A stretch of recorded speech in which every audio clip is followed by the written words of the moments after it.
Good morning, good evening, good afternoon, chat. What is up to y'all? Your boy, Frijoles. Was it 7 days, chat? 7 day absence? 7 day absence, 1 week, no streams, nothing has been occurring. Now, let me tell ya, sick, fever, body's been hurting, resting, traveling, everything, chat. Everything. Everything that could go wrong with your boy Cool for your whole is body did go wrong. All right, we had to go back to the hyperbolic chamber on some Dragon Ball Z type stuff, right? But what is up to y'all? We are finally here, finally back, chat. The BeanPot has been stewing for some time, so the seasoning has been, doing its thing. But we are currently at 117 subs. That is 8 subs away from our goal of 125 on the Red app, on the YouTube app. Thank you to everyone that's been subscribing to the YouTube channel, especially when we've been offline, not been live or anything like that. So we got 2 subscribers, I think, chat, because last time we were live, we were at 114 and 115. So thank you to the 2 subs that we did get, chat, and that puts us to less than 10 away from our goal of 125. 125 bean subs, which is absolutely crazy to think about because you were once at 0, 5, just 10. Now we're thinking about 125, then 150, then 200, 250, 500, 1K, obviously, too, right, chat? All the good stuff.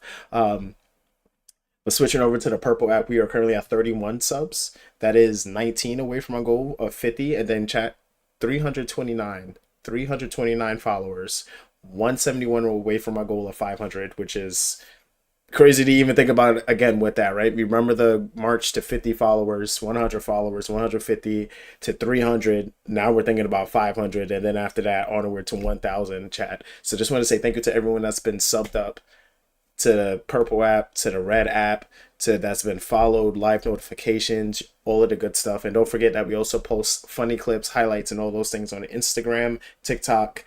We don't really post much on X, but we do have an X page. It's kind of weird, the algorithm and stuff like that. But we have Instagram, Discord server, chat. We have a TikTok page. I know I'm forgetting something else too. I know we're forgetting something else, but I can't remember off the top of my head. But anyways, what we're going to be doing today, chat, is that we're going to be playing a bunch of trying to catch up, not playing a bunch, trying to catch up to NBA 2K content. So we cleaned out the PlayStation 5, I completely disassembled it, chat, got the vacuum or the air blower and all that good stuff. Nojabo, appreciate you, brother, for the check-in. Appreciate you. Appreciate you for the check-in, brother. How you been too, man? I've seen you been gaming out in a little bit of Red Sec, and I think you've been playing Arc Raiders too. I've seen you playing Arc Raiders. Man, I might have to jump into that third person gameplay, chat. But yeah, we're gonna be playing some NBA 2K, Mycareer. We cleaned out the PlayStation 5. It sounds much better. It doesn't overheat or shut down on us, but I think the P5 is getting old, chat. We do need to get that PS5 Pro. And then after that, we're going to be switching over to some GTA RP, but at 7 p.m. USA Eastern Time, chat, we will be starting our podcast with Nelly B Gaming. Yeah, I wish I haven't played Arc yet. Oh, you haven't played Arc yet? Oh, okay. Hey, I've been all right, man. Just going through. I had a bad cold. I had a fever. That I had some chills, like bad, like congestion and stuff like that, man. So I was just taking the time to take a break from streaming. I didn't even play video games much either, man.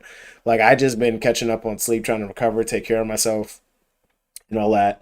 But yeah, chat, at 7 p.m. we're gonna be doing the Nelly B podcast episode. I think what I'm gonna do is have the video and like I'm gonna have the call on our Discord playing, but I'm gonna show the video on of Nelly B Gaming stream and I'm gonna mute it so that y'all can hear our audio, but the video itself might be a couple of seconds behind when we're talking, if that makes any sense. But we'll probably take a like short intermission between like 6:37, come back, refresh and all that good stuff.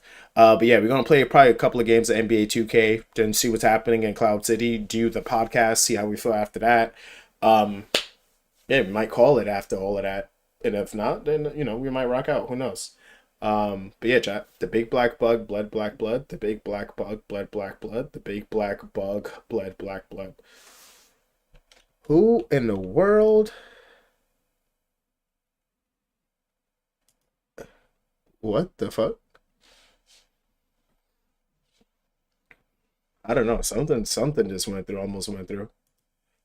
Um, but yeah, chat. Let's jump into Mycareer. Let's do it.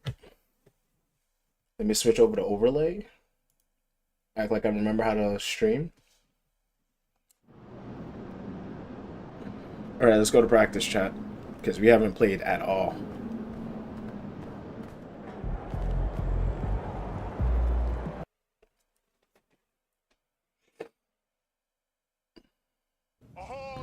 Oh yeah, I don't have anything pinned, chat. You know what I think I'm gonna do? I'm gonna pin the podcast.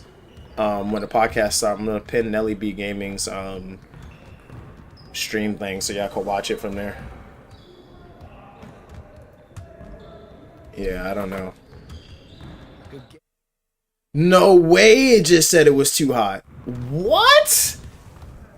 There's no way. There's no way it just said that, chat. I don't know, chat.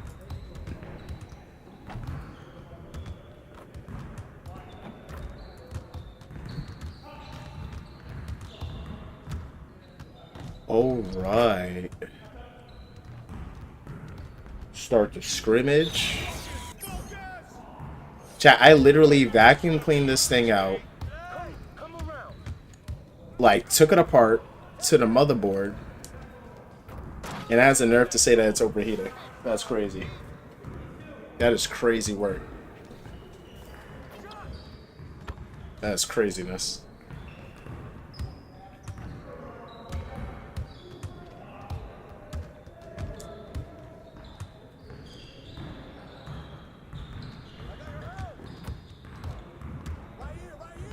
Let me get that layup. Let me get that layup, homie. Turn the music up a little bit too, chat. I haven't played 2K in a minute.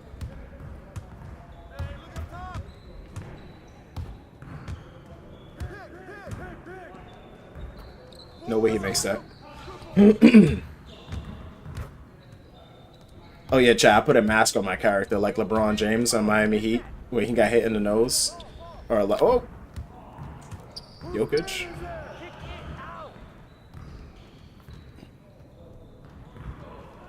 Got the Batman mask on.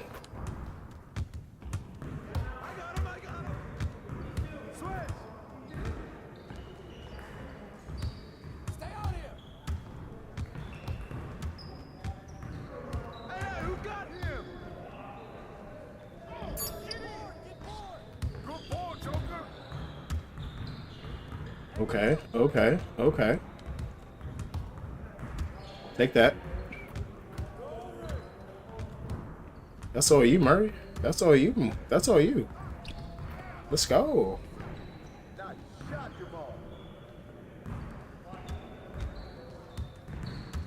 ready to lose?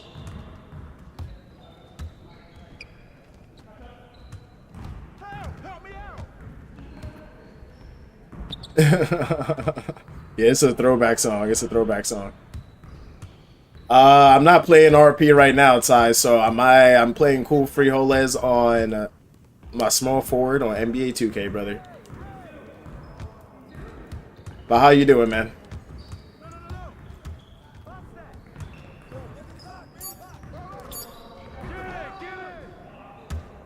Short King? I guess so. I didn't know you knew my height.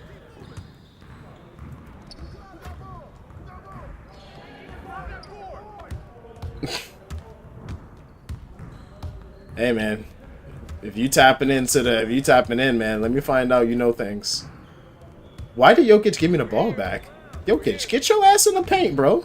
Stop playing that shit. Just pass me the ball back like that, homie. But now, how you been, man?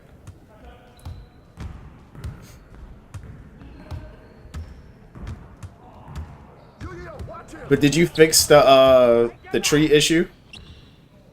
Also, I'm letting you know now, Ty. Once I complete that, I'm going, like, if you could reset it back where I could get my jobs, like, I'll try to earn back the recycler thing. But if you could try to keep my recycler, I'm just doing it for the sake for y'all to know that it works. But like, if it really like traps you in like that, then like, yeah, because that's low key cooked. Oh, you've been sick? Oh, don't worry about it then. All right, don't worry about it then.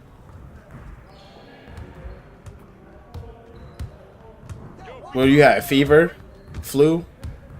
Hopefully a fever and just a cold, not the flu.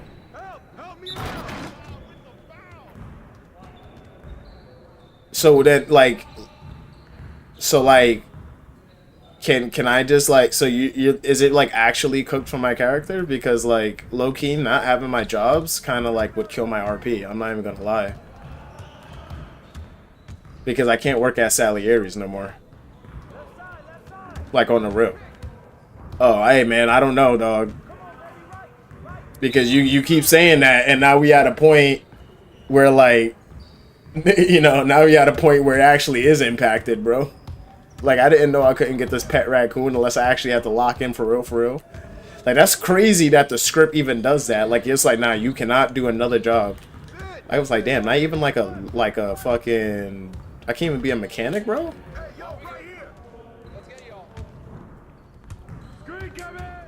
That's a bad shot. But yeah, I'll do it for the sake of like, you know, the content, getting a pet raccoon that can like can collect items.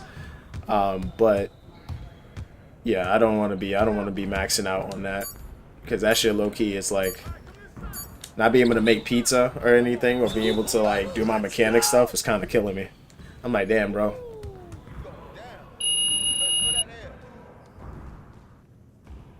But also take care of yourself first, man. Take care of yourself. Like, you being sick and stuff like that, like, don't worry about, like, that stuff. That's just all within time.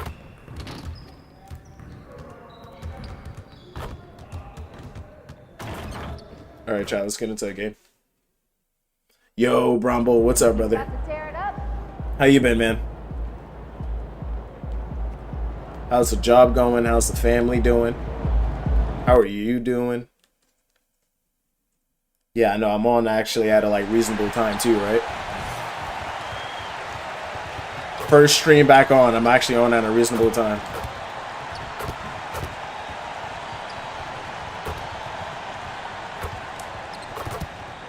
Oh, no, I'm definitely not making my shots. That was clanking. What is Valenciunas doing with that shot?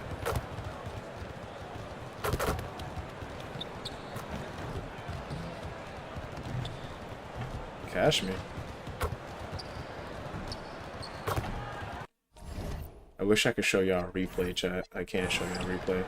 I want to show y'all, like, my character's face. He does have, like, the mask on that LeBron wore.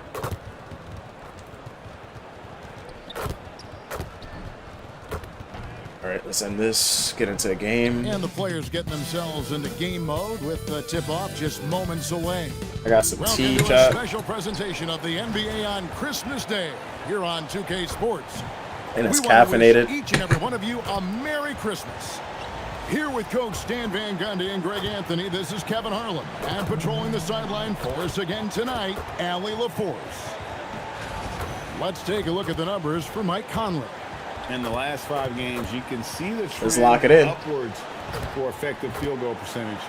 And it shows you how confident I haven't he's played playing 2K right now. in about 2 And the weeks, starting chat. lineup for the Timberwolves. Alright. Yeah, see that, chat? We got the mask Gilby on. McDaniel. Hold on. See, I just want y'all to see. I just want y'all to see. Look at that, chat. We got the menace mask on. We got the black uniforms with the black mask. Look at that. Looking like mankind on the court. And Randall. The guard pair will be Conley and Edwards. And it's Reed in at the center. And for the Nuggets, inside for him, it's Gordon and Jokic. In at the guard spots, Murray and Brown. Take that. And Let's it's go. MP in at the 3 slot. Happy It holidays, says we doing Merry all right. Christmas to Job didn't everyone. work out, Greg, but it is a starting at a huge day concrete on the pump company NBA in calendar. February. Oh, that sounds Well, good. getting that Christmas Making 10 game more an hour than I is was special. at the They're last pump normally place. reserved Look for at that. the best See, you got a players. finesse, The man. guys on the floor tonight have earned their Better make them chance pay you more to for be all the able to experience be you got. 5 to shoot. Better make them pay you more, man. Here's Edwards. Laying all that concrete for people to be walking on, driving on, and stuff like that. You better tell them to show you the money. Jerry Maguire style. Oh, I lost the ball, not paying attention. My bad, Off to a Jokic. good My start as he bad. hits My his bad. first shot attempt. I'll shut up and lock it Smart in. idea from McDaniel. I'll lock it in. I'll lock it in, Looking to coach. Convert inside. Outside. Brown, Gordon. take that. Brown against Murray. Edwards. Brown the pass to Gordon. Jokic. 6 on the shot clock. Jokic. And one. And he's got a free throw coming up as It's well. a union company with full Too benefits. big, Can't ask too for more. strong. Hey, nope. Gets what he wants.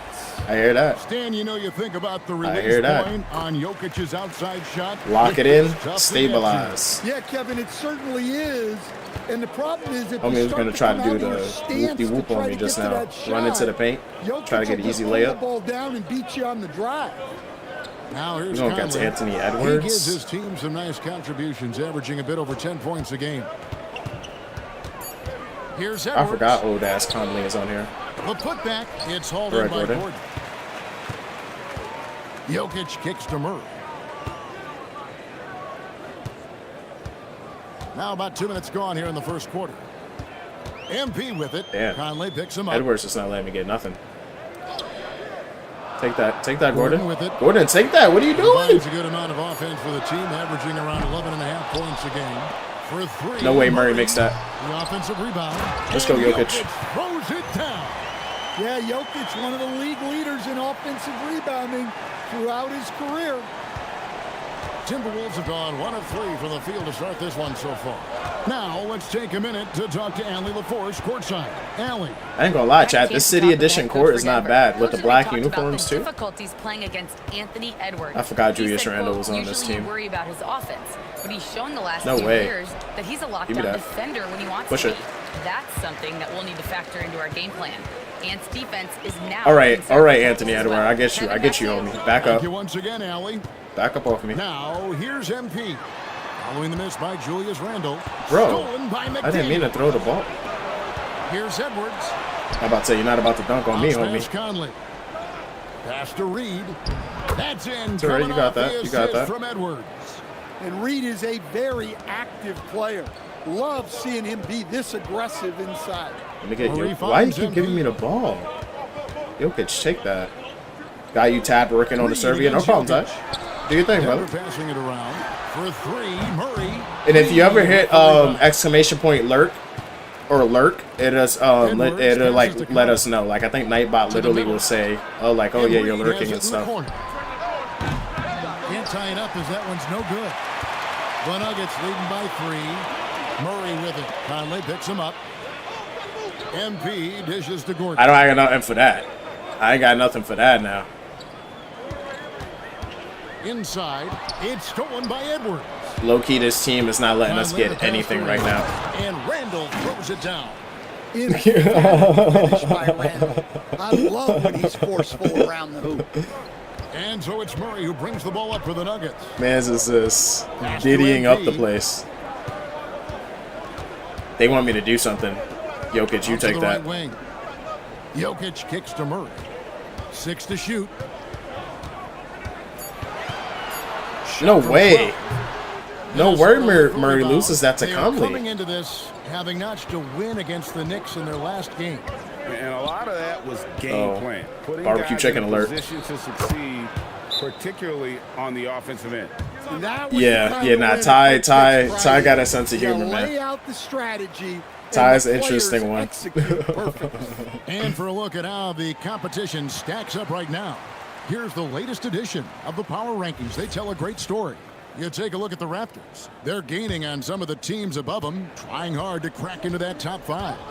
And seeing where the Nuggets are, they're on autopilot right now. They're a me middle-of-the-road see that, team homie. that isn't getting any better or worse. And I think they may ride this one out all the way through. Here's Murray, following the basket by Julius Randle. That was a good shot. Well, he can't get anything to go right That wasn't now. a bad shot. Time to look at affecting the game. So wish he in would other set ways. his feet before shooting. Interesting. You wait until I And here is get Conley. comfortable. You haven't No seen nothing scoring in yet. this one. Oh man. Pass to Randle. Oh man.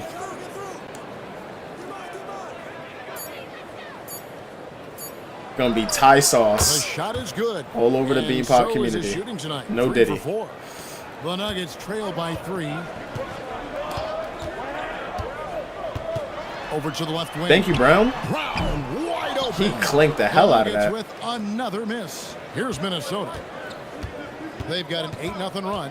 I'm gonna say, told who now you by our guarding? producer, do we have them, guys? Okay, we do. We have a call coming in from Shams Charani. Shams, You're not thanks for pulling joining that. us. What You're do not you pulling have? that. You're not pulling new that. ownership group taking over for I'm the gonna back up. Timberwolves. There remains a I'm on him, commitment I'm on to him. continuity on the I'm basketball on him. side. I don't know why you thought you had to foul him. For the league's second oldest arena is a priority. Yeah, I get that. You gotta know your audience. Brom, I have not played Black Ops 7 yet. I have not played Black Ops. I have not touched COD since about August. Since I started GTA RP, I have not touched COD. And that's been, yeah, I have not touched Call of Duty at all. No zombies, no multiplayer. I think I did a little bit of Warzone, but turnovers and capitalizing on the other nothing. Tim Hardaway Jr.'s checked in for Christian Brown. MP with a screen on Conley. And MP throws it I thought down. I was about to get hacked. And dropping the sledgehammer there, he curbs a 10-0 run. The bean hammer. Timberwolves. Outside Conley. Outside Edwards. Randall down low. Defended by Gordon. Randall no good. I went and finished the last Black Ops 6 Easter eggs, and I did one on Black Ops 7. Probably going to do the second one tonight. How was the first Easter egg? Was it difficult? Did you like it? Or was it like, eh? Almost always you can rely on him to get you 2 points, but the D, just enough. Anthony Edwards is about to dunk on me. Here's Edwards. 11 feet out, and he hits it. Where doesn't Edwards score from? Even That's in true. the mid-range, he makes shots. Jokic run it They're looking for through. a way to score here. Yeah, they've had a tough time taking the lid off. Jokic, barbecue chicken, bro. Jokic against Reed. Barbecue chicken, bro. Shot clock at 6. Fader. What are you doing? Jokic, no good. Well, that wasn't a bad shot. Why you didn't post Defense him up? playing a little loose there. Sometimes it just doesn't go in. Edwards, good. I gotta stop Well, you have to not be guarding careful it. with I gotta Edwards stop on the that. arc I don't know because why I'm he not is guarding up on completely Anthony Edwards. fearless. It was tough as fuck, but I The def liked it. Nuggets All right, all right. shooting 54% here in the first quarter. Outside Hardaway. Was it because the steps were tough, like finding stuff, or was it actually doing stuff that was like, oh shit, okay? Reed And do they with just the give you rebound. camos for doing it? Timberwolves leading by 8. McDaniels left side. Got a piece of it. No way Murray gets that. Here's Murray. No way Murray. And he drops it in. Wow. from the post. Okay, down by 6. Let's And go. with the defender in his face, Murray is fearless. And timeout call. Man, maybe I need to get Black Ops 7 then. Wait till it's on sale. All above, you get calling cards. Oh, okay. All of the above, okay. Big group substitution here for Denver. Valanciunas is checked in for Jokic. Johnson comes in for Drink Gordon. some water, chat. Watson, he's checked in for MP. And it's Brown in for Murray. Here's Dillingham. He's averaging just around 8.5 points a game. DiVincenzo against Hardaway. Pass to Brown. Outside Hardaway. Valanciunas sets a screen for Hardaway. To the inside. Just 5 to shoot. He tried to No dunk good that. for Valanciunas. Well, that's the look he wanted, but the defense doing just.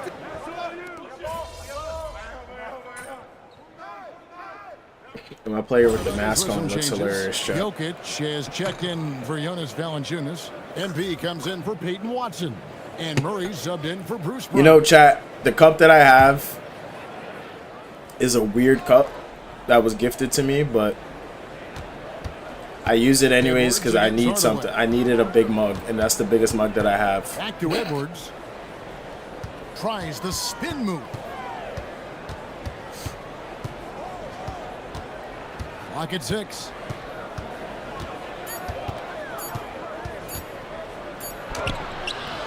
It's hauled in by MP. The Nuggets trail by 6. We've got Johnson. Jamal Murray is out there with Tim Hardaway Jr. And it's Nikola Jokic. And it's MP in at the small forward. That's the group in the game for the Nuggets. Here's Conley following the basket by Jokic. Pass to Reed. Like it's almost like a throw up green, which I am like. Conley feeling it I would out. prefer Grinch green, but I'm like, is Grinch green throw up Here's green? Randall. It's And I'm like, good. I don't think it is. Randall's got 14 points for the game. Tonight has been all about Julius Randle. He is scoring at will. They should keep going to him. Oh, I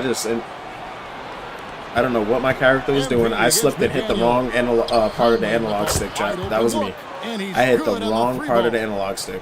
Conley's got the lead up to 9 now for the Timberwolves.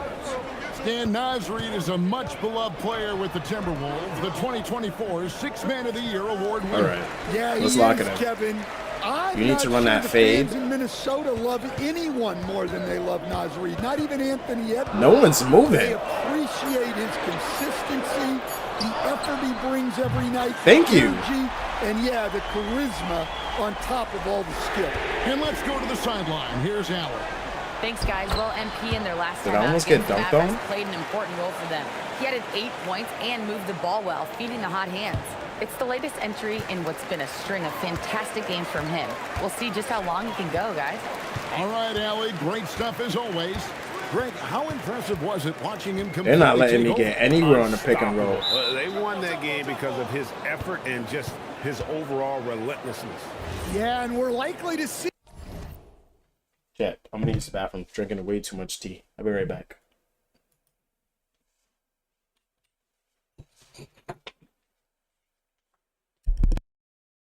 Mid.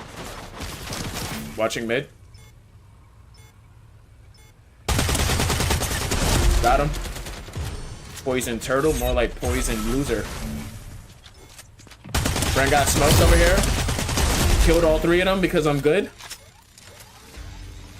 My man's running from that bomb. Oh yeah, bro, I'm not sure. Said not this time. Not with that momentum. I think we just keep going B, really.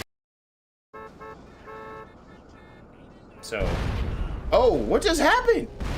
What just happened? Yo! Yo! Yo! Yo! Bam! Madness! Madness! Madness! Oh! Oh! Oh! Homie! Oh!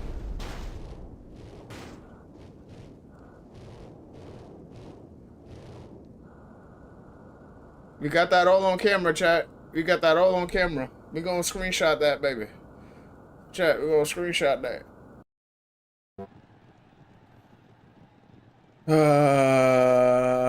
Lamp, you're an asshole. Lamp, you're an asshole. Sausage, please. Please. Put some beans in your step. Please. Oh, my lord.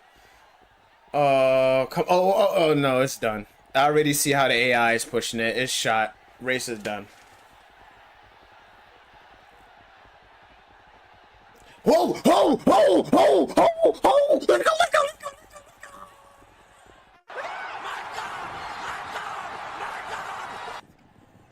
Let's go! Let's go! Let's go! Where is it? Let's hit it! That's a 3.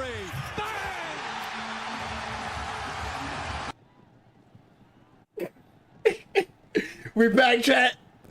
We back, chat. We back. We back. Hold up. Hold up. Hold up.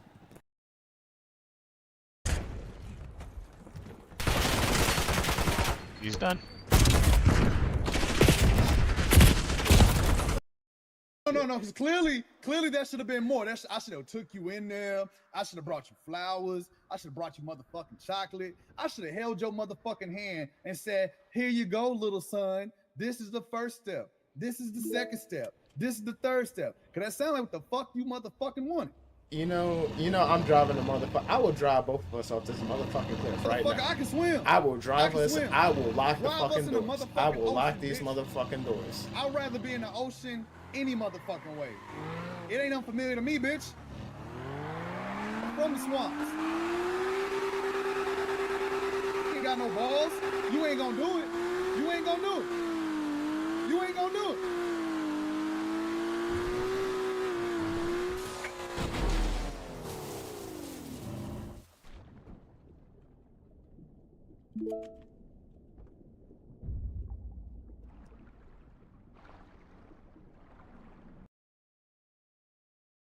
Guns. close. Now I got some ammo. I got some power. Can now get out my way. Oh shit. He is lucky. You need to get up and move, brother. You need to get up and move.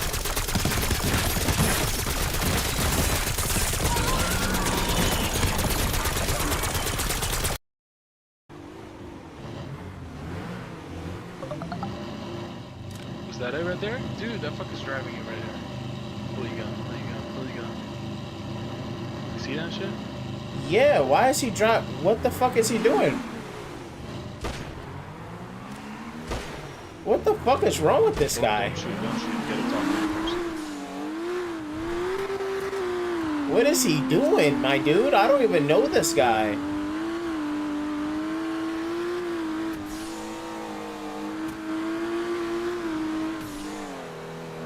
Wait, I'm gonna lock it. I'm gonna lock it. Get close. Get close. I'm gonna lock the door.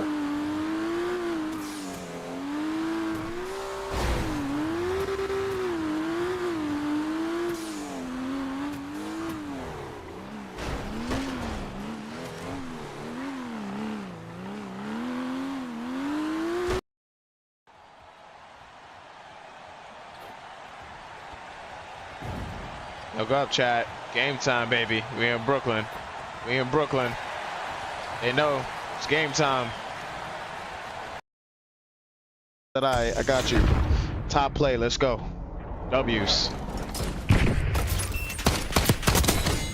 Smoking them. Smoking them. Smoking them. Smoking them. Smoking them. W's, let's go. Drop that follow if you're new to the stream. Top frag. Top frag. That's what we do out here. Calling you a buster the whole time after you done failed a mission. He said, did you accomplish anything today? Nah, you a bust. Oh, did you see that, chat? The cop just, nah, ain't no way the cop just break like that, smack into the car, get up, and nothing happened. If he would have ran into my car, the cops would have been on me. Nah, I'm secure. Hardpoint located.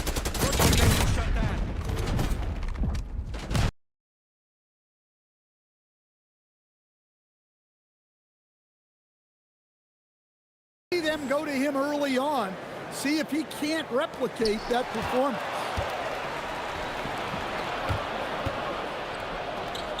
Here's the three. And Jokic with the rebound. Jokic has got 5 rebounds tonight. Yeah, not his best night in terms of shot selection. Lucky for him, his teammates have picked up the slack. Here's Randall, and Randall throws it down. Well, you can't be careless when Edwards is roaming nearby, because he can and will pick your pocket, which leads to points in transition. And now the Timberwolves on the break. The shot by McDaniels, no good. The Nuggets trail by 10. Screen by MP. Kicks it out to Johnson. Right wing. Jokic passes to Johnson. And the layup's good off the glass. Nice awareness there from Jokic to find his teammate for the score. His basketball IQ is off the charts. Here's Conley. Out to Edwards. Randall outside.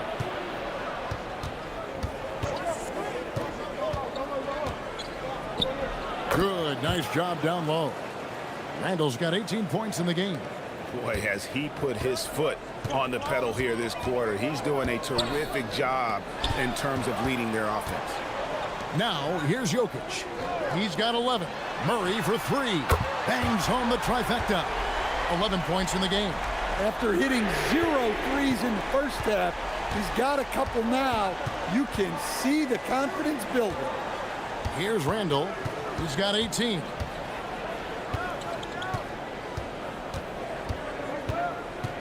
Six to shoot. Shoots the 3. Denver grabs the miss. Jokic has got his 6th rebound on the night. MP kicks to Jokic. Jokic sets the screen for Murray. Count that one in, and the Timberwolves lead is cut down now to just 5 on the basket from Jokic. Jokic's performance has been off the charts tonight. He is having a huge impact on this game. Now, here's Reed. 17 points for him last game against New York. Yeah, but the rebounding in that game as well was just tremendous. I mean, he dominated the backboard. Yeah, you hate to give up a foul on a three-point attempt. Well, the leadership and steadiness Mike Conley brings to his team can't be overstated. A true locker room leader and a vet who sets a great tone out on the floor. Gordon's checked in for the Nuggets. Christian Brown comes in for Jamal Murray. Now, here's MP. He's playing a pretty big role for him at the offensive end, averaging about 12.5 points a game. And a look now at some of the players we can expect to see in this year's dunk contest. Always one of the great events of All-Star Weekend. It is, Kevin. You just can't take your eyes off it. The ideas those guys come up with, and then the guts it takes to pull them off, always blows me away. You look at Brown, some might say he's a long shot at this point, but you never know. Hey, stranger things have happened, and we'll just have to wait and see. And so that's the breakdown as it currently stands. We'll be keeping you all updated with the latest info and, of course, our final list of contestants as we get closer. Yeah, and if they don't invite me to be a judge, I'm still going. Here is Edwards, following the score by Aaron Gordon. To the paint, here's Gobert, and slam dunk by Gobert. Well, Gobert understands how to capitalize off these sets. Great movement by him after setting the screen. MP kicks to Jokic. From outside, off the mark. Minnesota leading by 8. Outside, Reed. Gobert with a screen on Gordon. Pass to Gobert. Out to Edwards. For the 3. Edwards cashing in from outside. You got to give Gobert credit. He's really worked on his passing. Nice job getting it out there. MP sets the screen for Brown. Here's MP. Drops in the layup for 2. And they keep hammering away at him inside, forcing the ball into the paint. And here's Edwards from the arc. And so it's the Minnesota Timberwolves in control with the 9-point lead to end the quarter. They're pounding the ball inside, and that's where they... Chat, I've been muted this whole time. Tonight. Back right after this. I've been muted this whole time and no one said anything. Y'all see me talking and all of this and no one says anything with me being muted? Bruv. I don't even think we know how to stream anymore, chat.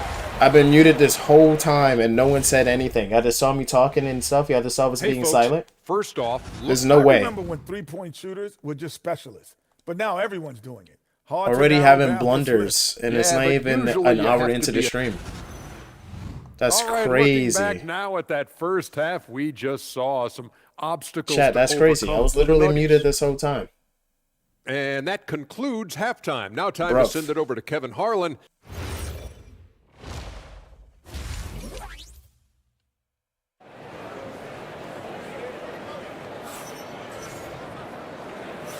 And we welcome you back to NBA action. Low-key can't even catch a lead. Christmas Day basketball here on 2K Sports. We're seeing a tremendous game from Julius Randle.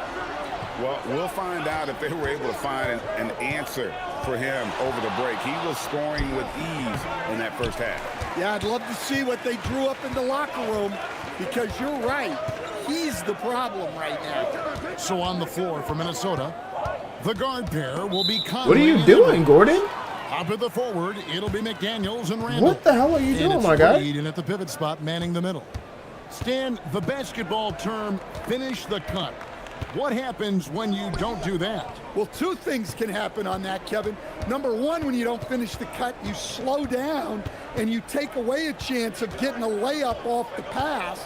And then the second thing is it leads to turnovers. Hey, Pops, how are you today? Because the guy passing the ball is expecting you to continue your cut, to finish it, and you don't. And the ball's thrown out. You got that, Brown. Why didn't you go in the paint? In a lot of cases. Now, here's MP. How did he steal the ball? Get his last shot to go in. And finished off by Edwards. Well, that was was unbelievable. That's good. Not I'm many getting my guys ass can do kicked what right now Anthony by the did. Timberwolves. And that's a great look at that slam from our AT&T connected cam. Pass to Gordon. Now MP. Where's Jokic? Murray, Give the pass ball to to Jokic. What are we kicks to doing? Murray. MP with a screen on Conley. Down low. Here's MP. Oh, I McDaniels airballed that. with Never the mind. rebound. Don't give me that And back. here's McDaniels. He'll bring Hey, it up what's for up, the Ram? How you doing today? They lead by No way. the largest margin of the game.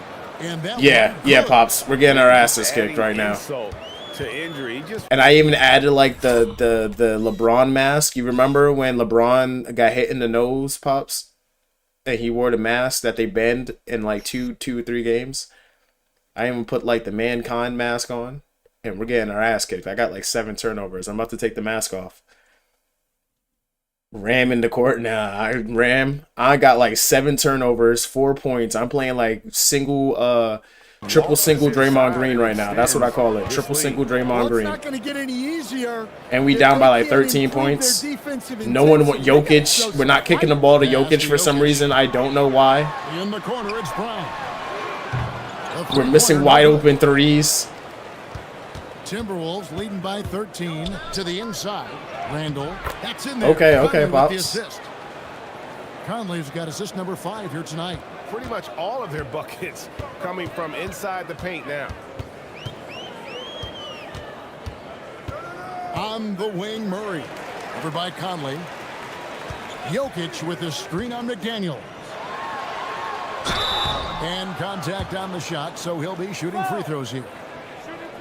And, Coach, one thing that David Adelman stressed was getting this Nuggets team in much better shape. Yeah, it seems like they wore down in the playoffs last season.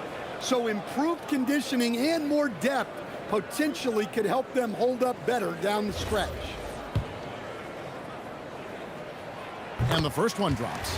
Well, you know, a great thing about Jokic is the cohesion he brings to the team. I'm feeling okay. This day 2 of my day off of day 3. Good depth for the Timberwolves. It can be challenging So, sometimes, Stan. but yeah, I had 3 days scheduled off from work. Well, Kevin, that's the kind of problem you want as a coach. But they've traded away a lot of draft capital to assemble this roster. Now it's about paying them to keep them together. Not really his best quarter as far as scoring. Let's see if he can eventually get back on track. Gordon with the screen for Murray. Lets the three fly. Pass to Brown. Jokic just keeps giving up the Goes ball. back up. And here is Jokic, MP. shake the ball. Stop playing, bro. Stop playing, bro. Stop playing, bro. Like sitting here playing with us. Like, homie, score the fucking ball. All right, they got one on the board in the second half. Now you want to see more shots start to drop. Conley Your days off? Yeah, I hear that. Need something. You need to get rested and whatnot. I just been recovering from my cold and stuff, so don't break his ankles. Back to McDaniel. Then he cashes it because I thought Anthony Edwards was going to shoot the ball. This is my fault. Outside Gordon. But yeah, if you want to tune back in at around 7 p.m., I'm going to be doing a podcast episode with Nelly B Gaming. He's the owner of the, you know, when I play Grand Theft Auto, the Cloud City server. He's one of the owners of it. Where we're going to be doing like a podcast episode and stuff at 7 p.m. Eastern. From the baseline. Offensive rebound. Tries again. And it's no way he still made that, right? Randall's got 22. There's no way he still made that. Have a nice little run here. There's no way. Jokic, get your ass up the court, please. Give Jokic the ball. Murray looking around. Give me the ball. Pass to MP. Stolen by Reed. Because Jokic doesn't want to fucking move, bro. He's getting me tight.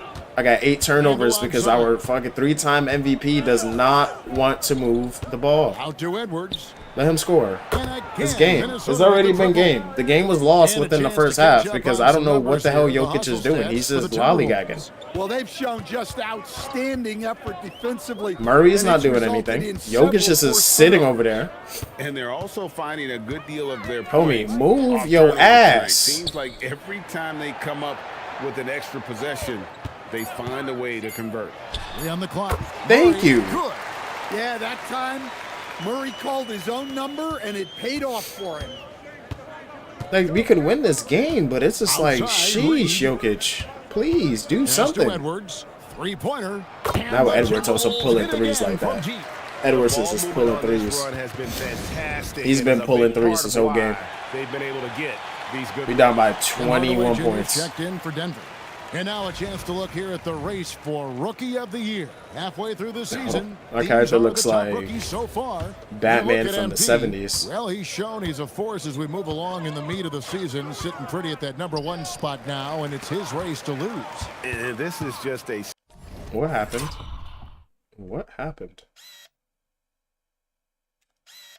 I thought I took the ball out. Did I pass the ball out?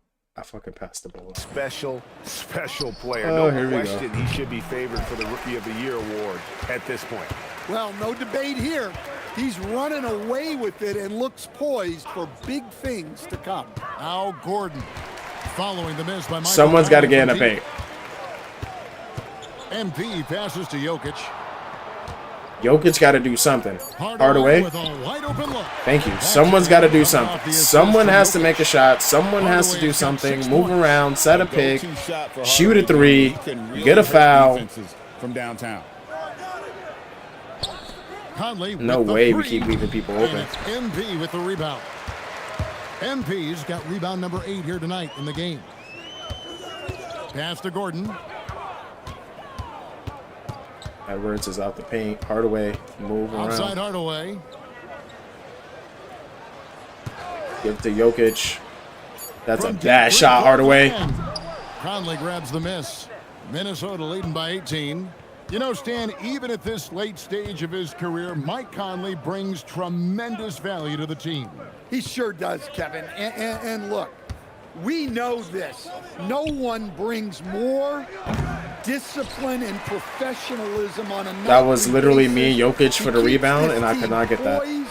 He keeps his team organized, and he's That's a you, great brother. mentor That's all you. to the young players on this team. Now, MP. After Anthony Edwards missed from long range. Got him. And that one's good. Got him. MP. A great sign for MP in his career. The ability to convert in traffic. Now Hit him with Conley. the hezzy pump fake. He's got 6. McDaniels I'm on on the wing. McDaniels. I'm on him. I'm on him. Randall dishes to Edwards. Edwards is about to cross his ankles. Cash. He trains it as the I knew shot it. clock ticks I knew it. down. Too much He's finesse. got 18. Too much that's sauce. using all of the shot clock, right? Edwards beats the buzzer. So David I didn't even know they had decided lights to for the call a Denver timeout floor here. with the yellow and the He blue. made That's the kind of dope. decision to huddle up with his Oh, for the guys and fans. talk about. Chat, I don't know if we can make this comeback. We could try, but I really don't know. So it's both teams making substitutions here.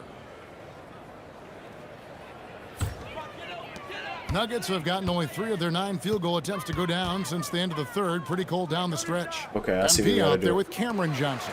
And it's Jokic. Nikola Jokic. Do Then your there's fade. Murray. He's not And going to it's guard you. Strother You know at that. the 2 guard. You know that. That's You the got group the on the floor for matchup. Denver. You got the matchup. Shot Thank you. clock at 6. Kick out. From outside Thank the you. arc, Let's go. Haskinen coming off the assist from Jokic.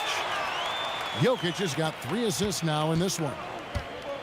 I'm on Edwards. I'm on Edwards. Oh, shit. And here's I'm not. Edwards from the arc. He missed that. Edwards with Push it. another miss. Hard to figure out how he doesn't knock that one down. No defender in sight. Jokic. Woo! They're not Here's expecting you to run in the paint.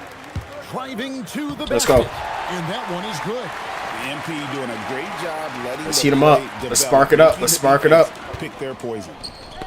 Jokic still. with the steal. Run it. MP looking around. Jokic finds MP. You have to shoot that three, Jokic. You have to shoot that three. No, don't shoot that. Don't shoot that. Don't shoot that. Don't shoot that. 5 on the clock.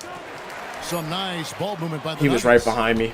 I thought that was the other kid with the curly hair. I didn't know that was Murray. Misses the baby hook. The Nuggets trail by Jokic, you take that. I'm gonna run to the paint. with it. Picked up by Edwards.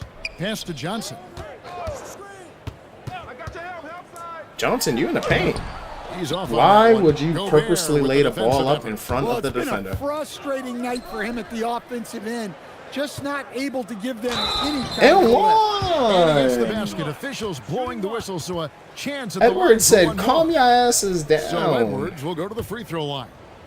It's going to be on Jokic. I got 10 Both turnovers, teams will Jeff. make That was substitutions. horrible. The I have key more thing, turnovers Coach, than I have that do points, JD rebounds, brings and to a assists. team is that coveted 3-and-D skill set. I agree with that, Kevin, but he brings so much more. He can now play off the dribble and make plays for others. Come here, Gordon. And I think the most underrated thing on a lot of players who Thank you. become great I need that. is Dante I need that. DiVincenzo I need is that. both very smart and very tough. They've given up a lot of three-pointers here today. Reed kicks to Conley. Going inside. There's no way, Murray, you just let Mike old-ass Conley do that It's to always you. a positive thing for this offense when Conley puts pressure on him. MP outside. They ain't Gordon gonna with the guard screen Gordon for on that MP. three-pointer, aren't they? Hold up, Gordon, take that On the back. wing, Gordon. Take this to the pick and wing roll. right side. Let me cut. Brown, the pass to MP. Tries it from 19. And Yeah. Jokic Well, come on, with the Jokic. basket on the Come on, assist by Jokic. MP. He ain't He's got playing nothing great on you, my tonight, boy. but not quite well enough to carry the entire team. They need to find some other contributors. Conley with the screen on Brown. Randall right side. And they call an illegal screen here. You'll take that. Here's what the Minnesota Timberwolves have lined up on their And they schedule. traded Trae Young to the On Wizards Saturday, too, Chad. they'll tip off a So when we homestand do our starting with All-Star the Brooklyn Nets. restart, Then on Monday, they'll begin a road trip starting in Chicago. when the actual All-Star game comes up, we'll restart the My Career. Matchup with Atlanta. I don't know what That's team a we'll play on, contest but that it's going to be a could lot of changed easily teams. Go either way. Small Murray, you're not mistakes even could trying to be shoot the difference, ball, my boy. And both Give me the ball. teams will need to be at their best. Jokic draws the double. Gordon for three. Gordon, Reed you with the got to rebound. make those. Reeves got his 7th rebound here tonight. Randall a screen on Jokic. Outside Edwards. Pass to Randall. Why is... And No way. a wide open shot from Reed. No good on the three. Even though it hasn't been his best game, they're still up, and that's what's important. Jokic with the screen on McDaniel. Now, Murray. here's Jokic. From about 19, No way. the shot is off. Minnesota leading by 18. Now Reed. Edwards fires. Missed on the three. MP. I missed Rebound that? by Randall. I missed? What?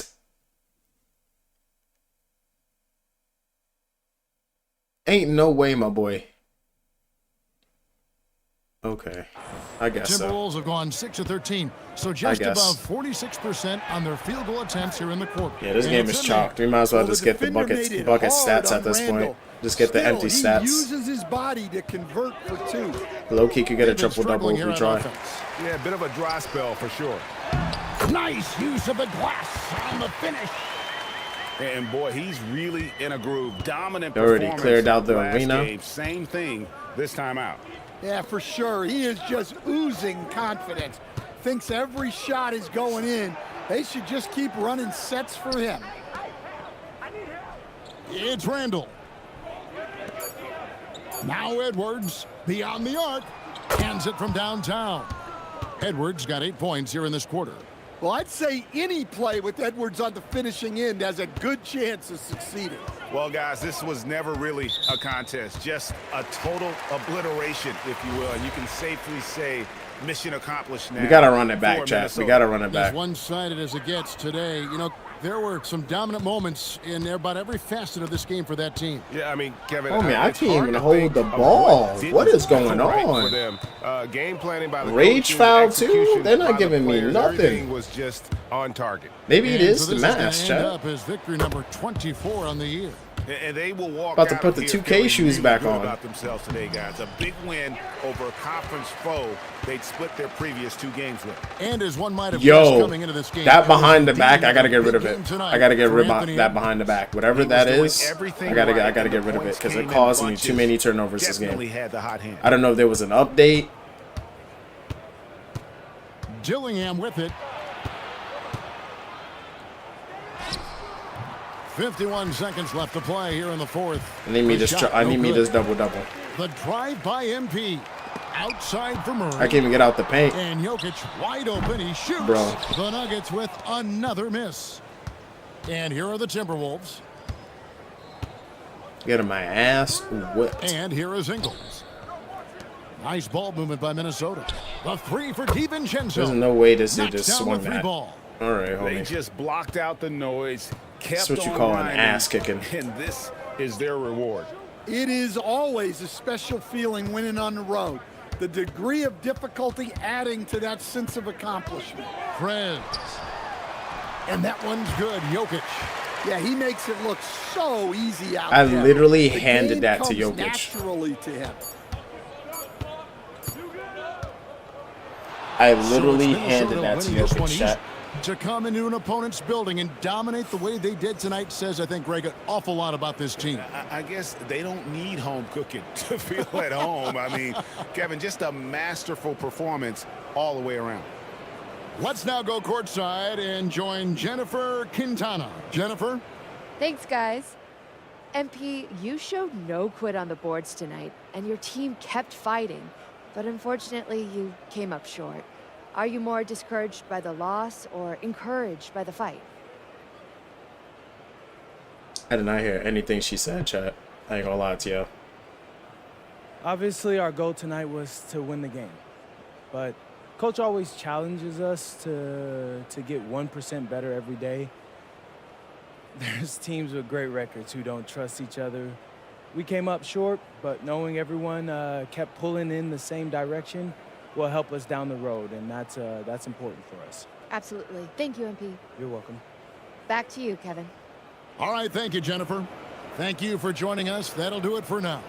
And for all of us here at the table, Stan Van Gundy and Greg Anthony and our terrific sideline reporter, Allie LaForce, this is Kevin Harlan thanking you for being with us tonight. Hold on, chat. I See just you got the next time. thing for the Nelly B Gaming podcast interview. Hold on. Someone just dropped.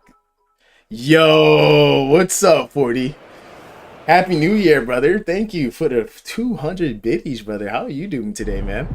I'm literally just dropping the details to the podcast episode that I'm going to be doing later on at like 7 p.m. Eastern. So I think that's 4 p.m. Eastern for you.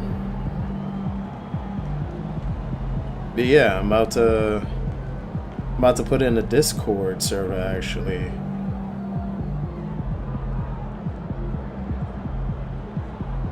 And there we go.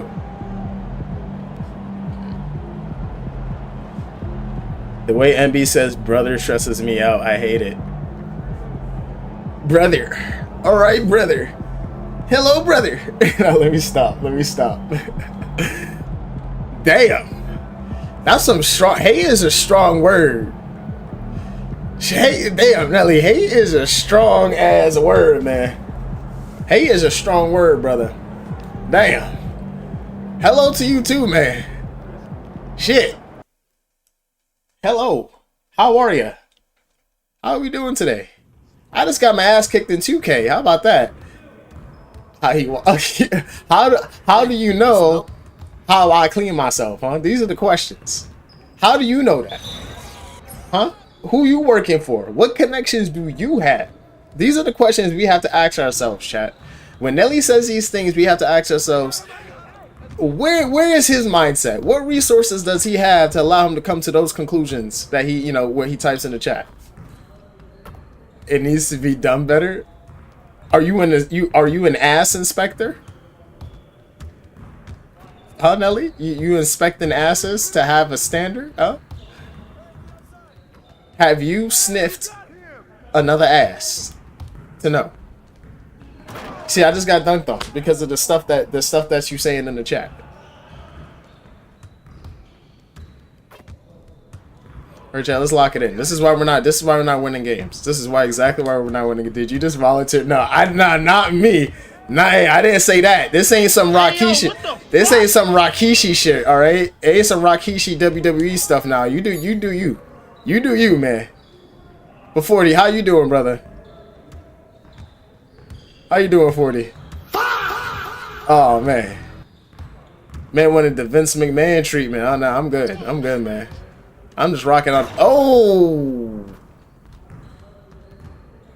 Dog, we in practice. Spin move dunk? For the foul? Homie, we in practice, dog.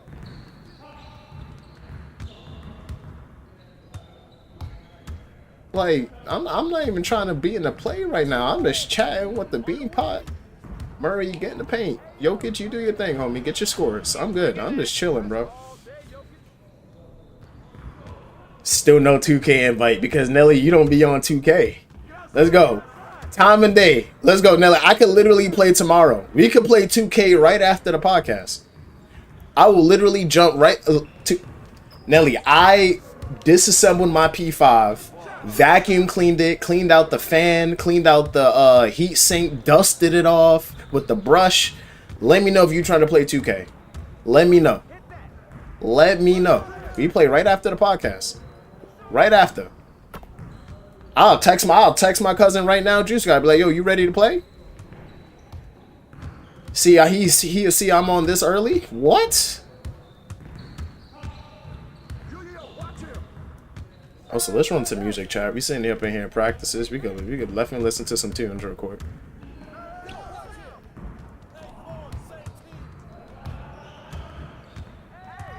Pass me that 3. Nope. Spin move. Get off me. Wow. I really missed that.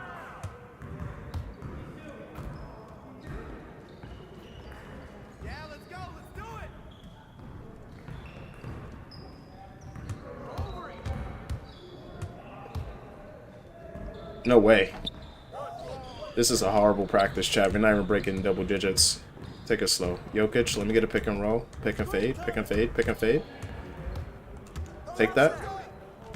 Pick and roll. Take him. Take him. Take him. Take him in the paint. Murray? With the flurry? He said, don't worry.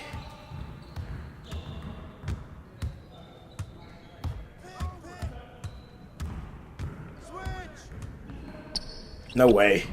Cash me. Cash me.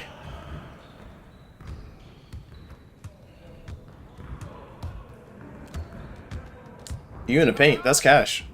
You should have made that. Jokic. Jokic.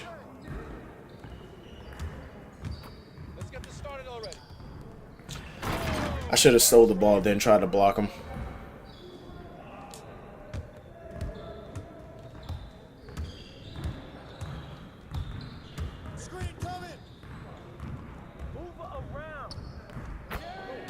Pump fake. How Charles Barkley said, chat, you know when you need to retire when they don't go for your punk fakes no more. Well, they going for my punk fakes. So I'm chilling. Brown, you better take that all the way through, homie. Let's go.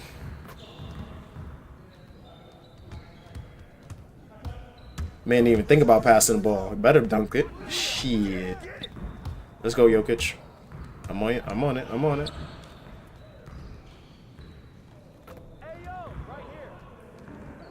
Deep 3. Bang, bang. Oh, I thought that was nice.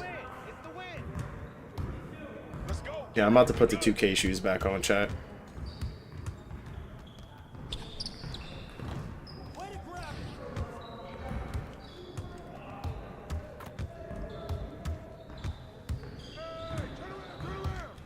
Take that.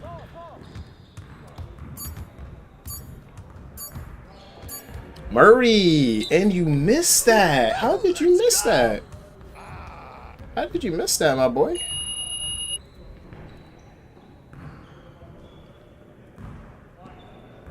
How did he miss that? All right, let's get into another game, Jap. Oh, no, we got to change the 2K shoes. We're going to change the 2K shoes. Change the foam pauses back to 2K shoes. We need to lock in. They ain't ready, MP.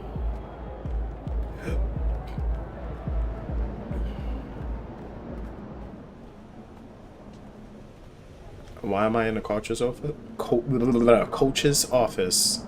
I don't know what I was about to say, chat. All right. All right. Put those back on. And we just go straight into the game.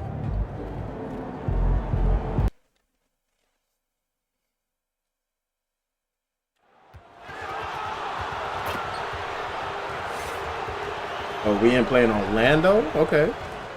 East Coast versus West Coast?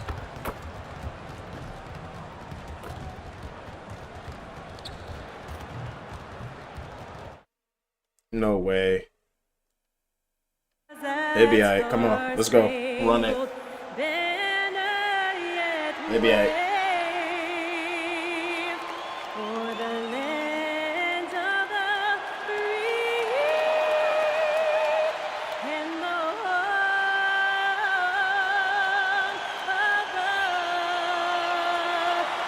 She's singing, chat.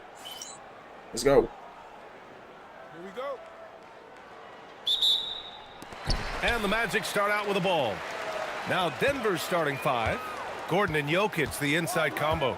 Tim Hardaway is out there with Murray. And it's MP in at the 3. The small forward. Oh, is this the Wagner brothers? It is. Franz Wagner and Moritz Wagner. Okay. That one. He knows he can get his shot anytime he wants, and he also knows he has the All green right. light. This is another team with length, and they play a bunch of defense, I believe. Outside. Yeah, this is going to be an interesting game. You're going to have to work our ability to shoot threes. 4 on the clock. Denver needs to get off a shot for 3. Gordon. It's rebounded by Wagner.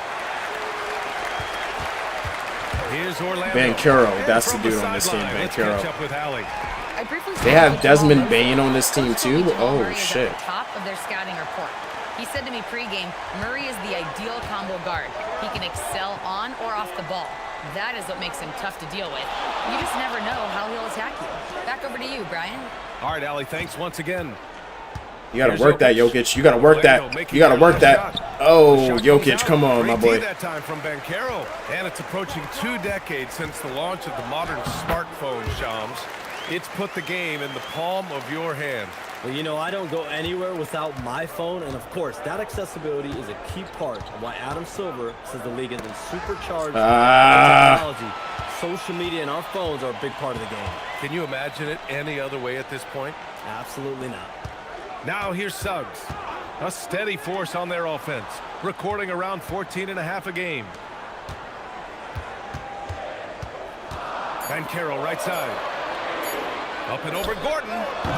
Banchero no good. I think that was their first miss of the game. They've been just rolling. Murray, take that. You don't want it? Take it. MP, a screen on Suggs. Murray that is a way out 3. Why did you shoot that, my boy? I'm on Bane. I'm on Bane. 4. Off to a nice start. Orlando moving the ball around. Wagner with a screen.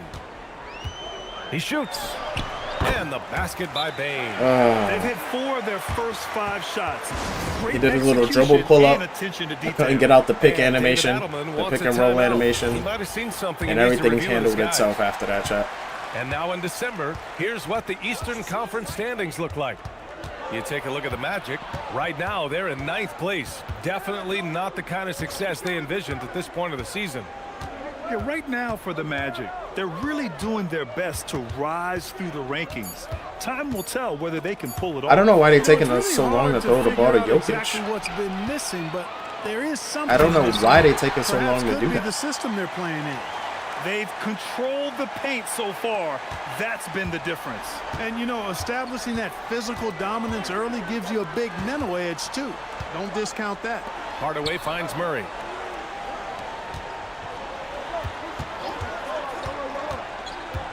Murray, you got to do something, my boy. Give me the Pass ball. to MP. Here's Jokic. Cash. Something got to It's happen. MP picking up the assist. Is there anything he doesn't do? Great awareness by Jokic there. And even as the NBA enters the first year of its lucrative new broadcasting deal, Sham, still plenty of fixation on the ratings. Yeah, and we've heard directly from the league that it's part of the culture of the NBA to be self-critical. I mean, you look at the growth of the NBA year over year, perhaps that restlessness is part of the reason why the league is thriving in a lot of ways. They're going to continue to find innovative ways, whether it's their TV deals, innovations in social media, innovations with other platforms to continue to get the NBA out there. Well, one thing we know, they listen and they never stand still. Nuggets trail by 6. Outside Murray. No way. The shot off that time. Dude, trigger the happy. defense really respects his shooting ability, and they showed it with that tight coverage. To the inside.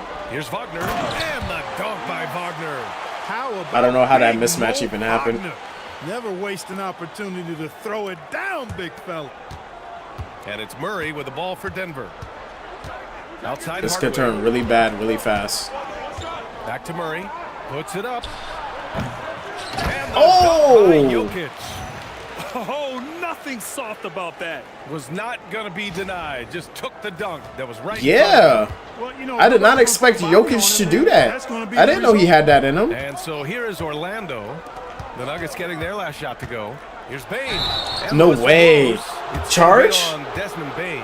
Thank you, because I'm like, Bane is like a 2 points of contact. The person that was guarding him and the other homie, like, what? Defense. Got his nose right in the middle of things and made a play.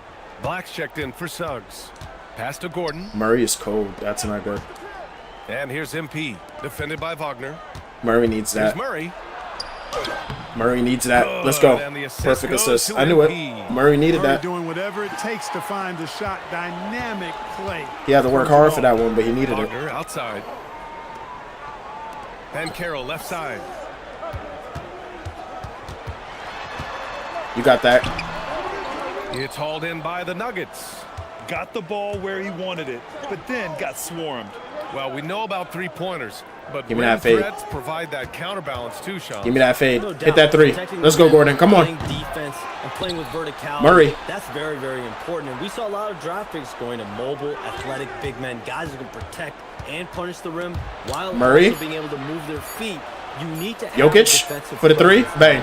There's Catch so me. much ground to cover defensively in the NBA. Cuzzo, what's up? Not right up on Hey, your- Cuzzo, I was telling Nelly V Gaming, he said, yo, I never got my Outside. 2K invite. I said, don't let me hit up Juice God. I said, I'll tell Juice God right now, 2K after, you know, when he come back from work, he be ready. And he see what time I'm on too. Pass to Jokic. Now here's Gordon. Back to Hardaway. Hey, look, you see? Hey, Cuzzo, you see? Hey, I'm doing a podcast with him Gordon outside. at like 7 p.m. Eastern, so it'll probably be like 2 to 3 hours, if anything, if it really gets, you know. Dunk and a foul! A powerhouse move! He's got a chance for one more at the line. That's on Mo Wagner. Did Gordon just casually just get a Check out the scoring. run that run the replay? What happened? He got an and 1? Who did he dunk on? Wait, he just kept what happened? Wait. Pick and roll from Jokic. Jokic said, let me set this pick and roll for you. Gordon said, I got you. He did the crossover dribble. Oh, that's way too much space.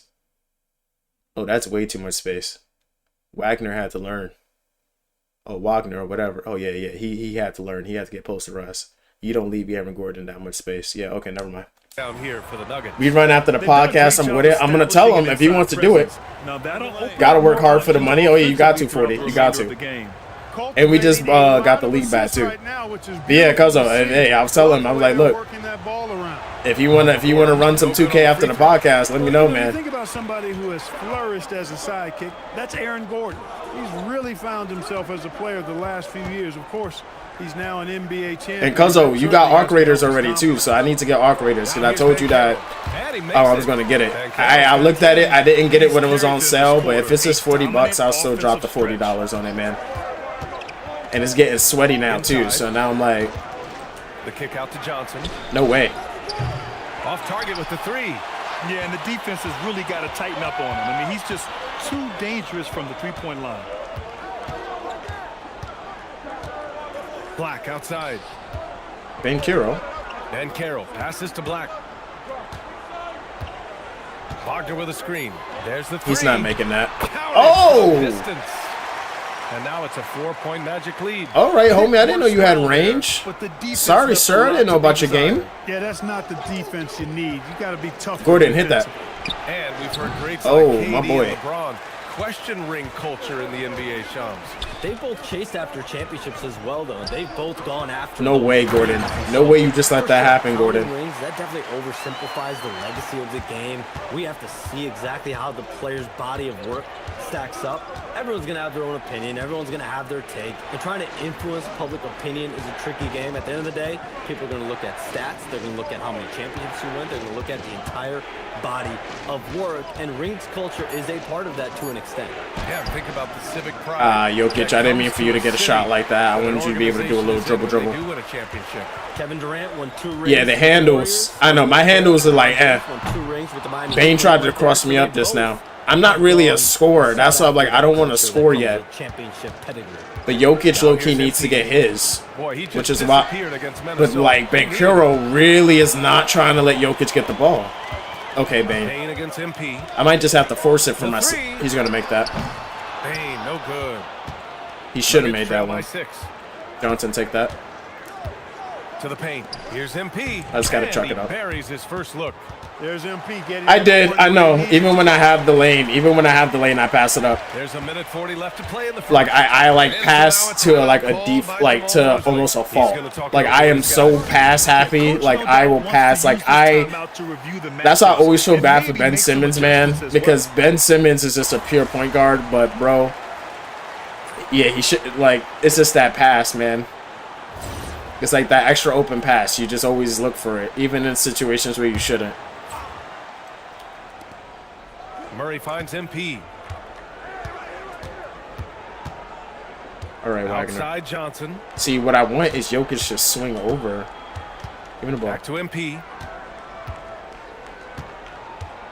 Pass to Jokic. Just 5 to shoot. That's what I want Jokic to do. Look at Jokic. Thank you. Going to work inside. Jokic showing his mid-range. 3-stream watch streak. Let's go, Cuzzo. Dynamic with the ball all over the floor. And you talk to front office insiders, they'll tell you depth is a necessity for a winning team, Shams. With more parity, that comes more competition. And I'm told front office... No way, Jokic, you let that happen. Scout players that they feel bring that competitive drive, that desire, that will to want to play and compete on a nightly basis, because these games this season gets long. It's not as frequent when you can just coast through games. He's cold. Need some real horses to finish the race of the regular season. Yeah, good point. On the court for the Nuggets. Dunk for dunk. In the backcourt, it'll be Murray and Brown. Cameron Johnson out costing there yourself MP, points. And it's Jokic in at the center position, walking down the middle. Let's go now to the sideline. Yeah, and no. There's a reason why I'm not scoring in the sense of the way I am, because Jokic in actuality is supposed to be doing what I'm doing, and I'm trying to get him to do it, but it's on Hall of Fame. So that's why sometimes I literally have to like force them to do something, because if they don't touch the ball, they won't do anything. And they'll like make me ISO the whole time, and I'm not Carmelo Anthony, and I can't afford to ISO. Like my player can't shoot enough where I'm like, and this is what's going to probably happen. If I were to shoot the ball enough times or take up the ball for those easy layups, they're going to make me think that I'm going to like, that I want to chuck the ball. I could barely shoot mid-range shots. And my mid-range is 63. Man, my shit's cooked. My driving layup is 71. The average is 83. To see whether the defense plays him straight up, plays him honestly, or do they deny Oh, like Jokic, what are you doing, my dude? Hit a fadeaway. Do something else. Orlando making a switch here. Banchero's checked in. Hardaway's checked in for the Nuggets. Magic trail by 6. Outside Bain. But I do give up points. I will admit that. Banchero against Johnson. Banchero outside.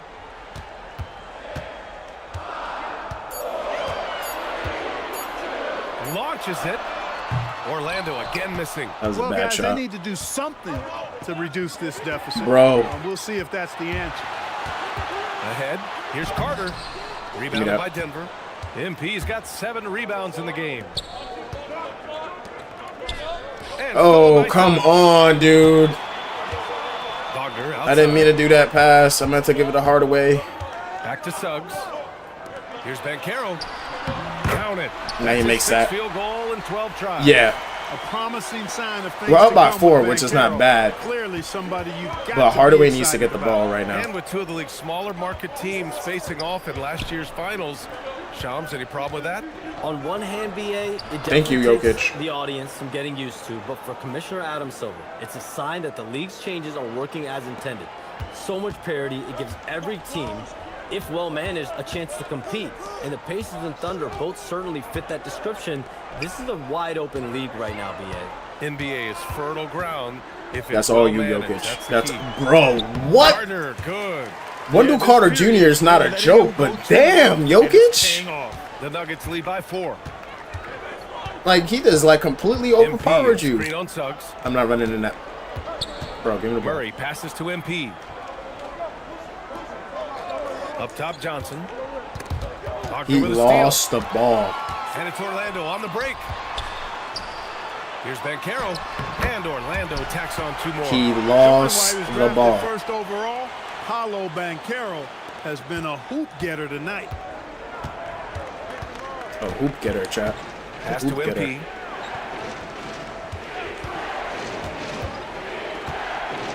Back to Murray. Screen by MP. Just 4 to shoot. From deep, Johnson hits the Good off-ball pick. trifecta. Good off-ball Johnson's pick. got his second basket of the night. Great off-ball I'll tell pick. you what, they are on fire this quarter, taking total command of this game. I knew exactly where Johnson was going. I had a feeling. But if they can stay close to what they've done in shooting the ball, they'll run away with this one.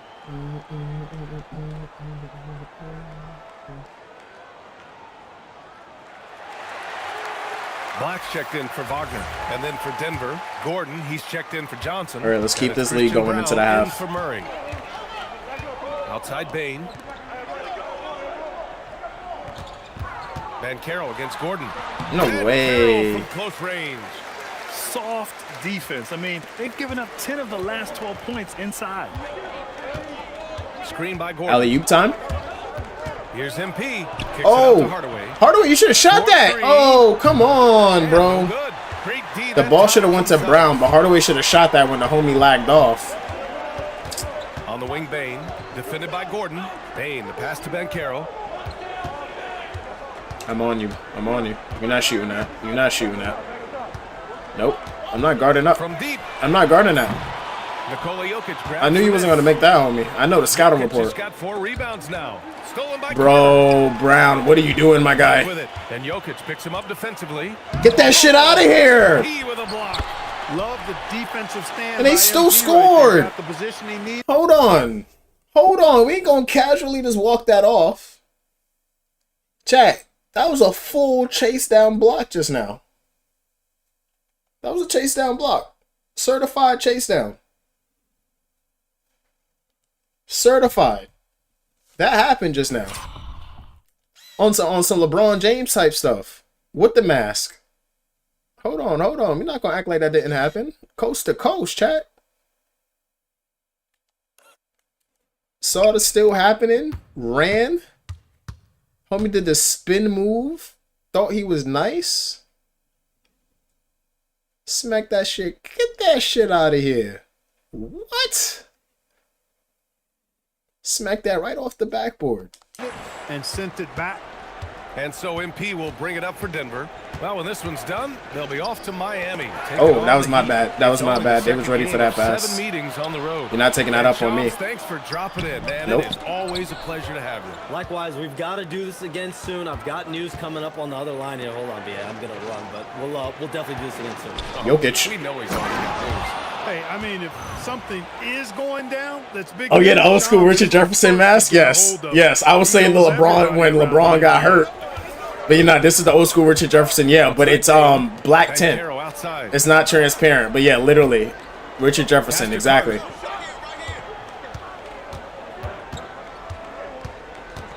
No way, Jokic. It's hauled in by Nikola Jokic. Jokic has got his 5th rebound in this one. MP left side. Screen by MP. Here's Hardaway. Rebounded by Suggs. Probably not the shot. Yeah, Richard Hamilton. Yo, Rick Hamilton? Rick Hamilton, you mean? Yo, 40. My cousin. Chat, let me tell you something. My cousin used to have Rip Hamilton. We used to call him Rip Hamilton.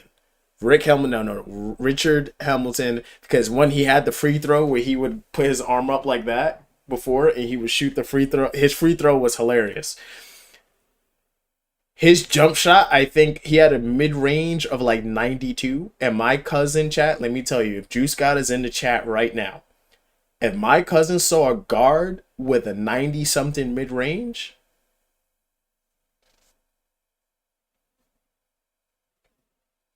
you cooked. His favorite player was Dwayne Wade. You're cooked. Now we're starting to You're see cooked. him deliver on offense. Mid-range game of 90, of any 85 or above, he's hitting every shot that there is in the mid-range, and he doesn't even need to shoot threes. MP outside. There's the triple. That's cash. Oh, I thought that was going in. Cuzzo knows. No way you hitting that. Cuzzo knows. Or a lack thereof. Cuzzo knows. Juice God knows what cousin I'm talking about. Juice God knows what cousin I'm talking about. You can justify that when you don't put the work in on defense. Wade was a great shooter. Yeah, he was. Look, 40. What's been a good one. 40. My cousin was so good with Dwayne Wade. The beginning of the 3rd quarter. And I'll tell y'all, chat, Dwayne Wade's Achilles heel was three-point shooting. My cousin was so good with Dwayne Wade, he would green light his jump shot, catch and shoot threes, lightly contested. I kid you not. Dwayne Wade's three-point shot was like 56. Chat, he would green light with Dwayne Wade from the three-point line. I kid you not. That's how good he was with Dwayne Wade. He knew Dwayne Wade's...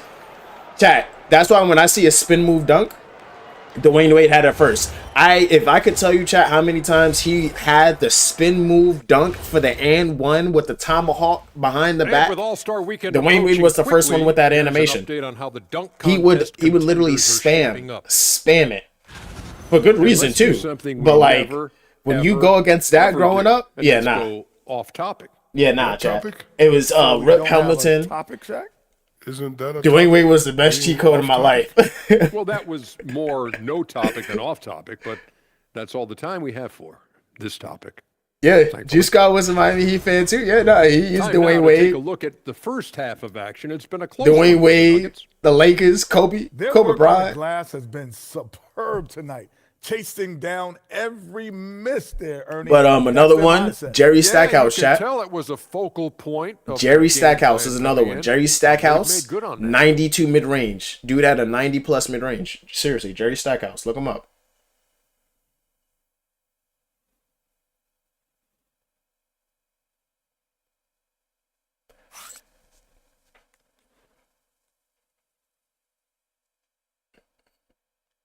Did the game freeze? And that's it for halftime. I was about to say, what the?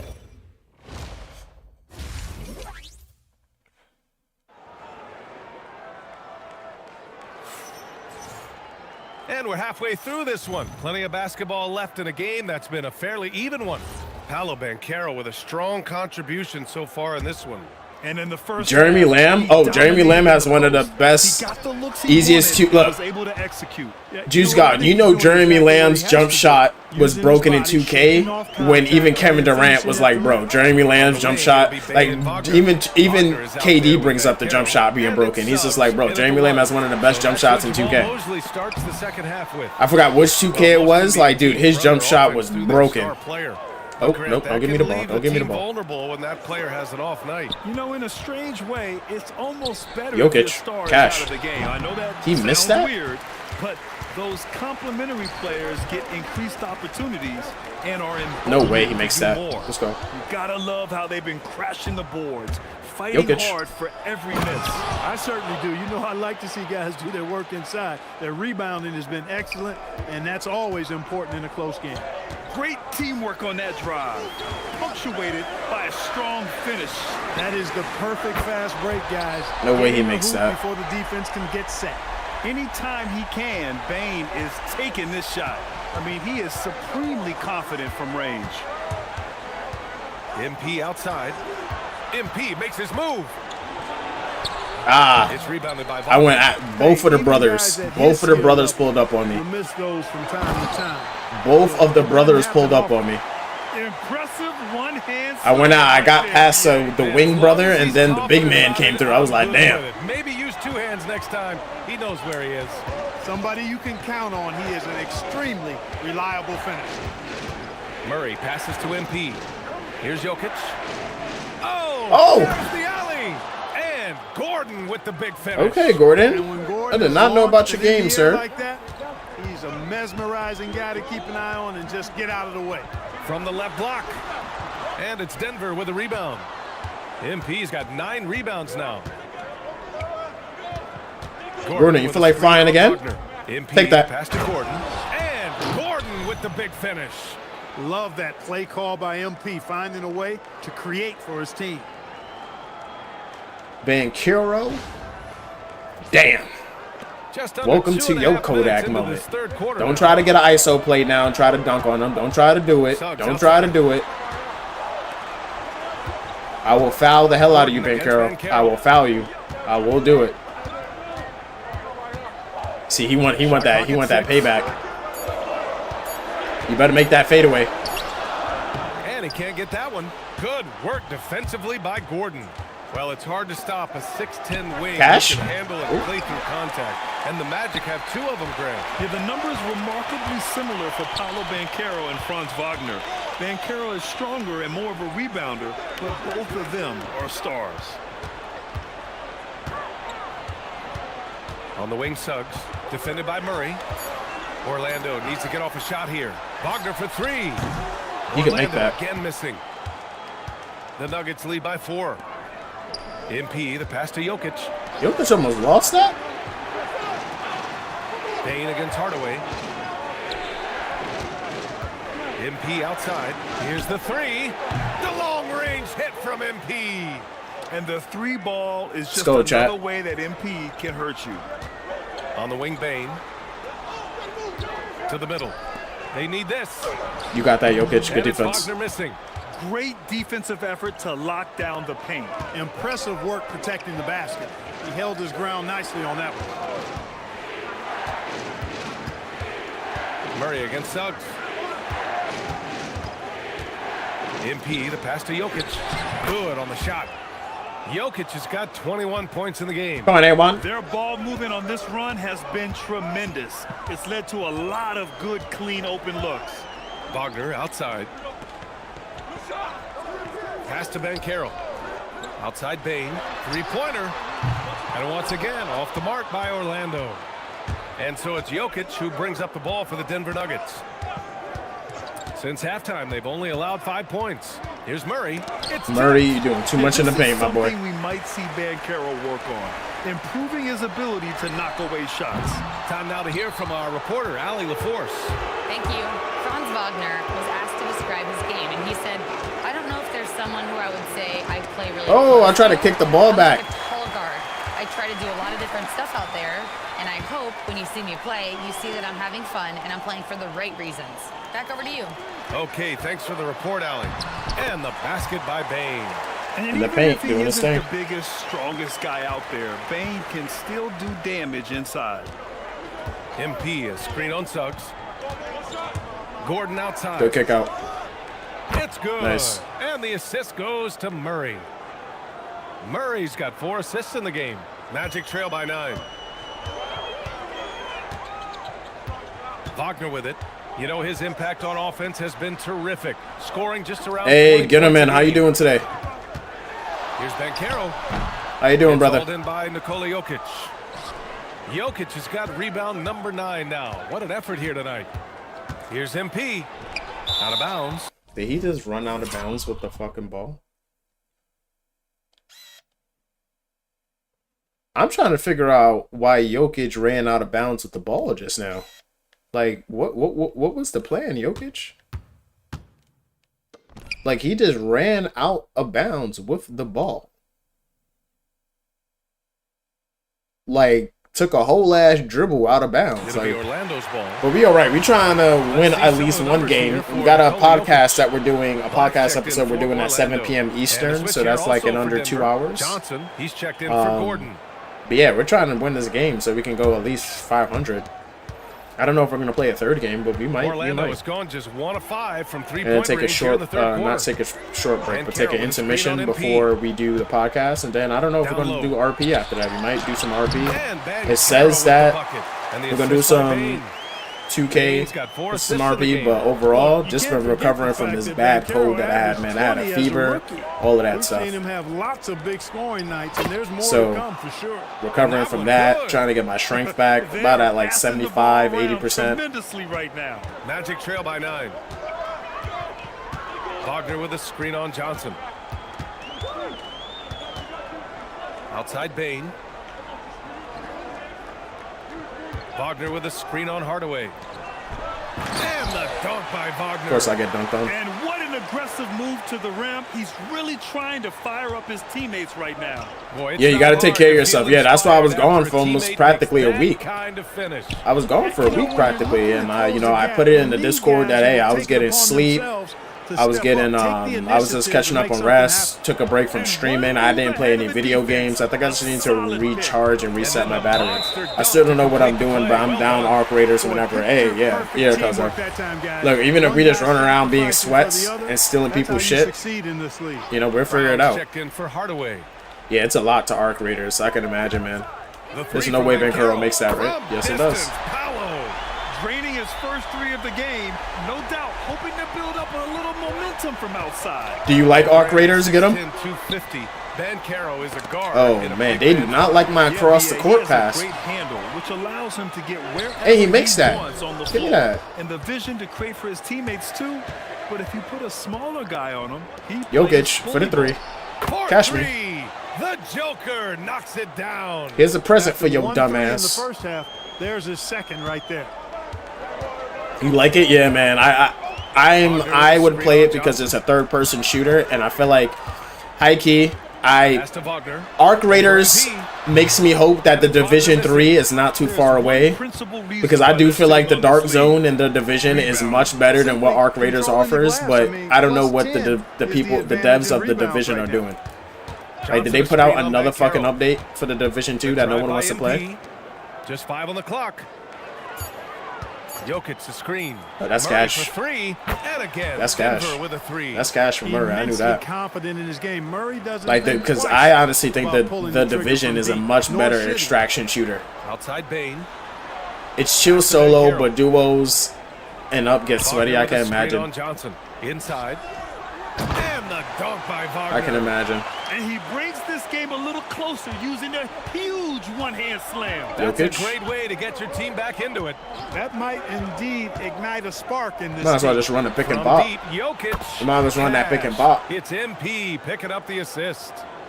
MP's got 10 assists here tonight. Double-double. Active. And so now a timeout called by Jamal Mosley. And we might see some changes. Coach potentially looking to adjust.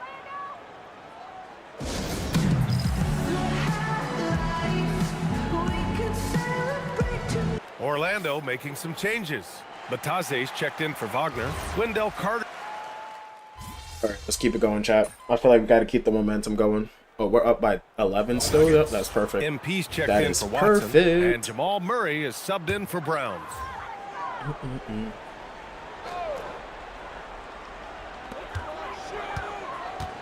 Wagner, the pass to Suggs. Now Jones puts up a three. On target from range. It's way more DMZ-ish than Division. Yeah, I felt like that's the vibe I got from it. It's like a DMZ what's its own video game based on the concept. And it's Johnson in at the 4. Oh! Tipped. Big time denial. I didn't know he got blocked. Well, he put some plaster on that one. Back come the Nuggets on the run. Kick out. Jokic, you got to kick out. For the 3. Let's go. Bang, bang. And Johnson gets it to go on the assist Bang, bang. by Jokic. And the Nuggets lead by 11. Pass to Wagner. And here's Bancaro. Put the 2K shoes back on. Everything changes now. No name brand shoes. On the wing, Jones. 6 No on way. the shot clock. Tried to answer back, but that 3 is off That the was mark. too strong. They've shown that power Caught him. inside. Their rebounding effort Jokic. has been sensational. Too late of a pass. Putting it mildly. That was my they've bad. been absolutely dominant. Oh, and that one, no question. That was way too late of a There's pass. the fly. Here comes Mr. Suggs lifting off. Murray passes to MP. Johnson a screen on Wagner. MP against Wagner. Dude, take the fucking pick. Give me the Outside What Johnson. are you doing? Tries to spin My bad, move. Brown. That's a bad shot. Second shot opportunity. And one. So it'll be 2 free throws. He was fouled in the act of shooting. It's going to go on Jalen Suggs. Tough to match his activity level. MP Triple-double. with that youthful exuberance. The Magic making a switch 10 here. points, Baines checked 14 in. rebounds, And then for 10 Denver, assists. Aaron Gordon comes in for Johnson. 50% from the free throw Hardaway line. is subbed in for Brown. And when you have a multiple MVP like Nikola Jokic, there's pressure to put him in position to win it all, Clark. Certainly agree with you there, B.A. Widely regarded as the best player on the planet. Cash. Jokic has the capacity. Those are the to shots you will gotta them to make. Victory single-handedly, but ideally, he shouldn't have to. He needs some additional reinforcement to complement his greatness. MP looking around. Back to Gordon. And Gordon with the big finish. Gordon. Gordon's eyebrows go up when he sees an opportunity to drop the hammer. This guy is a phenomenal athlete who throws it down with some major force. Wagner Ooh. outside. Takes the 3. That's good. That wasn't a picking, not a moving pick. That's where it was. I couldn't get the words together, child. Moving pick. My man threw that shoulder at the last minute. On Jones to the middle. I was trying to pass the ball. And the shooter had very little space on that attempt. And guys, that's For exactly 3. the kind of Bang, bang. impact defense they want Bang, to see. Kuro. Adjustment time for these guys. The defense has to make some adjustment here. Take it slow. Take it slow. And here's MP. He'll bring it up for the Denver Nuggets. Earlier in the game, they led by 19. And He Gordon caught with the that? big finish. He caught that? I just love that alley-oop slam, B.A. Defense disorganized. Defense Oh, pays. I didn't expect him to catch that, chat. I did not expect him to catch that alley-oop. I did not expect him to really get that. Outside. Elevated amongst 2 people. Pass to Bain. Orlando moving the ball around. No way. And it's Wagner missing. Denver has gone 2 of 3 from beyond the arc here in the 4th. Murray passes to MP. Now Jokic fires. They're not from guarding deep. him. Rebound by the Magic. They're not guarding him in the Baines paint. got rebound number 8 here already in the game. To the inside. Here's Bancaro. Kicks it out to Bain. Stolen by Jokic. Let's go, Jokic.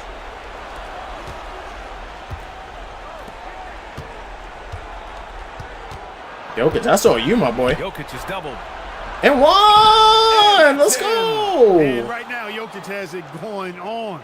He's doing whatever he wants Says, to. give me the out ball. I have horses to So bet. Jamal Mosley calls Let's for the go. timeout. He clearly wants to talk it over and make sure everyone is focused.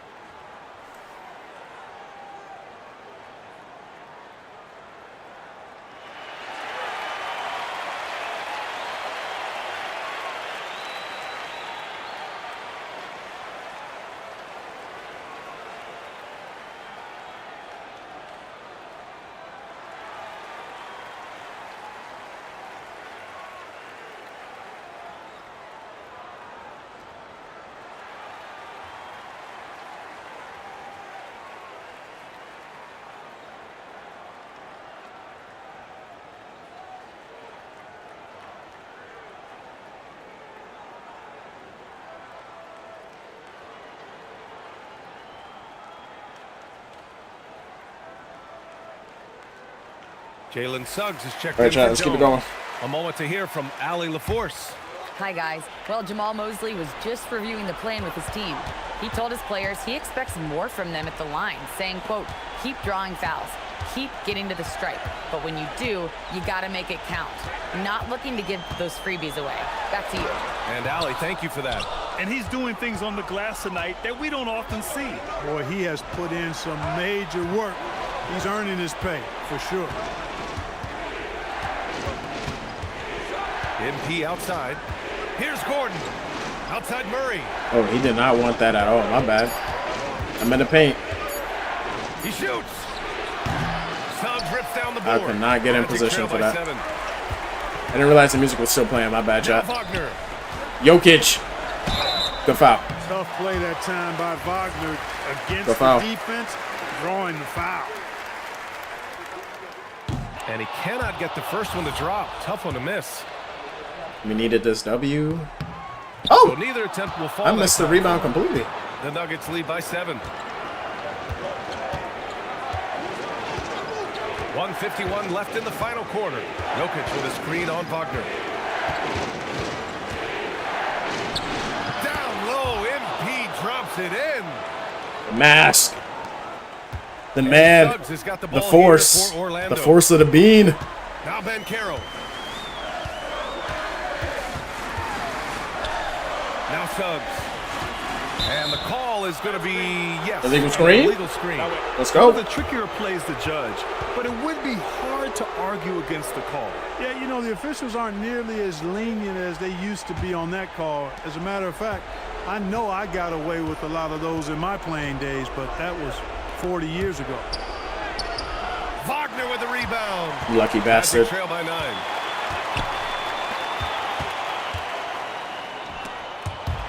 Gordon with a steal. And Denver pushing it up now.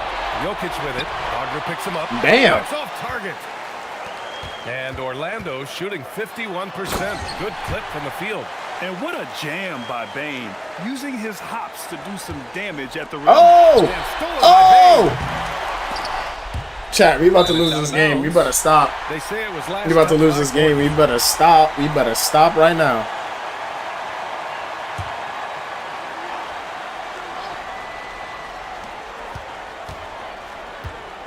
Bane against Hardaway.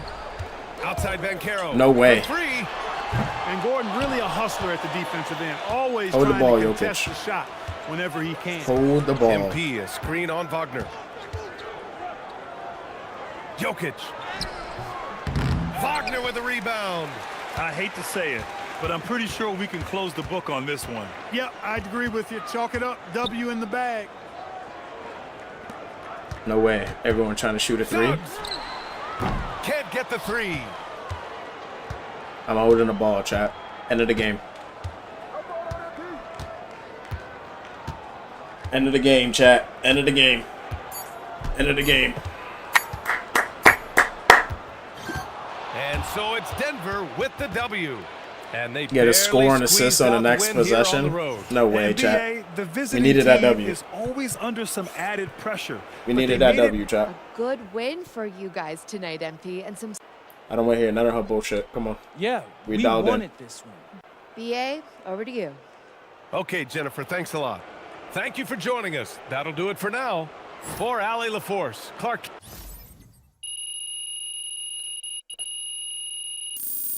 All right, chat. I'm going to use the bathroom.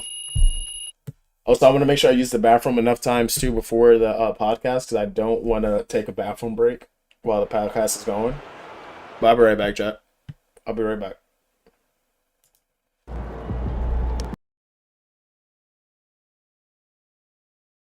Zone C secure. He said red light, green light. We don't stop at the lights. Not let up. Sit your ass down. We lost B. Come on, we robbing, bro. We have lost the lead. Screw, screw. Hostile skewer inbound. Taking Alpha. Camper 1 to camper 2. Oh, you lucky I didn't sock your ass. Woo. Get down.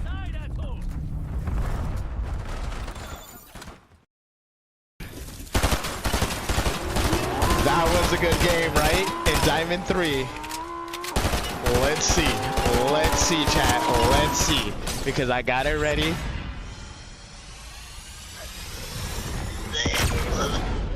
Let's go, chat. Let's go. Turn me up, chat. Turn me up.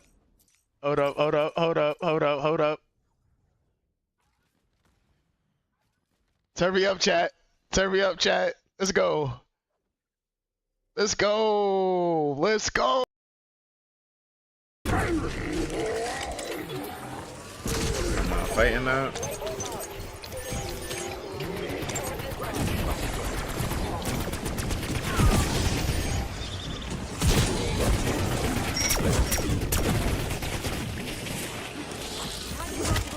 You identify the individual who assaulted you. Oh, good chat. Oh my lord.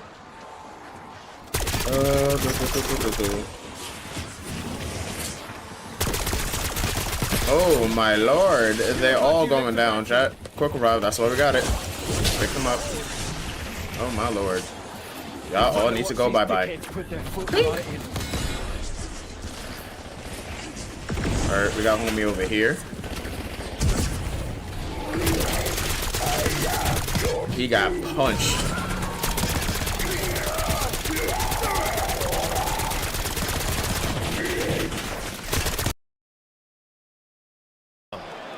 Capella's got 6 rebounds here tonight. Here's Prez. 13 points in the game. Here he goes. And the slam dunk by Capella. Now draw that one up again. Throw it up. Welcome to your Kodak moment, Karnett. That's an Kodak easy two. moment. Yacht. Boston trailing. That was nasty. I gotta get used to this shot. Oh, say does that star-spangled banner. I don't think I could get DMCA for this, chat. I don't think so.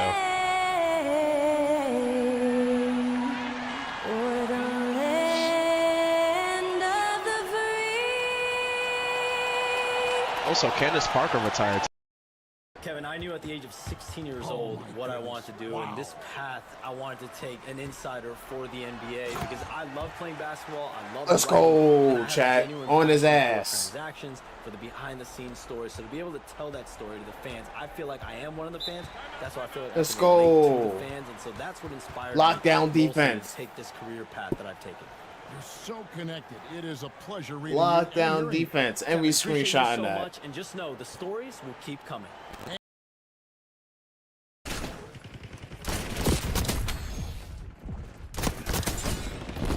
I respect that heavy though, that you actually got a method to it too.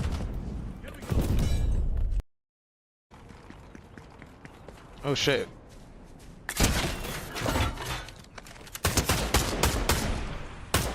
Stupid ass. What were you doing? Chat, did y'all see that? He was just chilling. Yeah, I literally hit him with it too. I just that's a cool clip right there. Like, but yeah, as you can see that. See if this give me a perk.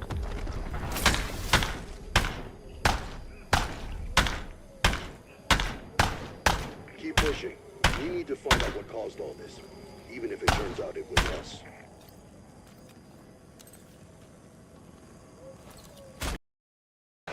Bogdanovich passes to Capella. Here's Prez. He's covered by Bay. Capella. And he lobs it up top. And it's Capella with the jam. His hang time on the rim. Clint That's a sweet cherry Capella. on top, BA. It's a close game, and those displays of explosiveness can jumpstart a team.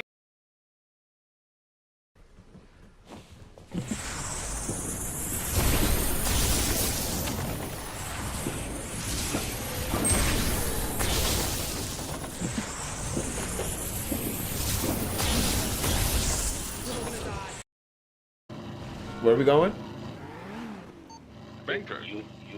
Oh wait, hold on. Oh shit, my bad. I gotta drop off the shit I wanna drop off the gun prints and stuff. I don't like carrying this shit. Fucking lowballed, bro. He's so lucky I just wanna move this shit. Get the fuck out my face, bro.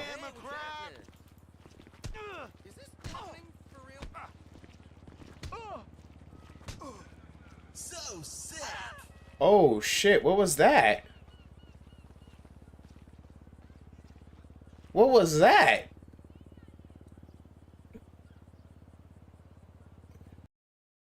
Schroeder puts it up from 12. Prez, Nice. pass to Claxton. Nice. Nice. Just a textbook lead pass right there, putting it The right handles where and I thought Jay was in the paint. Jay, you want to go? What you want? You want to pick and roll? I'm coming for pick. Nah, we got it. I told you, man. If there's one thing I can do is pass it. All right, chat. Do y'all want me to play one more game of 2K? Or do you want we could jump into some GTA RP? Also, you're gonna do a chat check. Does my shirt feel what the fuck? Okay. But yeah, let's do a chat check real quick. GTA RP or we continue with 2K?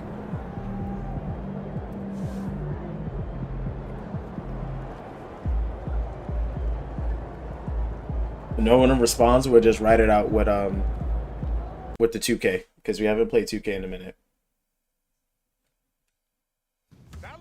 We just hit 2 hours streaming too, chat.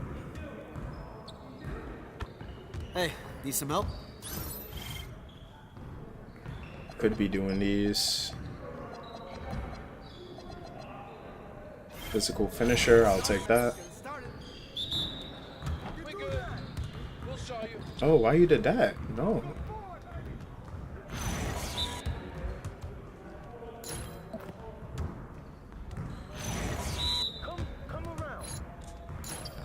I don't be going towards the contact, chat.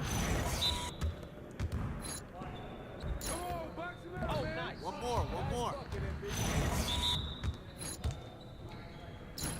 I'm gonna keep doing this. So I'm gonna keep doing this. We avoid the contact, chat. Floater. Just like that. Floater. Floater.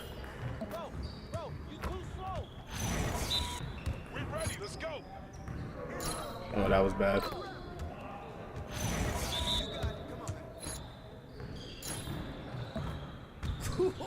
Let's go! That laugh? It's time to play now.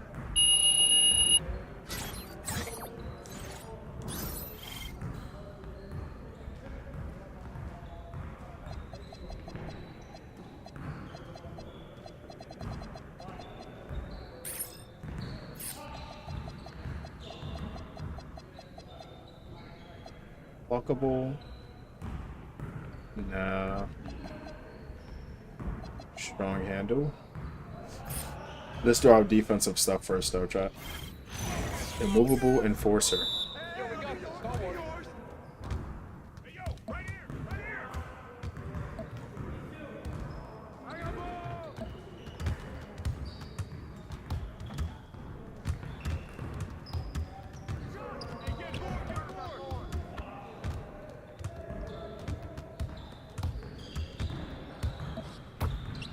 Oh, that was blocked. Look at that. Damn.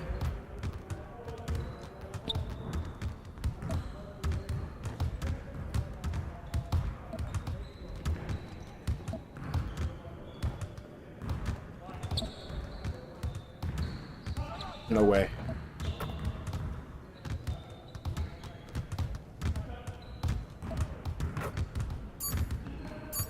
Still makes it. Oh, I'm about to say, ain't no way. Ain't no way he still makes that.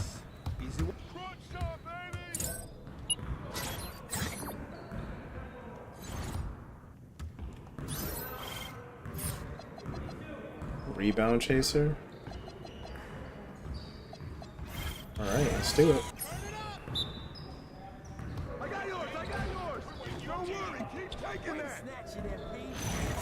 Oh yeah, give me my rebounds. Got that mask on, I'm a menace now. Now we're rolling,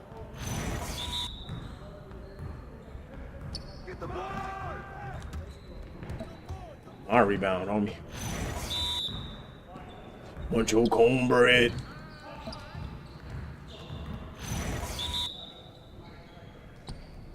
That's all right, man. Good look. Keep it going.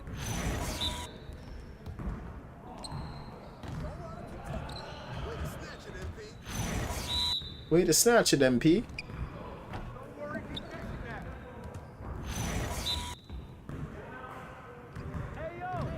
Let's go. Aaron Gordon might get that. Nope. These dudes really don't box out. Yes. So wait, is it just like a... They don't box out at all, check. If they box out, they could at least make it a little more, you know, challenging.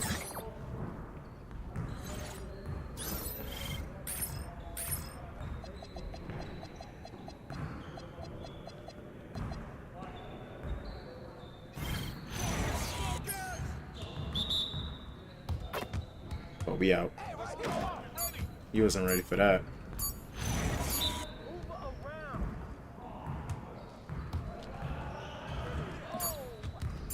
He's not ready for that.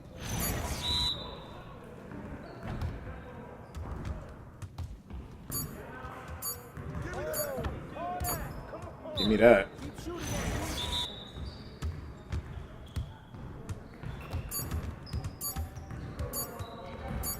That's not a bad shot, but that's not, yeah, that's not what we needed.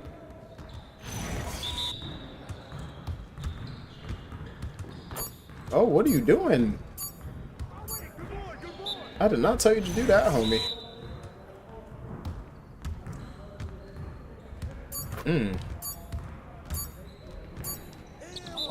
Let's go.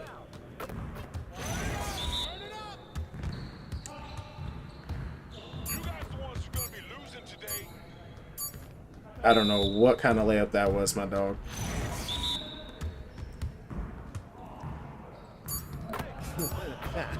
You're about to be ready. Let's go.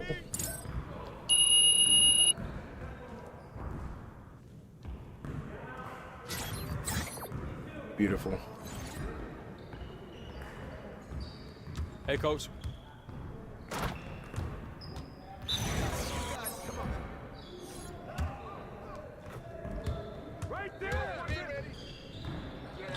In the paint. Let's go.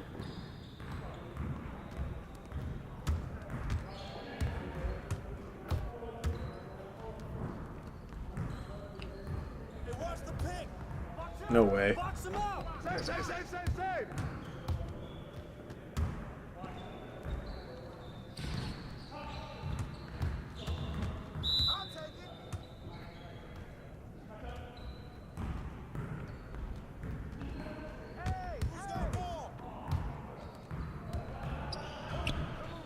Damn, son. I'm about to change this shot, man.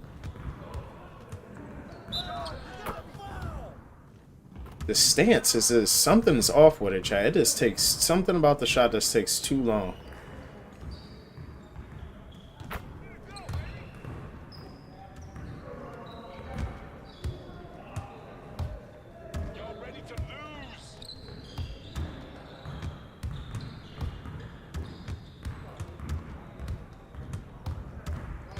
I broke his ankles.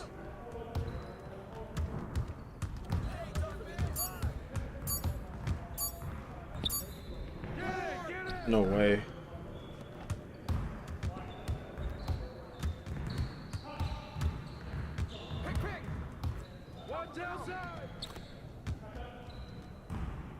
And we're down by 3 right now.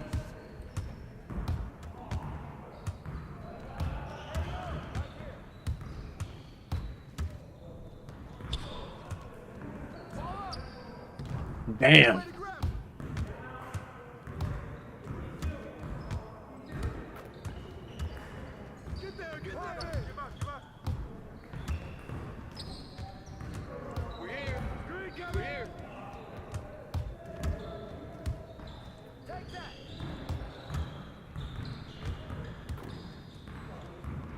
Murray, Jokic.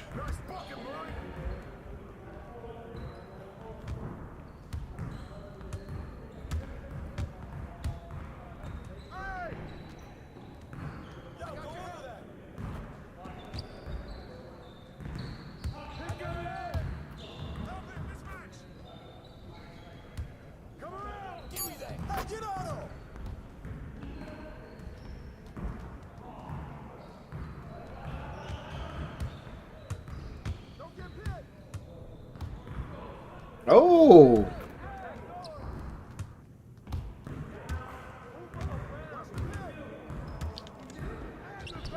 Where's my Man, I foul? can't even watch this. Where's my foul?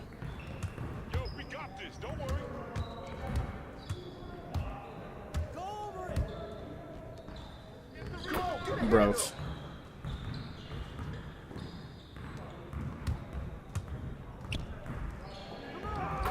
And one.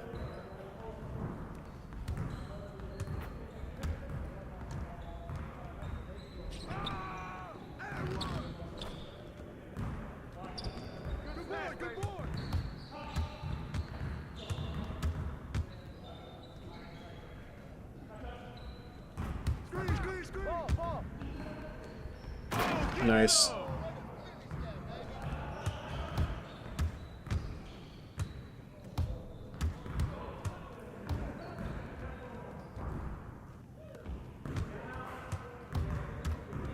Ball, we good.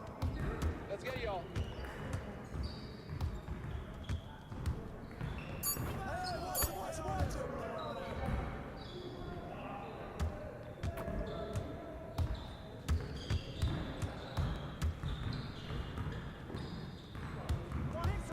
They was ready for that.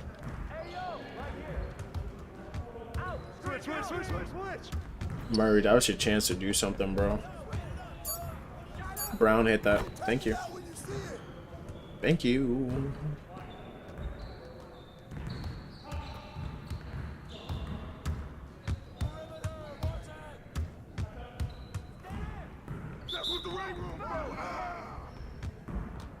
He said that's what the weight room is for.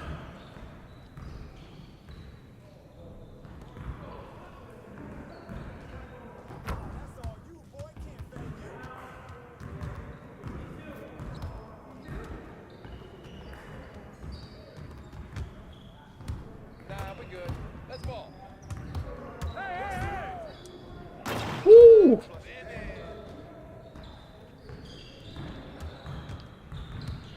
I ran all the way out of bounds just now.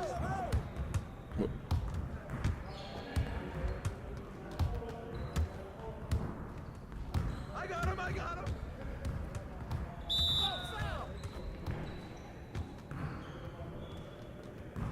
What happened? All I know is that we got the final possession. Murray, what you about to do with the ball?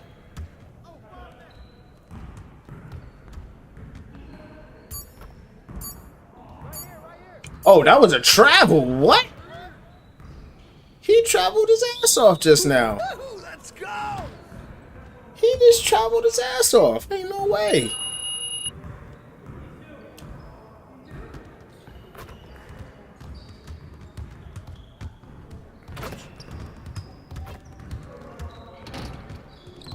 There is no way. All right, chat. Let's try to squeeze in one more game.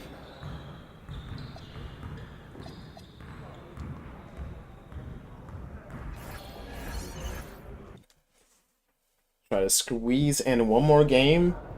Take an intermission and then the podcast.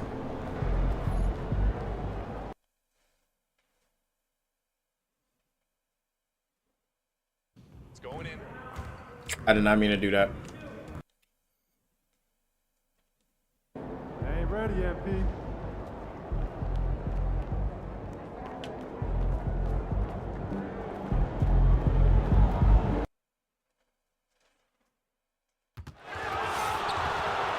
All right, chat.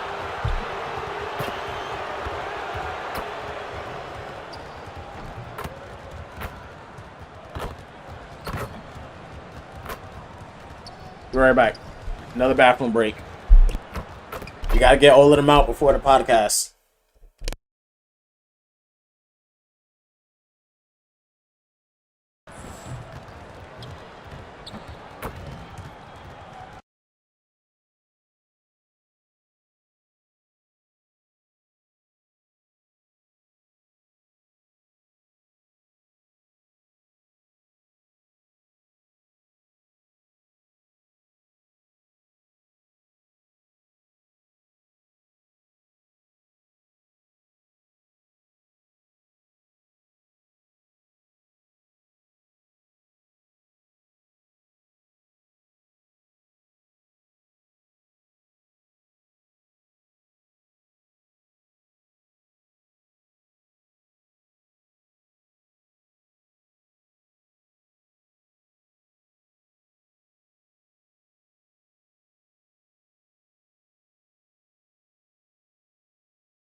Welcome and happy holidays from 2K Sports. It's time for NBA action.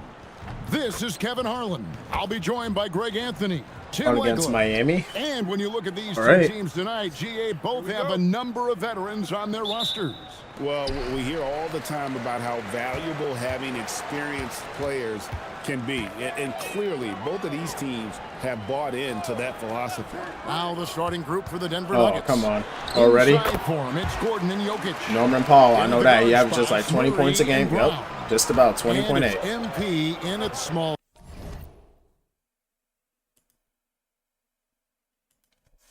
Forward. Pass to MP. Gordon with a screen on Powell. Lob pass to Gordon. It's stolen by Adebayo. And here we go. Fast break, and Hero's got it. Wiggins kicks to Adebayo. Good ball movement here by I forgot Miami. Tyler Hero's on this team still. Outside. Here's Adebayo. Over Gordon. And no good. Trying to use the glass.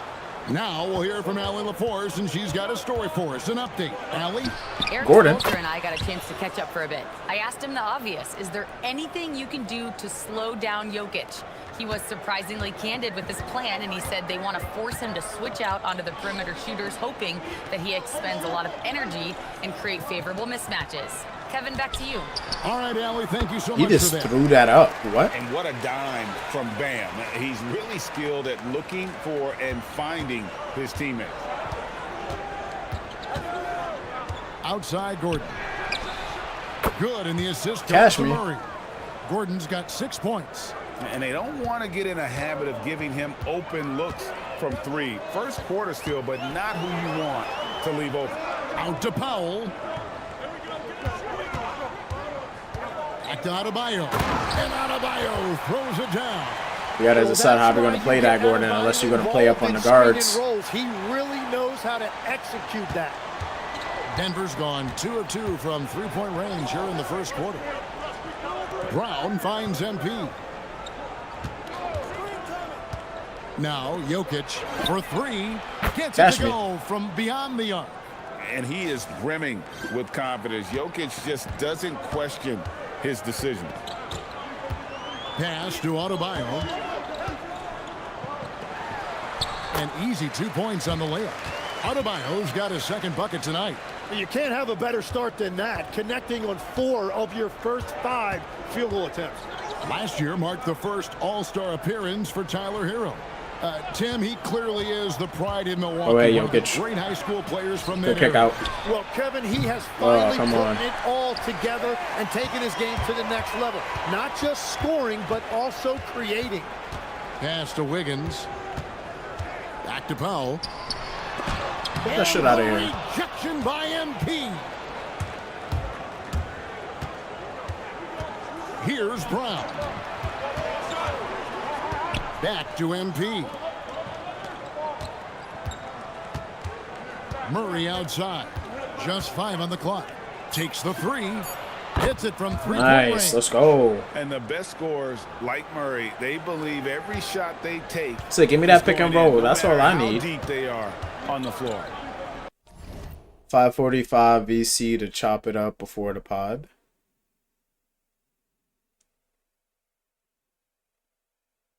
Oh, word. Okay. Okay. Word. Yeah, and I gotta make sure everything is set up too. Wait. Oh. Nelly, we might have to do it on my phone because I'm not gonna stop my stream to change it over, and I don't think I can mute. No, I can. I think I can mute my thing, but no, I gotta figure out how to mute Discord. I would have to figure out how to mute Discord. Yeah, I think I can mute Discord. I think I can mute Discord. I think. If I do it correctly. If I do it correctly.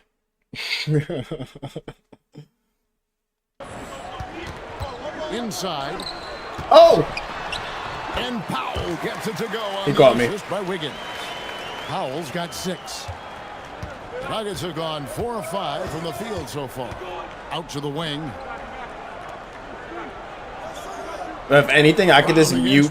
Like I could just have like. Yeah, stream could just go mute for like 15 minutes or so beforehand. Like I think I could cut the desktop audio and stuff, and it won't come on. Like they won't hear it or some shit. Like it should be fine. We'll figure it out, Brody. Gordon deciding where to go with it. 6 on the shot clock. For 3, Murray. Miami grabs the miss. They beat the Nuggets during their last encounter in Denver. Yeah, really ratcheted up the pressure in their last matchup, getting steals and just come creating on. havoc defensively. Well, turning defense into offense is important, and they did it at the highest level in that one. The Heat need to get a shot. Gordon, don't give that up. Don't give that up, Gordon. That misses. Had a chance to tie it there. And so it's Jokic with it. He brings it up for Denver. They come into this one having outplayed the Magic last game. Well, you look at the points they produced in that game. Great adjustments on the offensive end. And the fact that they did all of that on the road was really impressive. Shot by Gordon, wide open. That's in, coming off the assist from Jokic. Hey, when Gordon is knocking down shots off the catch, it just opens up his entire game.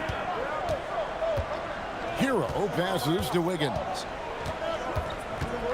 Driving the lane. That one goes in. And it's coming easy for them right now. 5 baskets in a row in the paint.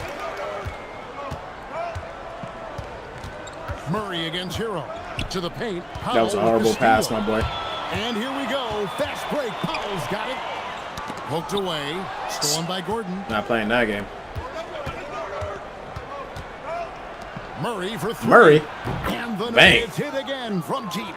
Man, hitting his shots. Hot makes. How about all 5 from long range? The man is hitting his shots. Hero kicks to Adebayo. Outside Hero. No way. No good on the triple. The Nuggets leading by 6.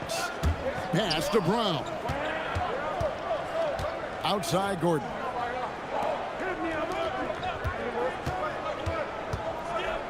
Inside. Here's MP. Get off me, Banked in little off the ass. glass. And the story here, Kevin, early on is how well they've shot the basketball. He'd have gone 6 of 10 from the field in this ballgame. Pass to Ware. Outside, Adebayo. Puts one up from 19. MP grabs the miss. He got the space he wanted for his mid-range. He just wasn't able to convert. Gordon, the pass to Brown. Trying to find Jokic. Gets it to him. 6 to shoot. MP kicks to Gordon. Shoot it, Brown. I got you.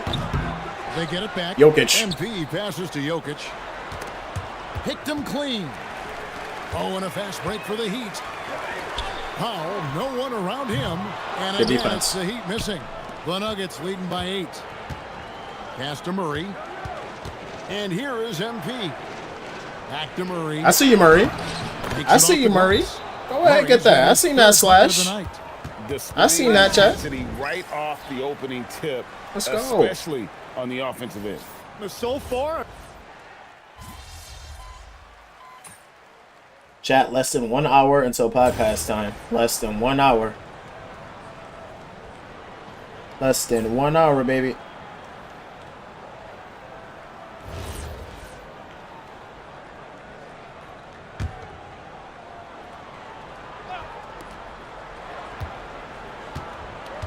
Hero against Murray.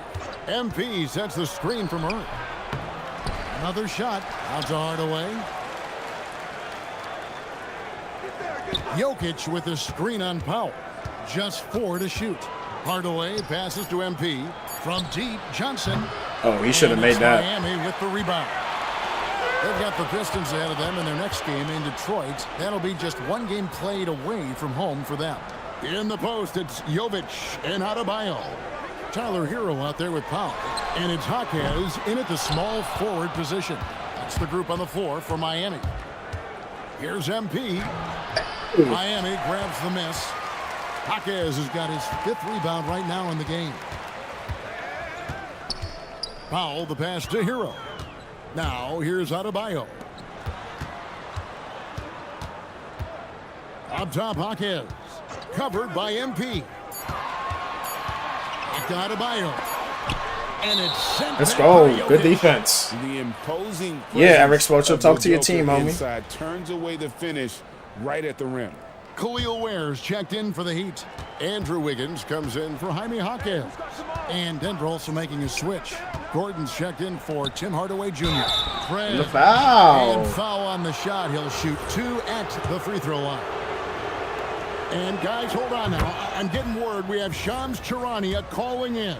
Shams, what do you have for us? Well, guys, a lot of excitement about this upcoming 2026 draft class, but quietly, some scouts voicing early concern about the quality of prospects in the class of 27. Now, there's still time for players to emerge, but expect this to impact the way teams value those picks. Something to keep an eye on, no doubt. Shams, thank you very much for the report. And Adebayo causing all sorts of problems for the defense because of his versatility offensively. And after playing most of his career at the center spot, Greg, do you like Bam Adebayo playing power forward?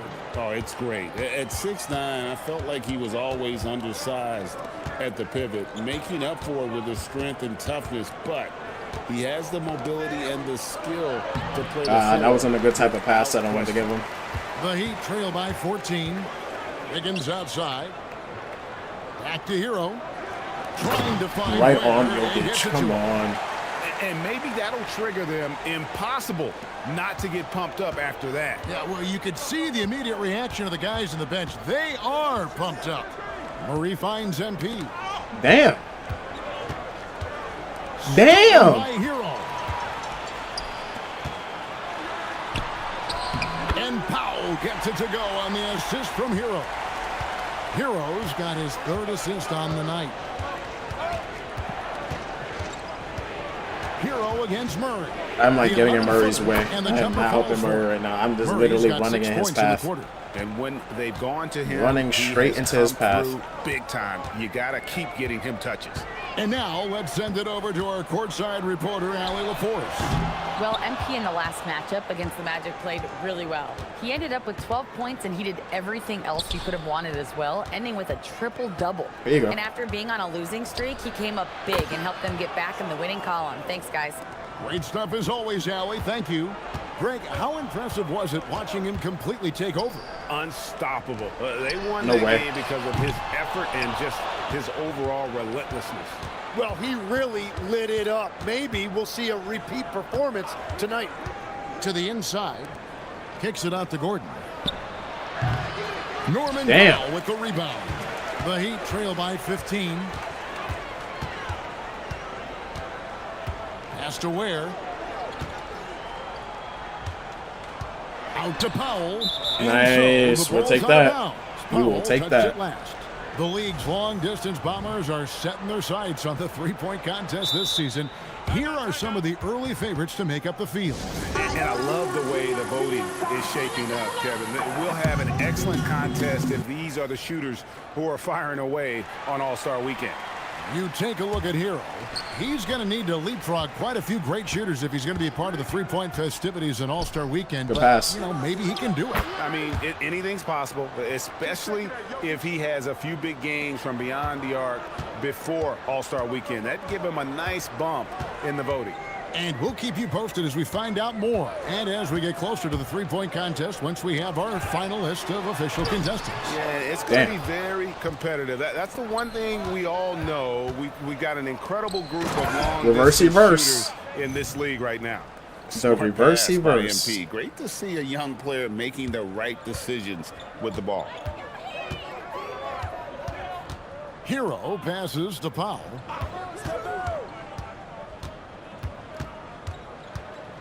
Back to Hero. Pass to Jovic. Down to 5 on the shot clock. Wiggins from outside. And That's Brown Andrew Wiggins? pulls I it didn't even know down. that. And they've only got a slight edge on the boards, but it just feels a lot bigger. Jokic draws the double.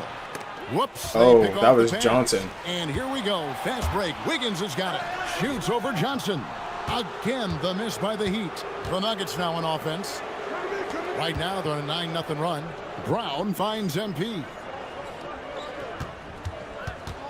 Johnson outside. Shot clock at 5. MP passes to Jokic. Jokic's been winning the ball the whole time. Wow, you got Hey, right here. defensive effort right there. It really made a difference. Hero against Brown. Pass to Powell.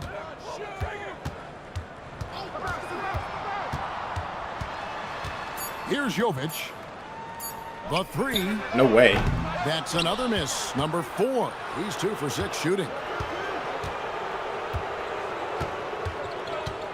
40 seconds left now here in the second. And the officials will call the illegal screen right there. Come on, Another coach. foul would give him 3 before the half. Something Come on, to coach. keep an eye on, guys. Jaime Jaquez, he's checked in for the Heat. Well, it was Miami winning their last game against the Pacers. Hero on the wing, covered by Brown. Brown against Hero. I'm on his Pocket ass. 6.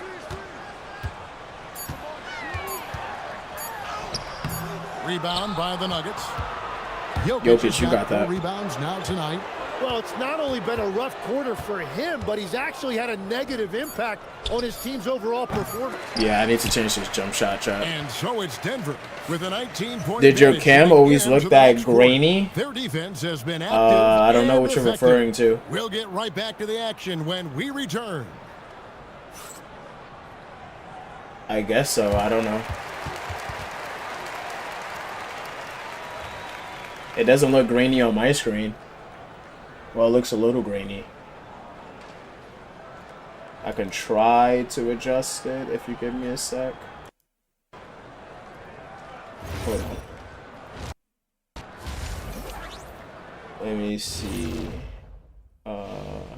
Hello, everybody. Let's start that out with a work? look at the recently announced Players of the Week. Big fella, you've won a few of these back in the day, haven't Did that you? help? Yeah, That probably helped a little bit. Now just focus on winning analyst of the week. You never won that? You know I've already won That probably helped. a couple of times. Better luck next year, Shaq. I demand a recount. Yeah, that probably helped. Now let's talk about that first half. What an impressive performance for the Denver Nuggets. I appreciate you saying Yes. something, bro. Thank you. I didn't realize it was that Huge grainy. halftime. Thank you Now for saying time to something. send it over to Kevin Hart. Thank you for saying something. Seriously, appreciate you.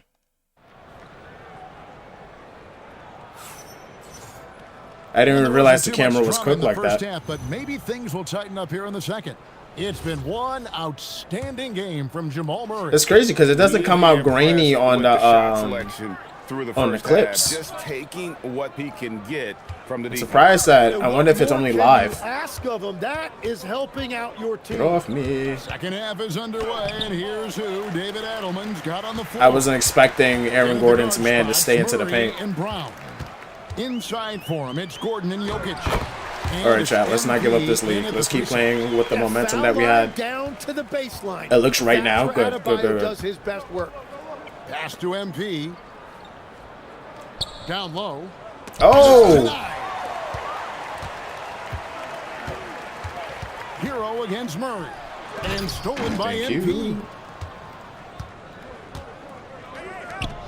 Murray down low. What are you doing, Murray? It's stolen by Adebayo. Powell with it. And it's Gordon picking him up. Here's Hero. Everyone play defense, Good ball please. movement here by the Heat. Left side, Adebayo. Shot clock at 6. Hero passes to Ware. Over Jokic. Misses off the right iron. The Nuggets leading by 17. So, Greg, offensively for the Get off Miami me. Heat, there is room for improvement. Get off me. Yeah, they realized they were in need of another elite shot creator aside from Tyler Hero. For all his growth, teams had been able to key in on him. And Oh, he caught me. I jumped way too early. Powell, that's good. And if you're the guy who has to guard him, it is never going to be an easy night for you. Powell against MP. Jokic kicks to MP. I need someone to come up over here. Brown. Brown, top of the key. Good, and the assist goes to MP. I needed someone to move to the right spot. MP's got his 5th assist in this one. Hero against Murray. Left side, Adebayo. Drills the three-pointer. Adebayo's got 14 points for the game. Wow, look at Ben with that kind of shooting range, and it's good to see him shooting the ball with confidence from deep. Jokic gonna hit this MP three. Against Powell. Pass to Jokic. Three-pointer. Good on the triple. Jokic has got his 3rd basket of the night right there. And I like the back and forth here, showing confidence from range. Yeah, he was so ready to answer that. These teams are just No way he battling. hits that. Oh, Bam Adebayo. Whatever they said at halftime, it is working. They look super confident out there. Murray, the pass to MP. Now Brown, covered by Wiggins. Brown against Wiggins. Give the ball to Jokic. Back to MP. Denver needs to get off his shot. Here's Jokic. It's Adebayo. Brown should have gave the ball to Jokic. I don't know what he was doing dribbling like got that. 6 rebounds in the game. Powell, the pass to Hero. Wiggins outside. Fires the three. And it's Jokic with the rebound. If I go one-on-one with Jokic for the rebound, I'm losing every time. Tonight. Solid rebound there, and with the score like it is, that's an area where they can't afford to get lazy. On the wing, Gordon. He's guarded by Adebayo. Here's MP. Something had to give. By Tyler Hero. Something had to give. Tough game for him with his shooting. Fortunately, the rest of the team has picked him up, and they have the lead. Man, the triples keep falling, guys. That's 3 in a row. Outside Gordon. MP passes to Jokic.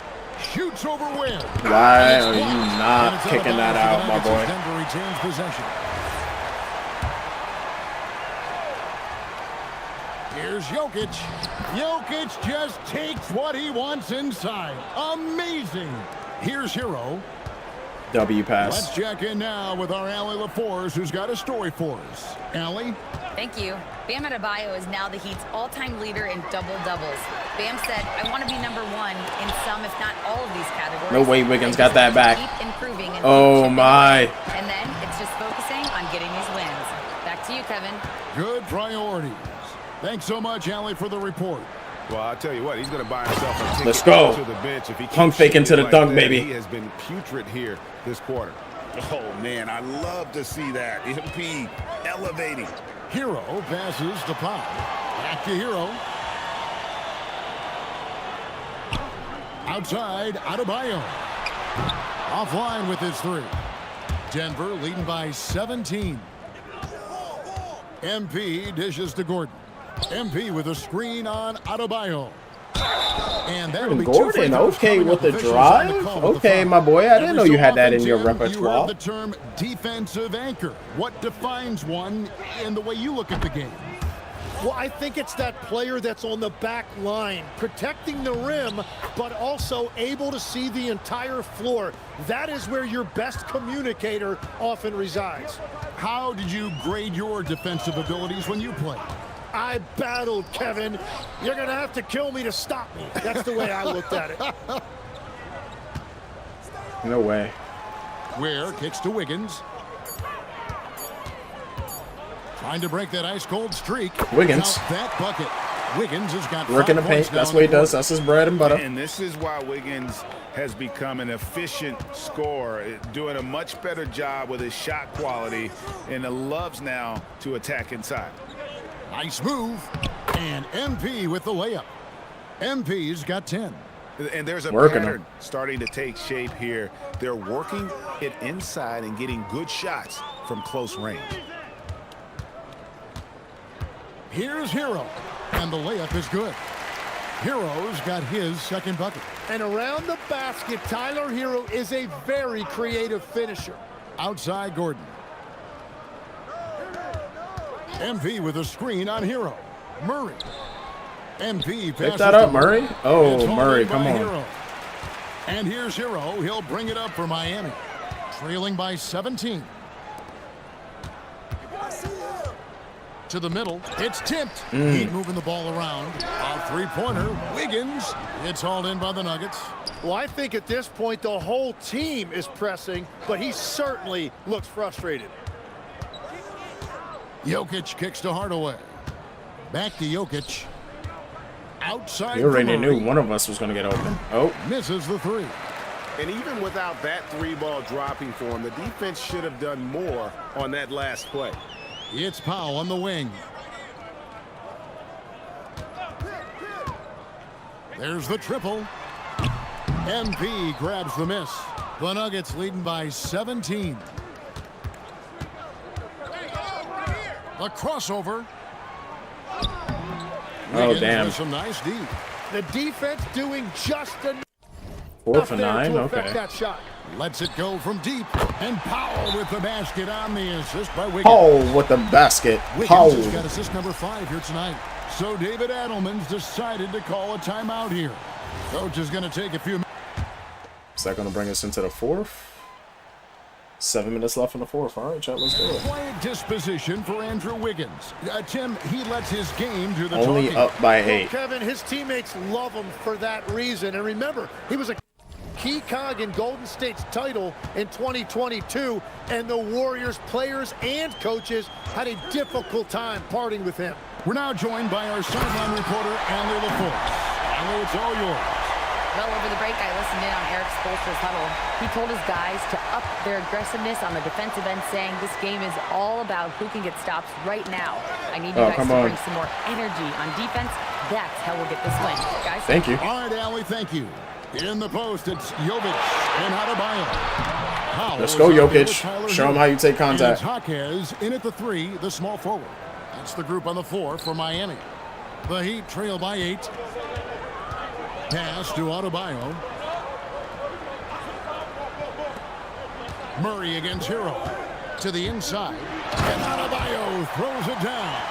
And scoring is not always his primary responsibility, but this has been Adebayo's night, and they will take it. Johnson, the pass to MP.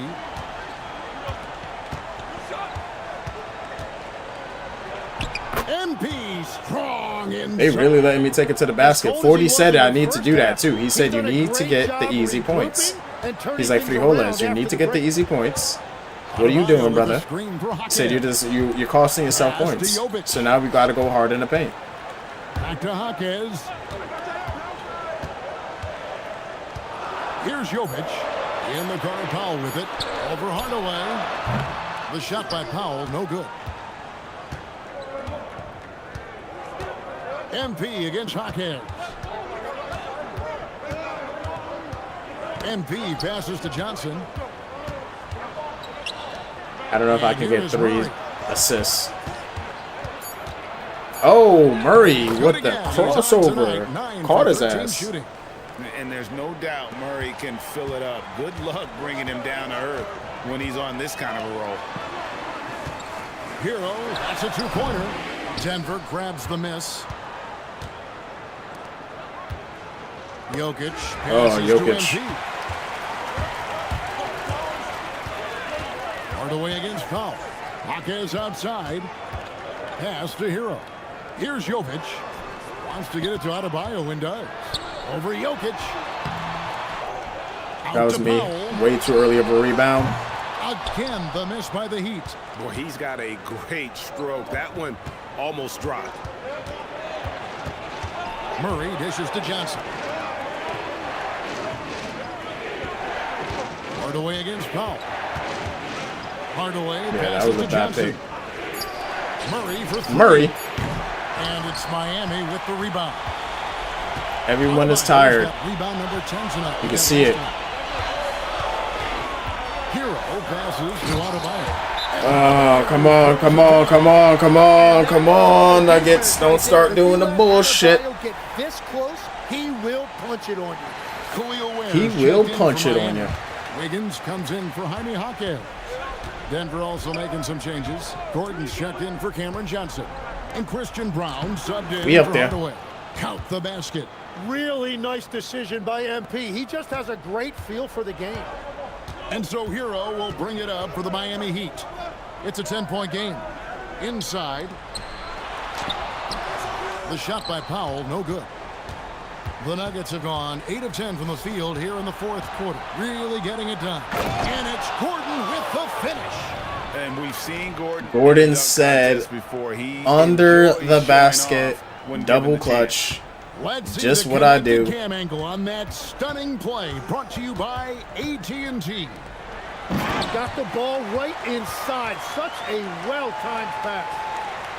Like, are we just running an exhibition ball? Are we trying to And so win? MV will bring it up for Denver. Jokic with the screen on Powell. Outside Murray. And here's Jokic. Jokic draws the double. Brown fires. It's Bang. good. And the basketball IQ of Jokic Bang. is off the charts. Terrific kick out Bang, pass chat. to the shooter there. The Heat trail Bang, by bang, 13. bang. Hero with it. Oh, that is a big-time jam. Dunked right on Murray. That is ferocious.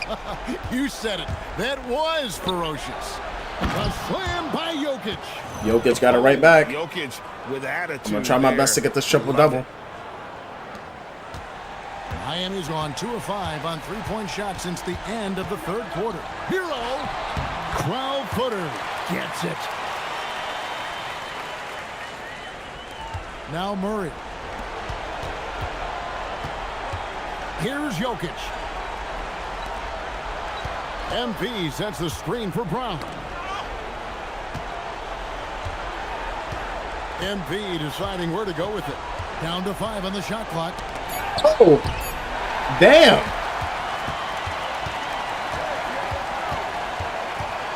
Powell against MP. And the foul. That was a reach-in? That's his first foul. Wow. They called a reach-in on me?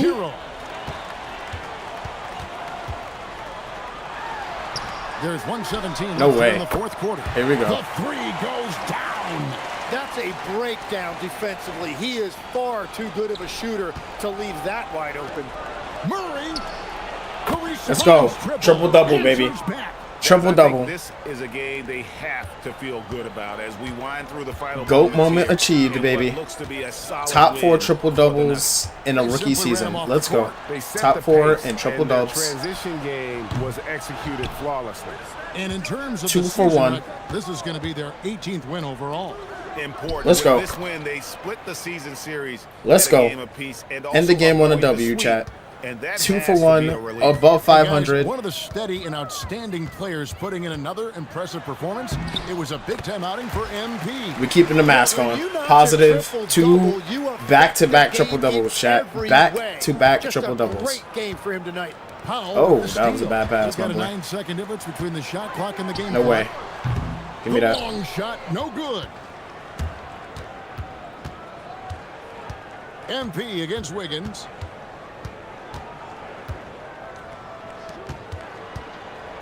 Here's Jokic. Finishes inside on the nice dish. Just so physical inside, even with contact. Jokic able to fight through it. Good charge. Norman Powell with the foul. Good charge, His third Jokic. foul I saw of the that game. coming. Yeah, really good defensive play to cut him off there and square up.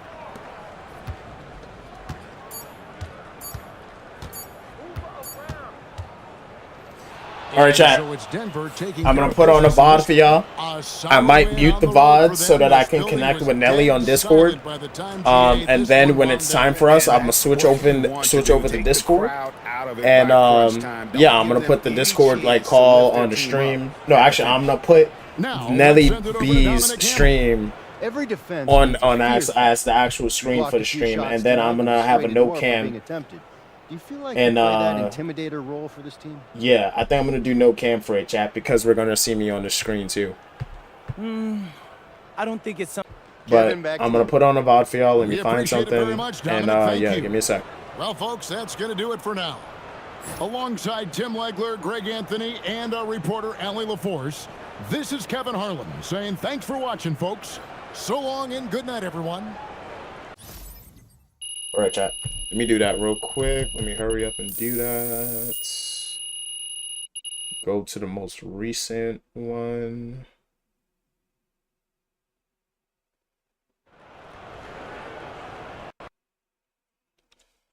All right, let me exit out of this.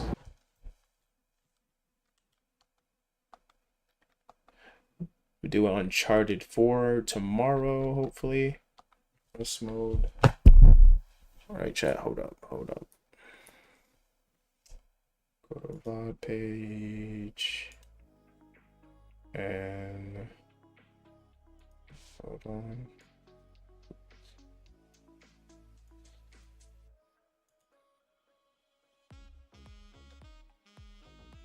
All right, chat. It should be good. Hold up. All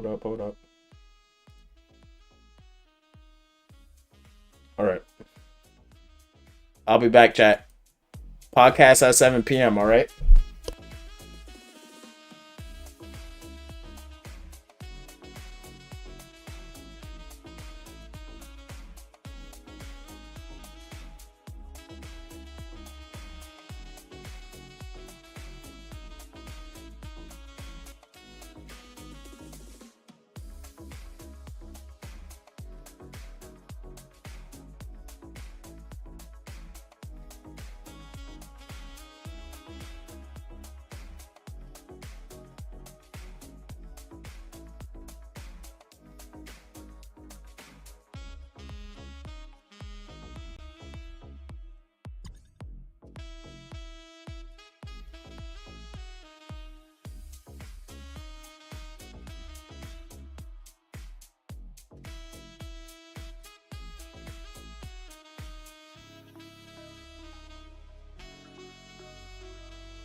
That was crazy. I literally destroyed this car just now. Oops, motherfucker. Alright. Criminal Hellcats. Let's go. Oh, nah, it's just keys. I dropped those. It's spoiled food. It's spoiled food. Yeah, like I could literally show you. It's spoiled food. Yeah, you see, it's the gas can that I used. And it's the food that I dropped that you can't eat. Hold on. You can't even eat this food if you try. Look. Can't eat it.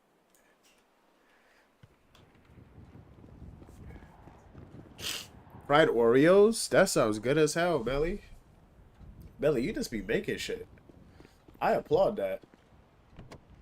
You just be literally just making shit. You just like, no, I'm gonna make this. I'll fuck with that heavy. Just gotta be like, I'm just gonna do it. Just do it. Alright, chat. Performance, you already know. Brakes. Transmission. Turbo, of course. Stance. Probably do like 10% like we did last time. Wheels. Off-road.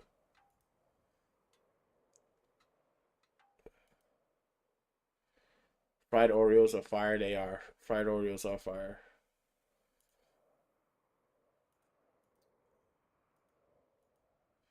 Upgrade.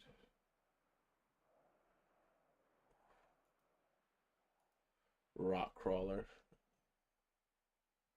I like those.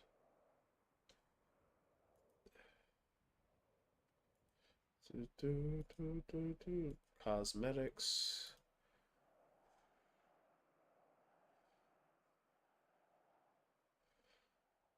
Nothing. Roll cage. Yep. Want it.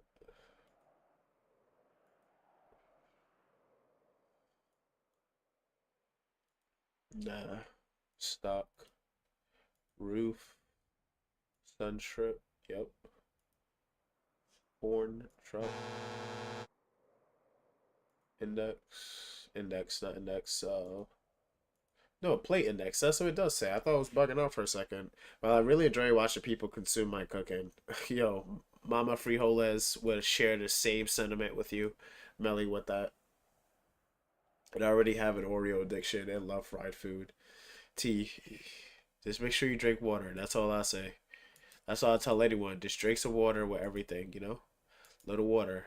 That's all we need. Make it all black, chat. All black.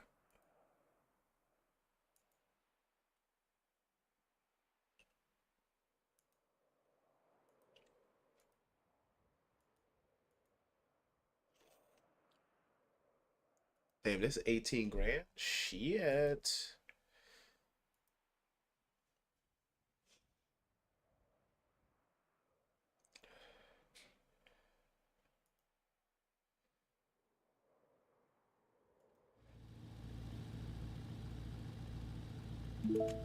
Alright, chat. Get out my car. Get my clothes. Do these changes.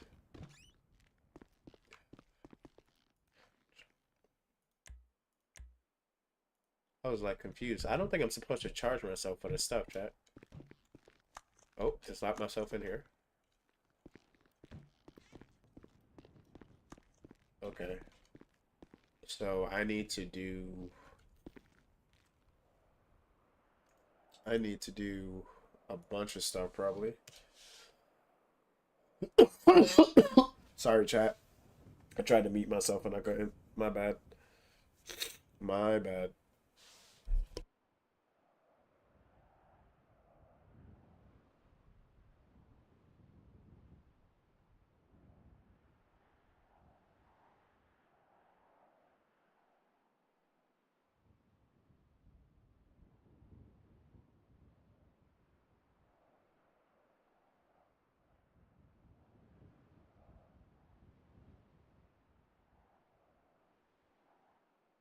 Alright, chat. I just had to like blow my nose again. I'm so sorry. Alright, so we need to do cosmetics. Probably we need more respray. Probably gonna need a tire set and all that good stuff too. Probably gonna have to make a bunch of stuff. So we're gonna have to go get our material again, most likely. So we're probably gonna have to do like 40 again of material. Probably gonna need steel.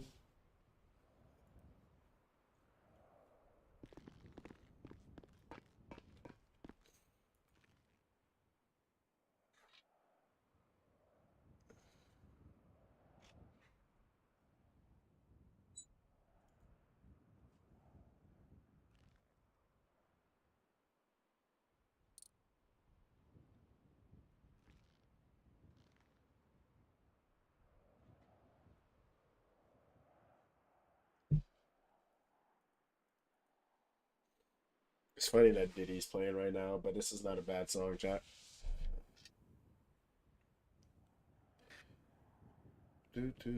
Where's the wheel set? That's what we need.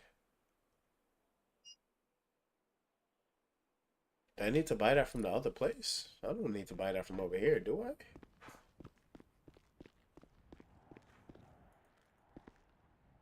Nah, that's from over here. That's from like, what?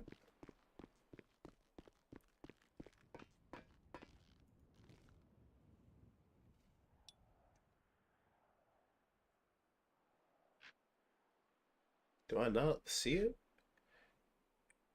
10 metal scrap for vehicle wheel set? That's different.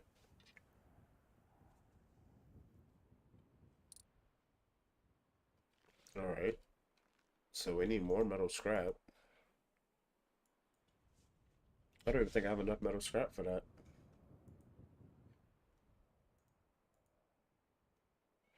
Yeah, I think I actually need to get more metal scrap. Someone got metal scrap in here. I think I saw some in here.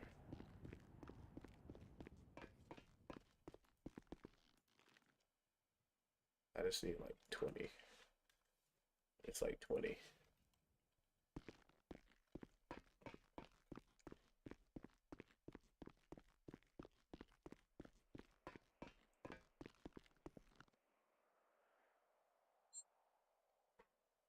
All right. Thank you.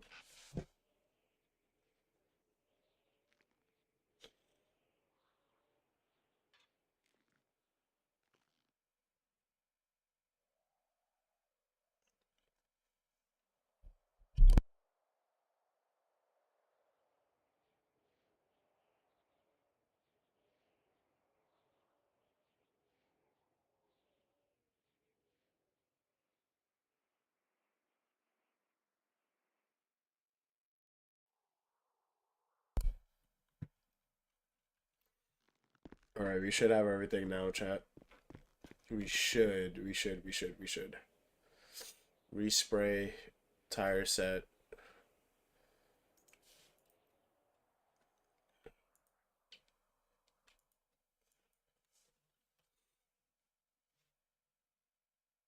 I think we need performance parts too, right? Or did we use all the performance parts? No, we didn't. And then we probably need stance. And then lighting. Definitely need the mechanic tool out, the tablet.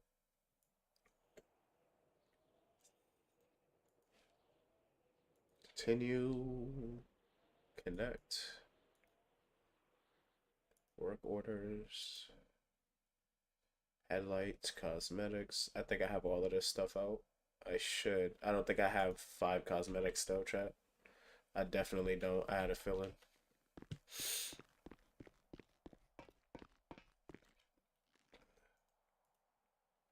Yeah, I don't have enough.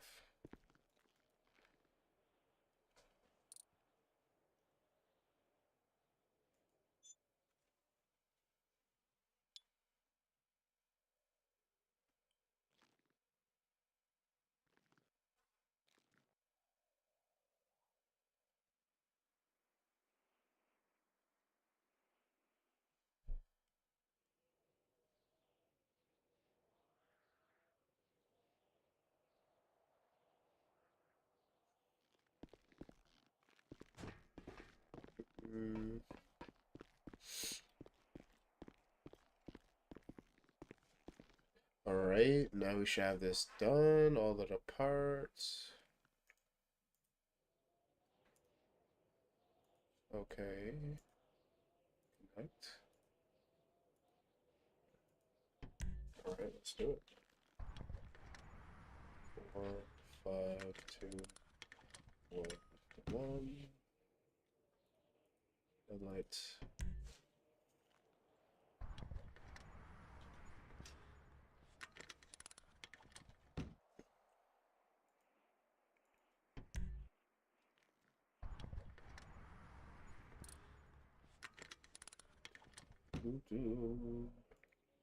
Respray. Oh, I gotta walk around and do the respray. Yeah, this is an old song. Old song. Jordan Spark and Chris Brown.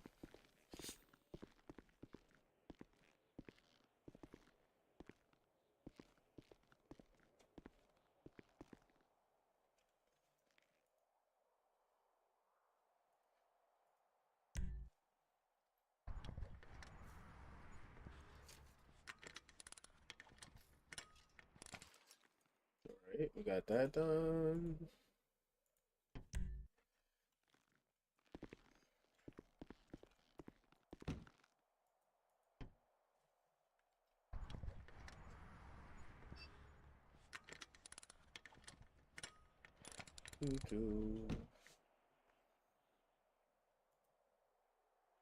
Alright.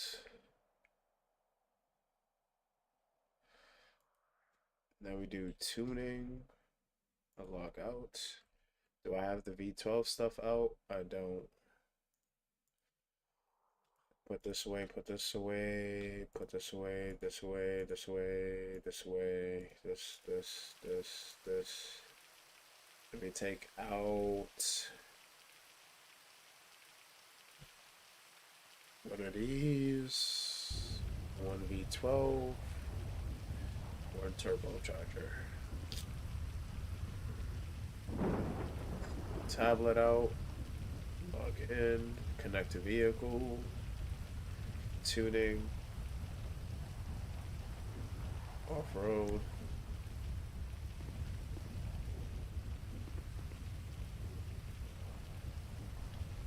One, 5, 4, 3, 4. Beautiful. Alright, chat, I'm gonna mute up real quick, alright?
And here we go.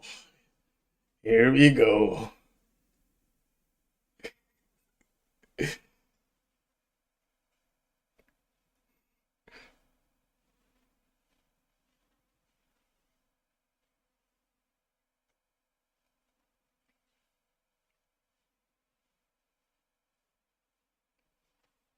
I'll send it right now, actually. Give me a sec.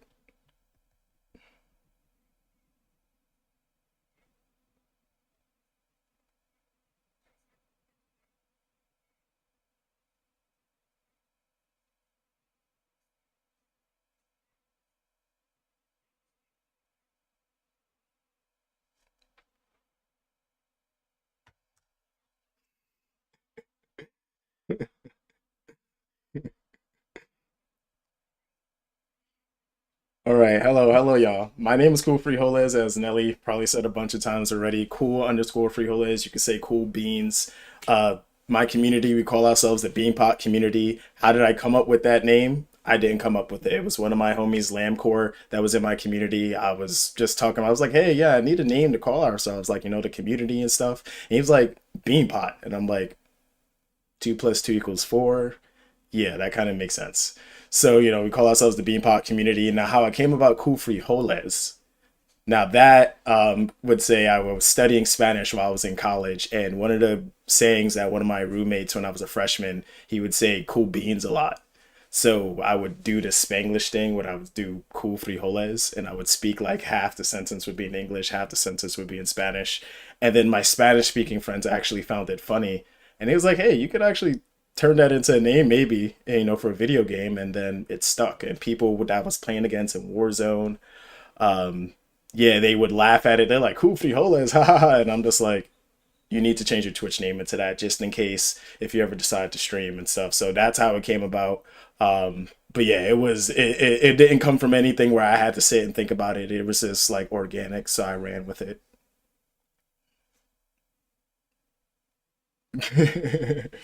My bad, my bad, yeah. My bad, my bad, my bad, my bad, my bad, my bad. We do a podcast, it's story time, man. It's story time. We open up the book, you know, my bad, my bad, my bad. A lot of people ask, they ask. My bad. I'm gonna slow it down. I'm gonna slow down. I'm gonna slow down. I'm gonna slow down. I'm gonna slow down.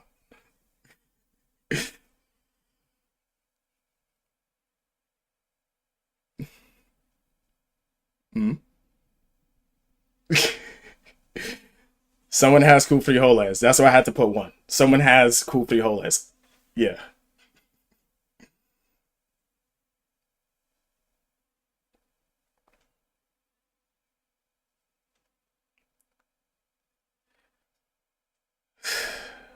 Today, I feel like just physically, I'm at like 75, 80%. I've been dealing with it like one of the worst colds I've had since I was like a kid. Had like fever, chills, congestion. Like I was taking Dayquil, I was drinking like orange juice, I was doing everything. Like I even figured out my own recipe for chicken noodle soup now, and it was just kicking my ass. It had to be like the worst, like I said, the worst cold I've had since I was a kid. So I just been trying to get my strength back, and I think while trying to rest up physically, I decided to take a break, like an impromptu break from streaming and stuff. So I think just to reset the mental and reset the battery. So I've been feeling much better, from what I was in the beginning of the week, how it was last week and stuff. So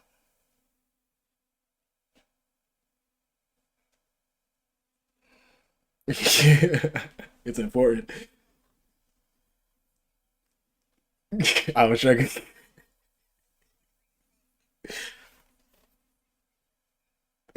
No tea bags, definitely.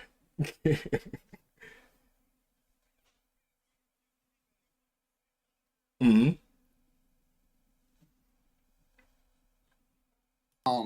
The dominant people sick all over the I don't get sick. I don't tell you, I don't get sick. But hell yeah, man. Shout out to good health, big dog. Shout out to good health. I hope it continues. Hope you get back to 100% for sure. Appreciate We that. need our, in your words, we need our early morning, midnight dopamine shots that only cool frijoles can provide. To All my quote night you, owls out there. to quote you, big dog. That being said, man, so you know what I'm saying? I normally go into this and I'll be like, what was your inspiration? But since you already kind of told us your origin story, we'll reword this, right? So here you are. How long you been streaming? Man, I think in March it'll be about 2 years. Okay. Yeah, where I like officially like hit the button and was like live and just like ran with figuring out everything on the fly. What led you into that? Like, what got you into streaming? Like, what was the idea, the concept, the premise? What was there like a conversation? Did somebody say, hey, you should get into content creating? Was you already watching content creators and streamers? What made you say, okay, boom, I'm watching this? If you were watching content creators, was you watched it? Did you go, okay, bet I can do that too? And you started, or was it like somebody said, hey, you should start streaming?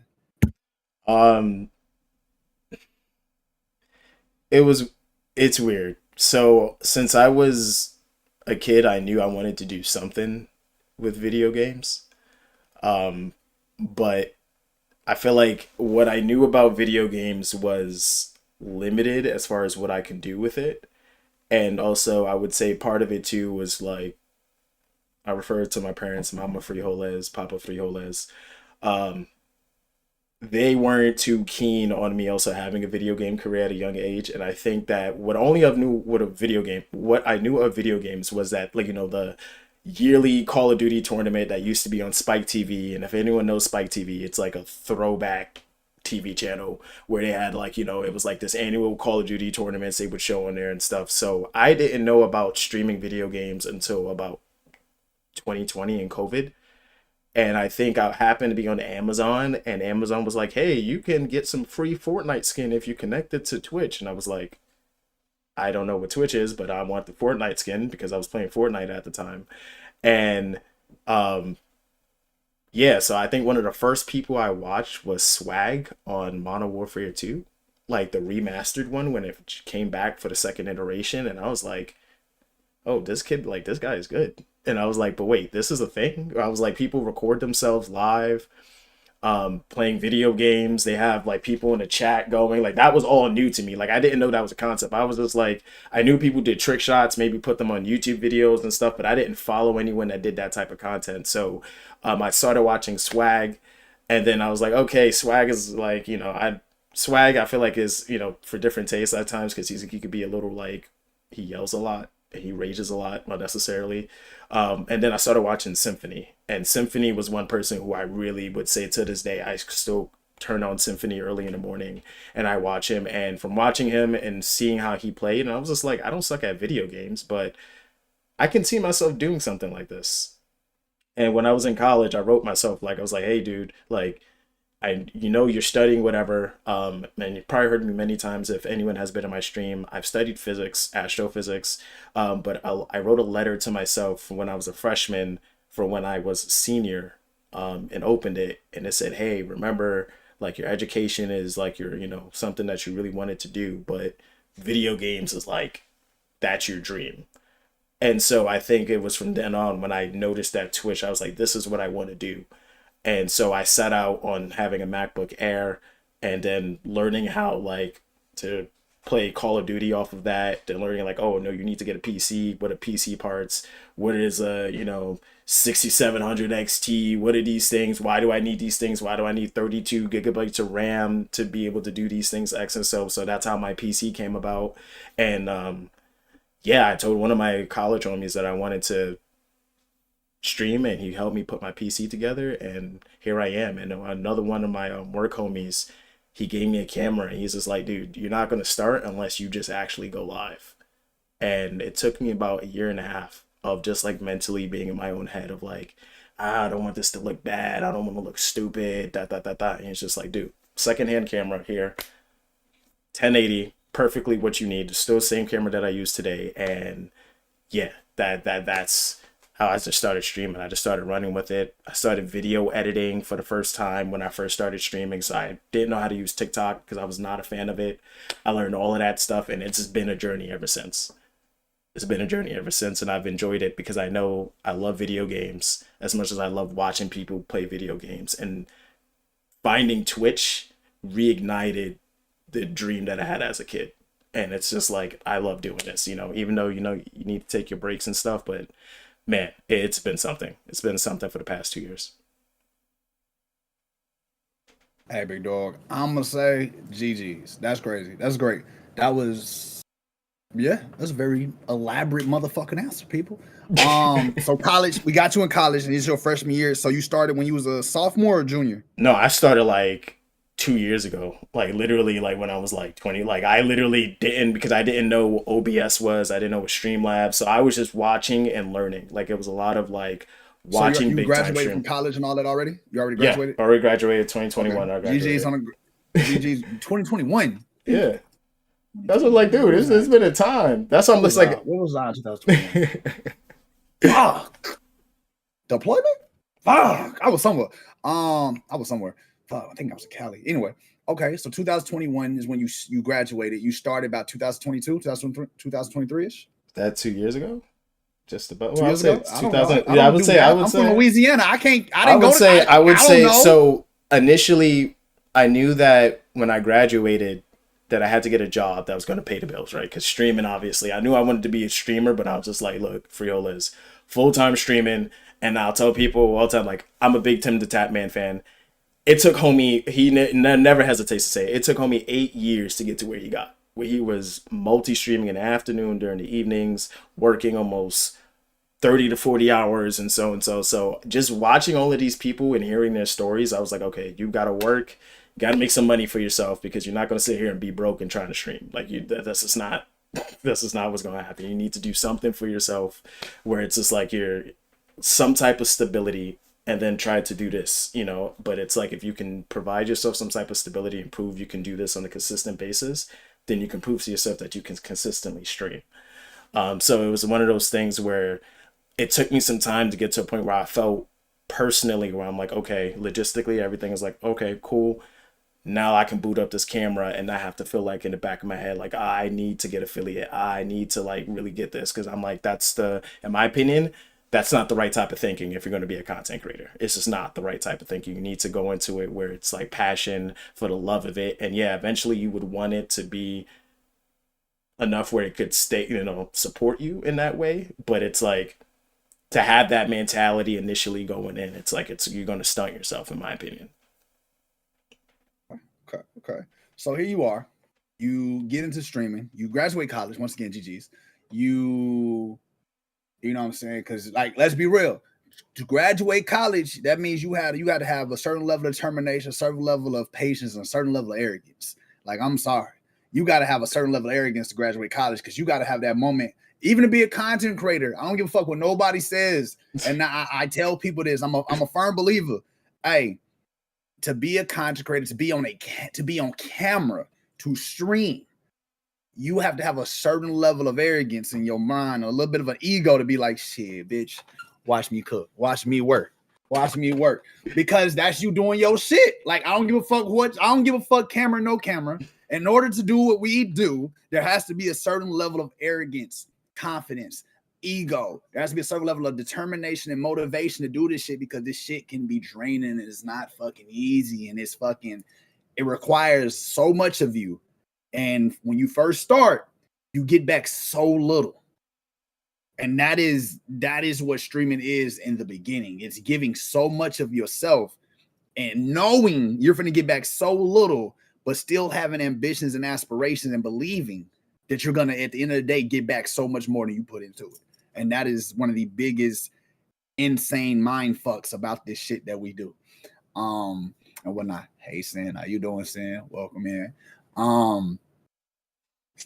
What did I say? She threw me off for a second. Okay, so here you are streaming. She a celebrity, y'all. Y'all don't know this, but Sin's a celebrity. It threw me off for a second. I know we was gonna have celebrities show up tonight. I'd have put on makeup. I'd have dressed accordingly. But yeah, so here you are, graduate college, you get into streaming. What to you was the scariest part of that thought? And how did you get through that to start the stream? What was the scariest part for you?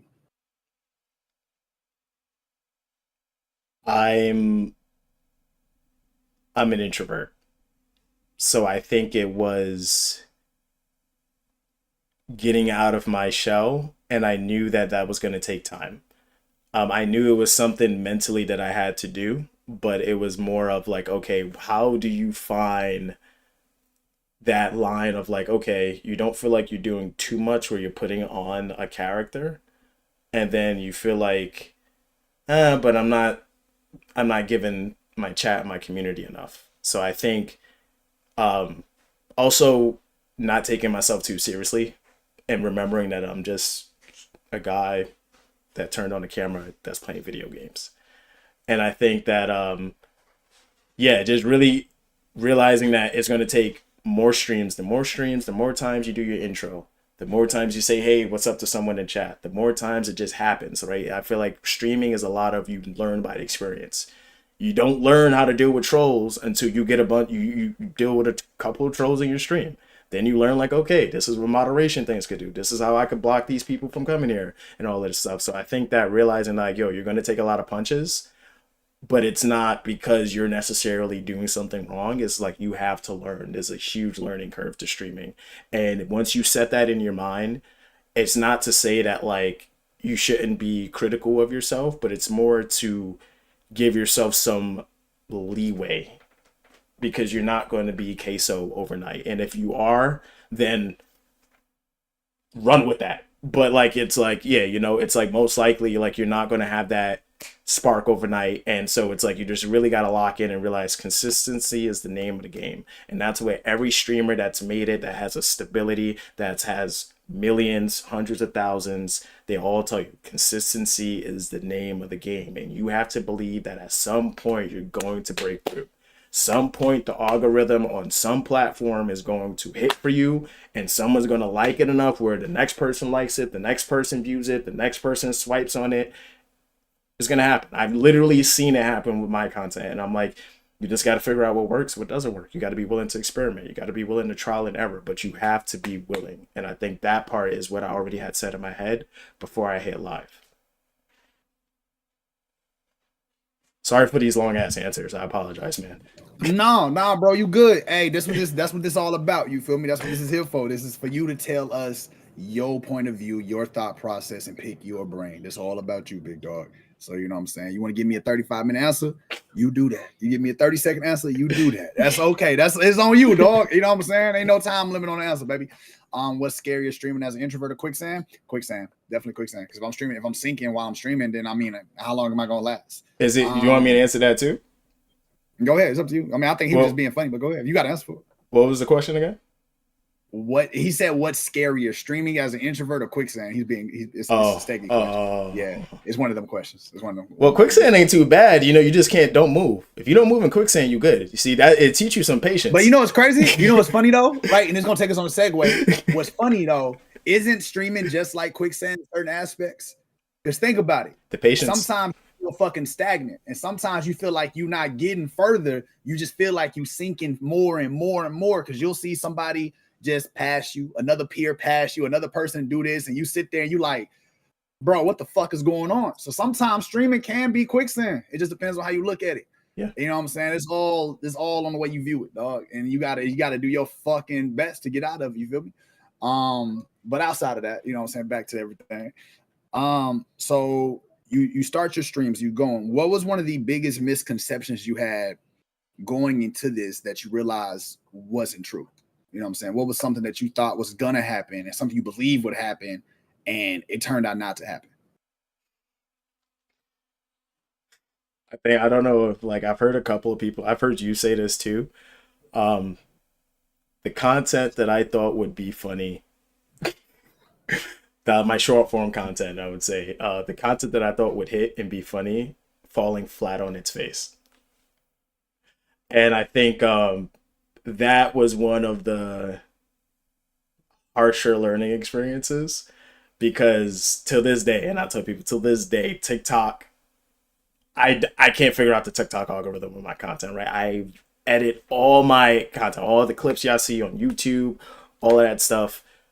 I edit on TikTok, but it's like I figured out how to get things pop off on Instagram, you know, stuff to pop off on YouTube. But I think it was realizing what the common person might find funny isn't necessarily what you will find funny.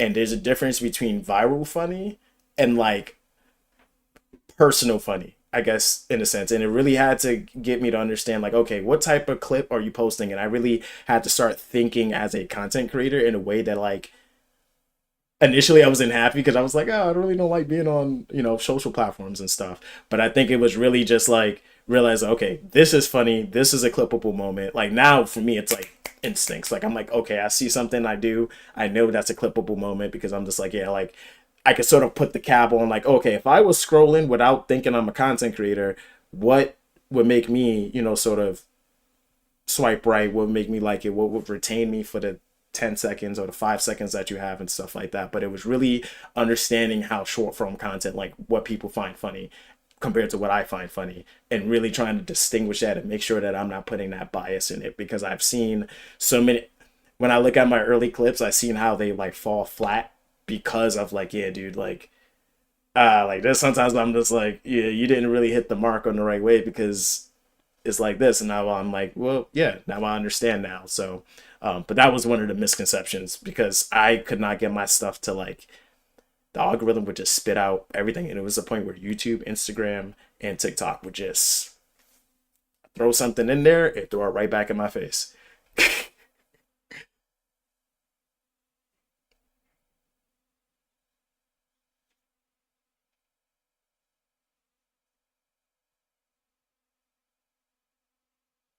Wait, are you saying something? I can't even hear you right now. My fault. So on this journey, and you got started, did you expect there to be support in the beginning, right? Did you expect your PlayStation homies, your 2K squad, your gang, the co-workers, your school homies? Did you expect the people that you told you was going to get into this? Did you expect them to support you? Did they support you? Or did you learn that like they didn't show up? And like, how did you deal with that? If that's what happened, how did you deal with that? Or if it did happen, how did that feel? So I would say when I first started to try to get that initial 50 followers, I think the 50 followers averaged 3 viewers, and I think you have to stream for like, I forgot how many days consecutively or something like that. That was initially for the affiliate. So I was just asking people to follow. And then I think some people came in, some family came in. One of my moderators is one of my older cousins that I used to play video games with all the time. His name is Juice God. And he recently started streaming and stuff, but I think that I've had like my parents come in, I've had my uncle who plays video games come in and stuff like that. And so as far as friends, I had some friends come in, not really follow, or like they kind of was like, hey, hello, and then kind of left and was like, oh, you're streaming and stuff. But then there was one of my someone I knew since middle school, and he has his own like sort of like media platform and stuff like that where he does like podcasting, does a bunch of different stuff. And I think I'm glad that I sort of started following his page and stuff like that, because he would post like sort of advice. And one of the things that he posted was like, and I swear it was like so weird because it was like early on when I first started, and it was around when I had less than like 100 followers, and I was like 0 people. Like it was only Nightbot watching me and stuff like that. And I was just like, damn. And I had like, like a bunch of like, I had the viewer count thing on because I didn't know any better. And literally it said like, you might want your friends and your family to support you, but they're not obligated to support you. And it was really him saying like, look in the mirror and ask yourself why they're not supporting you before you're just mad because they're not supporting you. And I was like, okay, let me think about that. Why aren't they coming out? I got family that don't even know how to use YouTube. They ain't gonna use Twitch. They ain't gonna sign up for Twitch. They ain't gonna subscribe. They ain't gonna follow. They barely know how to use YouTube, and that's their main form of platform. So it was realizing like, okay, people are not supporting you, but contextualize why you're not getting support. Really contextualize what's happening. So I was like, yeah, dude, if you're only on Twitch, how do you expect people to want to hit a link to go to Twitch and stuff? And I've done it so many times where you hit the mobile link to go to Twitch, and Twitch needs to be so much better with their mobile app, their where their website works and stuff, how it'd be glitchy and laggy and stuff like that. And I'm like, yeah, a person that's never used Twitch is not going to want to do that. So a lot of it was contextualizing that support. And then I realized like it wasn't really them just blatantly not wanting to support me. It was more of like there are obstacles in their way that like technological obstacles, them not knowing how to hit links, them not wanting to see pop-ups and stuff like that. That was like they didn't not necessarily not want to see my content, but I needed to be better to make my content more accessible to people. And from there, that's when I was like, okay, you need to make a YouTube channel. You need to put your stuff on Instagram. You need to put your stuff on TikTok. You need to put your stuff on things where it's like if you see your friends and family are on these platforms, put it in their face, put it in their face, put it in their face, make it accessible. And that's when I noticed that more people would trickle in. People would drop a follow. I've gotten more of my friends to follow me on Instagram because more of them are on Instagram. They're not really on YouTube too much, but there are a lot on. So when I post that I'm live or something, or if I post a clip, they'll be the ones that might drop a like because they're on Instagram. So it's really contextualizing. If you're not getting support, are you looking in the mirror, or is it really people not supporting you? You know. That's fair. That's fair. That's fair. I feel that. That's fair. You know what I'm saying? I think that's the best. That's a way to look at it versus automatically just being like, nobody fucks with me. You know what I'm saying? Sometimes you got to kind of look at the content and be like, okay. And I forgot who said it. I don't know if it was Radcore. I don't know if it was User. I don't know. I think it was It might have been Radcore User. One of them things said it, and they was like, if the content isn't doing what you want the content to do, maybe it's time to switch the content. Somewhere along them lines. Maybe it's time to switch the content. Maybe it's time to look at how you're talking, your engagement. There's a lot of things you can do as a content creator to kind of figure it out, troubleshoot your issue at first, troubleshoot what you're lacking on, what you need to improve and do. You know what I mean? Because, you know, a lot of us, if you get into this without watching people or even watching people, there's not really a guaranteed roadmap that something will work for you. You won't know what's going to work for you until you try a whole bunch of shit, play a whole bunch of different games, do a whole bunch of different types of content. And then you'd be like, okay.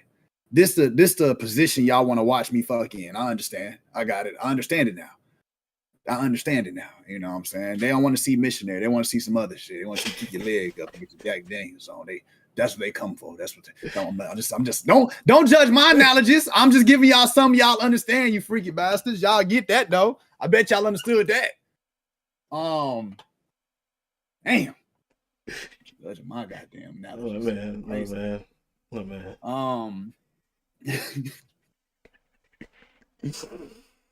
But okay, so here we are. You got this. Who is your like? I think you said Smack. Smack, right? Swag. Oh man, you said Swag. Man. Words in my brain, bro. Oh man, who the hell is Smack? There is somebody in the city named Smack. I'm just saying there is somebody I know named Smack. So I think my brain switched to SW and the motherfucker. You said who's smoking Smack? It's crazy. That's crack. What about to say? Okay, so was your biggest inspirations, and then would be like Swag and them, the ones you mentioned earlier, they'll be like, yo, that's who like made you want to like get into this though? I would say it was so my head mod diverse depictions. He was probably, I would say, like the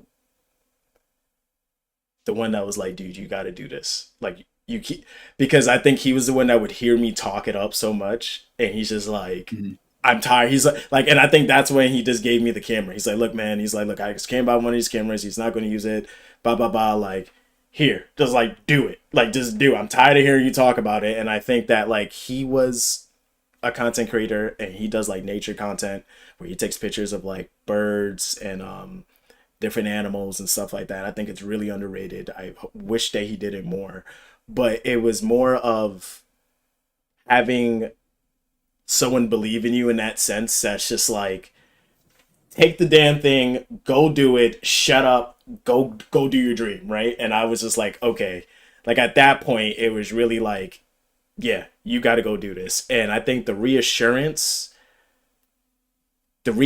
comes from whenever I see people in the chat, right? And when I see new people, and I think when I just see like, you know, just the interactions happening, and you say the dopamine shots and stuff like that. But I think like I legitimately enjoy the fact that when I see people come in here and they're enjoying the video game content that like we're just doing in the BeanPot community, where it's just like, even if it's like some type of journey or we're on with picking trash in Cloud City, playing NBA 2K with whatever team we think we could fit our character on and stuff like that. But really the motivation, I would say, really came from like him just saying, go do it, man. Like, stop talking this up, turn this dream into something that's like an action that you can say, hey dude, like I tried this. If it fails, it fails, but you can say that you gave it a shot.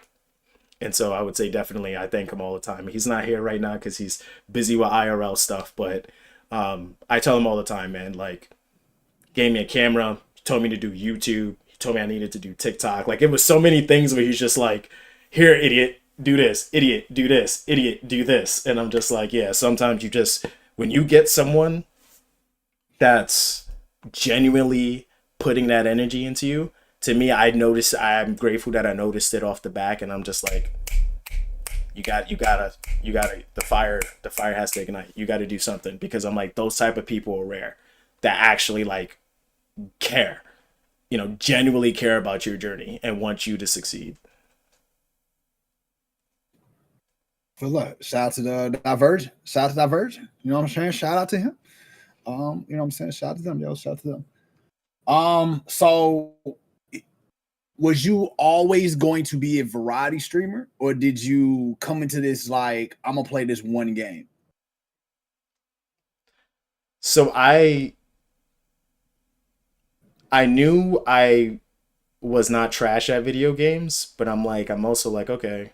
I'm like, I don't think I could pull off like 360 no scope, like trick shots and stuff. I'm like, I'm not that good. I haven't put in no time whatsoever to be putting in that type of work. But I'm like, okay, cool for your list. You play video games, you play COD, you can get 100 kill games, you can get like 50 kill games, dominate and stuff like that. And I think one thing I like about the way I play, in the main 3 games I play Call of Duty, NBA 2K, and I'm so glad that I started it, but recently, and it's had its claws into me, GTRP. But I feel like I play Call of Duty in a way that's for the team. And I feel like that type of content and gameplay is something that I've noticed a lot of big time streamers don't necessarily play like that, either like hunting for kills, trying to go for super highlights and stuff like that. And I'm just like, look, homie, I'm trying to vibe and just get W's. Because that's the type of content I like to watch. Like, I'm just trying to vibe and get W's in COD. Like, I'm like, yeah, I'm trying to get, 13, 14 kills, cool, couple highlights here. Chat is vibing, we got music going. This is what it is. The NBA 2K, I play that with realism. I'm like, hey, chat, my character will never be anything that's crazy. I will never have a 7'4", 300-pound dude pulling up threes from half court. Because I'm like, chat, that's not how I play. 6'7", 235 dude that tries to shoot threes, can't shoot the mid-range, barely could jump. I said, chat, we're going to throw him in the NBA, see what happens. That's the realism. We go as far as we can in the season, see how we play with, certain teams. I tell chat, like, hey, I'm not trying to score 40 points. I'm trying to just do triple singles, Draymond Green without the chaos. That's how I play. And then with the GTRP, it was something where that I didn't expect to be so invested into. Shout out to, I'm just gonna give a shout out to one of my favorite streamers, because I only GTRP because of this dude. His name is Welo BK. He's a New York streamer. But homie, like, watching his content and watching GTRP, I didn't realize that like that was a whole thing until like probably like a year and a half ago. And so locking into that content and being able to be in a city where it's like, okay, yeah, you could learn. The owners are experienced RPers and stuff like that. But also it's just like, dude, a group of people that's going to do this. And it was just like, yeah, I didn't expect myself to get so invested. And so many people in my chat would be like, yo, dude, like, we didn't expect you to be like this, like, invested in RP. And I was just like, yeah, but this is what I do. So really a lot of it is just going with the flow. We play what we play. I don't play anything that's like, like, I'm gonna play this for the views. Nah, I just play what I play, man. If no one cared, if 13,000 people are playing COD and 100,000 people are playing Arc Raiders, and I just feel like playing third person COD, I'm gonna play third person COD because I know at the end of the day, the BeanPot community knows S tier gameplay, W vibes. We're chilling out, we're vibing. Y'all can come in here, do whatever y'all want. You gotta go to sleep. You want to watch the content. You need something to work out to and watch. Okay, cool. You need something just to do studying to. Cool. That's what the BeanPot community is for. All types of people, all types of consumption of content. Doing Uber Eats. Yep. Hey, turn on the BeanPot community. All that stuff. I was like, I think I've even cut your stream on a few times while in the city doing some mechanic shit. I've cut it on a few times at the shop just to hang out and vibe while I'm doing some shit. Or I'll just cut it on while I'm about to go to sleep. Because when you stream at midnight or 2 in the morning, I'll just be like, I'm on my way to bed, but I'm gonna cut the stream on. I'm gonna lay down and I'll hear you talking. And I'll be like, all right, you got it. And I'll wake up and you still be going. I'm like, this motherfucker's crazy. Speaking of that, right? Going into that, before that, so do you see a difference in your content based off the how I want to work this? Based off the game you play, have you seen your community change? You know what I'm saying? Do you see certain people have a preference in your community for certain games you play and they'll show up more versus other games you play where they show up less?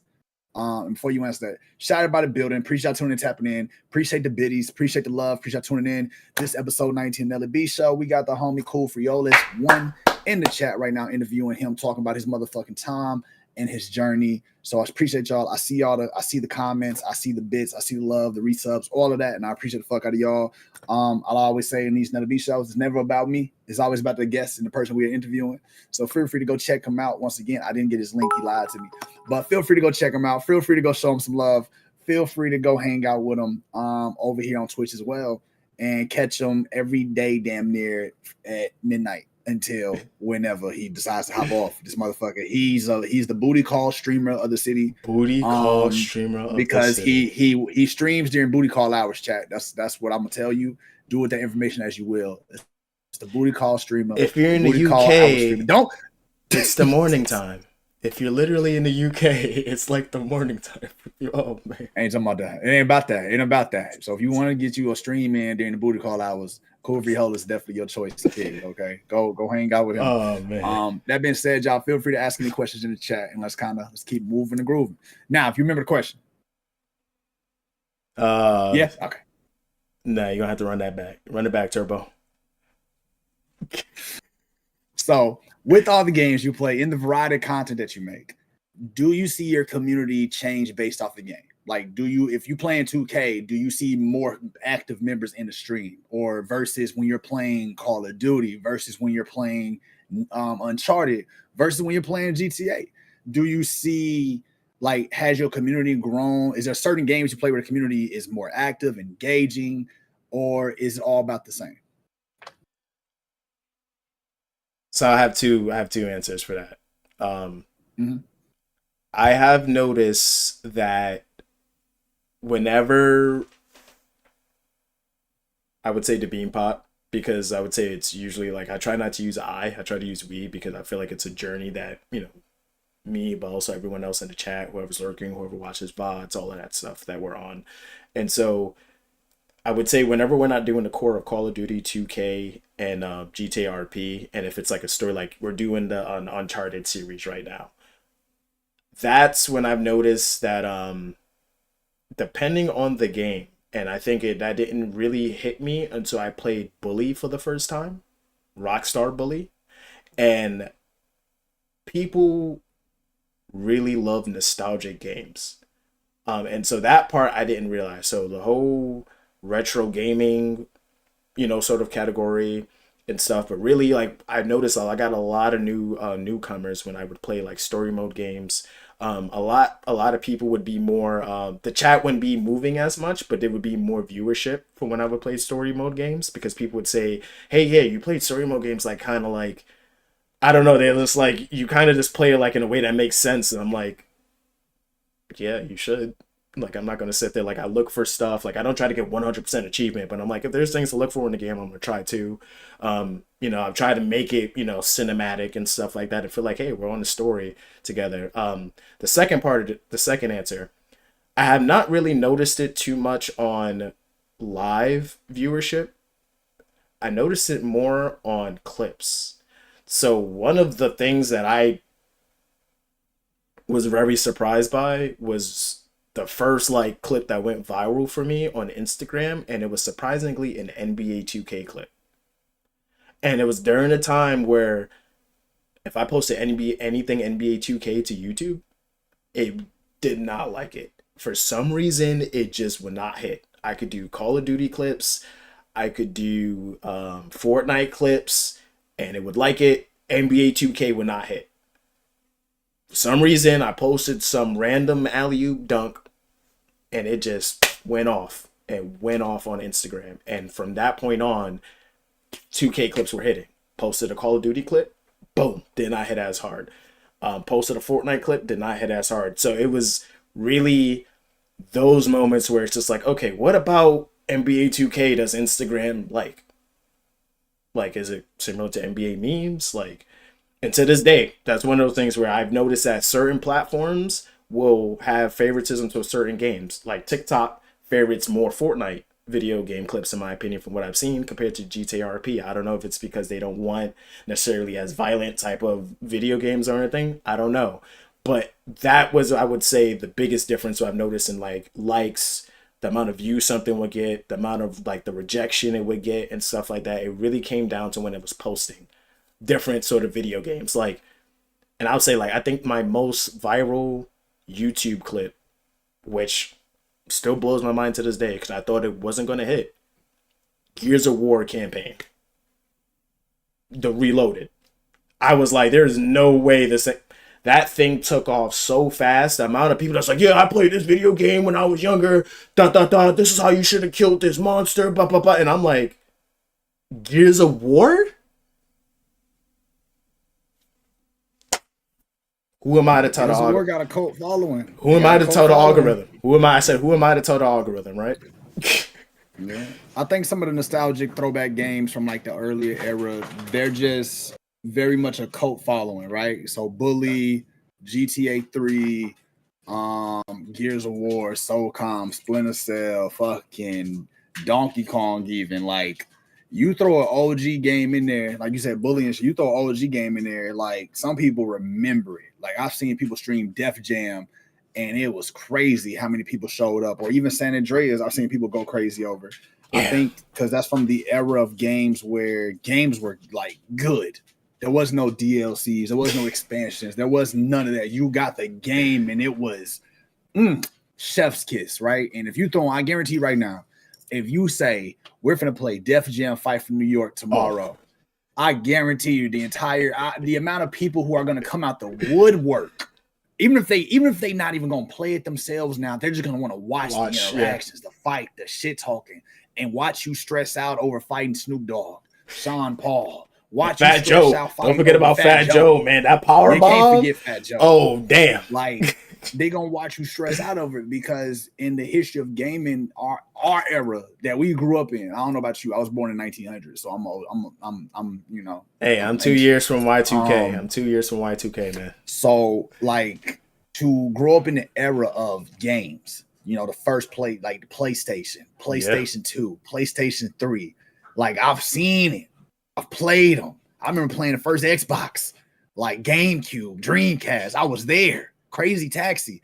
I know right now, if you play Crazy Taxi, people would lose their fucking mind. Yeah. Right? The Simpsons Hit and Run. Like, there are some games that are nostalgic as fuck that people lose their mind over versus if you play something that just came out today and it's the hottest thing out there. People will enjoy it, but there ain't nothing like a nostalgia, you know what I'm saying, run. There's nothing like it. Nothing like it. So I understand why those videos for you did different than the other ones. So wait, can I ask you a question? What's up? Top 3 nostalgic games. Let's go. My top 3 nostalgic? Top 3, not best, favorite. Top 3 nostalgic? Not my favorite? No, like top 3 like favorite nostalgic games. Like ones that you could run it back. Number 1, guarantee you, number 1, Scarface, The World Is Yours. By far. Scarface, The World Is Yours is my favorite. I still have it to this day. Matter of fact, it's in my PlayStation 2 right motherfucking now. It ain't came out that bitch. No scratches? No scratches on the disc? You don't got to put no isopropyl? You don't got to put the isopropyl on the thing? I bought a PS2 and then I bought that bitch in the same building. Oh, I man. guarantee you, it's never done. It's pristine condition. Scarface, the world is yours. True crime streets of New York, not streets of LA, streets of New York. This man knows game. At the end of the day, streets of LA was good. It was amazing. Even switching to Snoop Dogg was amazing. But streets of New York just hit me differently. It spoke to me in such a different level. Okay, so that's 2. And I gotta say my third most nostalgic favorite game of all time would have to be. I could say Def Jam Fight for New York, but I'm trying to think if there was something else that just hit for me. I'm gonna go. You know what? I'm gonna give you 4. I'm gonna say Def Jam Fight for New York, but I'm also gonna throw it to Mortal Kombat, man.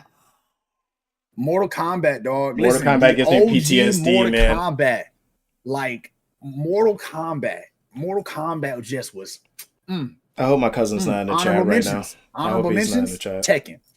Tekken, OG Tekken was at the epitome of fighting games. Do y'all hear me? The epitome of fighting games. Eddie, I will fuck you. Brian, Jack.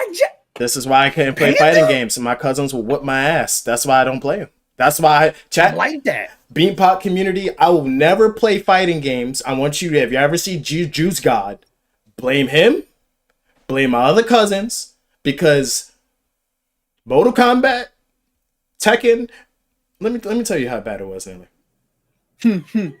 These homies will hop on the controller. First of all, not let me get a hit, and they got the nerve to be, haha, you want to see something? And then the cinematic screen to come on, and they'll do the fatality that requires all of the buttons, and I'm just like, but they do it in like 5 seconds, and I'm just like, I said, you didn't have to do this. You didn't have to do the fatality. You didn't have to not let me get one hit in. And then I just quit. So I just never played. I just never was able to get better because the learning curve, there was no curve. You just stayed at the bottom. You zero slope. I could never beat my cousins. Ever since I could never. To this day, I will break a controller before I could beat them. Bro, you got me thinking, bro, because like, don't get me wrong, right? I'm this was some bangers back in the day, dog. Because like now my gears is spinning. But like I said, it will always be Scarface the World Heroes. Hey, Gears of War is a good one too, man. Gears of War is good. Now hear me out though. I'm gonna do something. Y'all gonna be mad at me. Y'all gonna judge me for this. I gotta take Def Jam off the list. I just thought about it. I'm taking Def Jam off my top 3, and don't fight me. Don't cancel me. I'm sorry. Don't take my cards. I need my spades cards. Don't take my spade card table from me. Any SOCOM game, U.S. Navy SEAL SOCOM game, or Splinter Cell, Tom Clancy's Splinter Cell back in the day. Okay, those were like, I'm sorry. Like, I love Def Jam, but it is a fighting game at the end of the motherfucking day, right? But Splinter Cell series and SOCOM, like Navy SEAL series, was just the frustration I got from playing a game and not being sneaky enough, not being a good enough shooter, not being a good enough military person. It haunted me, and it just haunted me that I couldn't clear out a ship, and I spent weeks trying to clear out that ship and not get caught. And learning how to have muscle discipline at a young age. It was crazy. I love Blitz, Steggy. Blitz was amazing, but like Blitz wouldn't be my favorite of all time OG era game. When was the last SOCOM game?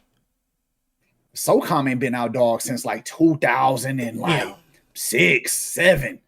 It's almost been like 20 plus years, right? Shit. Bro, I told you I'm ancient, bro. Okay, SOCOM ain't been around since like 06, 07. They stopped making SOCOM games. They stopped making Splinter Cell games. And SOCOM was third person, wasn't it? Yes. It was, yeah. Yes, it was. Yes. Yes, it was. Sheesh. Bring back SOCOM, man. Bring back SOCOM. Arc Raiders is taking over. They are coming back with a Splinter Cell. They are coming back with a Splinter Cell. All right. I just watched the TV show. I binge watched the TV show when it came out recently. They just came out with a Netflix TV show about a month or two ago for Splinter Cell with Sam Fisher in it. And I binge watched that for nostalgic reasons. How was it? But I'm biased because I like Splinter Cell, so I enjoyed it. I'm biased as fuck, bro. All right, I'm biased. I love military. Any good military show I enjoy. However, I have to discipline myself to separate my military life from the TV show, because I'm gonna say this. We're gonna get back on track and interview y'all. For everybody who likes Battleship, stop watching that bullshit thinking you can go in the military and do every fucking thing in the military, bitch. Okay, I'm gonna tell y'all that now. Rihanna's a fucking liar. All right. I ain't never met a motherfucking military who was a gunner's mate, who was special forces, who was a boatswain, who was a fucking rig captain, who was a CS, who was a logistics specialist. Bitch, you can't have that many fucking jobs in the motherfucking Navy because you don't have the qualification or the schooling for it. Top rank of the world, Craig. Top rank of the world. Fuck her. All right. Y'all watch Battleship and then y'all join the military and think y'all supposed to do every fucking job and then y'all ask me dumb questions. That's funny. Rihanna ruined the military in the Navy, and I stand That's on funny. that because y'all motherfuckers but believe in Battleship. Stop That's doing funny. it. Okay. We're gonna get back on track. Okay. We'll get back on track. Because that was a small back to you though. Ask me that question, sent me on the tangent. Only military show that grabbed me was The Last Ship. Ill, fucking ill. I'm not going to go down that road with you because that's disgusting. That's a Navy movie. You've been a Marine, do better. I mean, it's a Navy TV show, and you've been a Marine, you should do better. That was fucking disgusting. I hated The Last Ship. Moving forward. Variety, community. Okay. You're a streamer, you're starting out, right? You're getting to your bag, you're diving down it. What was the building your community? How did that go for you? Like, how was it building a community, and like what did you have as a thought process when you was like, okay, I want people to come watch me stream? How did you go about building that community and building like that viewership up? The first part I would say is I got lucky with my YouTube algorithm where they was pushing sort of content creators who help content creators. Some people who would post videos about like, hey, you're a small time streamer, these are things. And so at first I ciphered through the ones like these are like the shoulds and should nots and stuff. And there was one person I found, his name was I think Stream Scheme.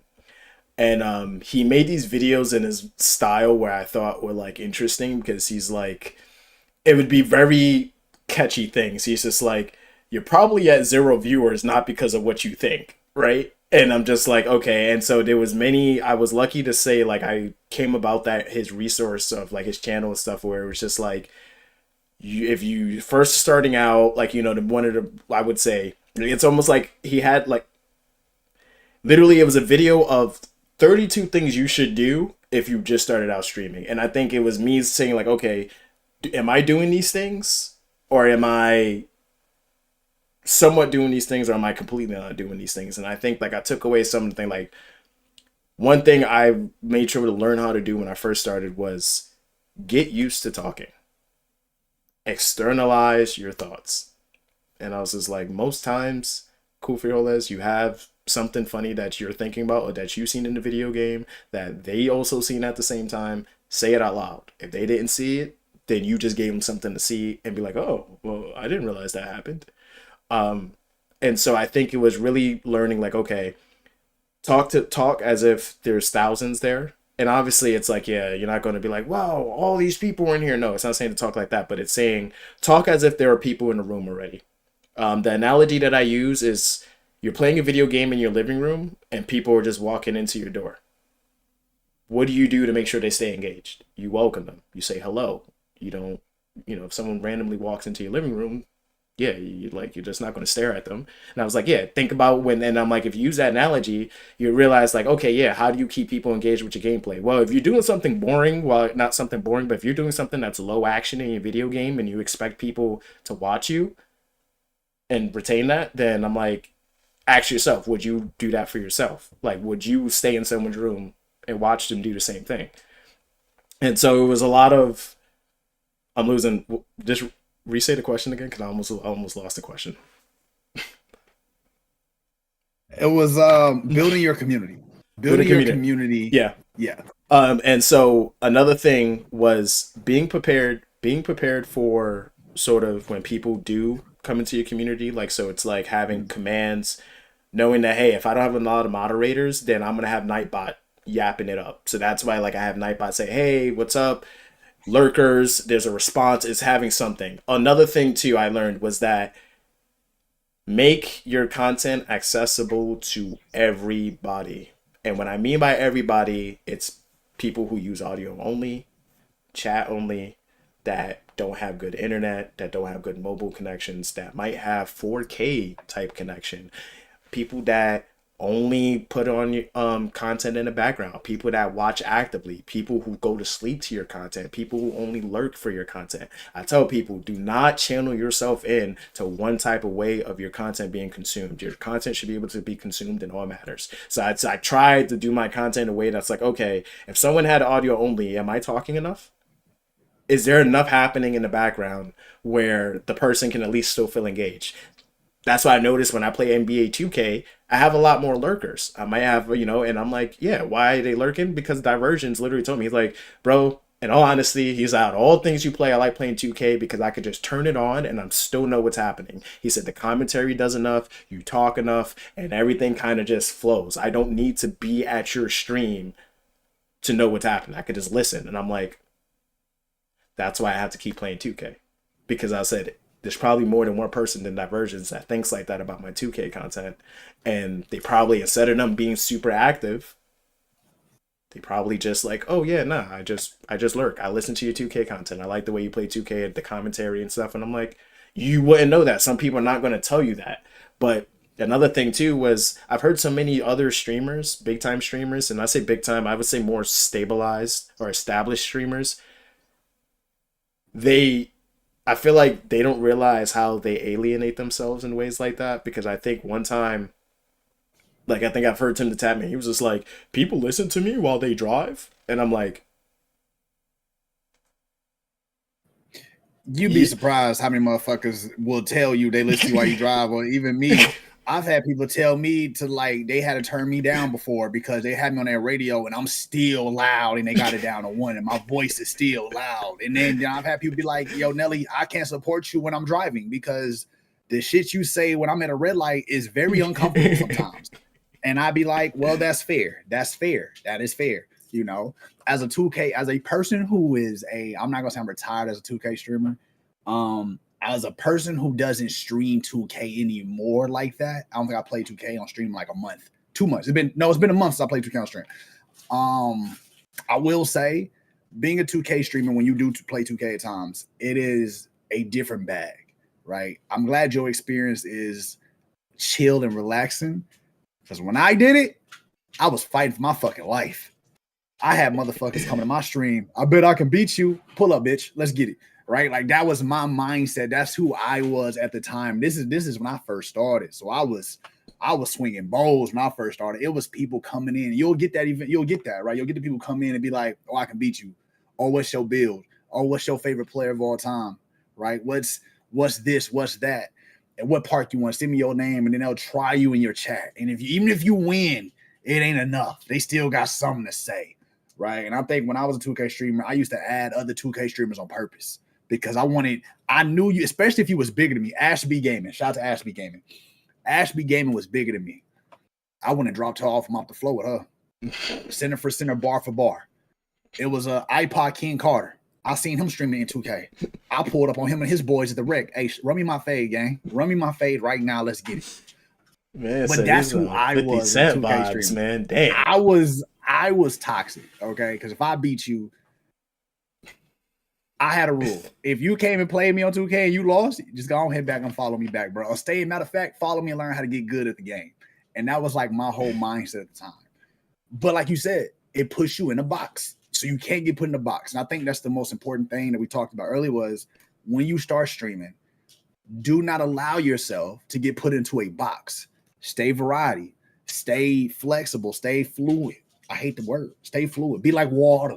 Bruce Lee. Be able to fit into anything, okay? Mm-hmm. Be water, right? Because water goes in anything and take the form of anything it's in, right? So you got to be like formless and shapeless like water. Water can crash, water can flow. Yeah. What he said. Be shapeless like water. Y'all get the quote? Y'all knew what the fuck I was trying to say? Fuck y'all to judge me. Fuck y'all to judge me struggle, because y'all knew what the fuck I meant when I was saying it. Okay, sometimes when you're cooking, you just burn the stove a little bit. That's all that is. Fuck don't burn water now. Don't burn the water. Don't burn water. It's crazy. You can burn water. Okay, you can't burn water. Wait, stop. You can't burn water. You can boil water out, but you can't burn it. Okay, let's. I know a person. I was gonna say I know a person. That's all I'm gonna say. They can't burn. That's impossible. It is impossible to burn water, bro. It is fucking impossible, dog. It's physically, it's chemistrily impossible. Chemistrily, you cannot burn water. Look, I was not a witness to the phenomena, okay? But apparently it happened. That's what I'm gonna say. So that's why I say the analogy. Look, if they burn water, they shouldn't be in the kitchen. That's what I said. Chemistrily. That's what I said. Sticky. Chemistrily, you can't. Chemistrally. Don't correct me. Is that how you say that, man? Chemistrily? Yeah, chemistry. I don't think that. Hey, fuck y'all. I didn't know y'all. It's not just chemically, man. It's not chemically. Nobody says chemically. That's not right. It's chemistry because it's chemistry at that point. Hey, look, there's a chemistry. It's your show. It's your show.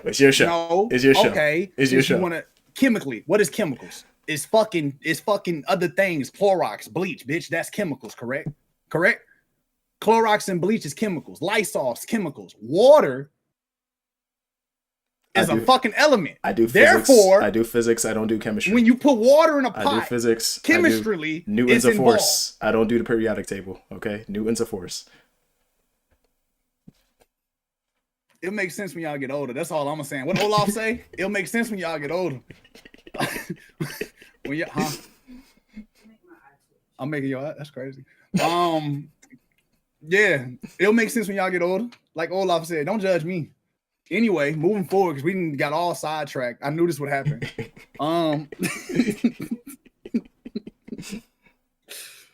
What is your favorite game of all time? Favorite game of all time? Number one favorite game of all time. And what is your favorite game to stream? One. When I think about all time, and you said favorite, it's a game that I feel like I could run it back and be. Which SmackDown versus Raw was it where the Money in the Bank first got introduced? Was that SmackDown versus Raw 2008? 07? Was that 07 or 08? Was it 07? I think it was 07. It could have been 08, but I think it might have been 07. SmackDown versus Raw. That was the first one I played was SmackDown versus Raw 07. That was, to me, the game where I remember where it was just like the funnest memories with my cousins. Where like I think it was on P2 or P3? P2. I believe it was P2.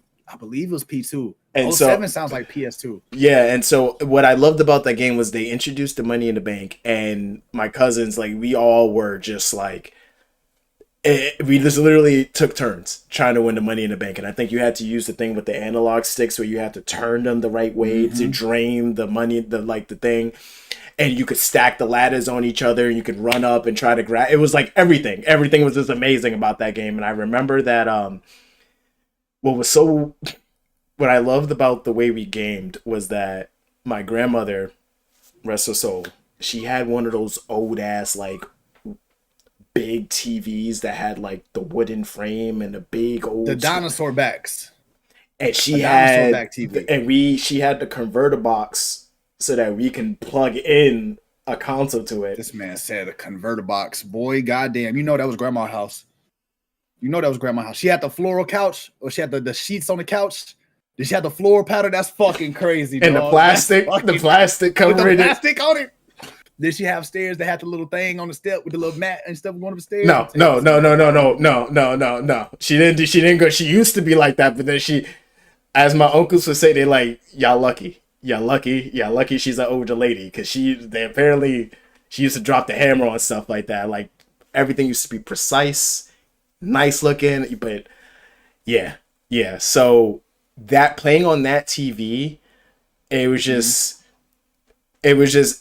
one of my favorite games to play because it was just playing for hours at night. Okay. And the cousins just taking turns, and pro wrestling is one of my favorite things. I'm wearing a wrestling shirt right now, Suplex City. And so playing wrestling like that game with my cousins, Money in the Bank, having pizza, soda, all that stuff. Your club shirt. I thought that was like your dating shirt, like because you want to get suplexed and you want to get like folded. Like that's what I was going with. It was, the self-projection is real, man. Self-projection. It was trying to tell people if you like getting folded, man, it's all right. I can't be folded. I'm unfoldable. That's the Hey, whole get thing, you one of them okay? WNBA players, man. I can't get folded. Okay, I'm gonna let you know that right now. I'm 6'4" and sturdy. Ain't no folding me, bitch. Ain't no folding me. I might be built like an iron board, but I don't fold. You feel me? I'm He flat. said, Okay? I ain't like money. I don't fold or bend. My money don't jiggle. I'm not like a dollar. I don't fold. I don't crease. None of that. All right. I'm like a quarter. I'm built like a quarter. I'm flat. That's Sturdy. funny. So for But the go favorite, ahead. favorite video game to stream, I don't know if I have a favorite video game to stream. I think it's been sort of going with the flow. Like I would say, like if I could find a third person sort of like shooter, like when Warzone has third person mode or something like that, I think that's like one of my sort of where I know like, okay, I don't have to talk much. It's almost like and if I don't know if y'all know who Booyah is or GD Booyah. Anyways, he's one of these type of content creators where he can pull a couple of hundred people because his content, like his gameplay is so good that he doesn't even have to talk. And it's one of the rare times where, but it's like one of those things where I know with COD where it's like, I calm and I can talk. I don't have to, like I can, but I'm like, I know my gameplay speaks a lot more for me having to actually talk, and people just lock in and be like, yo, that's a dope kill, da da da da da. But yeah, third person Call of Duty, I would say is something I always feel comfortable doing. But as of right now, if you ask me like, hey, what's your favorite game to stream? I would say GTRP. And that's because I enjoy watching GTRP as much as I enjoy playing it, and that falls along the line of why I love playing video games. I love playing video games as much as I love watching people play video games. It's in my bio for Twitch and most of my stuff. But the reason why is because I think it teaches you about how people think. I think it's an underrated way of learning about a person, watching them play video games, watching them navigate through certain things as a character in the story rather than watching the story. And so it's one of those things where GTRP is one of the few games that was able to like really like, dude, you watch this just as much as like you play it.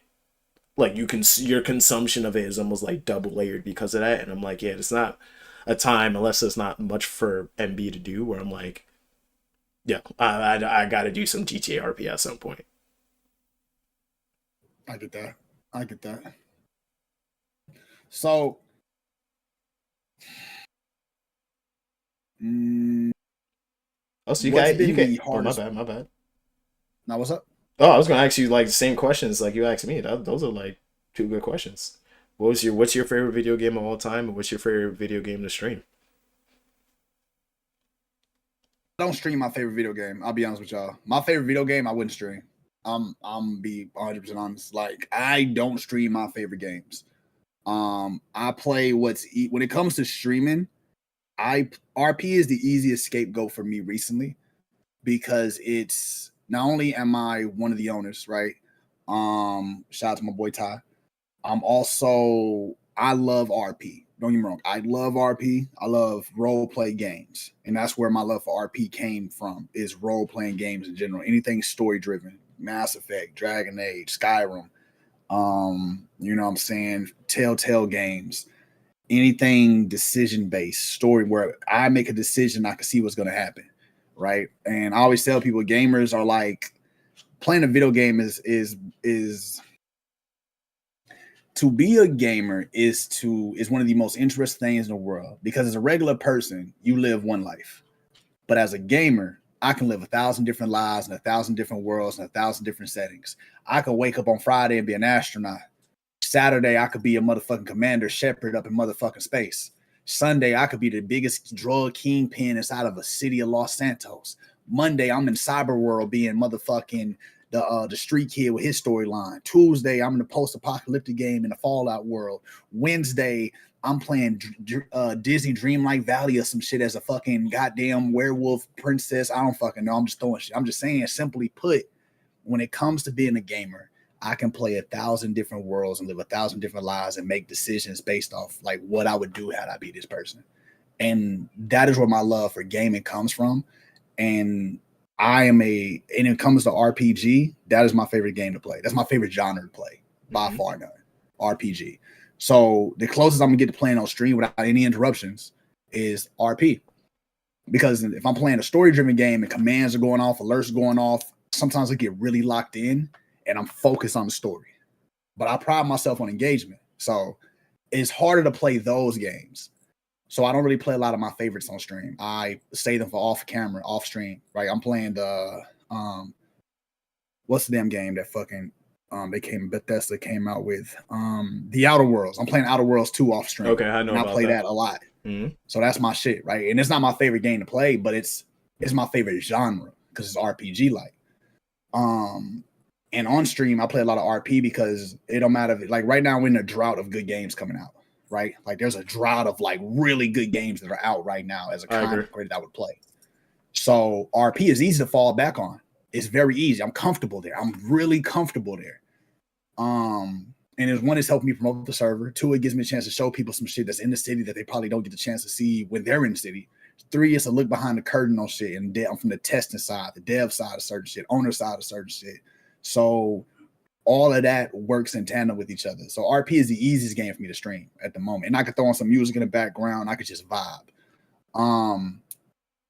As far as like, what was the other part of that? What's your favorite game? Yeah, of all time. Favorite game of all time. Yeah, I know I asked you top 3, but with number 1, man, I feel like that's what makes the question really like. It still would have to be favorite game of all time.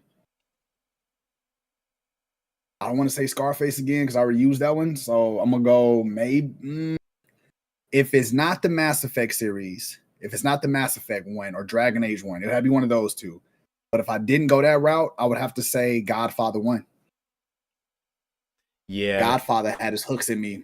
Godfather had his hooks in me something serious. And Divergence loves the Godfather video game. He thinks that they need to remaster it. He thinks they need to remaster. He's been saying it for the longest. He's like, yo, they need to bring back the God. He's been saying, when I started playing Mafia, he literally was like, the Godfather might be better, dude.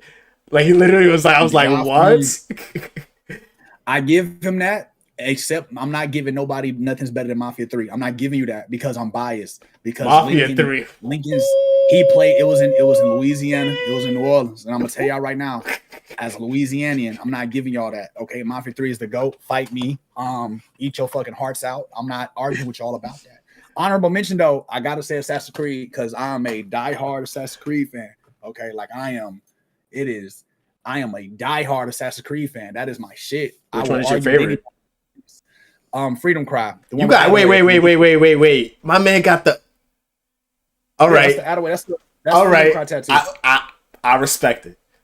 Then that next thing you know, you're gonna go and then the thing go. No, I'm a Assassin's Creed diehard fan, bro. Like I know all the tenets. I memorized some tenets at a very young age. When I played the first one, Altair. I understood. I hated Templars, and it got way deeper than that because we're not gonna do that, but it gets way deeper than that with the Templar Order and like historically real life shit. We're not going into that. I didn't let me find out that you said you Assassin's Creed, homie. Oh, the Black Flag for me is amazing, but all the way when he did the Freedom Cry, and it was about him and his story, and that little segue, I was like, bet, finally got it. But shout out to Black Flag and Altair. I don't get involved in who is the best assassin because it's hard to beat somebody who had 4 video games based off them. So I'm not getting into that argument because Enzio had 4 games to be the best assassin. Of course, he's the best. He had 4 fucking video games. Everybody else had 1 game, and that was the end of it. So I'm not gonna get into that. I feel like, I can see. LeBron James has been playing basketball in the NBA for damn near 28 motherfucking years. Enzio might be record. Enzio might be LeBron. Altair might be. I don't know. I think Altair might be Jerry West, man.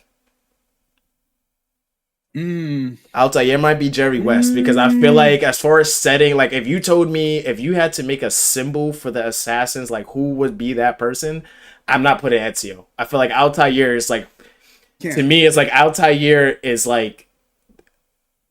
And I haven't played Assassin's Creed. I will get. Hold on. Hear me out though. Right, and we've completely drifted from the interview. But I'm gonna tell you this right now, and it's your fault. Altair, He is the embodiment of Stockholm Syndrome assassin. He was bred, raised, and built and brainwashed into that world, into that environment, which he believes, and he abided by every single thing. We're not questioning nothing. So, of course, he's the GOAT of the world because he was born in it. He was bred. He was taught. This is what an assassin is. Stockholm Syndrome inside of a fucking assassin. In that regards, I judge him a little bit because he don't know no motherfucking better. He don't know no better. He didn't see how the creed was not even living up to the fucking creed and abiding by the same laws that they were supposed to abide by, and how hypocritical it was because he was bred for that shit. A soldier not going to go against the command when that's all they fucking know and they've been raised by the shit. You're not going to do it. So for him, I judge him and take away the credibility at times. Now I give you somebody who goated. Here's this hot take. My man's from Assassin's Creed 3 Unity. He embodied the whole tenet and he embodied the creed and made his own motherfucking goddamn decisions. And he embodied, and when you play the game and he stood in front of the council and he went the route, he still made the sacrifices. And he also argued on how hypocritical certain shit was. But that motherfucker actually knew what he was doing. He's a real assassin. I would say should be the face of Assassin's Creed because that was one of the realest assassins that they had. As far Unity as was the French was during the French Revolution, right? French Revolution. Yep. Unity was arguably, man, if they didn't botch that release, it could have been literally the best Assassin's Creed. I agree. They didn't, because the customizations, the missions that you could do in multiplayer. I used to run that with my cousins all the time where we all had P4s running what? The heist missions or the hitman missions and stuff like that. Yeah, Unity. That's why I say, listen, I'm an Assassin's Creed head, okay? We can do this all night, but this ain't about that, okay? Listen, don't get me. You're right, my bad. Hey, look. Let's move back on. My cousins, I blame my cousins, man. I played Assassin's Creed. I blamed them for Uncharted. I blamed them for Last of Us. Every Dragon Ball Z game that exists, I blame them. I blame them because it's like,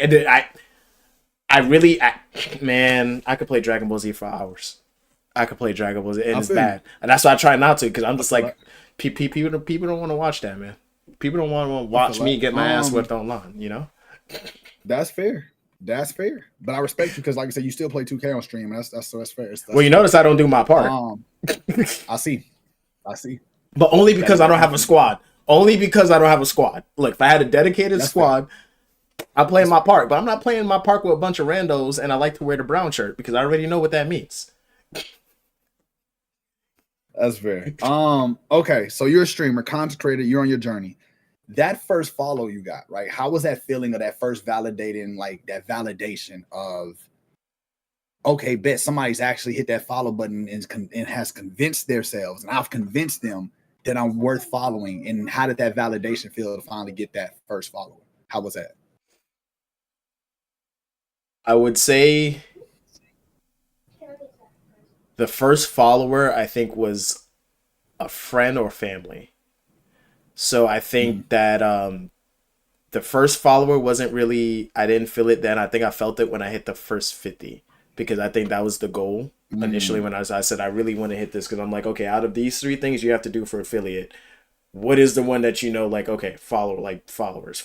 So I think once I hit 50 followers, that's when it really like kicked into me. I was like, okay, 50 people are believing in what you're doing, regardless if they show up, regardless if it was just a follow for follow, or they just happened to hear you they decided not to unfollow. And I think there's a lot of power in that, even if it's a very trivial action. And I think that it's more of to me, it's gratitude. It's gratitude because they could have just decided to not follow. They could have unfollowed. And I had a lot of trolls when I first, in my first 100 followers, I had people unfollowing. I had someone make bot accounts to specifically mess up my follow goals that I had to report, it was almost like 15 accounts that I had to report. And so it was really, when I would hit these numbers, that's when it would really hit for me. And then also and what I like about my growth as a content creator, as a streamer, is that it's been like a slow burning candle. So I haven't been and I'm not saying I don't want to, but I feel like being able to sort of have the followers slowly trickle in, I've been able to sort of I don't want to say vet them, but I've been able to have that interaction with them to be like, do I really want you to be part of this community? Like, are you really being like, what we want here in the BeanPot community? So it was, yeah, the first 50, but then after that, really just being grateful that it was at a rate that I was able to actually be like, okay, I remember talking with you. I remember when you first came in here. I remember what video game I was playing when you came in here and stuff like that. Because a lot of times people don't think you remember when you drop a follow, especially when you hit a certain number and stuff. But yeah, definitely the first 50 was where I was like, this is what I posted to my friends, family, and to my own pages. I was like, 50 followers. I'm trying to hit this. If we hit this, we can hit 100. You hit 100, you could do 150, 125, you could do 300. And I'm like, now I'm at 328, right? Onward to 500, which is like, who the hell knows what could be after that? You know? No, I got you. Pause 1 second.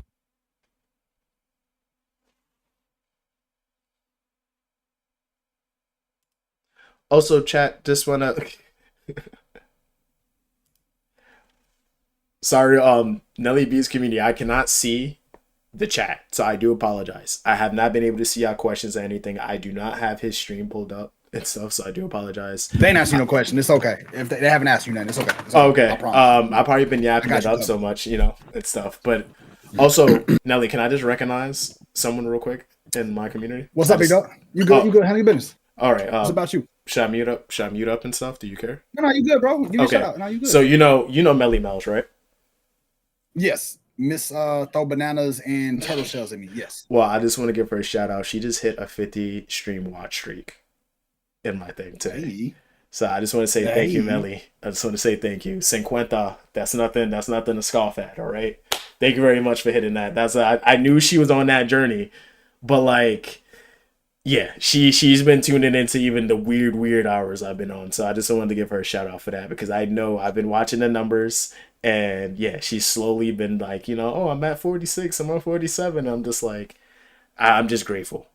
Again, that's as I just expressed that to them. Just grateful that like, to be 50 times she decided to say yes, I'm gonna watch Cool Frijoles. And I'm like, people don't like, you really got to be grateful for that, man, because people swipe off on things so much in this day and age on consumption of content and media. It's just like, when they really give you that swipe right, you gotta, not saying that you gotta beg for it or say, but it's just say thank you and show that gratitude, man, because without them there would be no you doing what you're doing. I concur. Big shout out to Melly Mel's, man. Big shout out to Melly Mel's, you dig? You know what I'm saying? You got to recognize your people, dog. Without our community, we are not content creators or streamers. We just motherfuckers talking to a camera playing a game, dog. So you got to take a moment to recognize your community. That's the whole founding concept of goddamn, you know what I'm saying, the Nelly B show, giving back to the community. You feel me? But yes. So what was my brain going originally when we was doing this? What was the last thing I asked you? We moved. You knew this was gonna happen, man. You make an affiliate, if you don't mind me asking, right? Mm-hmm. How long was that journey? That took me about a year. Just give me 1 second. I'm just trying to fix my. I got you. All right, we're good. So my affiliate journey, it took about a year for me to get, because I was stuck on like, I think 0.6 to 1 viewer.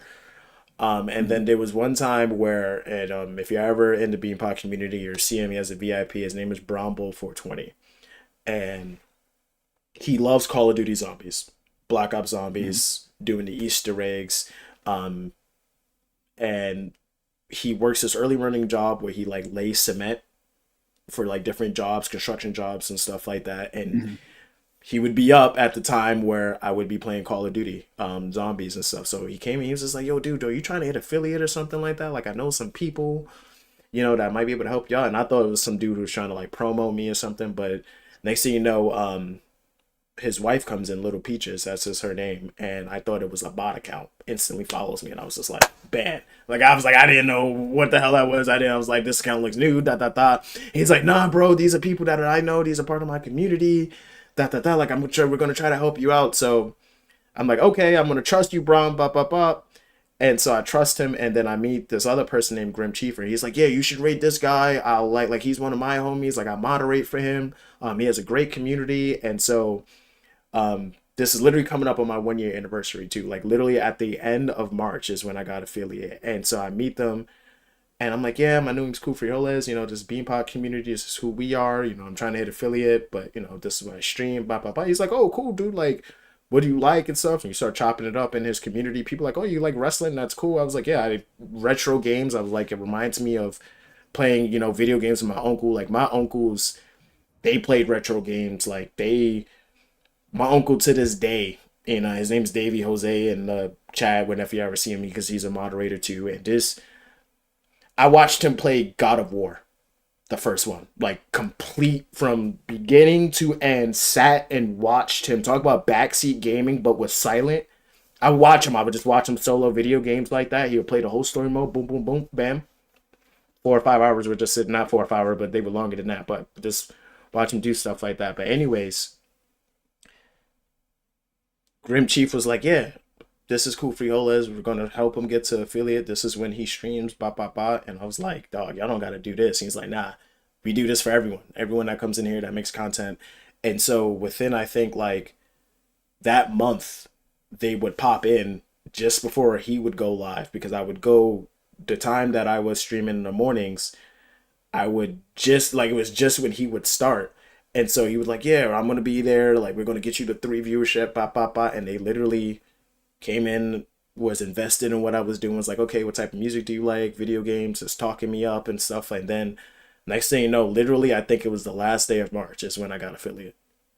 And it's one of those things where I can't write that, right? Like, it's, again, people being genuine and opening their arms. I know people who hit affiliate within a couple of days, and it was one of those things where I questioned, going back to your question earlier about, like, supporters from friends and family. And it was getting to the point when I hit my 1 year anniversary where I was just like, damn, like, did I do something wrong to not get this support? And it was just like I always tell people, the universe has its ways, man. The universe has, just when you think you're about to drop and go to your deepest valley, the universe just has its way. And I just like, it just like, I tell it all the time, like, it's just like, if I didn't meet them and network with them and keep my ears and eyes open for things like that and just be open to meeting new people, I'm just like, I tell them I wouldn't. They're like, nah, you would have hit it eventually. I'm just like, dog, but no, it is the way that it happened. 1 year anniversary, it was like, yo, should I really be doing this? And to this hit affiliate like that, and it was like, from then on, it was like I learned so many things. Always raid people out, always raid out to someone. Just be welcoming in your community. And to this day, I still watch Grim Chiefer. Like, I still watch him. He's a retro games. He plays all types of Donkey Kong, all of that. He does retro achievement stuff. But it was, yeah, man, it was one of those things where I tell the story all the time to my chat whenever they ask, but I don't think I wouldn't have been able to do it if that didn't happen.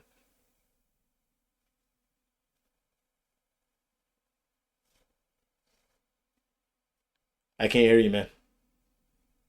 I got you. So that thought process. Tell y'all, see, look, no matter how many times I do this, no matter how long I've doing this, we still fuck up, people. I tell y'all, it's part of the job. It's part of the gig, chat. We still fuck up. So it took you a year to make affiliate. And that journey, dog, of hitting affiliate, right? Once, congrats, because I wasn't there for it. I didn't meet you till way later.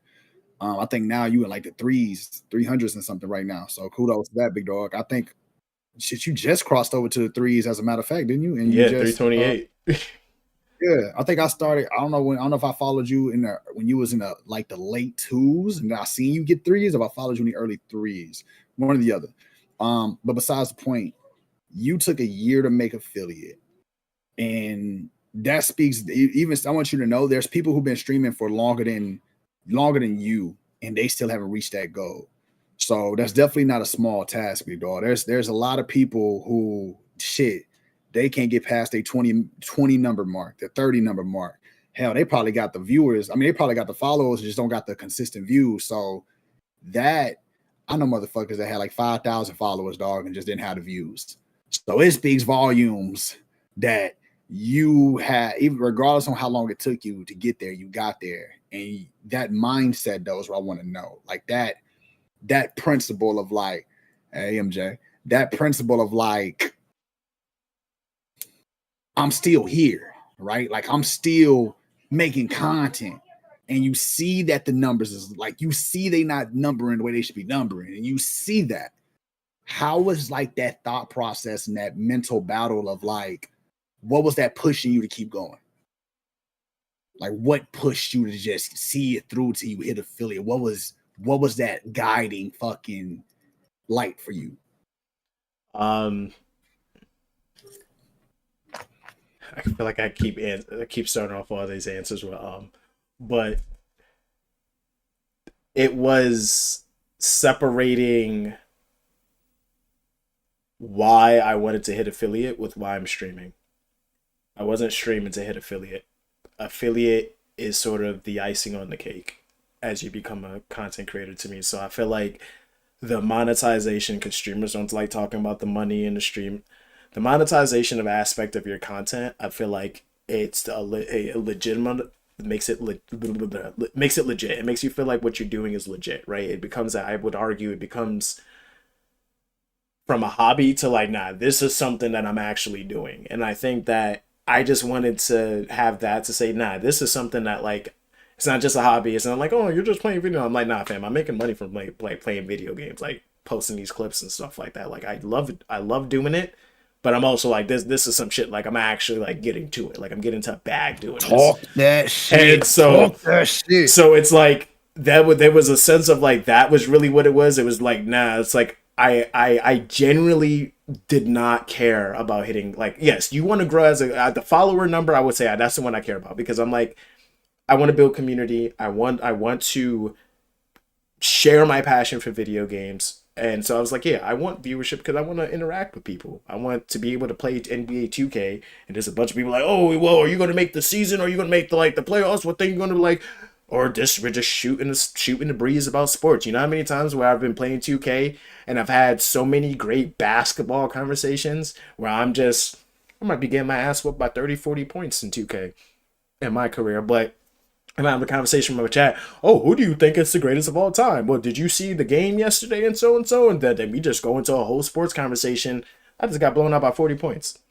But because I'm like, yeah, I'm chilling. I'm playing 2K. Yeah, I got beat. So what? But this is a dope ass conversation. And I think that realizing, hold on, I'm losing the question again. My bad. What's the question? Run the question back so I don't go off on a tangent. No, you good. It was that. What was your guiding light to make affiliate? Like, what was that in your mind? What kept pushing you to keep going? So it's really just having fun. Having fun, and like remembering like you have a camera on, filming yourself play video games. Like that needs to be like, it's not a cloud that has to follow you in a gray cloud, but it's like, remember, like you just have a camera on, people watching you play video games. It was never that serious. That, and then also coupled with realizing that this journey that I'm taking and this journey that we all take is so saturated at this point. And also it's one of those things where I have to ask myself, and I call it the Bill Gates question. Did you put in your 10,000 hours before you could start complaining? Did you put in the time? So I asked myself, like, did you put in the Kaizenat time? Have you been streaming since you were 14 years old?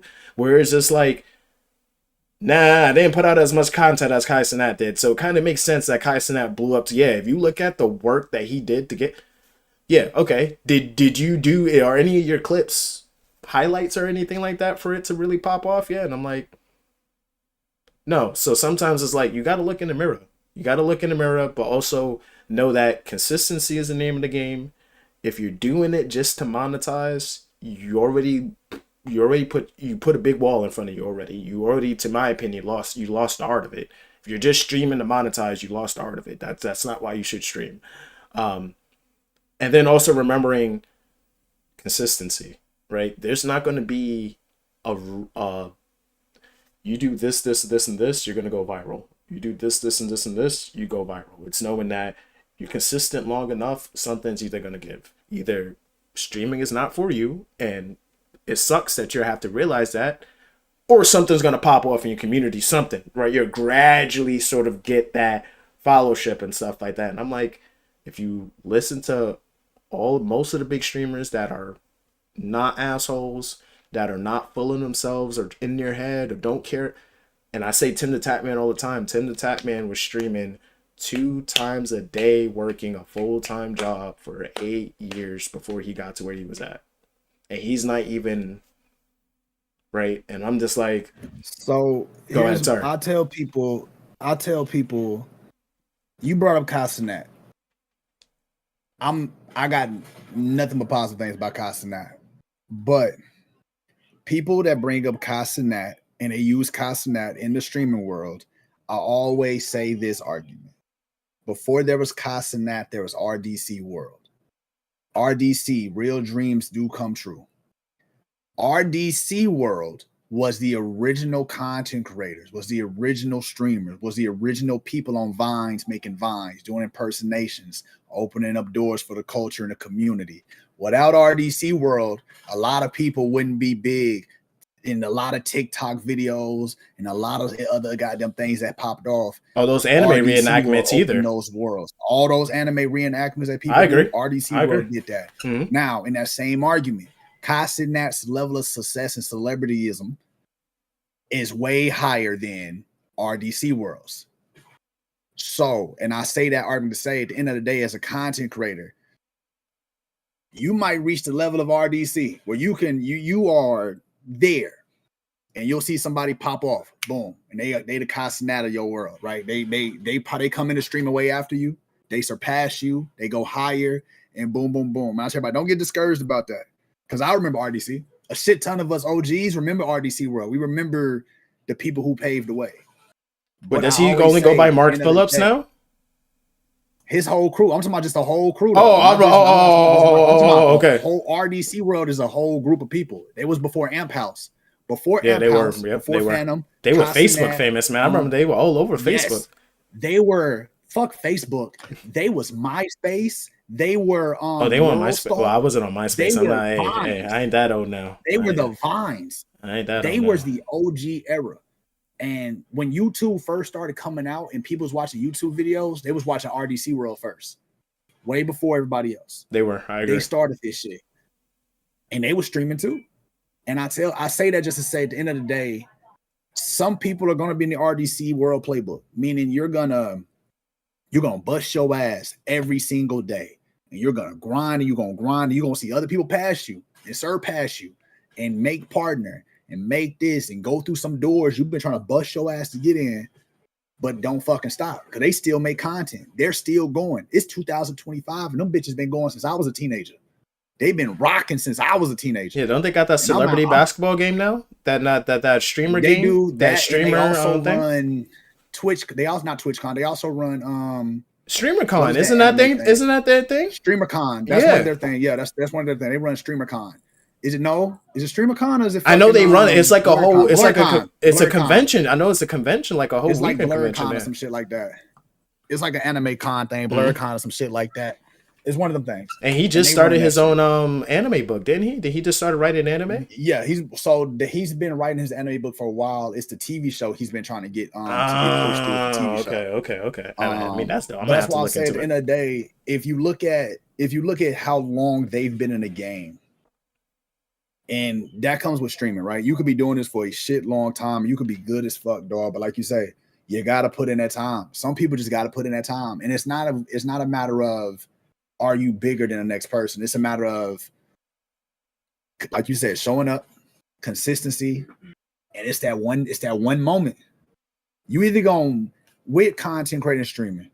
I feel like you either going to get there off one moment, that one moment that you fucking trying to get, and then you'll never get another moment like that because you're a moment-to-moment success. Or you're going to get there based off an entire fucking catalog of hard fucking work.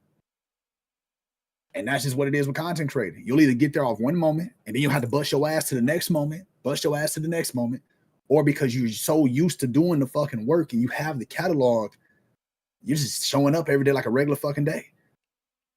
Turtle and a rabbit, baby. I agree with that. It's either one or the other. And I think that, like, especially what you said with either, like, You build a catalog, and at some point, the people realize. And how did oh man, how did Tyler the Creator said it?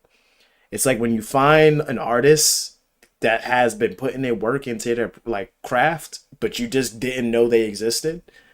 And so now you're just like, oh shit. And he's like, yeah, dude, those are like the best type. That's the best type of content. I love to find the content creators who I'm just like, you are literally a gem, but because the algorithm is not treating you better, nobody's been able to see this catalog. And I'm like, yeah, it's one thing where I'm like, you're always going to have your quesos where people will just blow up and it's just like crazy and they just go viral because of something about them. But I'm like, it's more stable and it's more reasonable for you to build your catalog from scratch and know that, okay, if I keep doing this, at least at some point, somebody gonna look at this. Somebody gonna go through all of it and see this. And I give the example like this.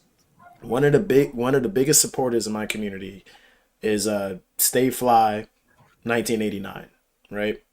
And this is another thing about, and I tell anyone that makes content, this is why you should always put your content out to everyone. This dude has over, and I don't want to talk about, I hate to bring up numbers, but almost 200 plus gifted in our community, which is fucking crazy, right? He came about the community from watching YouTube shorts. And he came from YouTube and jumped over to Twitch. Was like, yeah, bro, I've been watching you for like a month or so. I don't really talk much, pop. Boom. He said, I have a business that I've had for 12 years. I just love to be able to help people in their dreams and stuff like that. Boom, boom, boom. Then he just started showing support. And I tell people, I'm like, you would have thought he came from Twitch. No, homie came from watching short form content, snippets of the live content. And that was enough for him to be like, yo, I want more.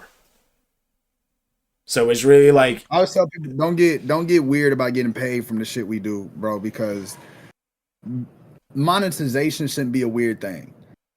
Because some people would argue if you're good at something, you should get paid. I simply tell people, look at it like a comedy, right? Look at it like comedians.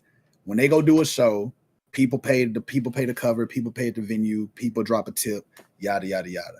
A waitress comes and treats you nice while you eating your food, you give up a tip. It's not required, but it's cool and dope. You know what I'm saying? Like but the only problem is with monetization with streaming is if you do this solely for that, that's the problem. Agreed. Don't solely stream for the money and don't solely stream because streaming can give you bread. Stream because you love streaming and you love playing games, you love meeting people, and you love community. If you stream just for the money, you will not have fun doing this. Stream for the love of the game. 100%. Don't stream for the bread. And if you do it that way, you fine. Steggy don't eat. And I'm not, and like we're gonna get back focused because we've been venturing. Steggy's he's one of the few people on his Twitch platform who doesn't have subscribers set up on his streams. Also, shout out to Steggy, man. I tuned into his stream, man. Shit off. He be vibing. Steggy be vibing. He'd be like, nah, if you want to give your bread, give your money to goddamn a charity or some shit. Don't give it to me. I like Steggy streams, man. Shout out to Steggy. Shout out to Steggy. Shout out to Steggy. Me and Steggy have met we met during this whole RP venture and stuff like that. And that motherfucker has been he's one of the hardest working RPers I know in the city. When we first opened, he was in that bitch every day, all day, every day. That motherfucker got more. Well, I think I'm about to catch up to him actually. I think I'm about to get more playtime to Steggy. Now I think now I have more time in the city almost to Steggy because he kind of fell back a lot. To work on his Redem server. So I think now I'm about to catch him again and put that's the him, world that's back him right. in Radcore, right? Yeah, it's in Radcore. I think the world got to be set back right because now I looked at the hours recently. And I think I'm about to catch his ass finally. So it's good. It's good to know I'm about to pass him because he was ahead for way too long. So it's good.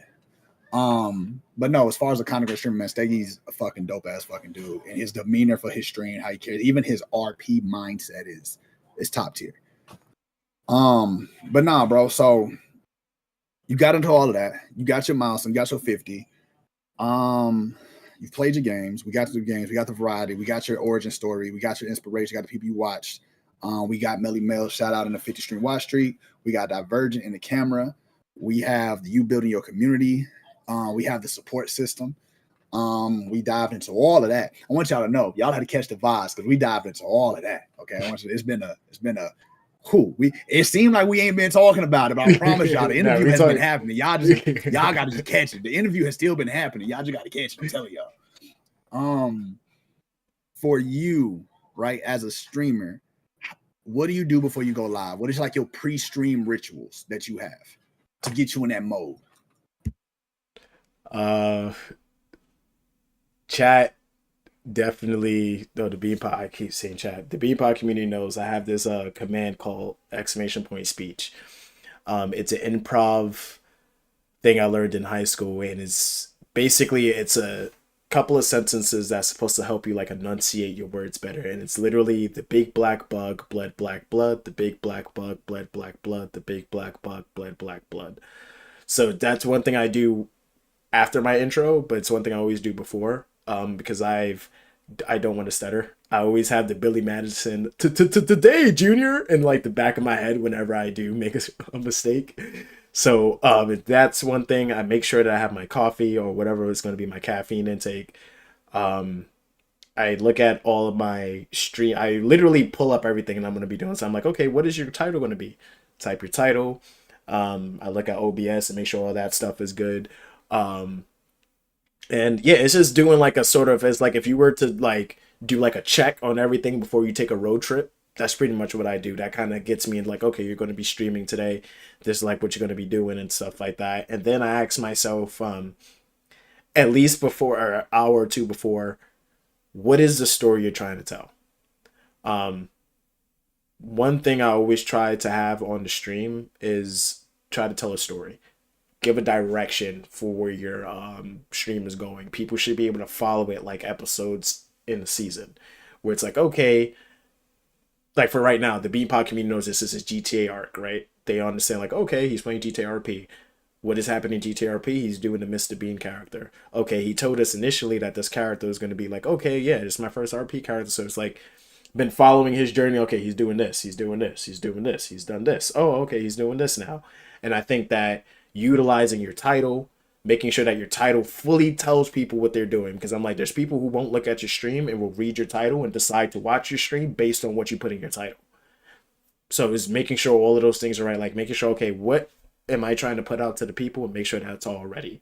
But I always make sure that there's some type of story, there's some type of journey that's happening on the stream. And if I don't feel like I want to be part of a story, or there's a story that I won't stream. Like, I just won't. I might do some offline gaming, but I'm just like, but really just preparing in that sense of making sure everything is ready to go. And that basically puts me in a mental mindset to be like, okay, you're about to go live. Okay, I got that. I get that. That makes sense. What was that you said you say before every stream? What was that? The big black bug bled black blood. The big black bug bled black blood. You say it 3 times. You're saying it too fast.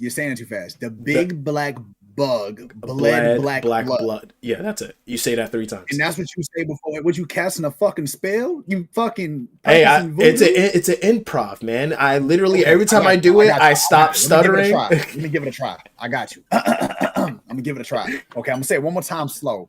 The big black bug bled black blood. Right? That's what you said. Yep. You say, how fast do you say that? No, you don't have to say just try to say do not mess it up. Just try to enunciate and say all of the words. Don't tell me to enunciate shit. Okay, you get what you get, and that's all you gonna fucking get. All right, I got it. The big black bug bled black blood. The big black bug bled black blood. The big black bug bled black blood. Shit. Fuck! I had it, and then I lost it. You see, you want to be confident. You want to be confident and think you're like, man. Okay, I had it, but that sounds like a spell to me, and my inner brain was like, stop it, and so it smacked the words out my mouth. It's just saying that a black bug bled black blood. That's all that said. But why is it a black? Why? No, it's not just a black bug. It's a big black bug. See, you can't even. Fuck you. Very much, because oh my, chemistry that don't make sense. Chemistry. Oh, we're not going. Oh, here we go. Here we go. It doesn't. All right. Give it a The big black the chemically balance isn't working too well. Chemistry imbalanced, bro. I'm chemically imbalanced, bro. See, no, I know how to say chemically imbalanced. That's easy because I know what I am. Okay, I got a character flaw. Hey, yo, Juice God TV with the follow. Welcome in. How you feeling? I appreciate the follow. I know your name from over W's Juice God. Let's go. W's Juice God. Let's go. Make sure too, y'all you got the link. We got Cool Free Hold that stream at the very top. Feel free to hit the link, go to drop and follow, shout him out. He is live right now too as well. He's also streaming this right now too. So you go over there, you can see his lovely face if you think that. Shout out to my Mocha streamer over there because he's not chocolate, he's Mocha. Mocha streamer? What kind of? I'm the only chocolate streamer on Twitch. I'm the only one, so I'm not. That's what it is. Man, this man said Mocha. Somebody click that. Somebody click that. I don't make the rules. Somebody he said put the chocolate and mocha together. Man, I don't make the rules, gang. Man, I'm just here. Mocha beans type stuff on Twitch. Mocha bean over there. Black silk. Side note, right? What's your favorite coffee? Right? Let's get into these real quick questions. Shit. I ain't done it this. I like this. I ain't done this interview yet, so let's do it. Let's do a quick. You know what I'm saying? Quick questions. Shoot it out round real quick. You ready? Quick questions. What's your favorite coffee? Death Wish coffee. What's your favorite tea? Oolong tea. So if you ever go to Chinese food restaurant, if you ever go to Chinese food restaurants, Chad, y'all don't know what that is. Oh, okay. It's the iced tea they use. That tea. Favorite anime? Yu Yu Hakusho. Boy. Spirit gun, man. Spirit gun. Oh, hold on. I see you. Okay. Boy. Okay. At a pause. Shout out to the culture. Shout out to anybody who you're a Yu Yu Hakusho fan and that's your favorite fucking anime because bitch, that's the only one worth watching. That show is I got W's. a EA Funko Pop over there signed right fucking now. Well, I'll send you a picture. Don't worry about it. I ain't gonna go get him because he's too far. He's too high up in the sky. I think I ain't finna. Also, you got my bad. Go ahead. What's up? No, I was gonna say after I'm done answering, you got to answer too. Favorite anime of all time, Yu Yu Hakusho, by far, by none. Okay, that's my favorite. That's my goat. Favorite NBA player of all time, Carmelo Anthony. Melo. Carmelo Anthony. Which Melo? New York Knicks, baby. Carmelo Anthony on New York Knicks with J.R. Smith, Amari Stoudemire. Come on. Favorite moment being a streamer? Randomly getting raided by someone playing COD, and his name is Madrid the God. Because I checked the VOD when he first raided me. It was the highest raid count I had gotten at the moment, and I was just playing COD, small map, and he's just like, "Yo, we're gonna raid this guy. He seems like a cool person." And it was so genuine, and me and him still literally watch each other's streams till this day, and that right there was like, if you asked me a person who followed me early on, I was like, is that person one of those people? He's one of those people. Do you believe there's a such thing as a bad stream? Yes, if you decide not to bring the energy that you intended to it. What is your 3 core principles that you live by as a content creator? Be consistent. Don't be afraid to fail. Not everyone is going to like your content.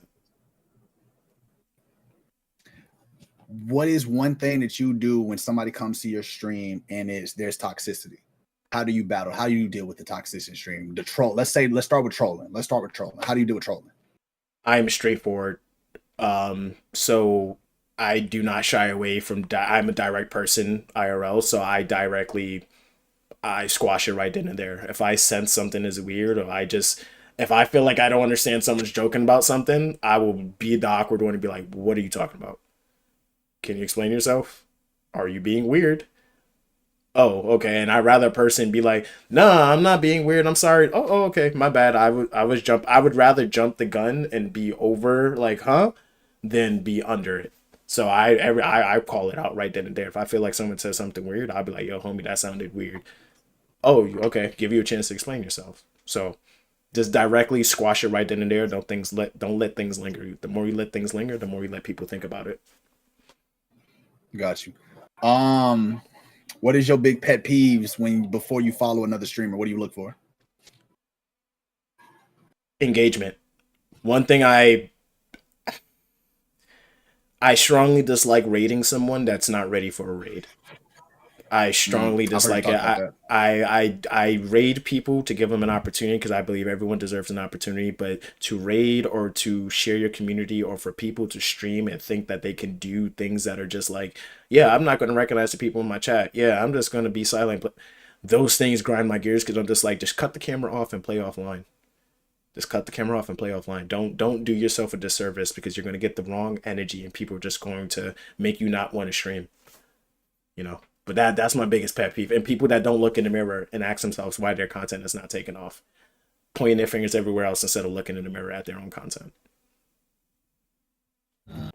Okay. Always look at your content first. I will never, if someone says, oh, something doesn't pick off, or I haven't got like followers in like a couple of months. Did you look at your content as of late? Have you actually watched your VOD as of late?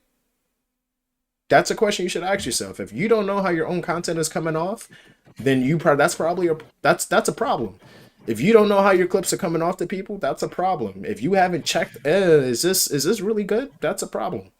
But a lot of people don't do that. They just rather, But these are quick fire. These are quick fire questions. My bad. Go ahead. Do you believe a video game can make or break a streamer? If the streamer relies on the game for their viewership.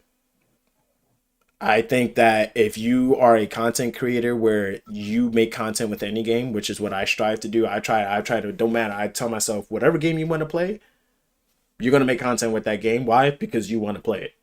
That's why you're going to make content. So whatever funny stuff comes up, whatever highlights come up, whatever you can clip is going to happen organically because you're generally just playing the game. And I think that once those two things get separated, that's when, I would hope to never be in a box where I would have to play a specific video game in order to get certain viewership. Because it's one thing to know that it's going to change, but to act because of that change, I feel like it's the same thing as streaming for monetization. What's the point? You're letting them dictate you. Nah, fam, this is your show. This is your stream. This is your camera. This is your video game. Don't ever let the people in your living room dictate what's going on in your house.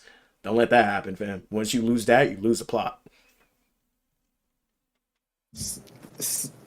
Seriously, man. I'm not like I'm asking this question, right? I'm asking this question. Who is the main when you stream, who's the main character? The streamer or the chat? I think about it like pro wrestling. The community.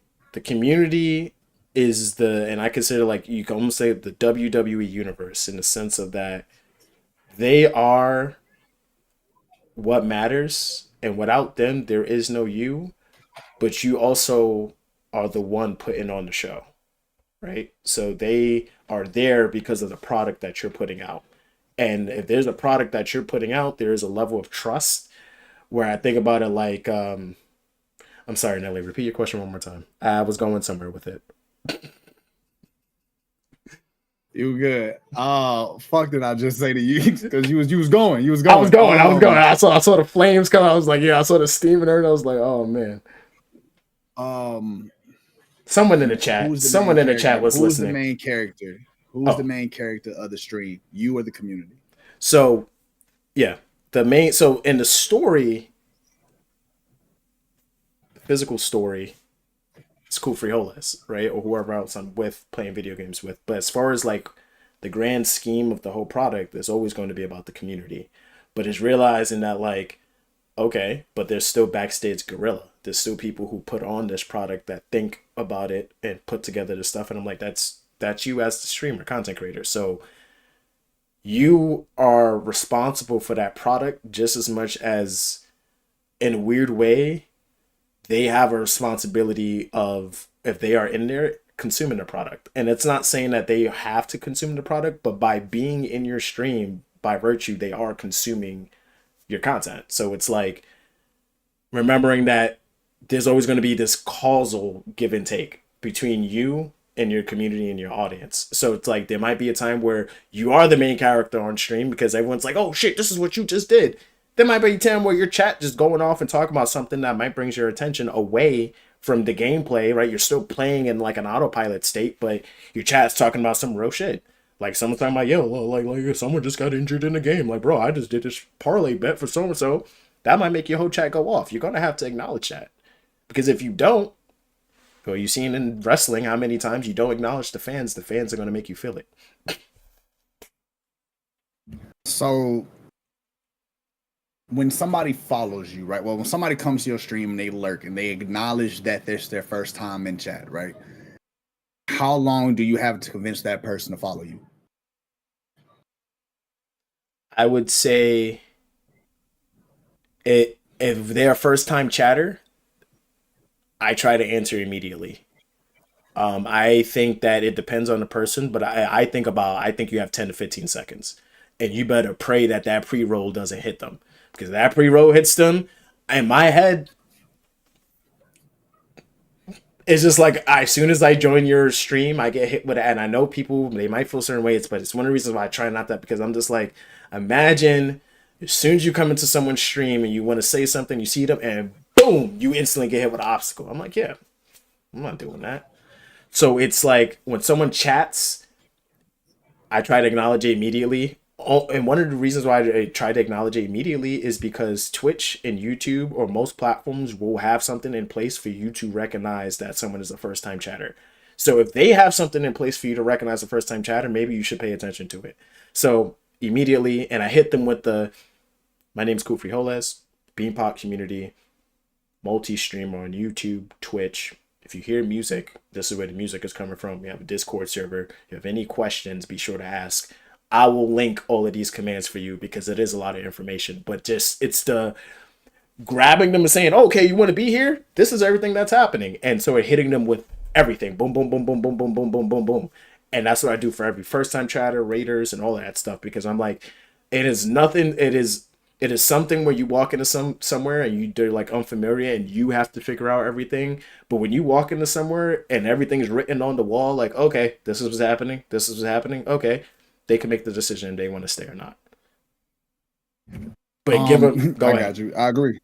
No, I agree. Steggy, you said streamer and chat have to merge chemistrily. They do got to merge chemistrally. You feel me? If y'all not merging chemistrally, then what we doing here, babe? What we doing? I agree.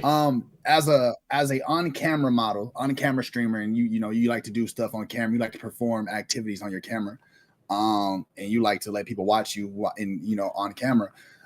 Do you think your presence matters to the people who come watch you? Like your clothes, your outfit, the way you look. Do you think any of that plays into success? I have noticed that people, when I don't have my cam on, people will actually be like, you don't have your cam? Why? Like, they're like, are you okay?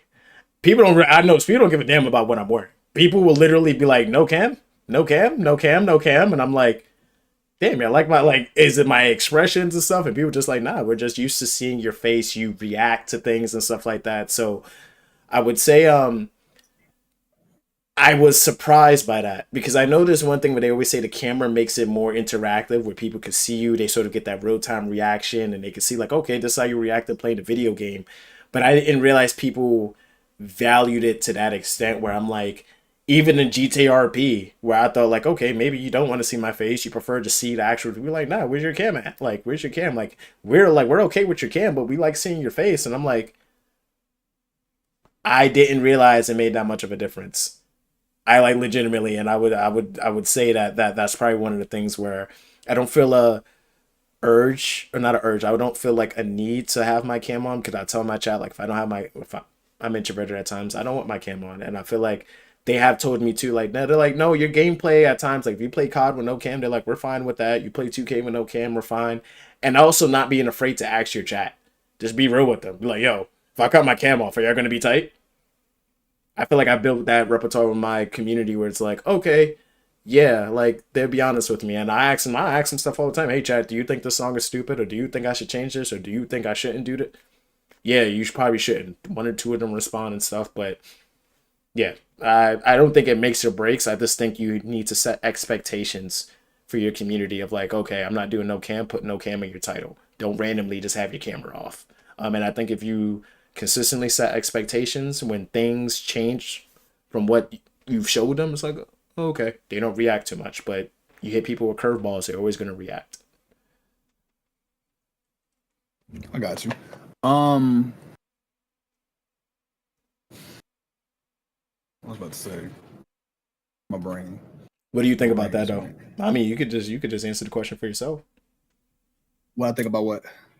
Oh, just like what you said with the camera. Do you think that you have to feel like, keep up like a presence, wear certain type of, clothes and stuff like that? Once you choose to be a person on camera, that's who you are.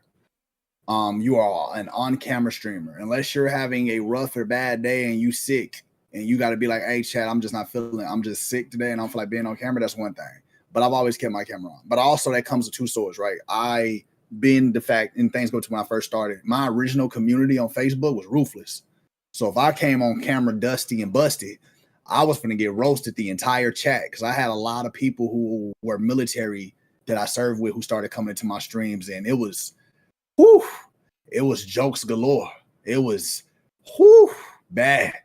And you got to know how to, but it makes you a better streamer in my mind, because you have to be able to, one, laugh at yourself, take the jokes, and know how to roast each other back. So and there's a lot of streams I've been in over the time since Facebook where I watch people get upset that somebody talked about the streamer. Like somebody be like, oh man, it's like somebody dunked on your collar today, dog. What's going on? You couldn't find a shirt that collar was actually touching your neck or some shit. People would get offended by that. And I used to be like, if you come on my stream and you say my collar's hanging and you dunk on it, or you say my ear's big or some shit like that, I didn't get offended. I was like, I get it, because y'all go to so many platforms, y'all go to so many streamers where they don't let y'all get your jokes off. They don't let y'all talk shit. They don't let y'all cuss and argue and go boom, boom, boom, boom, because they have a mod who's like instantly muting it, instantly timing you out, instantly gonna say something, and the streamer not knowing how to take that interaction. And I've always told myself, nah, you can come roast me all you want to on stream. I'm cool with it. We can come as jokes. But I tell everybody, I'm going to let you get about 30, 40 jokes off. Do not get to dictate what I say about your ass, though, when I fire a joke back. Because I'm a firm believer. If you going to come roast me, I'm going to let you get 30, 40. But when I respond to you, you opened the door. And if you went low, I'm going to hell. I'm going to 80, 60. You came with 30, 40, I'm going 80, 60. You come over here and you roast me, I done been called everything in the world. I'd been called Wizard Kelly. I'd been called Osmosis Jones. My Starbucks man the other day wrote LeBron James in my Starbucks cup, and I ain't realized until I came home. LeBron James. I've been offended ever since. I was wondering why he was smiling at me when I walked out that bitch. I ain't know what was going on. He said that 23 on me. Oscar Proud. Oh man. I've been called so many jokes. Crimson Chin, everything in the world you could think of, I've gotten jokes. Crimson Chin is crazy. Watch your tone. It's okay, because I'm okay with it, because these are jokes I'm used to. And I understand no matter what you say, this is one of the few platforms, one of the few places you can come to get your jokes off, and you're not finna get banned. You're not finna get muted. You're not finna get timed out. Mm-hmm. You can come have fun here, because that's what I built. So I make sure if I get on stream, though, I don't look busted and dusty. You know what I'm saying? I'm going to go in. I'm going to brush my beard. I'm going to go motherfucking, most times, 9 times out of 10, I take a shower before stream and I take a shower after stream. Because I swear to God, I'm a firm believer y'all can smell my cologne through the camera. And if I get on here, and shout out to Christmas recently, because now I got cologne bottles for days. But I'm a firm believer that if I go take a shower before stream, I feel better, because now I'm cleansed. And then when I get off stream from all these lights and cameras being them, I go wash my sins away. And I go take a shower again, because I done got hot. I done sweated. You know what I'm saying? Now those are the chocolate sins you got to wash away, man. I got to, man. I be saying some filthy, outlandish shit on this camera sometimes. I got to go wash it out my mouth. Got to go wash it, because, right? Think about it, right? When you get off stream, there's probably a plethora of shit you didn't say when you was on stream. There's probably a lot of things you didn't say. Maybe like your 2K party chat convos may not be how you talk on camera when you're streaming. You know what I mean? So when you're streaming, you hold a lot of back of you code switch. Yeah. Right. And when stream is over, you can turn that switch back off and you can be yourself. And I think for me, that's one of the biggest things I do. Right. When I'm on camera, I code switch. I go into streamer mode. I go into the Nelly B gaming persona and I dive into it. As soon as I come off this camera and I hit that light and you can no longer see me, I go, whoo, and I say every goddamn word I wanted to say that I was holding on to, and I cut the switch off, and I go, motherfuckers. And I go take a shower. I go feed my dog. I talk to the kid. Nelly, mother jabber, motherfucker. No, don't get me wrong. Y'all, I'm a cusser. Everybody who watching me long enough know I'm a cusser. I will call you a motherfucker, a son of a bitch, ain't shit, you raggedy hoe. I'm going to talk about you. But I mean it respectfully. This is the only platform where you gonna come to and somebody gonna say, "What up, bitch?" And I mean it as a homie. I genuinely mean it as a homie. Don't get offended at me. But no, I do think it plays in part. You know, I do think it plays. I do think your camera presence plays. It's like coming to a job interview, right? You show up, you dress the part. That's why some people do cosplays on camera. That's why some people have a persona that they really create a character for, and they wear that costume on camera. VTubers, you know what I'm saying? That's their persona. I think, that is the character you create, and that's what you dive into. So I think your camera presence matters. You know what I'm saying? That'd be my answer to that question. Yeah. But what am I about to say? The never really having a bad stream. What do you said no, right? You said yes, you said no. I say you can have a bad stream if the energy that you brought to it wasn't what you intended. Yes. Okay, so here's my question. Let's say you get on stream and you didn't have the energy that you thought you was gonna have. So you get off stream, you didn't like the stream. You wasn't satisfied with the stream. What do you do, you know what I'm saying, in preparation for the next stream after knowing the last stream you had, you just didn't feel like it was up to your standards? What do you do for the next stream? So one thing I try to do is and I would say, even though it's not after, it's pre-stream, is really temperature check. But like mentally ask myself, like, do you really feel like going live? Like, and I think that like asking yourself, like, okay, and there's been times where, and this is why I say I utilize, making my content accessible in many different ways, where I feel like if I don't feel like being on the camera to be cool frijoles, and I know that my voice is something that not a lot of people, but I've gotten where it's just like, and I think there was one comment in the chat one time where I think I did a no cam stream, and the person was like, for some reason listening to you, I can still see your face while you're talking. And I was like, oh, so it's like the no cam y'all prefer, but it's not like a deal breaker. And I was like, because it's not a deal breaker, I was just like, yeah, just turn off your cam, dude. Because for me, in my opinion, for me, a lot of times it's not really like I don't want to stream. It's more of just like I don't feel like, and I know most content creators probably agree with this. There's sometimes where you don't feel like looking at the camera and then looking at the gaming and then looking at the camera, then looking at the gaming, looking at the camera, and I feel like there's times where you just don't want to do that for a stream and you just want to give your eyes a break. And I feel like those are moments where I'm like, yeah, that's really the more times where I'm just like, my eyes are just like, I don't feel like reminding myself like, oh yeah, you can't zone into the screen. You can't do I call it the Nick Merckx forehead, where he like literally is zoomed into the screen. And it's just like, you don't see his face for like 30, 40 minutes because he's just locked in. And I'm like, yeah, just turn your camera off, dog. And if your gameplay's like, if it suffers that much, okay, maybe turn your camera on. But I'm like, my content, the community has never, where I'm just like, oh, like, when I turn my cam off, it's like half my viewership or something. And then I'm like, no, it seems like my chat is pretty much the same and such. And I don't know if that's going to change, but I also would say I've been lucky enough where taking that route of like, okay, if I'm not 100% feeling like frijoles, then what's something that I can do to still be here, but like still compromise and not have to suffer. I've been lucky to not have to suffer because I've seen where, like you brought up, where someone cuts their cam off for one stream community starts wilding out on them, like, oh, where's your face? I don't want to be here no more. And I'm like, I've been lucky where the people were less like, frijoles, we could get it, man. You're introverted. Cut your cam for today. We'll see your face on another stream. So it's really temperature checking, putting things in place for myself where I don't feel 100%, but I still want to be live and still want to be there for my community. And also setting no-nos. Like, don't stream if you don't feel like talking. Like, if you don't feel like using your mic, then you're not going live.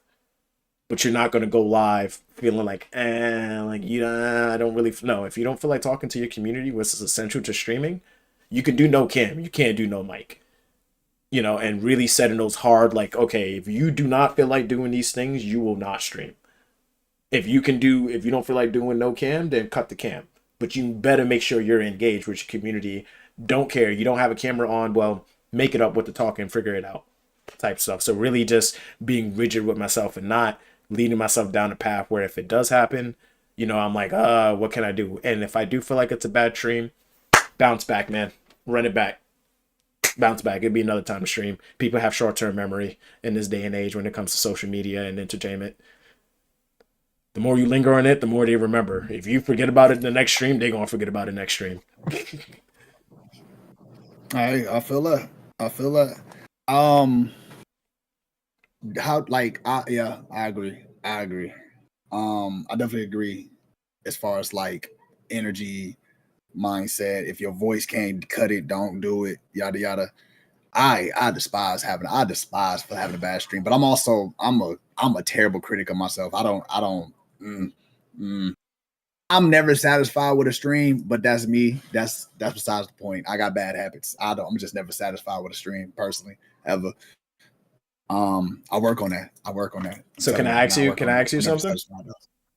What's up?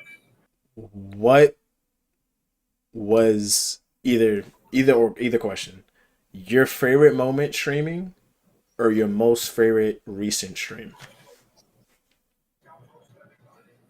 Favorite moment streaming. Good ass question, right? Gotta hit the brain cells.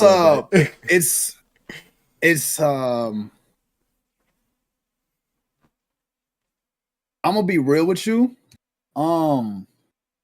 Because of how tough I am on my content and just how I am, it would have to be the Nelly B shows and the concept of bringing them back and going as hard as I have with them recently. And that's because, like I said before, I'm not satisfied with. I don't be that satisfied with my level of content because I always feel like I can do better. I always feel like I can go harder.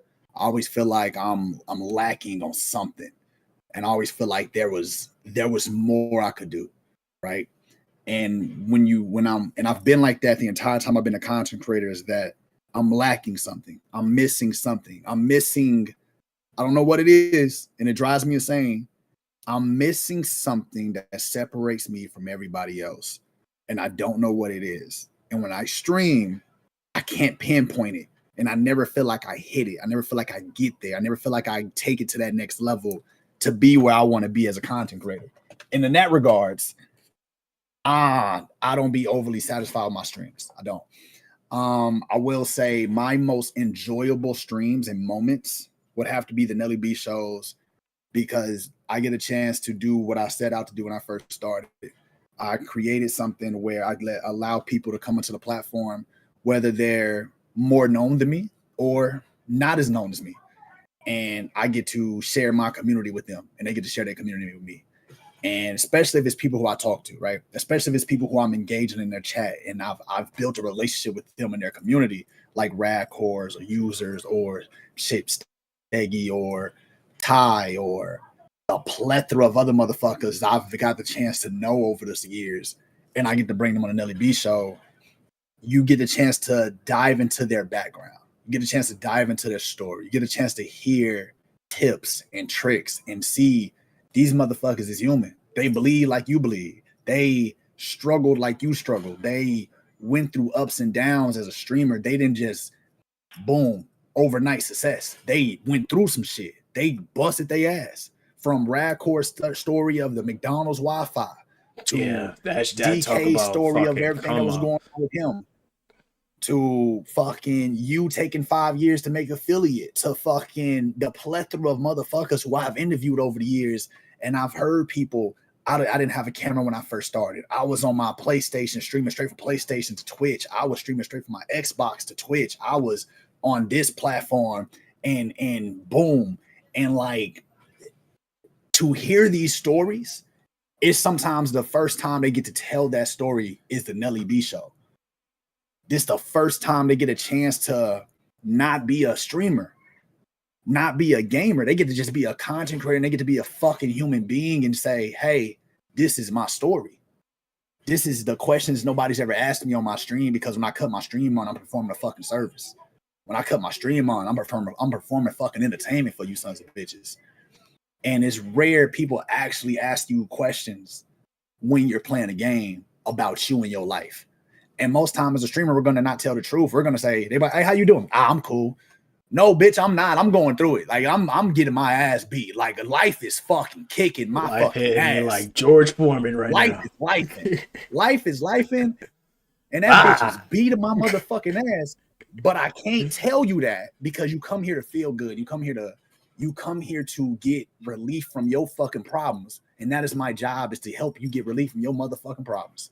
So my favorite moments have been the Nelly B shows, because I've had a chance to listen to everybody, listen to so many, 19 different fucking interviews of people and what they've went through and how they got to where they fucking at. Diversion with the motherfucking follow. I see you. I appreciate diversions. MB gave you a whole shout out earlier. Shout out to you. Shout out to the camera. Shout out to the motivation that you was there for him, big dog. He'd be like, same, that literally. That is like my shit. You feel me? Because that's why I think I've enjoyed the Nelly B show a lot more recently. Is now I've heard so much from people. And also there's the Cloud City launch stream, the very first Cloud City launch stream we did, where we hit like damn near 30 people in city that night. And I was like, fuck yeah, we made it. Right. And not stream related, but the 3-4 people, only 2 of them still in the city. No, 1 of them still in the city. The 3-4 people we helped make affiliate. They wasn't affiliate before they joined Cloud. And then they joined Cloud, they streamed Cloud City, they made affiliate.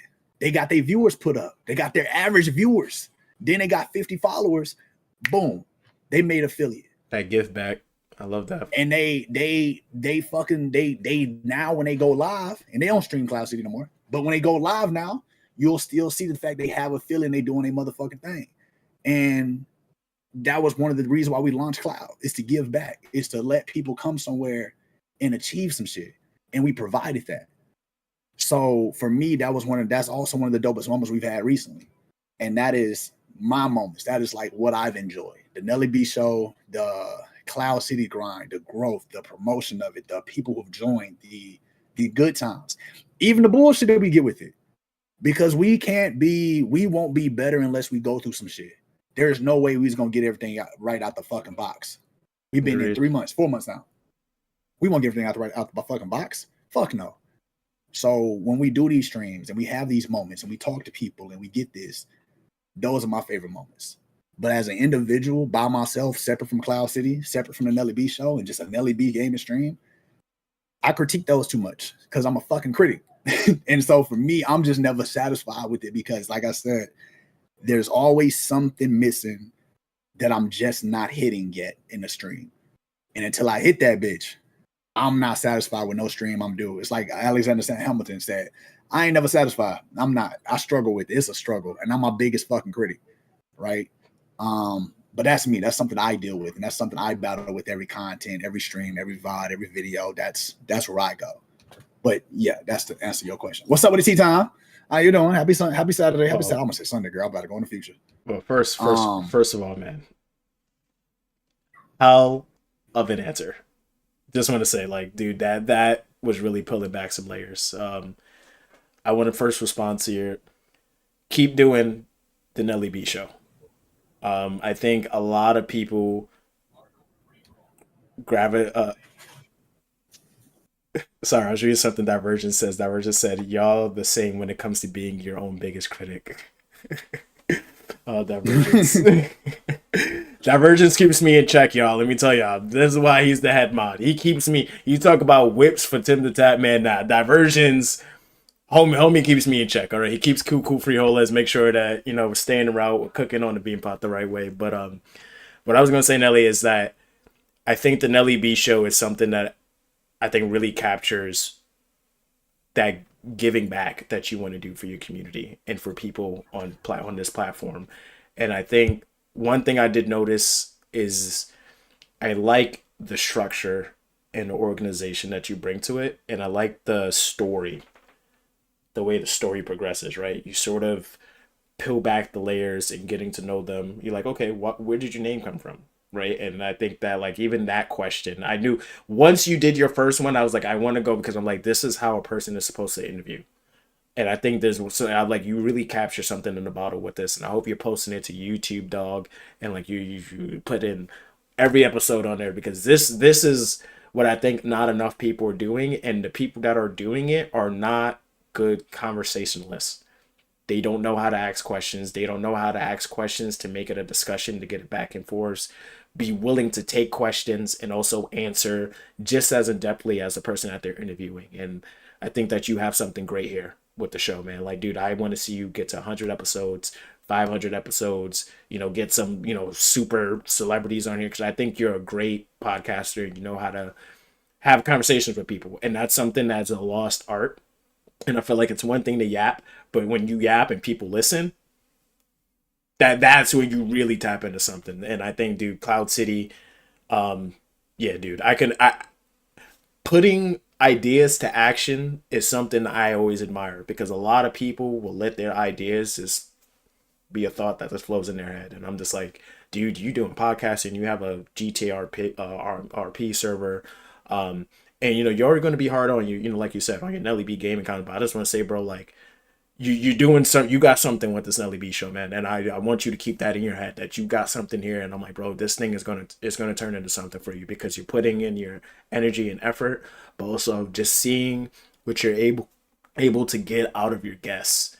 And I think that's the key point to this, is like, dude, you're able to get 2-3 good hour conversations out of these people, going into their bag, talking about what they do as streamers, reeling back the layers. And I'm like, bro, I haven't seen anyone feel like uncomfortable or feel like you were going at a weird direction. I'm like, dude, it's been organic and just smooth. It's just been smooth the way it's happening. I'm like, it's something where there's a lot of podcasts out there, but I look forward to seeing what the Nelly B show is going to be about.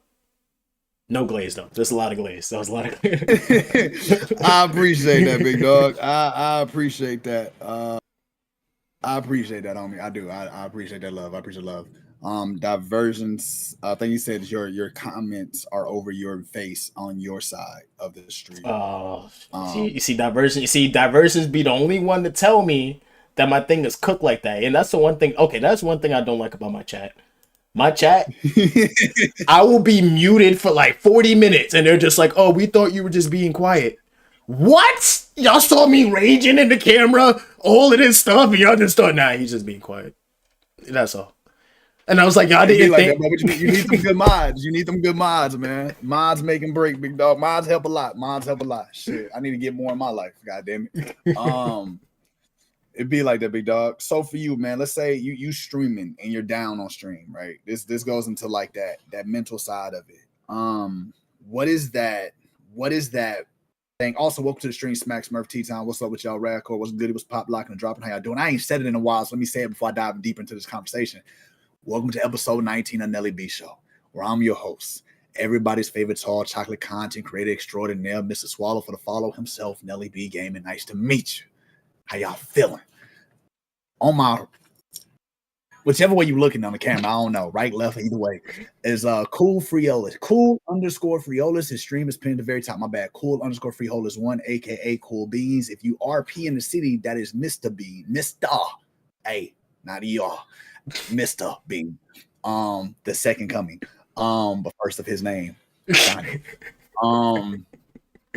It's been 2 hours and 34 minutes. Y'all just picking his brain, getting to know this motherfucker. We talked about his his origin story, right? We talked about him going to college. We talked about him getting his setup situated, how he fixated on everything and every aspect of it, right? He did graduate college, by the way, if y'all was wondering. He did. He finished.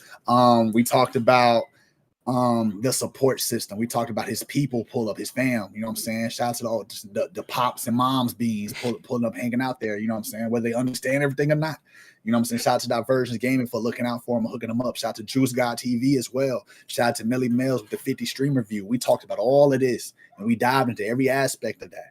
You know what I'm saying? His origin story, his journey, his favorite show, his favorite motherfucking anime, favorite basketball player. We went into all of that. You know what I'm saying? His video games, the variety, what he does, who he looked up to, who he watched. Shout out to all those people as well. Swag.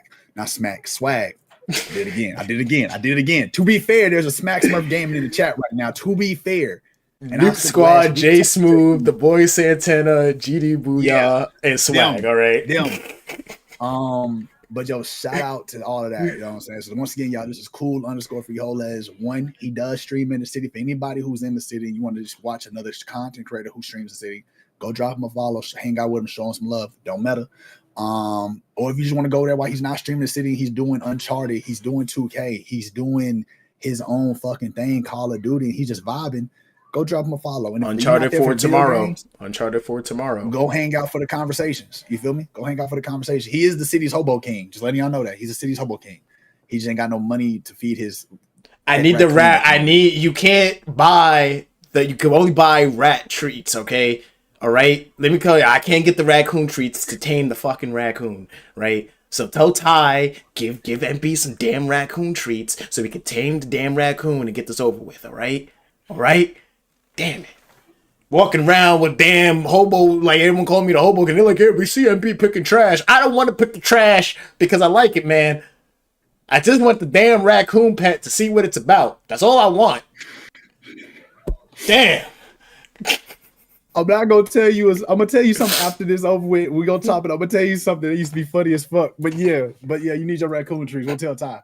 As soon as my camera fixes stuff. Okay. Oh, I forgot what I was going to say to you. Oh, what's more important in your opinion? No, I'll remember the first thing. I remember what I was going to say to you first. We'll dive into that. So let's say back to the mental health thing, right? So you're streaming. You're not feeling like yourself, right? You got no views. Nobody's there. You're knocking. Ain't nobody answering. Matter of fact, your follower numbers that went down. And you're midstream, you 2 hours in, and nobody's even said what's up to you. As a content creator, what do you do? What keeps you going in that stream? What makes you say, fuck it, I'm here? How long do you like push? You push, pause. First of all, pause. You hey, go yo, stream where my sound bites at, man? Where my sound bites? You stream for a long period of time. But what keeps you going throughout that stream? Like what makes your brain say, fuck all of that, I'm gonna push through? Or do you tap out and just get off camera? Pause. That was crazier. That was crazy. As long as they sub up, man. As long as they sub up. But nah. He so taps out. Don't let him lie to you. So also I just want to say what's up, walkthrough. Happy New Year to you too, man. I would say. So the GTA RP streams, I want to call that out because I feel like a lot of people have seen me do like 13-hour, 10-hour, 16-hour, 14-hour streams. And I would say it's not ever because I feel like I need to. It's because I'm genuinely having fun. I think that like I'll put it like this to you. If I didn't have to go to school and my parents were, and I'm not to say like people have bad parents, but my parents weren't good parents. Most likely probably would have been after school gaming as soon as I had the chance, like gaming. Would have been doing something, either recording myself doing that and trying to make it from at that point. That's why I like, when I mention streamers, I mention Symphony, because Symphony to me is like, I'm like, oh, like I would have probably did what Symphony did. And I'm like, we're only a couple of years apart. And I'm like, yeah, I most likely probably would have did that if I didn't go to school. So it was one of those things where it's just really like, no. Nelly, I'm sorry. One more time. Bring the question back. You gonna Nelly, I'm sorry. Look, man, I didn't. Look. I had breakfast earlier. I haven't had my coffee. I haven't had nothing, man. I'm running. You I'm said running. you had breakfast earlier. Earlier. It's fucking I 8:43 know. p.m. I bro. know. I know, man. Look, I'm gonna get some food Breakfast after. time is like 06 to 09. Look. Let me drink some water. Please. Let me hydrate. Go to commercial break. Look, man, cut it from the clip. Cut it from the clip. All right, let's cut it from the clip. We'll edit it. We'll edit it post production. The question was, what keeps you going on stream when you're streaming? Followers didn't drop. Nobody's engaging. There's nobody there. It's just you. And you 2 hours in. There ain't nothing happening in your stream and in your chat. What keeps you going to finish that stream? Yeah, so it's just the fact that that's just, if I had 0 viewers, I would still be streaming. If I had 20 followers, I would still be streaming because it's to me, I have never, and I can't really the happiness that I get from playing video games and just talking with people who are talking about what I'm doing in the video game, or we're just talking about video games and chilling. I think that right there is where it's one of those things where it's just like, it was either pro wrestling or video games. And I got a chance to be able to say like, yo, part-time, I'm doing something that I wanted to do since I was a kid. And I think that part to me is just to know how many people are not in situations where they couldn't even contemplate doing something like that.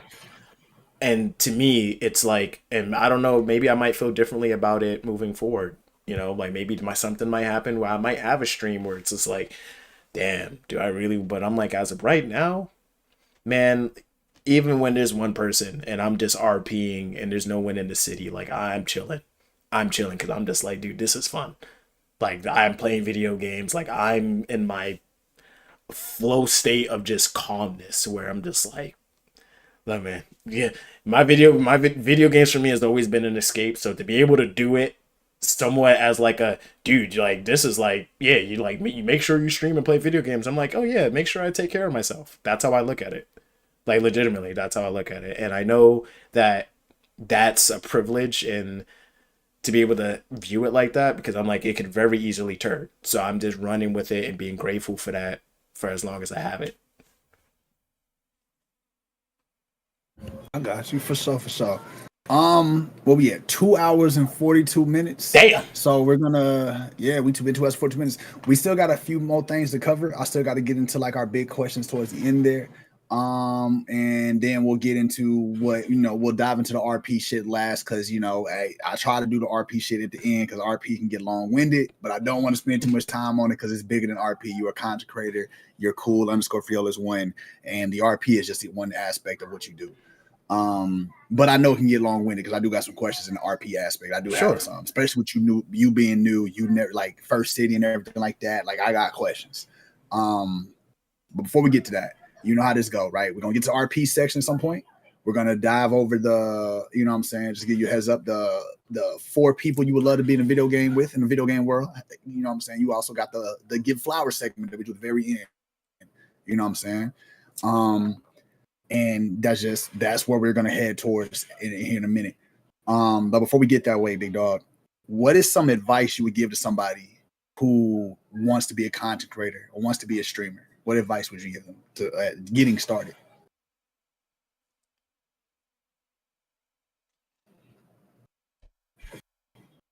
Video editing is a skill that you need to learn. Preferably, learn it by yourself. Do not pay for programs. First letter of advice. Learn to video edit it. Do not pay for programs. There are simple resources out there. You have to be willing to do the labor. 2, the name of the game is consistency. Every streamer that has made it big and continued to stay stable has been consistent. They took advantage of the opportunity, but they knew to stay consistent in maintaining that, or they did something consistent to get to that point.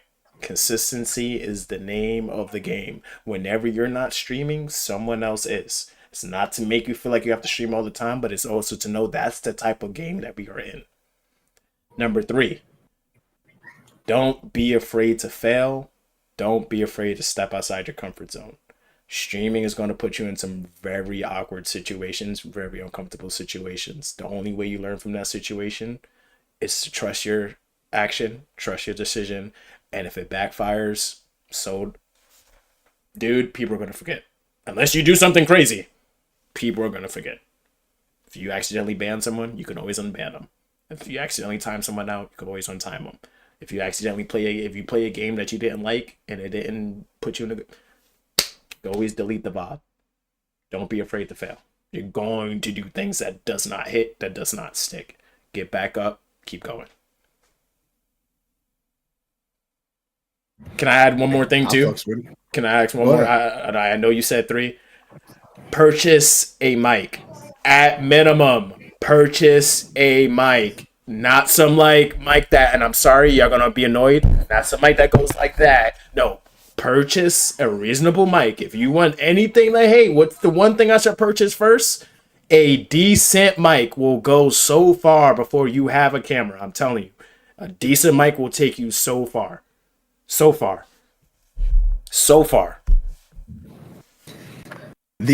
How important is the bells and whistles of a stream? At what point as a content creator do you go into the bells and whistles, right? We're talking alerts, commands, we're talking screen switches, we're talking all of that, scene flips, transitions. How important is the bells and whistles of your stream? Do you need it? Or at what point do you need to add it to?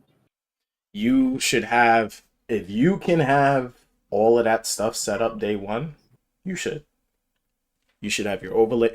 If you do not have the knowledge, learn it as you go. But I personally think overlays, and y'all see on if you ever been in a Cool Free Holders BeanPot community stream, at the very top of my overlay, I have all of the socials. TikTok, YouTube, Instagram, it's all plastered at the top. I have notifications that pop up to tell you to follow and subscribe to the YouTube channel. On my camera overlay, it has a number for the sub count for Twitch, sub count for YouTube. I believe, again, making your content as accessible to everyone as possible. So those are for the people, right, visually, who take in content. Okay, this is what their socials are. They might not look at the chat commands. So you better have overlays that go off. I think also another thing too, what is the reason why people tune into your stream? People might tune into streams just to see what they do pop off on your stream. So they want to see what type of follow notifications you have.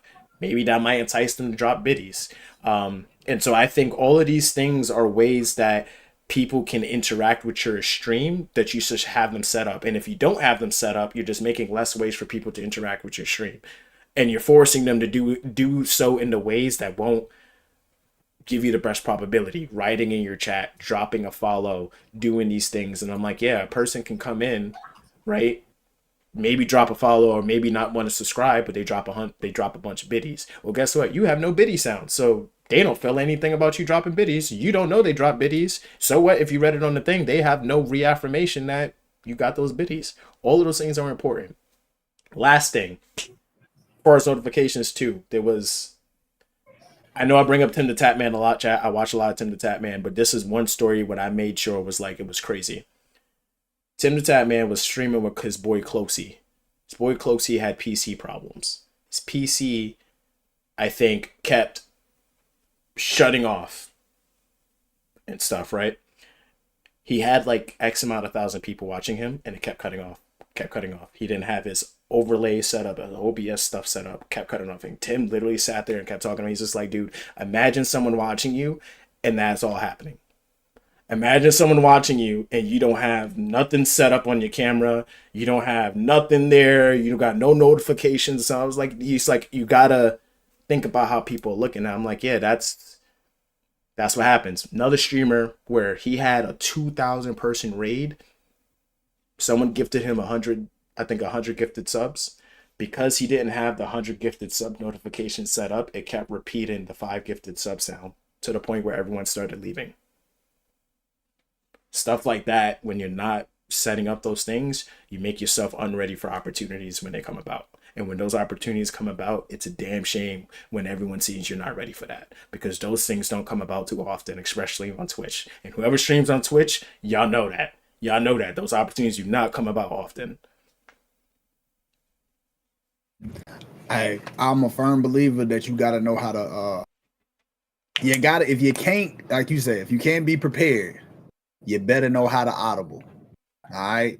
If you cannot be prepared, if you do not know how to do all the bells and whistles, whatever you are, you better make sure that you're one of the best at it. If you are a comedian streamer and none of your alerts work, none of your commands work, none of your transitions work, the game didn't work, your PC was fucking up, hey, you better pull out some jokes and get to being funny. You better make sure you're funny. If you are who's considered you fine as hell and you just a fine as hell streamer, that's all you got going, and you show up one day and you just not fine, you fucked up already, because your one job you failed. You got to know how to call an audible. Radcore, shut up, because you the shit. You know you the shit. Shut up. What's up, Radcore? I can't see the chat right now. What's up to you, brother? You got to know how to call an audible, man. All right. As a content creator, we wear a lot of hats. And I've said this in multiple streams, right? You are the cinematographer, you the director, you the actor. Bitch, sometimes you got to be your own motherfucking audience and you got to clap for your motherfucking self. If you cannot find a moment to be proud of an accolade, and that's what I'm asking you next, then what are you doing? Sometimes your chat can only do so much. Validation from other people is only going to last you so long. There got to come a certain point where you got to talk that shit and be like, bitch, I did it. Because to do what we do, you need a certain level of arrogance and cockiness to do this shit. Especially if you got your motherfucking camera on. You got to have a certain level of arrogance to you. You got to have a certain level of cockiness to you. You hit 50, you made affiliate. And you made affiliate, your first motherfucking thing, I just was like, bitch, I made it. Because it's not an easy task. There's a lot of motherfuckers been doing this shit way longer than you. Way longer than me. They haven't made affiliate yet. There's a motherfucker who made a Twitch today and just did his very first stream and got 0 followers. And he like, how the fuck am I gonna get to affiliate? Yeah, you're right. And your day, how long you been streaming now? 3 years? 2 years? 2 years in March, yeah. You've been streaming for 2 years come March. It's somebody else's day one. You know what I mean? And that's somebody else's day fucking 10 anniversary. It doesn't matter where you start as long as you fucking start. You can't talk shit from outside the club if you can't even get in the club. Chris Brown? Yeah, I know. If you know where I got that from, I look at me now. I know where I got that from. Chris Brown, look at me now. Come on, man. Come on, man. How you gonna call me out for a club you can't even get in? All right, let's go. You know what I'm saying? But leg up. But that's like the whole thing, man. So, you know what I'm saying? Be proud. Like I said, when you talked about it, you didn't have a lot of excitement in your voice. Put some more motherfucking excitement in your voice when you brag about your fucking self. Because it wasn't just, I hit my 50 followers and I got affiliate in a year. Nah. Put some fucking excitement behind that shit when you brag about your motherfucking self, G. Because there's a lot of motherfuckers not where you at right now. So brag about your shit and feel that shit to your motherfucking core. Be arrogant. You deserve that. You earned that. I appreciate that, man. Give me a second. Hold on. I don't want to cut you off. Hold on. I just gotta follow up on someone. Mr. For the quarter pressure. I hope I pronounced that right. Thank fourth you for quarter. Yeah, I met him during a DK stream. Oh, okay. Fourth quarter pressure. Appreciate you for the follow. Then we got Pancake 67, LeBron 67. LeBron that gave us the follow. Oh no, I'm sorry. I didn't mean to do that, man. I'm sorry. But diversions. 8-9. 9 plus 10. I don't know what 9 plus 10 is. 21. Oh, that's funny. No. But Diversion said Nelly is missing his calling as a motivational speaker. I'm like, Divergent, you might be speaking facts, man. Might be a motivational speaker. Don't put that on me. Motivational chocolate. Don't put that on me. Motivational chocolate for the day. I like that. Don't put that on me. I appreciate it, Diversion. Don't put that on me. It's too much pressure. I don't got time. I ain't doing it. He said MCS, motivational chocolate speaker? Hold on. Hold on. Motivational chocolate speech is crazy. Hold on. MCS? Hold on. That's crazy. He said, I'm a Rebel. speaker. He said, I only speak motivation of the chocolate variety. See? But nah, man, real shit, dog. Be more prideful about that shit when you accept your fucking accolades, dog. But that, Thank you, like man. I said, Thank for you. No, I appreciate that. Thank you. For you, what is your favorite accolade that you've ever achieved as a content creator? It's a bragging moment. What are you most proud of as a content creator that you've achieved?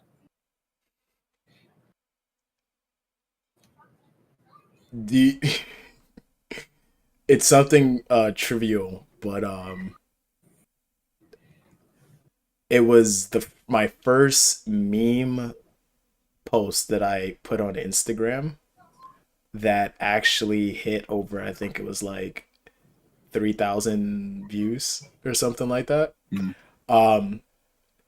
It was because at the time I was just like, what kind of content creator do you want to do meme content, or do you want to do like, like highlights and stuff like that? And I think it was watching the Lakers. The Lakers were playing, and I think they was passing the ball around for like the whole possession.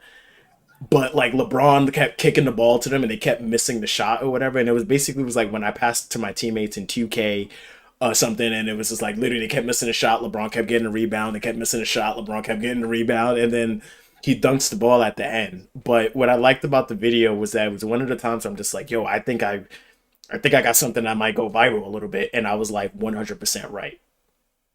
Where like it didn't like, oh, was it like 1 million views? No, but I was just like the algorithm liked it. And it was like one of those moments where I felt like it was a small internal win where I feel like, oh shit, dude, like you're starting to get it. Like you're starting to get what people find funny in your content. And I feel like to me, that was when I really started to tap into like, okay, this might be funny. This might be funny. This what someone might find. This might be a little like viral video or something like that. And that's when, for me, I really tapped into the posting, the clips and stuff like that. Because I feel like it was that point where I was like, you get it now.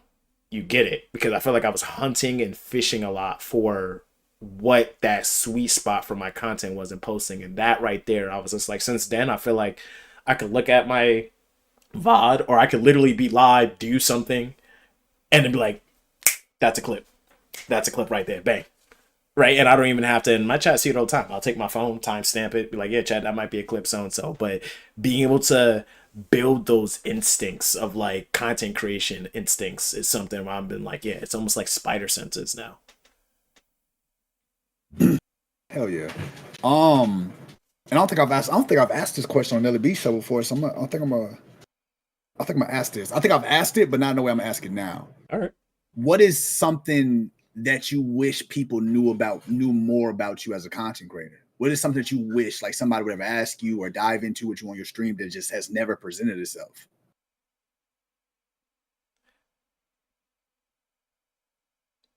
Stuff like this.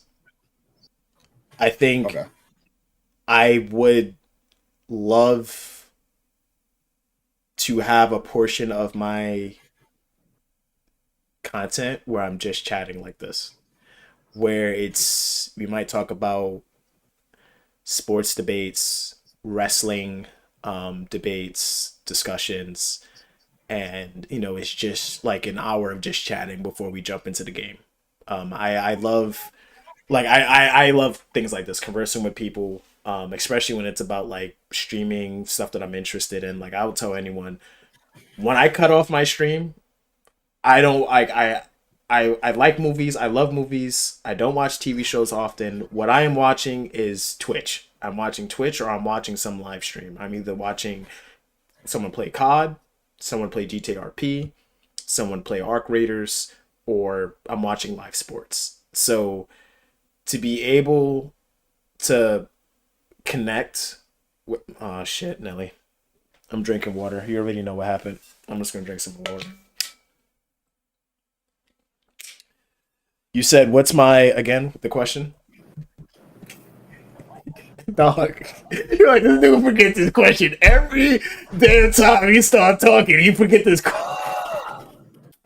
No, you answered it though, and you was doing good. You was doing good. You answered my question. You ran left, but you answered the question. I asked you, what is something that you wish people knew more about you? Yeah. So yeah, just like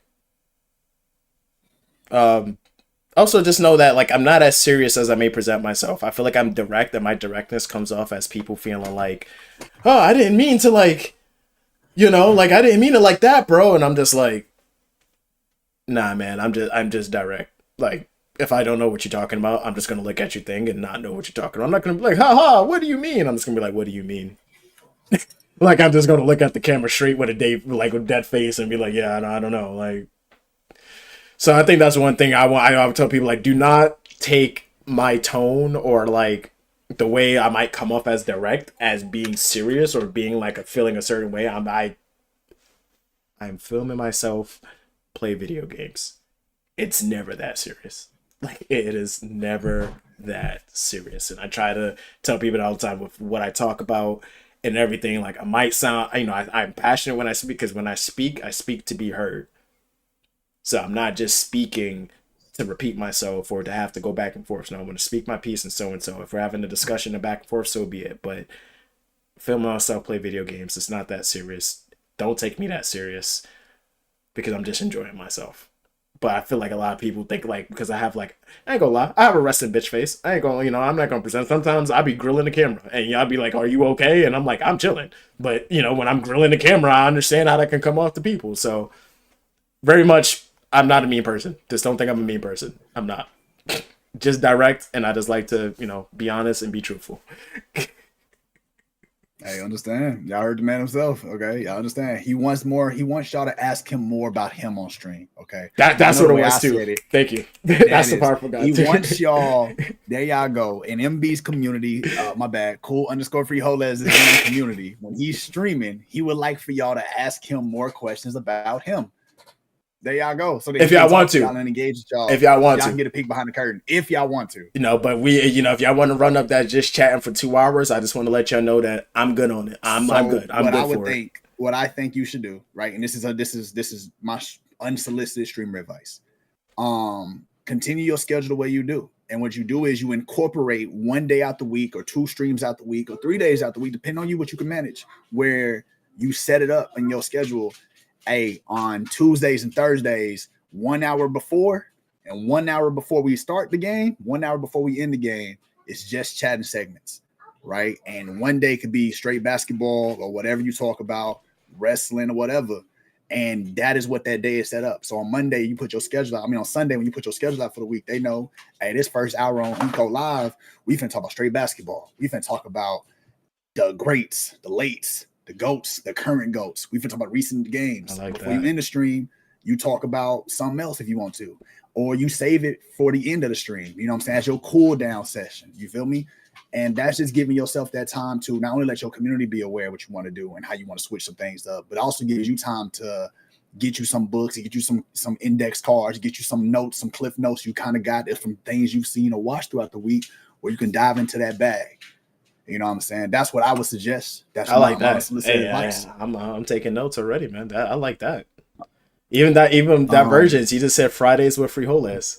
He just said it just now. Hey, I like that. We used to do. Me and Ty haven't done it in a while, but we have a segment that we have a segment called Shooting the Shit, and that's when we used to get on stream. It was before Cloud City got made. We had a segment called Shooting the Shit, and we would get on here. It was 3-4 of us. We would get on here and we would just shoot the shit. And we would just talk about everything and any fucking thing. It was like not the Nelly B show, so when no interviews, it was straight up just talking, having a convo, boys convo. Like we sitting back drinking, just chopping it up. And you need those moments. You need those moments. I agree. And as a content creator, sometimes it gotta be more than just playing the game at times. There has to be more than just you mentally draining yourself. Sometimes you want to just chop it up. Right? Like you said Carmelo is your favorite basketball player of all time. I'm a Dennis Rodman fan through and through. I'm a diehard Dennis the Warren Rodman fan. Yeah, you punching someone in the face on the court for sure. That is my GOAT. That is my greatest of all time. When I learned how to play ball, I mimicked everything he did. Even the stretch? You stretched out for the rebound like that? Yes. I broke my body trying to dive for rebounds. I am an incredible rebounder. Okay, bar for bar in the gym. How tall are you? Rebounding me. I'm 6'4". Yeah, you better be. You better be rebounding. I'm on your Shit, neck. that's tall. You better be in the paint. Foot. I'm going up there with you. We can get it. And I promise you this. It's a reason when I play ball, people say it seemed like I play ball like I was in prison. Because I'm physical. You could dunk? I'm sniffing your cologne. Yes. Two hands? Tell you now. Yes. Okay. Matter of fact, if I ain't send you I'm gonna send you a video. Don't worry about it. Don't worry about it. I got a video. I'll send it to you. I'll send you a video. Don't worry about it. It's not. I'm not in the video. I'm not dunking in the video, but I will send you a video. I will send He said, I will show you hanging on the rim. He's like, I got the rim hang going. I gotta go. I ain't been to the gym in a while to go dunk on the rim and show. One day when I do go back, I think when we move and I go to a gym because I heard Virginia hoopers. They got some good hoopers in Virginia, and I want to go test their metal and see what they about. So I do plan on going to the gym when I move to see what some of these Virginia hoopers that's so great can do. And if I lose, y'all will never see me again. I want y'all to know that if I lose, I'll never hoop again. Don't get your ankles broken, Dennis Rodman. They can't, bro. I'm solid because it don't matter if you. It don't matter what you do because when you dribble, my nose is on your neck, breathing in your motherfucking cologne. You ain't going far. Dude, you too tall to be playing defense like that, dog. No, I'm in your shorts. No, I'm in your shorts. I'm in your shorts. Massaging your shoulders. Where you going? I'm already there. Dude, you sound like the O2 Pistons. That's exactly bad boy ever. I'm telling you now. I'm on your ass. Oh, I ain't never met he said Dennis Rodman, 4 feet tall. Ben Wallace energy. Unless you 4 feet tall, you not scoring on me. And I mean 4 feet because 4-footers, when they go to the cup, they do 37 Kyrie Irving 37 fucking 360s in the air. And I'll be like, you got it. If you're gonna do a Steph Curry free throw, you got it, bro. Oh, so you don't throw you don't throw an elbow in the back like Rodman would? Bro, if you're gonna throw the ball to the ceiling, I'm not getting that. There's no way possible I'm getting that, bro. The ball is touching the lights. That Steph Curry floater. It's that Steph Curry floater. The Steph Curry floaters, they broke the game. They broke 2K. Moving forward, because I can go on a whole tangent about how Steph Curry broke 2K, and I hate him for it. I will forever hate Steph Curry for breaking. Hey, when they put him at 99, everything for that couple of days, I was cooking my cousins. I was cooking my cousins with them. I was cooking. I love him as a hooper and I respect what he's done, but I hate what he did to the 2K community. He broke 2K, and I hate him for it. Him and Wemby both broke 2K. I hate Wemby. I hate people. I hate 7-foot centers in 2K right now. They're trash. Moving forward. Okay.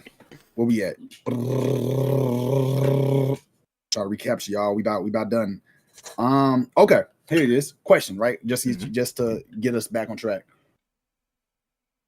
And I'm gonna do it differently because every time I give people something, people be picking different shit. So I'm gonna start picking y'all world for y'all. All right. I be making it too easy. I'm gonna give you a video game. Let's do World War Z. I don't think I played the game. World War Z. I know the movie. It's a zombie game. It's a zombie apocalyptic game. Basically, you have to have a medic, a shooter, a defender, basically somebody who has high defense, somebody who's a great shooter, somebody who's good at being a medic, and you have to have a person who's basically a runner. Mm-hmm. That's what you need to survive this game. Who you bringing with you? Your 4 people.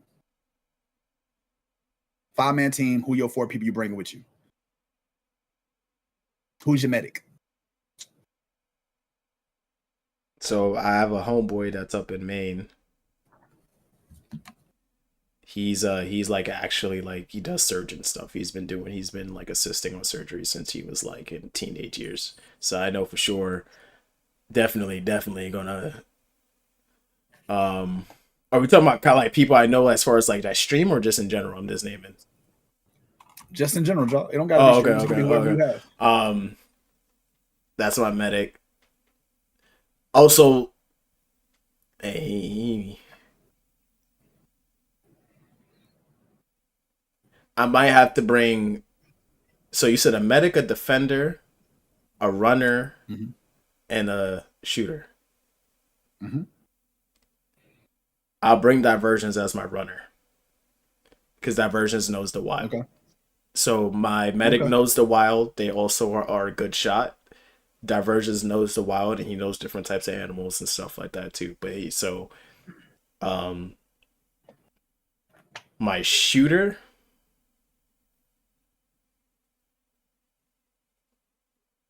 I don't know, man. I might have to be my own shot. I ain't gonna lie. But you said it's 5-man group, so it's a 5-person group. So I don't know who I'm bringing as a shooter. I feel like you can't make two people. You can't make one person have 2 roles, can you? It's your team, dog. I'm gonna have to do a 4-man squad. I think my medic and my shooter is gonna have to be the same person. And because it's just one of those things where I would trust them with both. Now, my defender,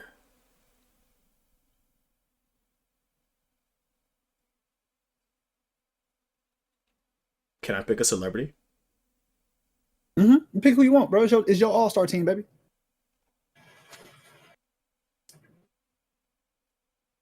I'm gonna have to go with I'm gonna have to go with or I'm gonna have to go with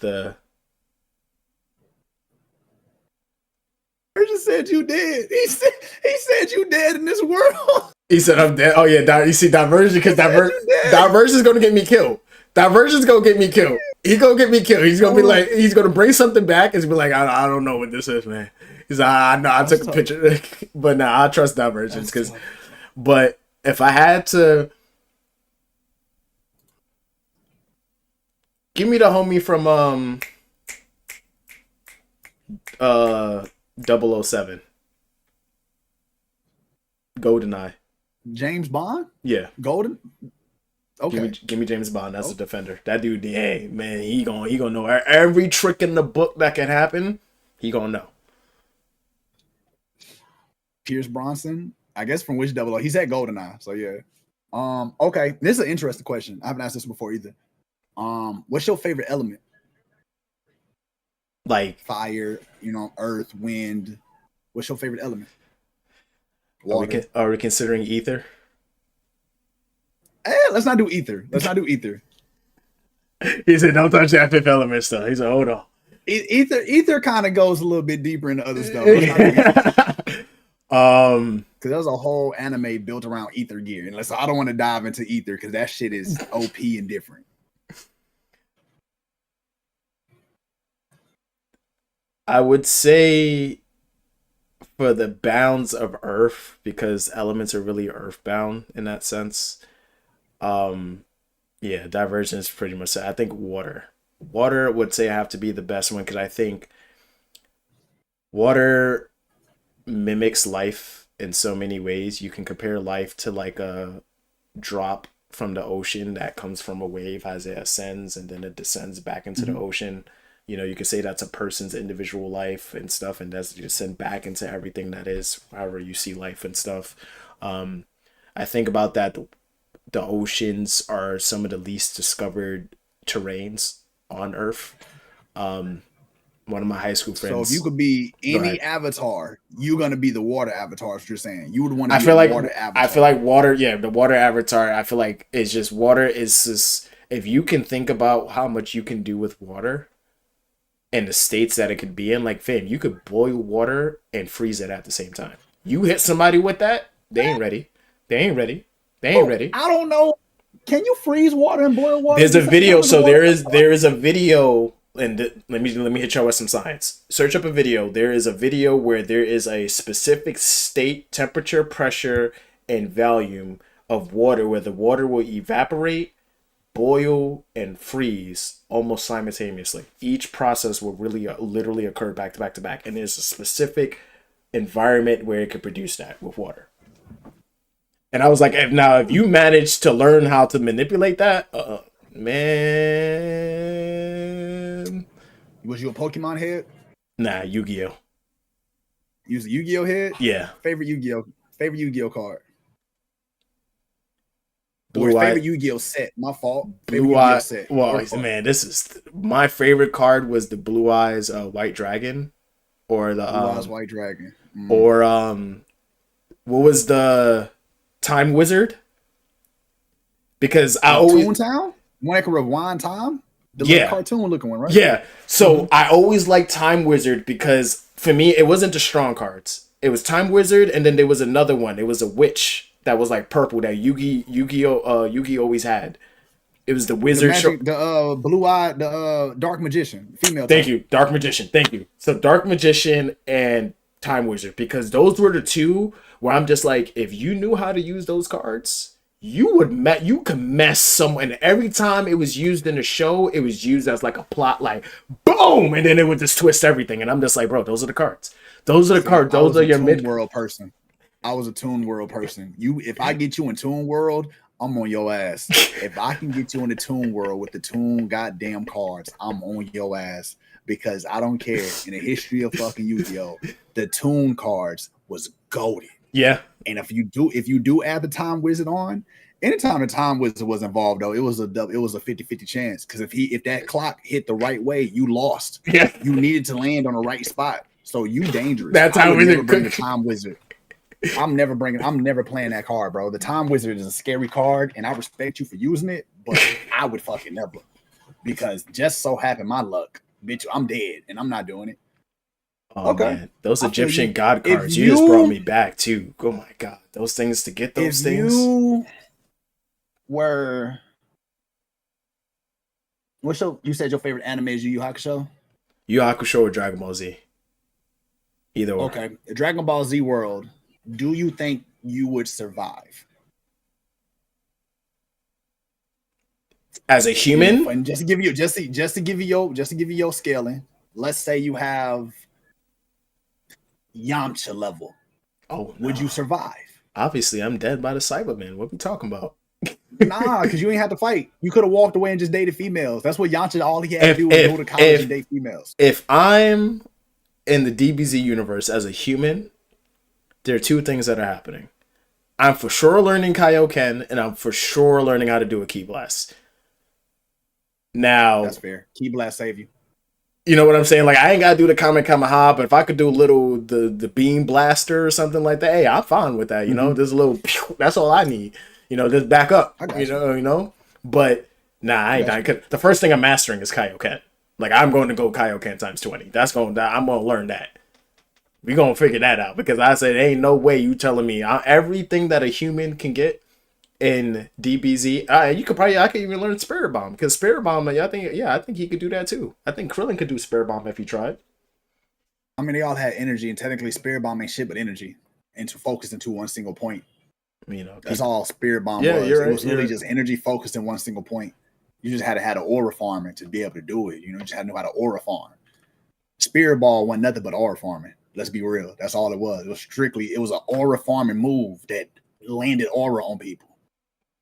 That's all it was. But if Yamcha was able to control a Spirit Bomb, do you think he could have done it better than Goku? Yamcha couldn't even control his fucking hair or control his relationships. He was doomed. A person who can't manage their beard, their hair, or their relationships has no business being a fucking fighter or a superhero. Absolutely the fuck not. He couldn't even handle his relationships. But I mean, he wasn't the same chick he was fucking Vegeta. He cheated on Bulma, so it was his fault. He did cheat on Bulma, and it was his fault. He couldn't be a superhero because he was out there committing infidelity. Gotta be like my boy Krillin. You gotta marry a robot, you know. Marrying a robot is crazy. Okay, somebody said she wanted a robot. Somebody said so she got wished back as a human, but she's a robot, dog. I don't care what she was. Android parts. They said she just had android parts, but she wasn't really a robot. She just had certain parts that was androidish and certain parts like human. I don't know. Okay, hold on. Okay, because now I'm about to clear the whole thing. The androids were robots. Whoever said the androids were not robots. The androids were robots. What made the androids different from the rest of them was that they had more human personality than the rest of them. That was what made them different. But what made them still androids was that they had no mercy in killing anyone. And then literally what happened is that Krillin wished her back as a human because the androids had that bomb in their head that would blow up. So he was just like, I can't wish her back as a robot because that thing might blow up in her head. So I'm gonna wish her back as human. I swear that's how that happened. I remembered, and he was just like, and that's how Super 18 ends up coming back in GT because he comes back in GT because he was tight. He was like, how you wish back my sister, but you don't wish me back? And I'm like, that's valid. Homie just sat in hell that whole time. I was just like, I would be tight if my twin went back and I didn't. Like, what's wrong with me, homie? Y'all didn't get the Dragon Balls again? Like, that's crazy. Like, I would have been like, hey. And then he ended up killing Krillin in GT, so. This is true. He ended up like smoking his all ass. Right. Let's wrap it up. Let's get this going. Like, so I think we dived through everything, dog. You answered every single question. We got to look behind the curtain and see, you know what I'm saying? Got to peek behind the curtain and get to know. I hope I didn't bore y'all. I hope I didn't. No, it's cool. Last random question. I'm going to ask you about your flowers and stuff like that. What's the zodiac sign? People want to know. Cancer. He's a Cancer. Y'all know what that means. He toxic. He toxic. You can't take him nowhere. Bipolar. Toxic. You can't take him nowhere. There y'all go. I gave y'all. Was that a question in the chat? It's not even about that. Was that a question in the chat? I felt like that was what kind of? I can't even be. See, this is why a crab goes in their shell. This is why a crab goes in their shell. Moving forward. Moving forward. This dude out here roasting my zodiac sign. I can't even be. What's your zodiac sign? Me? Yeah, I'm an Aries through and through. That's why. That's exactly why. Aries, Cancer. Everything makes sense. Bishop and MB makes perfect. That makes perfect sense. That makes perfect Slytherin sense. calling other people toxic is crazy. Let me tell you something. Don't bring up Harry Potter like that, okay? Because Slytherin gang all day. Don't get this twisted, Steggy. Y'all know what it is. Big S out here. Big green S. Yeah, Harry Potter gangs out here is crazy, man. Y'all be repping y'all sets too hard, man. Person who ain't involved in the Harry Potter world, you keep your magicless. Hey, Mama Frijolas is in that, man. She loves that stuff, man. She been reading Harry Potter books before I was a youngin'. She was on them things, man. I was like, damn. It's like y'all got a cult following over there. We do. Okay, so who is? All right, let's get to like last few. Who is somebody that you would love to do a partnership with?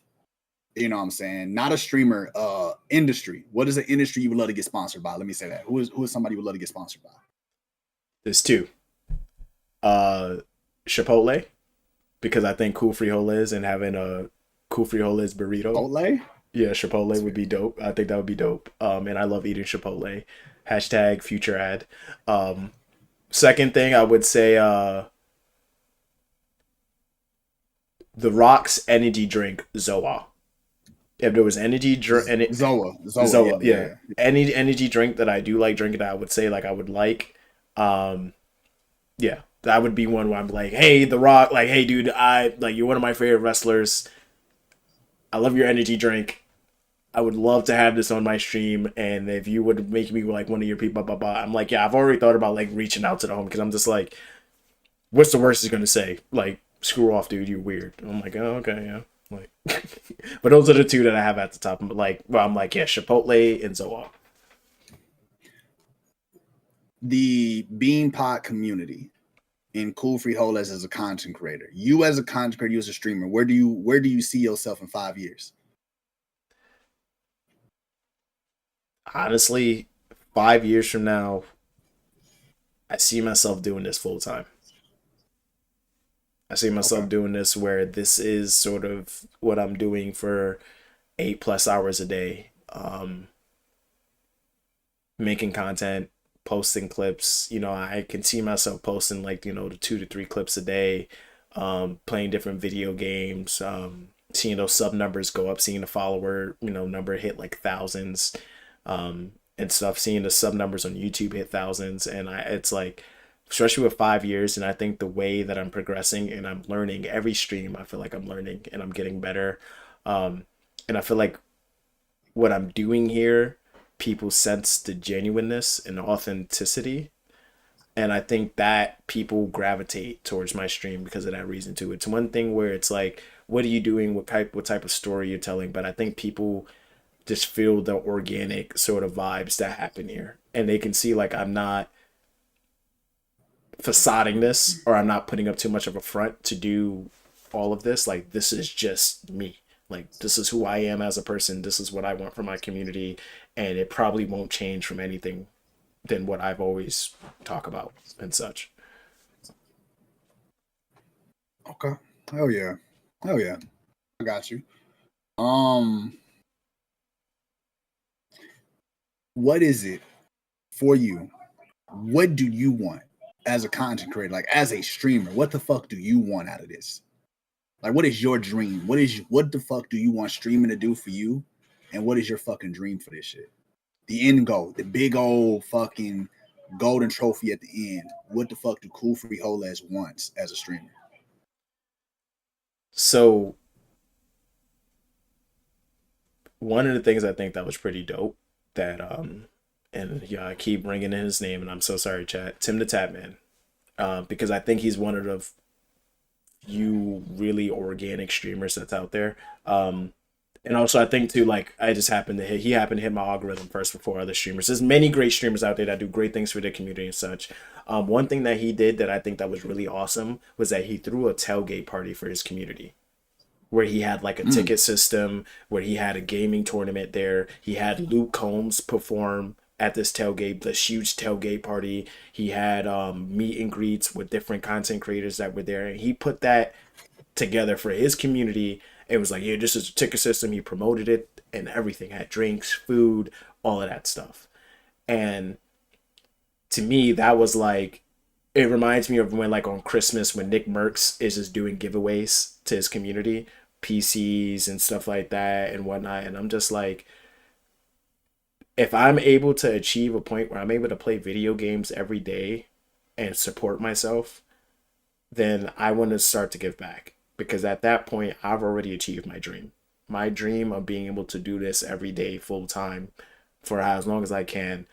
Once I'm able to hit that point, that's like, to me, that was like, yo, dude, you did this. Like, you're playing video games and you're getting paid to play video games.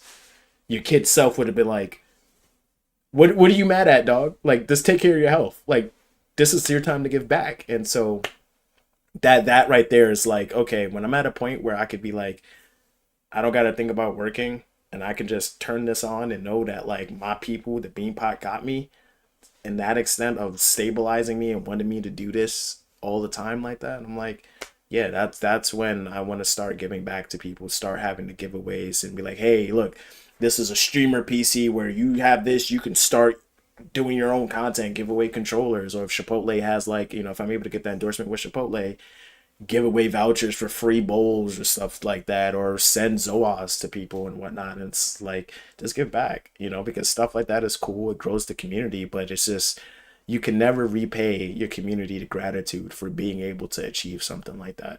So the little you can do is find ways to give them crumbs. And if you can give them a loaf of bread, you give them that loaf of bread, because they gave you many loaves back to get to where you got. Yeah, I agree. I got you. Hell yeah. Love that. January 10th, 2026, 9:31. Cool_Frijoles 1 wants a Chipotle sponsorship and endorsement. Chipotle, make it happen. I don't know if they'll ever see this. Who knows? We'll clip it. We'll post it. And if Chipotle sees it, who fucking knows? Because I don't think nobody else has ever asked to be sponsored by or endorsed by Chipotle. That's a first for me. And I hope it motherfucking happen for you. Appreciate you, man. Just I don't eat Chipotle personally, but if you get endorsed by it, I got people in my house that eat it, and I can use some chips every now and then. Some, I just need let me get that chips code real quick. All right, let me get that chip code and some of the other codes. I got some people in the crib that eat that. So I need you to get that to happen. All right, big dog. If people who are watching this don't follow you, and people, no matter who's here, no matter who's watching, why should they follow you? Who the fuck is Cool_Frijoles? We've talked this whole interview about you, but to sum it up, who the fuck are you, and why the fuck should they follow you? Like, what makes you different than any other content creator out there? What the fuck does Cool_Frijoles stand for? As a streamer and as a content creator, who the fuck are you? 30-second elevator pitch. Let's go. So I'm Cool Frijoles, and I recently started streaming about 2 years ago. We play all types of video games, but it's not about the video games. It's about the fun that we have playing the video games and the story that you get to get entrenched in. We have funny moments, we have highlights, we talk about things from sports to pro wrestling to maybe stuff that's going on in your life. We might talk about cars, we might talk about anything. But one thing for sure is when you join the BeanPot community and you get a taste and you get a whiff of what's happening here, you're not going to want to leave. You're going to want to stay in the kitchen. You want to go and see what's stirring. You want to keep checking out what's going on. And that is the BeanPot guarantee. Because once you see what we're doing here, you're going to realize it's something different. It's something authentic. And it's something that you won't be able to get anywhere else. That's it. That's all I got. Hey, that's his sales pitch. Everybody check him the fuck out. You feel me? That's his sales pitch. Go check him out. Hit that follow. Hit the subscribe. You know, if you're on YouTube, hit the subscribe button. You know, if you're on Twitch, hit that follow. We on TikTok, Instagram. We on everything, right? Diversions Gaming says, hey, he won't say it, but he's also a W person when it comes to building a community. Takes interest in his viewers and gets to know them. Genuinely cares about them. Come on, Diversions. Come on. All right, last segment, big dog. Last question of the night, homie. Before I ask that, you got anything for me? What keeps you going despite you being your harshest critic, your own harshest critic? 2021, I had a follower by the name of King something. I forget his actual handle. I got him on my PlayStation. I know him, and he followed me on Facebook. I don't think he follows me on Twitch. Military dude, war veteran, almost fucked up. War veteran Marine. He called me 3 a.m, I believe. He called me 3 a.m, and he was about to hit game over on himself. And he called me on Facebook gaming. He called me on Facebook, my personal. And Facebook, when your phone rings, that bitch don't stop. That bitch just rings. I was like, damn. That's awesome. And I'm like, why the fuck is he calling me? Because nobody who's ever followed me has called me before. So I answered the phone. I answered the phone and I talked to him. And he was like, dog, everybody I called, nobody answered. Thank you. He's like, I come to your streams all the time and I chop it up with you and I talk to you, dog. And I'll be real with you. I don't want to do this no more. And I was like, you don't want to do what? He was like, I don't want to do this no more. I don't want to play the game called life anymore. He brought up some military stories. He talked to me. He gave me a whole spiel. And I was like, all right, cool. We chopped it up. We talked. I think we talked for like 3 hours.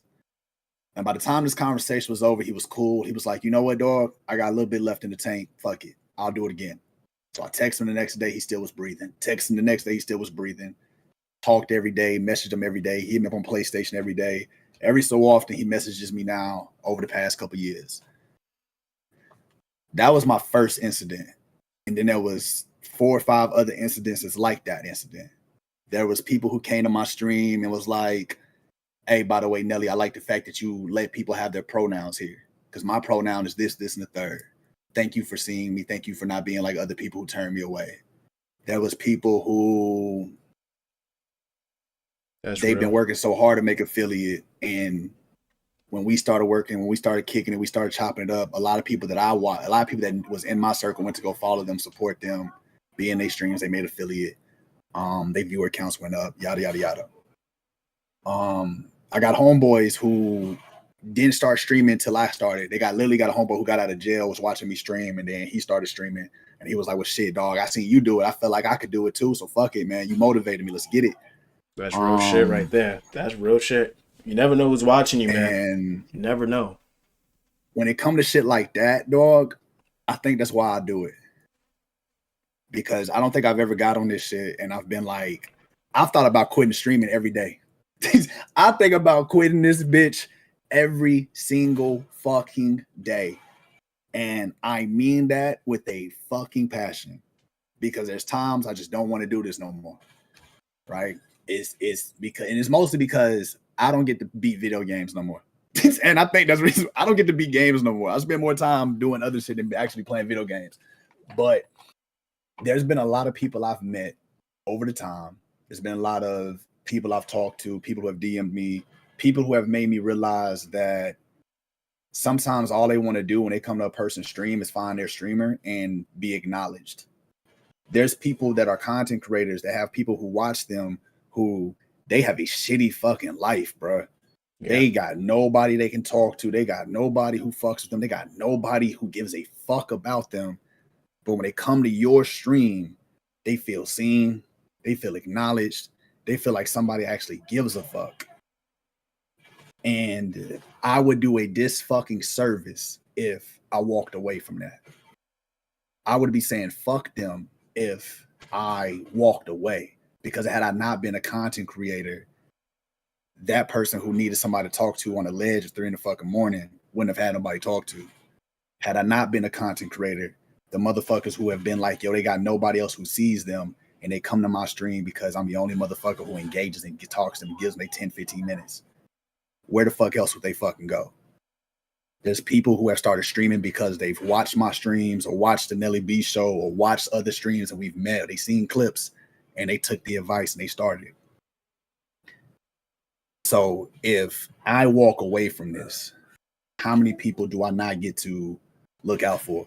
How many people do I not get to be there for to help back the fuck up off that ledge? How many people and how many relationships do I not get to figure out? And I'm a firm believer is I can't. The old lady, when she told me to do this shit, it was like I didn't push myself in the stream, and she kind of did, and my homeboy Flash did too. And it was like, dog, if you watch people stream, you play the video game a lot, you're always in this motherfucker, why not do it yourself too? And it's like I've given this shit a lot. And at the end of the day, I owe it to myself. I know I owe it to myself to see how far I'll go, to see where I'll get. But also owe it to the people who have built my community to still be there for them if they need somebody. And as long as I got that, there ain't no reason for me to walk away. There ain't no reason for me to ever stop doing this shit. So I'm gonna ride this bitch off until I can't ride this bitch no fucking more. And I'm gonna show up every day that I can show up, and I'm gonna lock in, I'm gonna perform, and I'm gonna do it regardless on how I feel, regardless on how tired I am, exhausted I am, regardless on how validated I may feel at times while doing this shit. I'm gonna do it. Because if not for me, the community, the motherfucker who watches this and the lurker, and they like, I want to stream, but I need somebody to show me. Well, I can hit up Nelly and I could be like, hey, yo, Nelly, how I stream? What I need to do? And we can get in VC for hours, and I'm gonna walk you through everything you fucking need to know. Send you all the videos I can send you and be there for you every step of the way with at least 3, 4, 5 followers. At least 3, 4, 5. I can't guarantee you 20, 30, 40, 50, but I can bring you 5 guaranteed that will be there. That's gonna show up every stream and help you. And that's my thing, dog. That's why I do this. That's what keeps me going. That's what locks me in. And I know this is an industry filled with people who don't give a fuck about the community. They give a fuck about the dollar. I don't give a fuck about the dollar. Don't care. Even if I didn't get a paycheck from this shit, I wouldn't give 0 fucks. I would still do it. There's been months where I didn't get paid. There's been months I came back to streaming, had 0 subscribers, still streamed, still showed up, still put in the time. Because you never know who needs you, and you never know who you will inspire while you do this shit. You're right. We wear a lot of hats, bro. So I'm gonna continue to wear all the hats I can wear and still show up and do this shit. Because if I hadn't been a streamer, Cloud City wouldn't have been a thing. I wouldn't have met Ty. Cloud City wouldn't be a thing. I wouldn't do the Nelly B show. I wouldn't have met Cool Friolas. I wouldn't have met fucking Radcore, UCW, my bad, Use Unknown. I wouldn't have met Steggy. I wouldn't have met fucking Jacobite. I wouldn't have met fucking T-Time. I wouldn't have met so many fucking people who are incredible. Black Ram GX Gaming. and everybody who's helped build, put the bricks and everything into the founding like stone of Nelly B Gaming, I wouldn't have met these people. DB, my mom, Talia, all these people.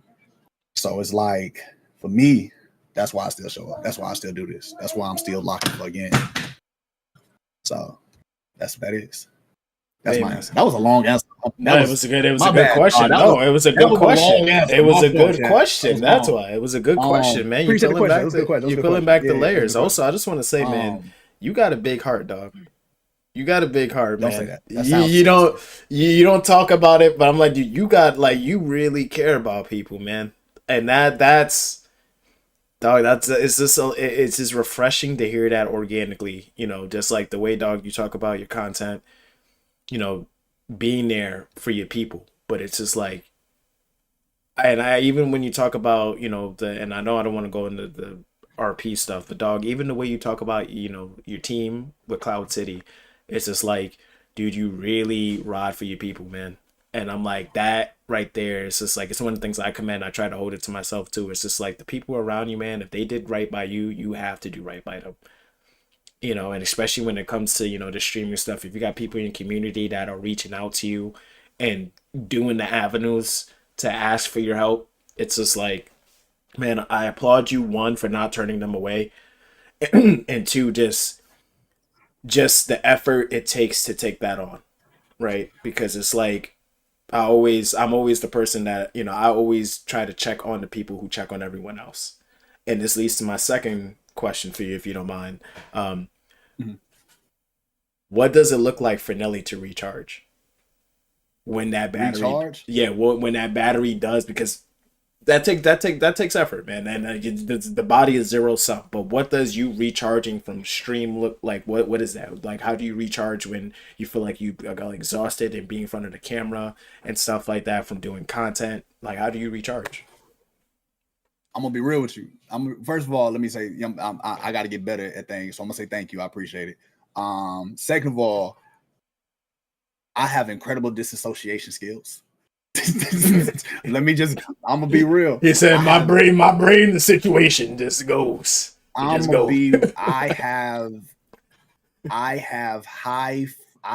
very high function disassociative person. So when I show up on stream, and the moment I hit go live and I listen to the music for a little bit, I give myself a little bit, I'm like, let's get it. Everything I got going the fuck on is irrelevant. My emotions, how I feel, is irrelevant. Unless I gotta address some shit and address some bullshit and like respond to some shit that's happening. We gonna have a good stream. We gonna go about our motherfucking business. And I leave whatever I got going on in my IRL. It is what it is. Nelly B Gaming, the concept of it, the branding of it, the persona of it, the shit that when I come over and sit down and put on my streamer mask, that is who I am. That is what I'm gonna do. I'm a game. I'm gonna talk.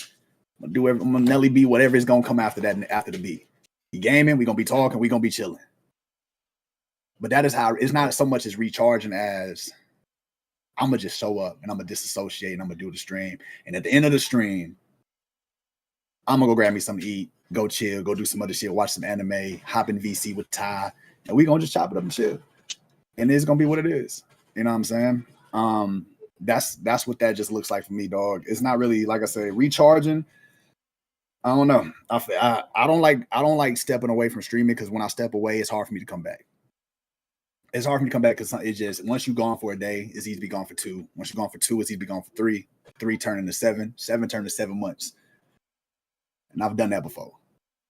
And it took a lot for me to come back. It took a lot. I had to get reset up and life was happening. But you said I get tattoos to recharge? No. I get tattoos, not to recharge. He said, let me get another Assassin's Creed tattoo real quick. Hold on. Tattooing is a form of therapy. I do love my tattoos, but that's also because tattoos is a form of release. That's why I love, but that's military logic, okay, people? And that is a reward system. If you do not reward yourself after accomplishing stuff, it don't hit the same. You're right. You graduate from college, you graduate from school, you should reward yourself. You make it to Friday, reward yourself. You get paid, go to Five Guys and spend that money. Just go when to you get Chipotle. paid, that's an accomplishment. Go to Chipotle. Don't go to Chipotle. I'm sorry, I just don't eat Chipotle. But that's the thing, man. That's what that is. When you brought it up, and I apologize. You know what I'm saying? I know we got to wrap this up. Real fast. Let's dive into it. Short and sweet. Short and sweet. Let's dive into it real quick, because I forgot to ask this. That's on me, and you just brought it back up. How has your RP experience been? Overall, great. I would say I'm still learning, so I've learned to remember to always contextualize frustrations and what I may consider a bad RP. So that's why at times I've told myself, be frustrated in a moment, feel what you feel. After that, drop it. Why? Because it's just a video game. So overall, no complaints. What is it? How different is it playing in RP versus watching RP? How has that been a bit different for you? How was the adjustment? Something we talked about, I think, when I was in your chat. The RP that I watched is a very well populated servers. So implementations of certain systems I was able to see with many people being involved, like plug systems and stuff like that. But that's where the learning process was just like, dude, not everything is going to be D10. Not everything is going to be like that. And really understanding the differences between RP, understanding the differences between servers that are like that and be like, dude, this is where you are at, and contextualizing. So just contextualizing a lot of stuff, man. Contextualizing and realizing that I most likely will know less than knowing more about the situation. Perfect example, me voting for the plug system when I shouldn't have even probably voted at all. And I still say this to this day. I shouldn't have voted on that. I shouldn't have voted on it. What's up, Kate? My bad. I wanted to recognize you. We're just like podcasting right now, doing our thing. You say when me and him banner, y'all love it. It's Bishop and MD. Oh man, Divergence loves that, man. It's really good of you. It's really good at our Cool Friolas is really good at RP. Most people aren't. Thank you for co-streaming. Very smart of you, Cool Friolas. That's what DB said. She said very smart of you for co-streaming. And she said of course, DB. Of course, we got to. That's why I was like, I gotta let people know who Nelly is. Do you feel like Cloud City has helped you or contributed to you in any way as a content creator, as a streamer? Of course. Viewership. People that I've been able to meet, like, look, we got King Steggy, we got Captain Cap Pew Pew, who's is a whole ass professional wrestler. Like, what? I'm like, I haven't got a chance to pick his brain about his professional wrestling career. Cool ass people. We got Radcore, User Unknown, Joker, all these people who do the EFED stuff, which I didn't even know EFED was a thing until I met these people. Well, I was like, it's amazing. I'm just like, what EFED? I might have to get into this. But it's been amazing to network with these people. People have been wanting me to do GTRP for some time in the BeanPot community. So being able to finally like execute on that and see people be like, yeah, you're really like invested in this in a way they, that they wanted to see me. And now it's like, they want to see the RP. They don't want to see the cop RP now. Now that's what they're waiting for. They're like, okay, we're waiting for you to become a cop now and stuff. So it's been great to know that I'm having fun, but the community has been having fun watching me, be a bus driver, truck driver, pick trash, be a car mechanic, master craftsman, and be just doing all of this stuff. Because I also told my community, this first character is just learning everything about RP, but also being a sponge. But I told him, I said, when I tap into that cop RP, just know it's on and popping. We Mike Larry out here, and they're waiting for it. They're like, hey, MB story ending yet? No, all right, we waiting for that cop RP though. We have a great chief of PD now, and PD has made a lot of changes recently, and a lot of things have adjusted. So I think it's definitely a good time to go over and learn and soak in some experience from the people who run it now, and the team that's there now. Is definitely a good time to go over there and get that experience and stuff like that. So when he says MB, MB is Mr. Bean. That's his name in city. You know, streaming I don't name is even cool. say my own name Is no one. more. I don't even say my own name anymore. His name is Mr. Bean, but because there used to be an original Mr. Bean in city that he didn't know about, and when he joined, he named himself Mr. Bean. But there was already a Mr. Bean in city, so now he just uses MB instead. Because And they gave me crap Mr. about Bean. that for like the first. They're like, "Oh, you got a new Mr. Bean in the city, huh? They was the OG Mr. Bean." I'm just like, dude, you know what, man? This MB, just take that MB, man. But for you, man, what is one thing? And like I said, this is you. This is literally your opinion. This is literally you talking.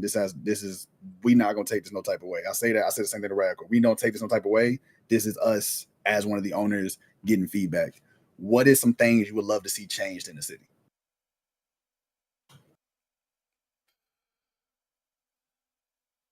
First, I'm going to contextualize my viewpoint from being a person who also flies in when not many people are also in the city. I'm trying to be better with that. So my viewpoint might be biased or not, might be semi-tunneled because I don't see everything that happens in totality in the city. What I would like to see more is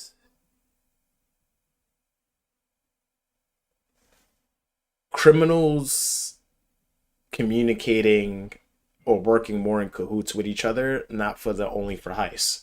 So I think like I would like to see a deal between the Falcons or the Misfits or something that might be like a set of trading off for like, oh, we need guns. Well, it's just like, well, maybe if they figured out whatever the drug system is now, like, or they figure out how to barter things instead of necessarily like buying necessities and stuff. I feel like there could be more deals that are done between criminals instead of just trying to do jobs to get all resources. And I feel like that's something where I feel like it would create more RP if we kind of bartered with each other or did more trade-offs. Because it will allow for like, maybe someone might get stuck up. That create a good scene, and stuff like that. So I think seeing more criminal interaction, not to do jobs, but to like, okay, we have resources, like I'll buy this off of you and stuff like that, and actually taking the initiative to create those scenes, and stuff like that. It might already be happening, and I'm just not there for it. So that's another thing too. But I would just love to see more of like criminal deals going down and stuff, or like deals gone wrong, or cops busting like a sit down or something like that. Like actually utilizing, the research. I think we have people that can RP it, but being willing to have that many people do a scene like that, that's something that requires people, but I also think requires the effort that people would want to do something like that too. I got you. Also, Ogre just asked me a question too. He said, "Who do you think are the best RPers in Cloud City?" That's your question. Who do you think? It's completely your opinion. Best RPers. Okay. I'm gonna say, these people might not be in the city anymore.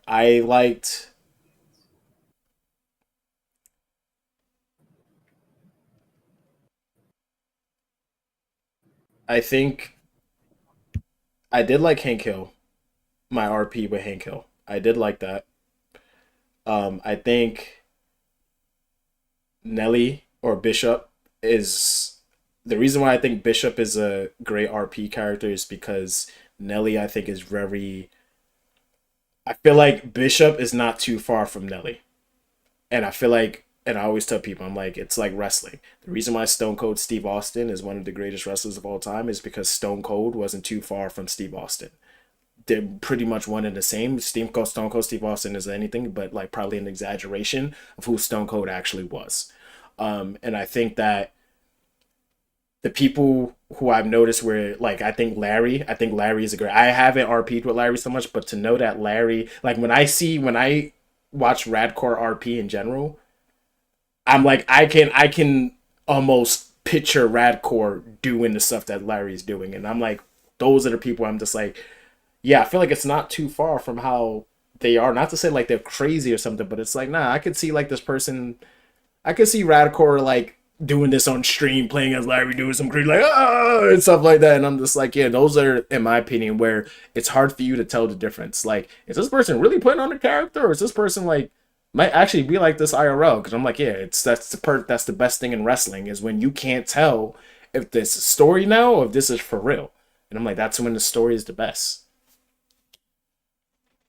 Sorry, I didn't give a name. I didn't give much names, but that's definitely my criteria. If you can keep that fourth wall up as best as you can, but you stay as close to it as you can, so your community and audience feels as if like it's like this was really real. I know it's not supposed to be real, but I'm like dude, that's the best. I'm like, that's, people are afraid to touch that type of energy now because of the way, but I'm like, that's the best type of RP. I give you that. That's fair. That's fair. That's fair. That is fair. Okay. Let me see. We boom, boom, boom, boom, boom, boom. We talked about one thing. Did I ask you what is something you would love to change in the city? Did I ask you that? What is one thing you would love to change? Did I ask you that one? Was that about I said it with the criminal interactions, right? Yeah, I think okay. Mm-hmm. What is one thing you love most about the city? Things to do. I think that if you are in the city at the right time, you can definitely RP getting a job. I think RP getting a job is not hard to do in the city. I just think you just need to be in the city at the right time with the people who own businesses. Despite having to look for like the smaller crim jobs, they are available. And in my opinion, searching for them, I know some people have gripped about searching for some of the people for certain jobs. I would say there is a pattern, right? And I'm not gonna say that like it's not, and I'm not trying to knock you or Ty, but I would just say from MB searching from things, and everyone is human, right? But I'm gonna say like they are going to try to make things hard to find, but I do like the fact that like when you're able to find things and you put together sort of the clues of how you found it, you would notice there is a consistency in how you find these people. And that part is where I'm like, okay, I respect the fact that like I like the fact that once you sort of, it's not, how can I put this? To understand how y'all are doing things as an owners or like as devs, I feel like it's like I understand more why y'all do the things that y'all organize it the way y'all do, and I appreciate that more. I start to appreciate the more I think I'm in Cloud City. I appreciate the way you sort of like hide things and make us have to find things, because it is keeping sort of an old way of RP still implemented and like how RP is going to progress moving forward. And like I didn't know searching for stuff like that in RP was a thing. So it's like that was something where I'm like, now I know if I go to another city, hey, I'm like, yeah, I've searched. I'm like, yeah, I've searched every block, zip codes and everything. So I'm like, yeah, I've done this now. So now if I see this again, I'm like, like, what is this? So I would say the experience, but also seeing how have y'all implemented old ways of RP with new ways of RP, and considering that the new people are RPing that and you want them to learn all of that. I really like the way you have tried to like put that together and, you know, just keep running and keeping with that core of like, you know, I just feel like it's a good sprinkle of new stuff and a good sprinkle of old stuff. That was a long-winded way of just saying that. I apologize. No, you good. You good. And like Todd said, it's how we learned it. That's how we learned it. We flew into a city and we spent weeks looking for one crafting bench to be able to craft guns on. Weeks. I mean, weeks. It took us forever. We was in the server for like a damn near a month before we learned how to rob a bank. And it was so simple. Walk into the bank, shoot your gun. That's how simple it was. But we had no idea it was that simple. We spent weeks searching from Polito, Sandy, all the way down to the point to where we knew the city. We knew the city so good. About a month in, we knew that city so well that when they was like, we're going to put something in at 1 a.m, we found that shit at 1:05. Damn. Because it was out of place. It was so out of place. We was like, hold up. Wait a goddamn minute. That went there yesterday, bitch. I remember 2 hours ago it went there. You're not getting me. And you kind of learn that as you RP more through cities, you kind of learn hot spots. You kind of learn this, and we took all of that. We took all the hot spots and said, nah, not the hot spots, new spots. Keep them on and keep them guessing. DB, appreciate you tuning in, tapping in, get you some sleep, Jody. But yeah, man, like I said, big dog, I got nothing else. So you know how we wrap this up. Y'all know how we do this. Once for the very last fucking time, do you have anything else before I ask you this last question? I'm good. I ain't got nothing, man. You good? I gotta get some food after this, man. I gotta get some food, man. There's not a lot of times as content creators we have a moment to sit back and give flowers, right? There's not a lot of times we have a moment to kind of give that shout out that we want, because sometimes we be streaming, we be in our bag, we say, hey, what's up? Welcome to the stream. We do our shout outs, but not everybody's shout outs are the same. Not everybody has that moment where they can take 10, 15 minutes and do that spotlight real quick. So in the Nelly B show, in the history of it, we always try to have that segment now towards the end where I say, give your flowers to the people, right? Give me some content creators who you feel like should be way bigger than what they are, and they just don't have a lot of light on them, right? On it's not talking about the ones who are, you know, you can still give a shout out to the ones that's already, I'm gonna say that's already at that table, right? But I'm talking about the people who are trying to get to that table, who you like, they just need a little bit more of a spotlight. They just need a little bit more of a push, and or maybe they just don't hit enough, you know what I'm saying, get their flowers enough. So for you, who would you love to give your flowers to? Who would you love to shout out? Who would you love to just kind of put that spotlight on? One of those people I would say, and I got to tune in with their content as of recent, like within the last month or so, but I would say Melly Mouse. I think she's one thing I do appreciate from content creators is when they set expectations. And she's very communicative in her Discord about when she's going to be streaming. And I like stuff like that. I think that when you're able to communicate, even if people don't respond, but letting people know what's going on, it's very important. And it's one of the things where I feel like I tune into Melly's stream. She's playing Tyler Creator, one of her favorite artists. She's playing Minecraft, which I think is one of the things where I will never play Minecraft, but I could watch Minecraft for hours, right? And she's one of the few people I could watch play Minecraft, and I think she deserves more chill followers that are to her vibe. You know, I think that she pulls views too. I just think that she should be a much bigger streamer. I think another person is Grim Chiefer, 1983. I think he should have thousands of followers. I think as far as how to welcome in people to your community, being adaptive to change, and being the amount of support that I've seen that he's given other people with his platform not being as big as others, but to see what people have achieved from him giving the support is why I'm just like, dude, you deserve to get boosted. Like, and I've seen it. His viewership has been starting to go up and stuff, but I feel like it's not.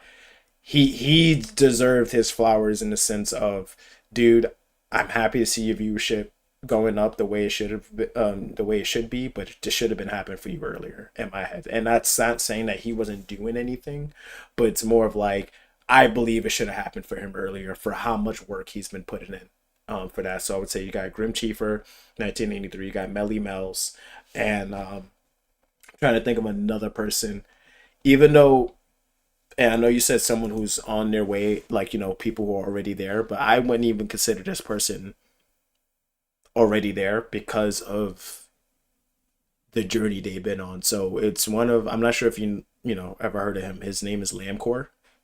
Black Ram might have mentioned him or anything like that. But I follow Lambcore. I got him. Yeah, Lambcore started streaming, I think, about 4 months ago.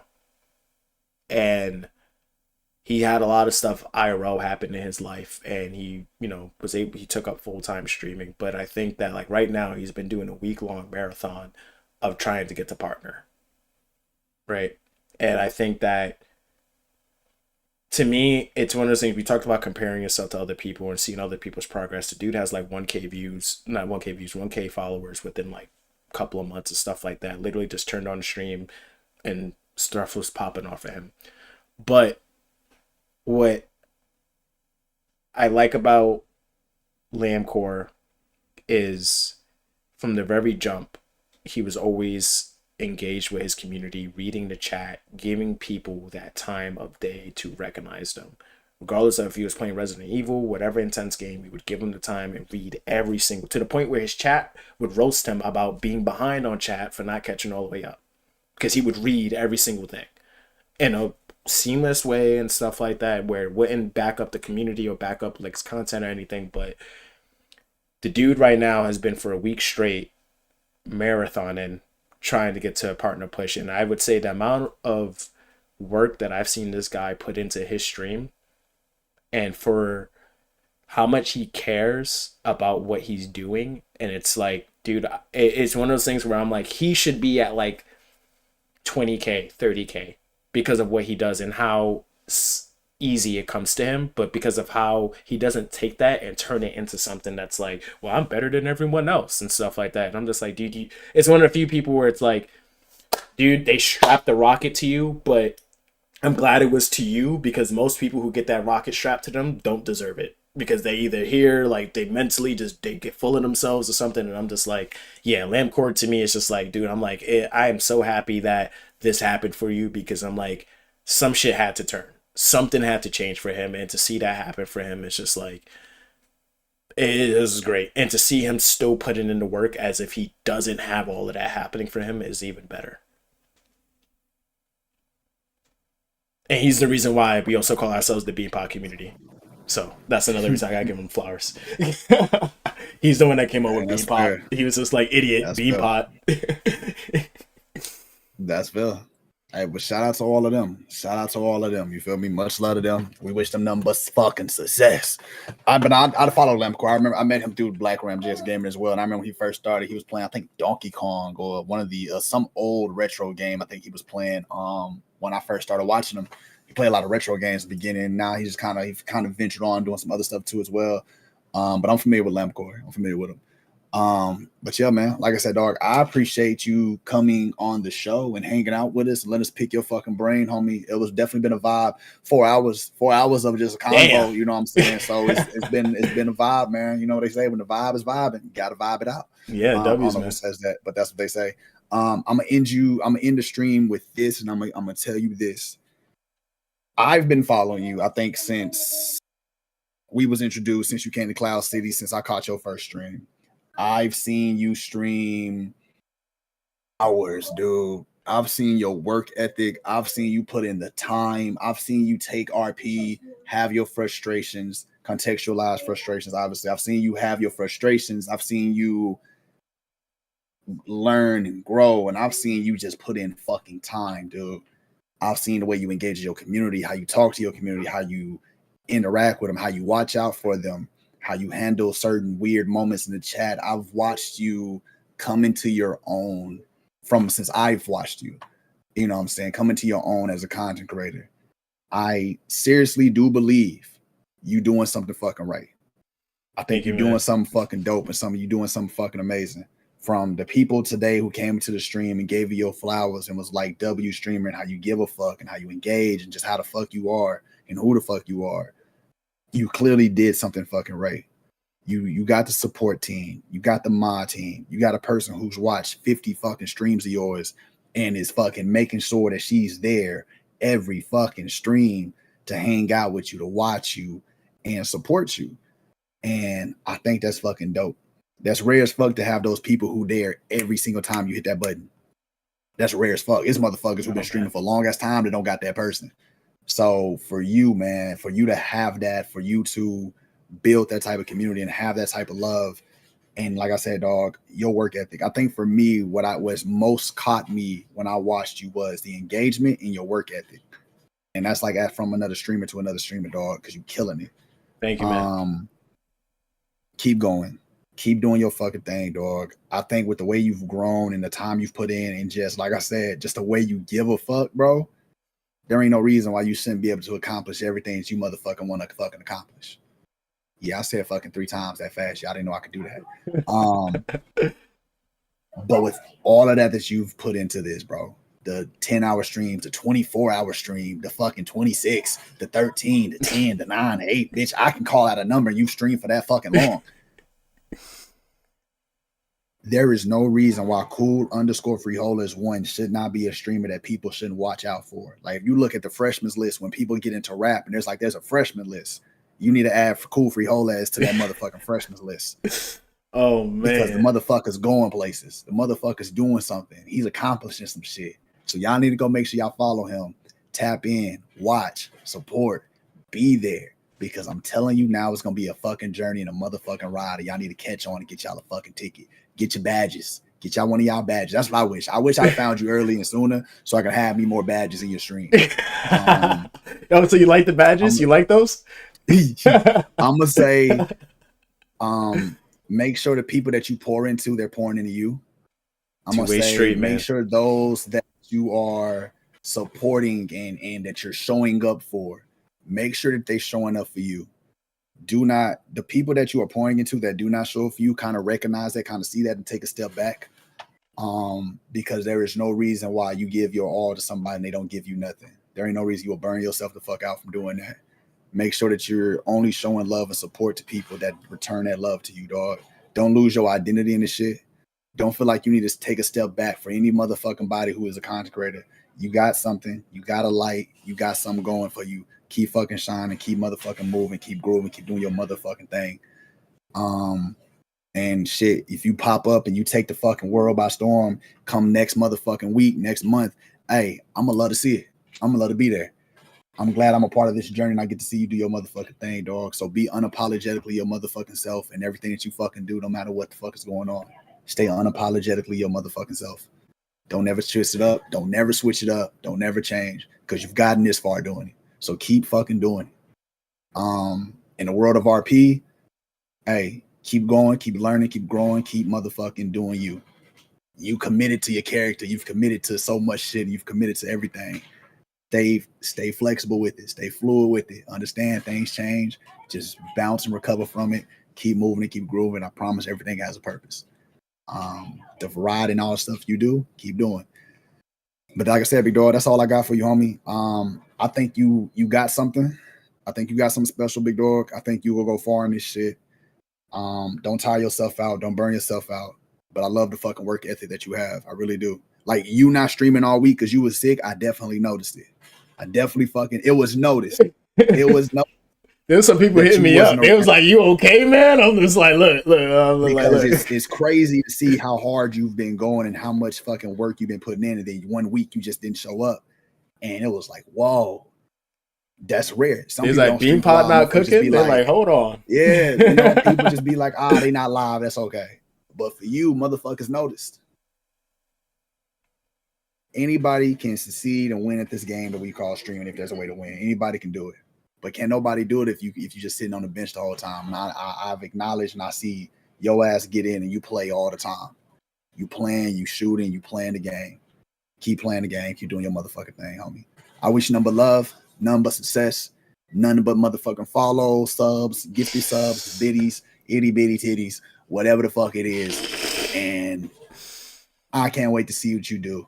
And I hope one day I get to be like cool_freeholder Twitch partner. Let's fucking get it. I was there. Hey, man, let's go. That's how I'm gonna speak it up. Right there. W's. But do your thing, homie. Like I said, appreciate you tuning into the stream. Appreciate you hanging out with us. Appreciate you letting me interview you. Take some time out your motherfucking schedule and linking our schedules up to be able to do this. Of course, man. Like I said, dog, love, peace, all of that, homie. Also, hold on. Before you go, hold on. Some of the stuff you said was valid. Same thing to you, man. Keep being yourself. Don't let no one change what you doing here, man. You got something going here just as much, man. Like, I know I'm doing my thing with the stream, but you've been streaming longer than me, bro. And I'm like, look, your evolution from 2K, the variety content, to the podcasting, to the owning GTRP servers, man. Like I told you, keep doing it. To keep having that hunger, right? Talk about my work ethic, but dude, work ethic recognizes work ethic, right?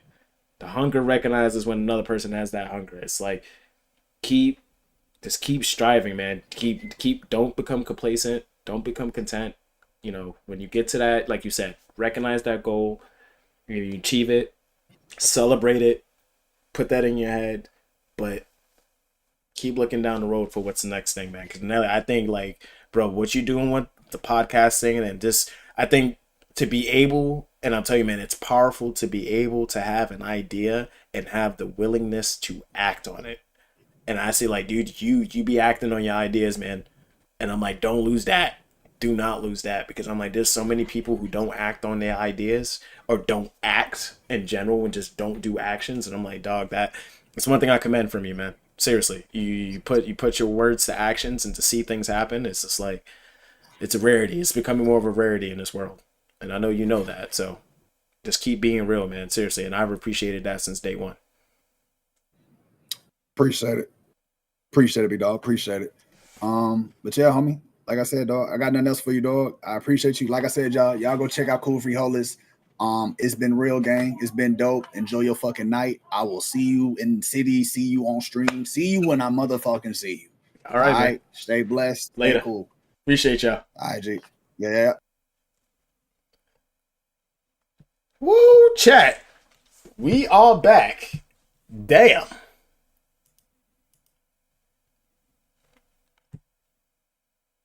You feel me? We've been doing this for 4 hours. 4-hour stream is crazy, chat. It was cool.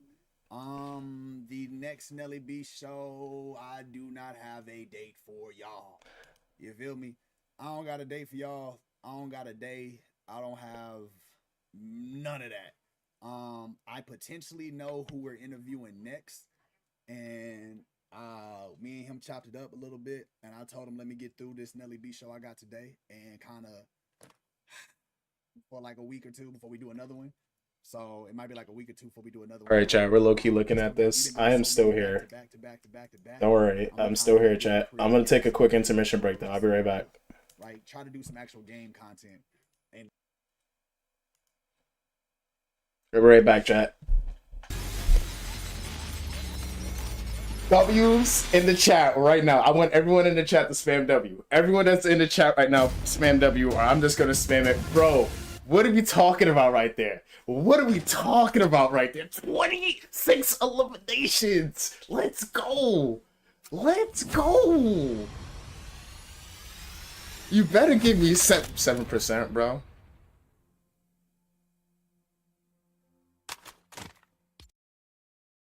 What, the Terminator skin? Okay. Relax. Relax.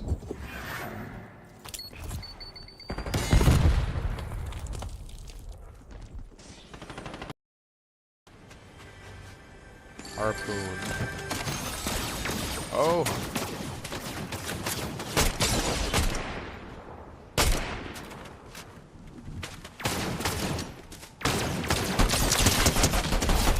That was diamond. That was a diamond, dude. Trigger's hot.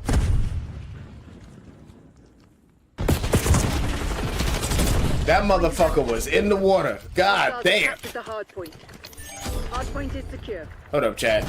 I might timestamp that one too. That shit was actually kind of funny. Hostiles have the hard point. Stop. You're good. I thought that was so. There might be someone over here, bro.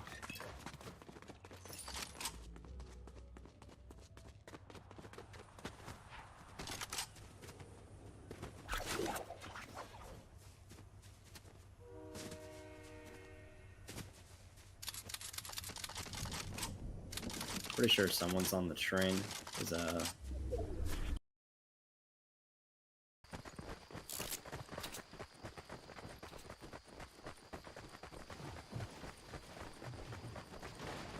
One, 2, 3, 4, 5, 6, 7, 8, 9, 10, 11, 12, 13, 14, 15.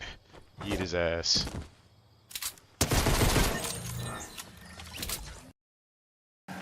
Changing the controls, I still don't know how to fucking fly, bro. Oh! Okay. Changes to octane one time, everything fucking changes.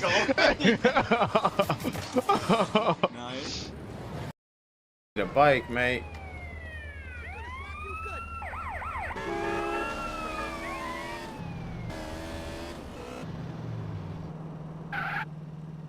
Because I've been playing this game for 20 years, man. I know this game like the back of my head.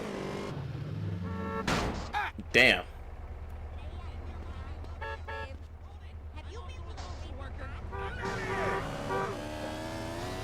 I get that. You've been playing this game for so long. If you didn't know the thing. You know what it is? It's this gun. It's just a marksman rifle. I do have to slow down to get weapons. I'm playing like I have an SMG and I don't.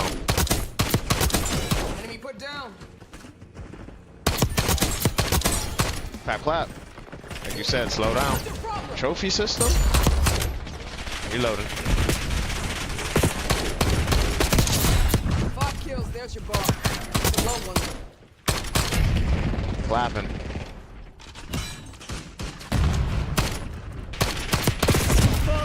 Yo.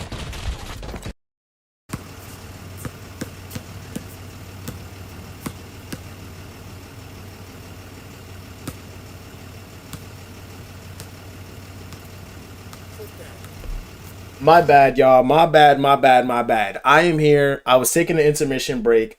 What's up to the Nelly B Gaming community? We just finished doing our podcast, and 10 of y'all decided to come up in here and show some love. I appreciate y'all. We are taking a slight intermission break. I'm going to have some clips posted for y'all on the overlay. Let's give Nelly B Gaming a good old BeanPot shout out, where we give him the rated shout out command, and we give him also the Twitch shout out. Nelly B Gaming, Nelly B Podcast in chat. We just literally just did a podcast with him. 4-hour podcast chat. We got it on the stream. We got it on his stream as well. It was amazing. Got a chance to peel back the layers like Shrek. All of the good stuff. But if you have not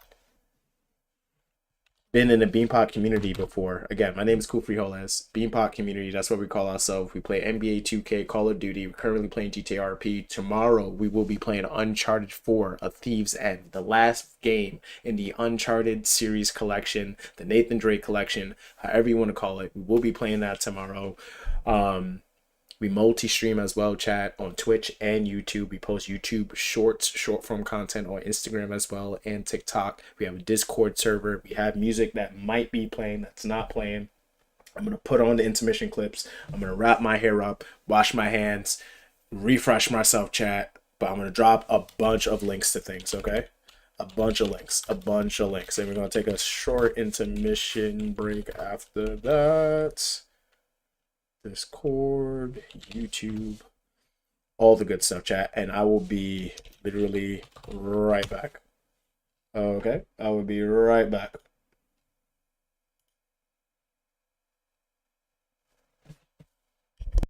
By Reed. Now Prez. A jump hook and nice. Good that time. And the story Hook here, specialist, Kevin, let's do early it. on is how well they've shot the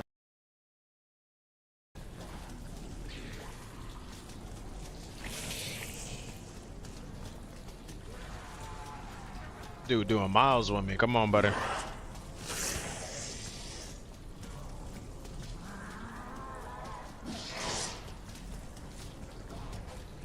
Straight up.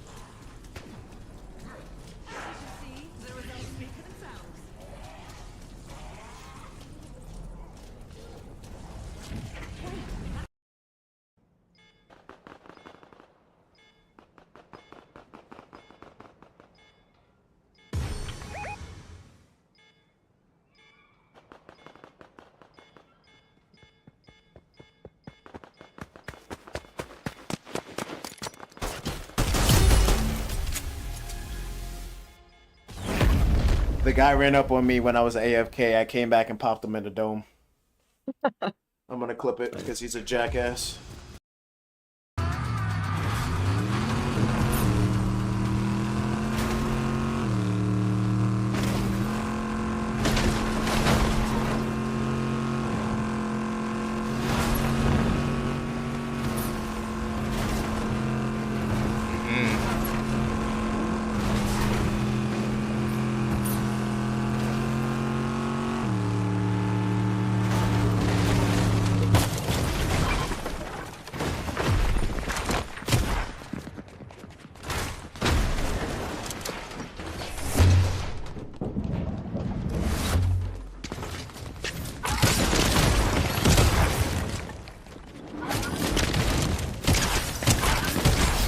stupid. Give my medallion.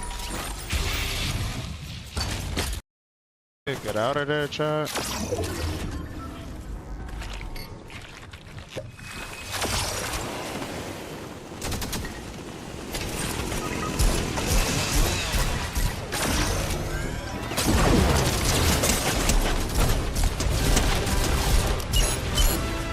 That is ass stupid.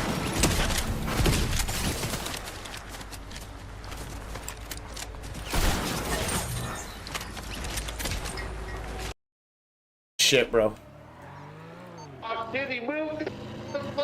Stay inside the recycle center, Erod. Stay inside the fucking recycle center. I'm out. I'm out.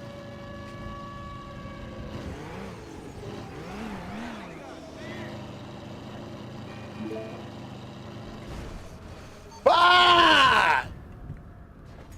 Ah! Ah! Ah! Get us some cover. Get in the car. Shit, get in the car. Panda, get in the car. Panda, get in the car. Panda, get in the car. Panda, get in the car. Panda, get in the car. I'm in the car. Panda, I can't. Fuck. Panda, I can't get in the car. Fuck me. Ah. Ah. I'm safe. Shit. I'm Shit. safe. Panda. Panda. Are you guys spinning? I'm outside. I can't get back. Panda. I thought Jay was in the paint. Jay, you want to go? What you want? You want to pick and roll? I'm coming for pick. Nah, we got it. I told you, man. If there's one thing I can do is pass the damn ball. Time to get over there. Damn. I gotta stop spilling. You're right. Let's go. You see, chat, we got an off-roader bike. We're chilling. We got an off-roader bike. We are chilling. Come back.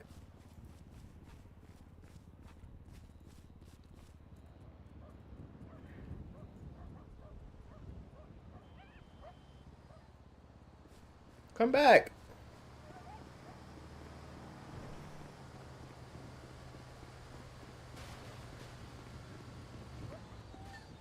That motherfucker going. Hold on.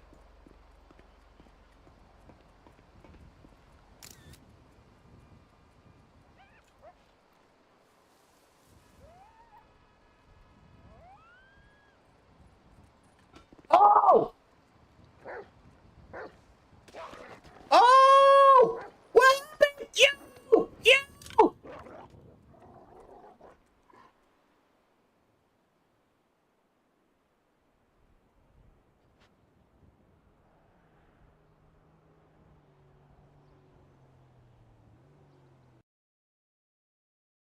I'm streaming is because I'm late to the game. I learned about streaming during COVID. I didn't know video games and recording yourself was a concept that was a thing on YouTube and stuff. So I was late to the game, but when I found this, instantly fell in love with it. Knew that I was something that I wanted to do because as much as I love playing video games, I love watching people play video games. I think it's a reflection of how people think. It's an underrated way of learning about somebody, but it's something that like I love sharing with people, love talking about, and yeah, to be able to create a community with people all around the world with the love of video games, it's, I don't know, it drives me. And since day one that I started this with all the struggles and obstacles and all the highs and lows, I've still enjoyed doing every bit of it. So I hope you tune in, enjoy the ride, and if you have any questions, be sure to ask. Defended by Butler. Hey, that's what we need, brother. I'm gonna stay on point. I'm staying on killer. I'm gonna stay on killer. I'm gonna stay on killer. Oh shit. He didn't even do it. I was still with him. Like, I don't even understand. Oh, Jay, you like that pass. Jay, you know you like that pass. That was nice. That's that zip bands on there. I'm on killer. I'm on killer. I'm on killer. Good defense. Take it slow, take it slow, take it slow, take it slow. Kick out. Hit that. Bang, bang. Good shot. Bang, bang. Bang, bang. Bang, bang.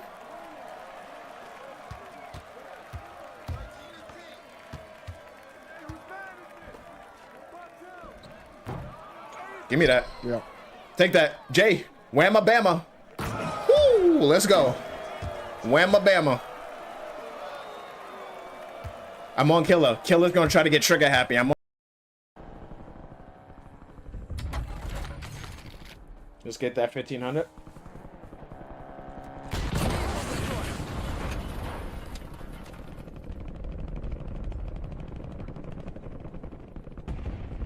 What that person thought they were doing, chat?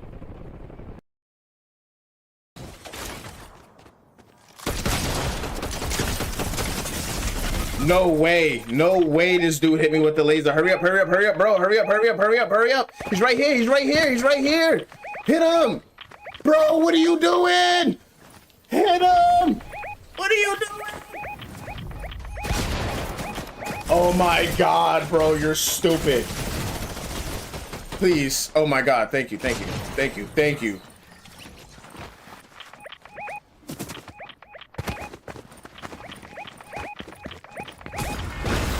Bro, what the fuck?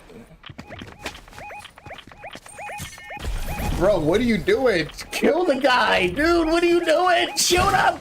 Shoot him, bro. Shoot him. Don't die. Don't die. Don't die. Please don't die. Please don't die. Bro.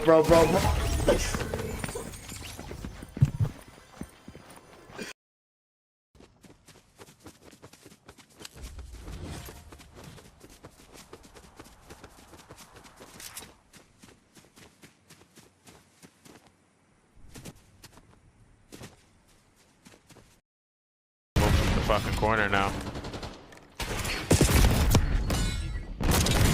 Idiot.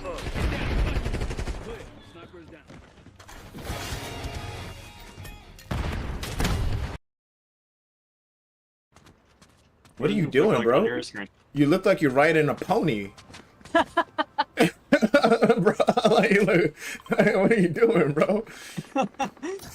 Look mad weird, man. Stop being weird, man. I gotta bear it for somebody's ass. We need to move. We need to move. We need to move. We need to move. Ski man. Ah, your mother. I'm down. I'm hurt. AI downed me. AI just downed me. We screenshot that one, chat. I already got a clip. AI. Your boy knows how to fly, man. Come on. Come on, chat. Come on, chat. Come on, chat. Hold up, hold up. Let me see if I can pull some. Hold on. Let me see if I pull some moves out. Oh.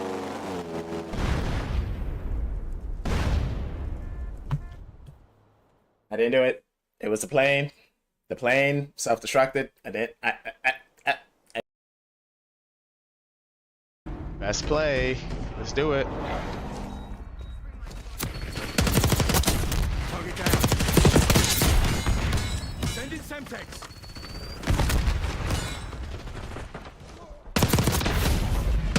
Shocked him. Shocked him, chat. Shocked him. Sorry, mate. Broke your streak. Sorry, mate. Broke your streak.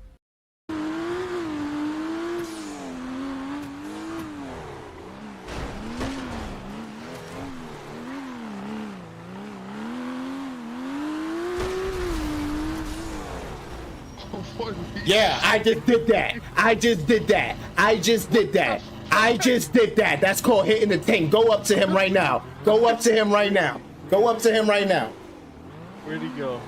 Did he blow up in the car? Yes, he did. Get me out. Get me out. Oh my god. So you want to run up on me and take my car, huh?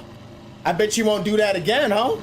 My name is Mr. Bean, homie. I'm the person whose car you just took. I hope you have a great day. And I'm going to get my car back. Don't worry, insurance going to do its thing.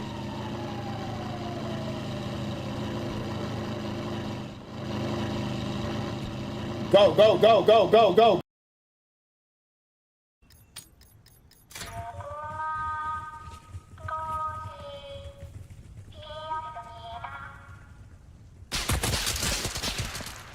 Stick through. Another person. The fuck? The fuck? Sit your ass down, buddy. Sit your ass down. You firebending ADHD mother calf. I don't. LC10 on your ass, brother. Oh! He said the flame! The flame! God damn! Burned my ass.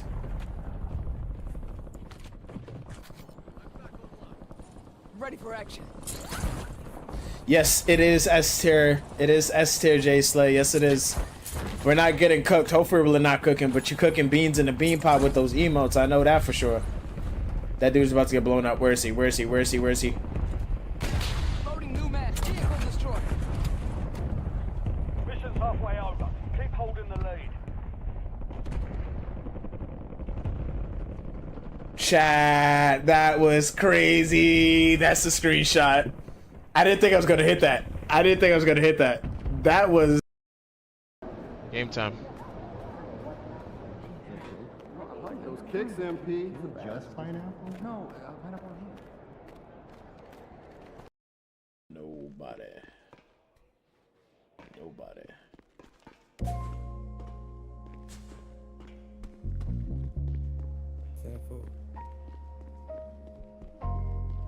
Dispatch.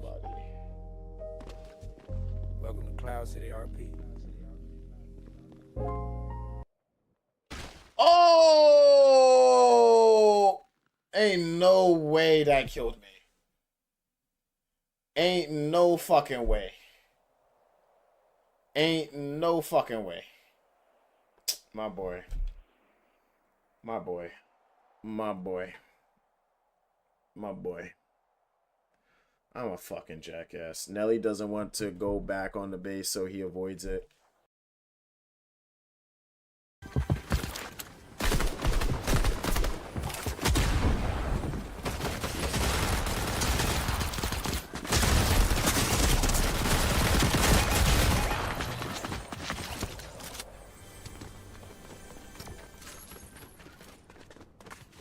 We're just gonna take a screenshot, chat. We got a lot of clips to post. POV to why I solo queue Fortnite. That's exactly what that clip is gonna.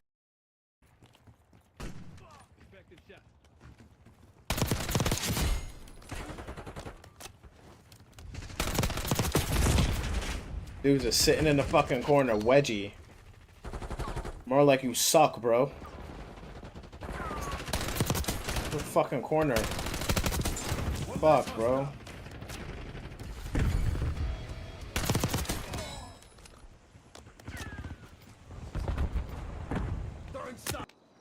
Hold on, chat. Hostile airstrike incoming.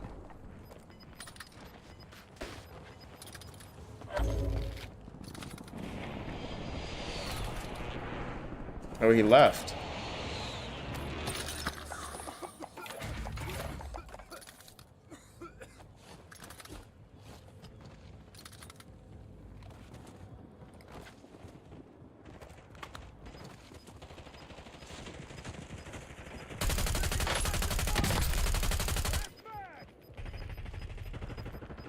You're in the top three. Don't let up now. 3 squads left in the war zone. Stay alert. Enemy movement.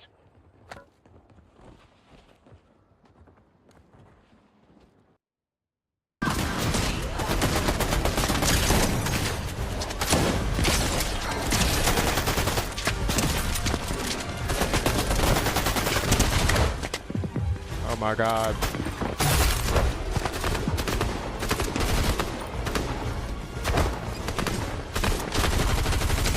Oh my god.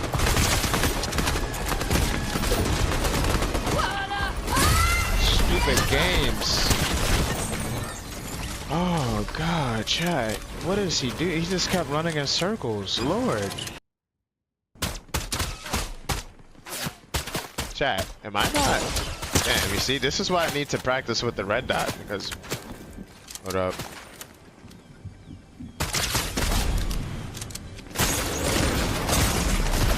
I knew it, chat. That's what I heard something. I knew I heard something, chat. He has 12 kills. That is wild. Why won't he just play ranks if he's got 12 kills in pubs like that? Oh man, I knew I heard someone sneaking up on our chat. We can. You are incoming. Let's talk about wood. So you've probably heard me say wetwood. Wetwood. Wetwood. Wetwood. So what that means is that the wood has high moisture content. We're down, but not This lobby got sweaty moisture content, if you ask me. Woo! God, sheesh. The bean aimbot is going off. UAV in the AO, mate. You didn't like that one. Oh shit. They didn't like that. They did not like that, chat. If that ends up becoming best play, I'm going to be upset. If that ends up becoming best play, I'm going to be upset because I did not mean for it to do that. Good. Good. No best play. We just go straight back to the lobby. Oh, you know what it is? It's this gun. It's just a. Alright, we here, chat. GTRP, then we're gonna call it. 8-hour stream is crazy.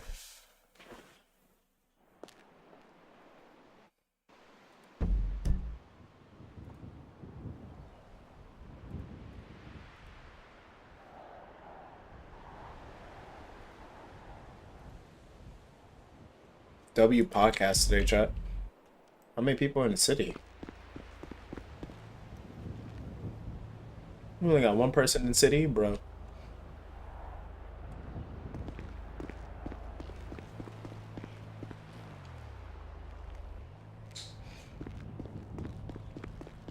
You're thinking about buying a different truck or something? I don't remember what I was doing, chat.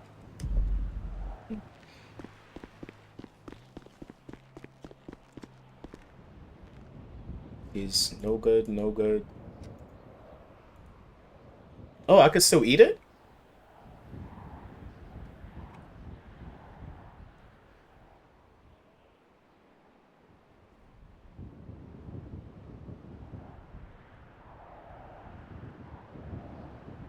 Wait.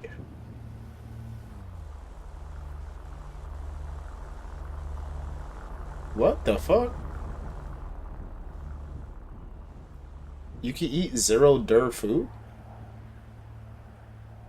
No way. Is he gonna throw up?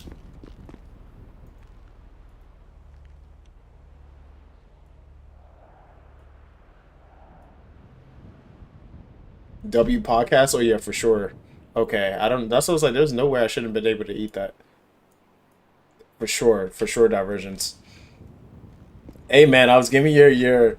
I'm trying to see that Friday with Frijola is soon. You gonna hold me to that now? You holding me to that, divergence?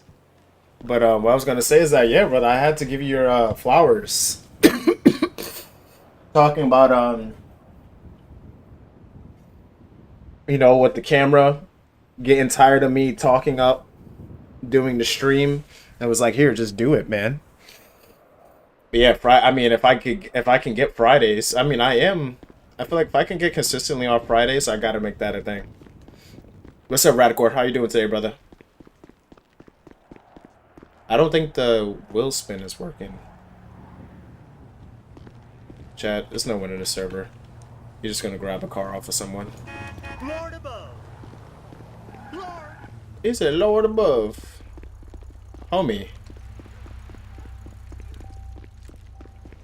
I mean, it's whatever. I'll just hotwire it. How you doing, Radcor? Appreciate you for tuning into the podcast today too, man. Nakamura, of course, brother. Yeah, we got wrestling music on here. Of course we got wrestling music, brother. Nakamura is one of my favorites. Shinsuke Nakamura.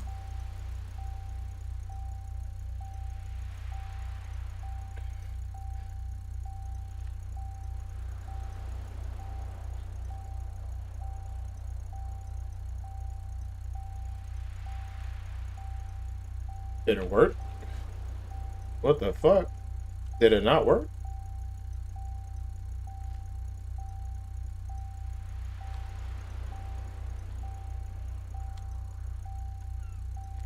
In the car, dog. What the fuck? I have no idea what was happening just now. What's up, Flim Flam? How you doing today? Damn, I still gotta get you made for W. Oh yeah, of course, brother. Of course. I fucked it up, chat. I fucked it up.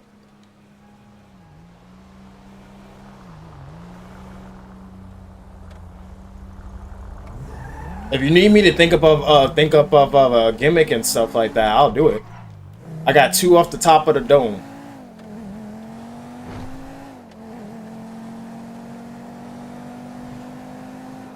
Chat, I want to see if this hobo thing works. You see, Melly done called me the Hobo King. Called MB the Hobo. Oh! Called me the Hobo King. So now we gotta get this pet rat. And now I'm changing my clothes. Changing my clothes.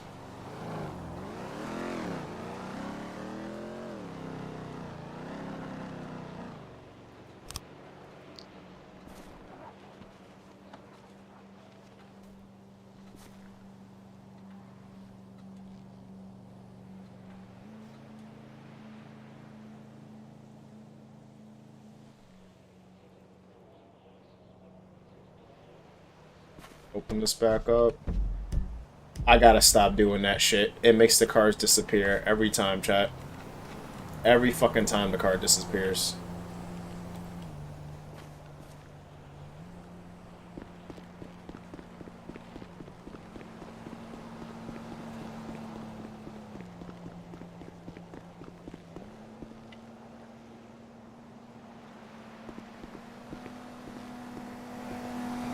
Homie is speeding.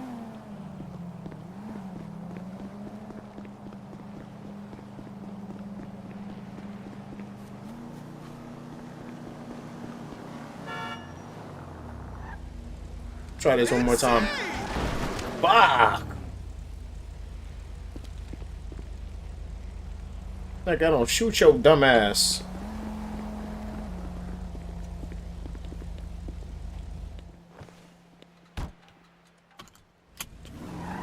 Damn, son. Man, this almost killed me.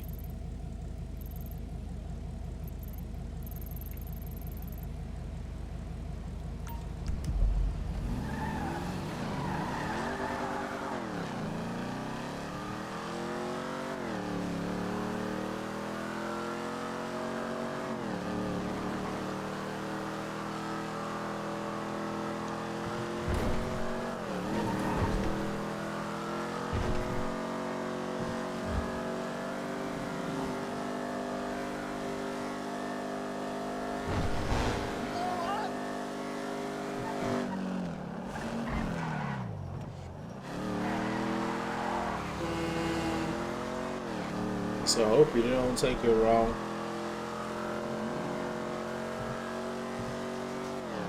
Still Ubering, taking a break. How are the fares going? Saturday night should be good, right? Unless the weather, you know, well, the weather always has something to say about that.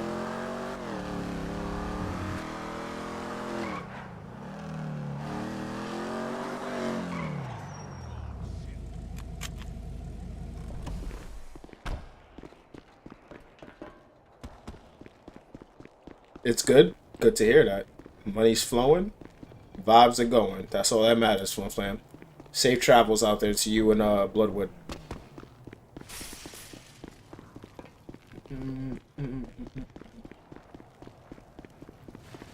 Alright, let's see if this homie's gonna give me some snacks.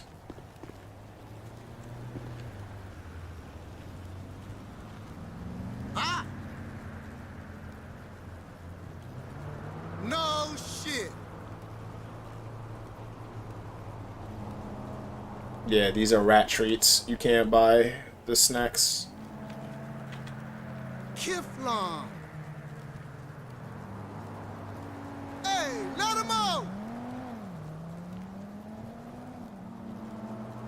My man gave me no snacks.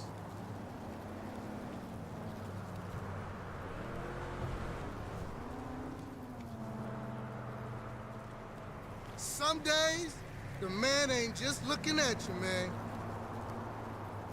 I guess, dog. I'm ready. I'm needed right now. I'm hungry. I ain't got no drugs for you. Kiflon. I'm hungry for some chump meat.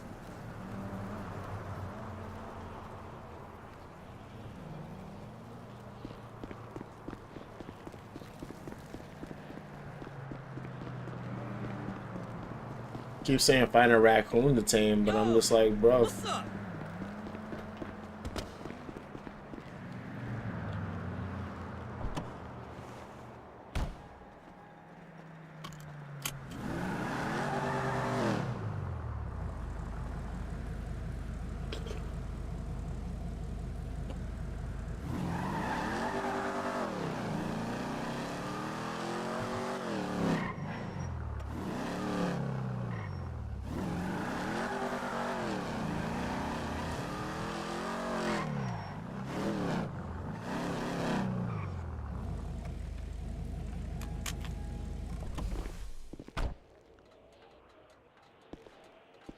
So those random ass people in there?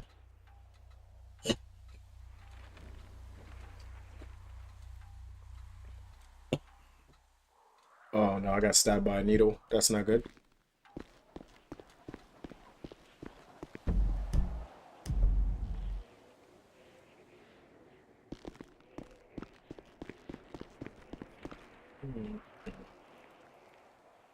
Can't even work at my old job no more.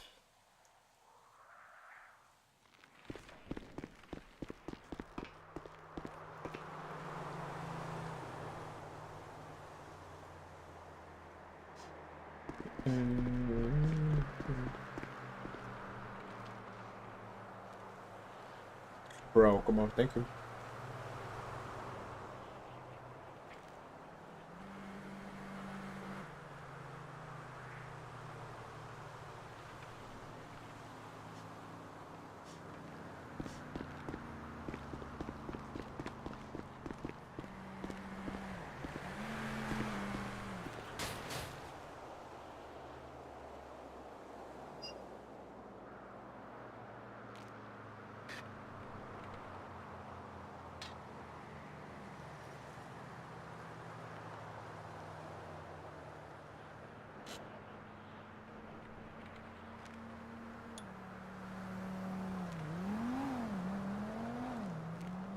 Those are two different actions I was doing just now. I'm like, what is he doing?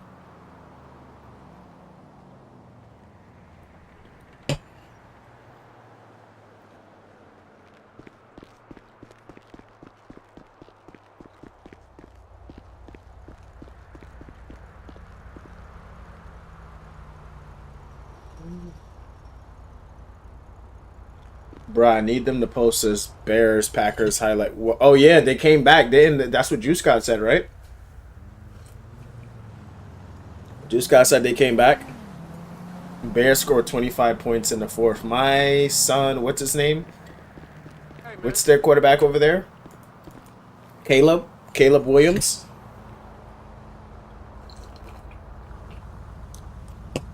So about my boy Caleb Williams, man. He's a star.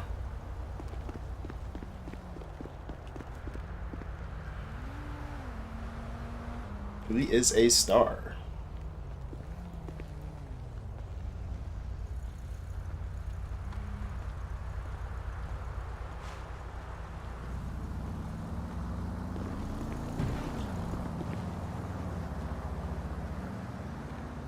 Hey, I'm just curious. Is that bitch still two-timing you with that Filipino hombre?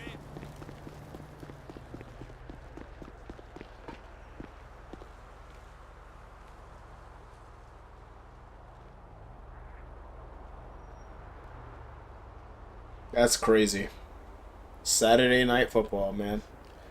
I mean, Indiana smoked Oregon, too.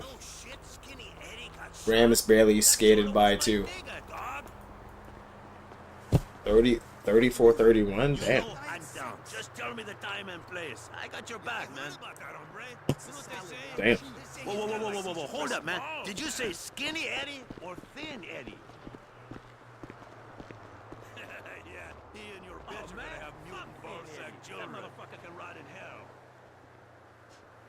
Yeah, man. Happy birthday. You do not sound happy to say happy birthday to him. Can you spare any money, friend?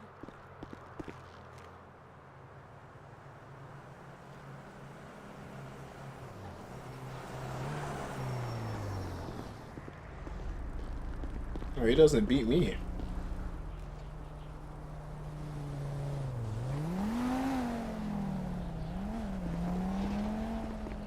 Guess he don't care where I'm picking. That sounds horrible.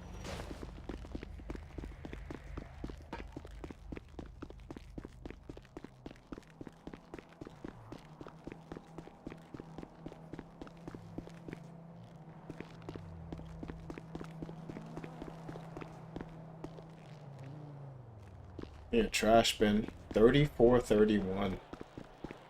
Who did the Rams face?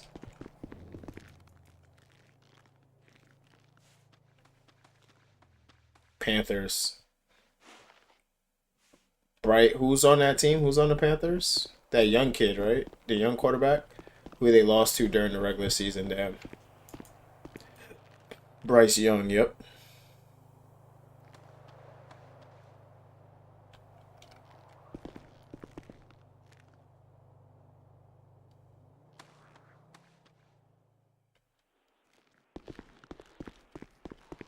I need a raccoon, chat. I need a raccoon.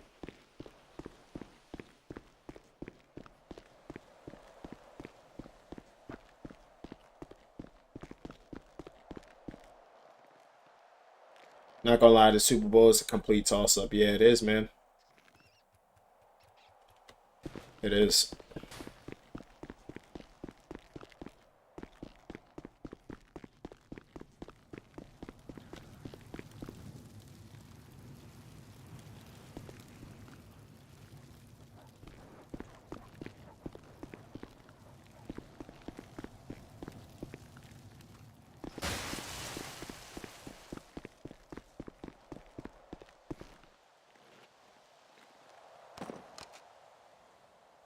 I'm just trying to get myself a raccoon, chat, so I could tame it. See if I could tame it.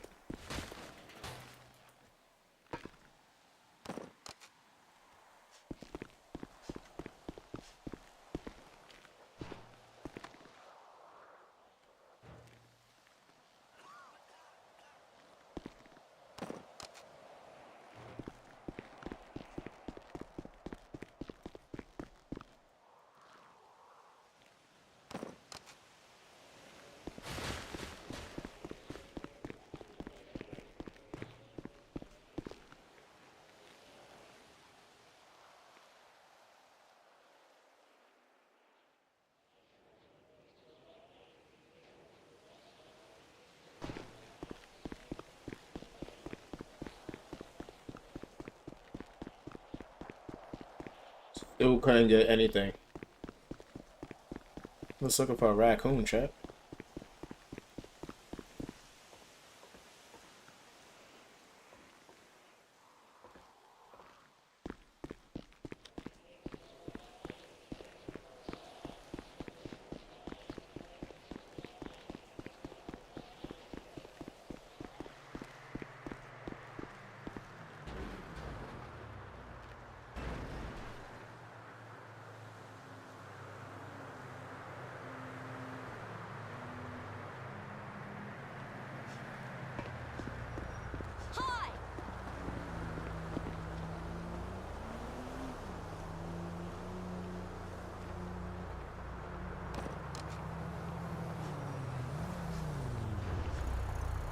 I'm tired of getting hurt, chat.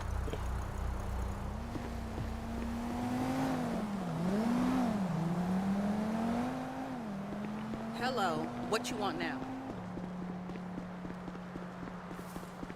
Out of my way!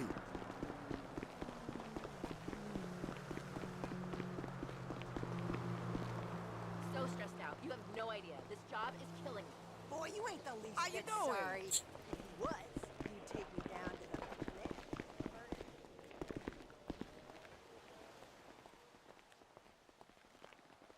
No fucking raccoons, chat.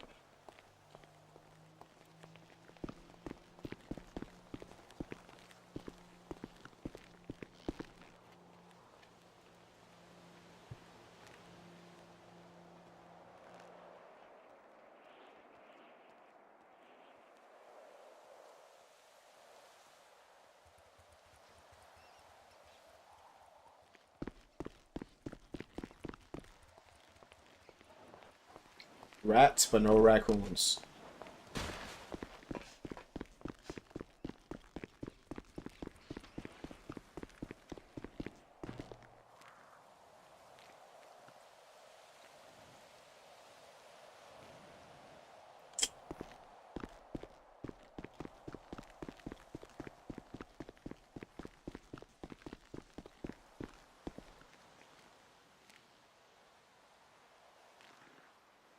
Highlights were mid.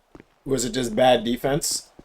Packers passing with lead, 4 minutes left in the game is wild. Hey man, people do what they do now, man. Coaches, they revolve so fast nowadays. Be what it be. Be what it be. Yeah, it's like 8 vacancies, right, bro? That's crazy. Even like Harbaugh got fired. Harbaugh got fired. Like Carroll got fired. NFL coaching, man. That's the new position everyone swaps out. It's not your quarterback no more. It's your coach. Blame college football, you know.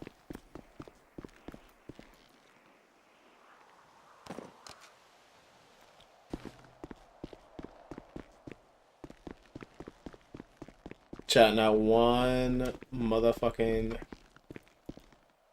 raccoon.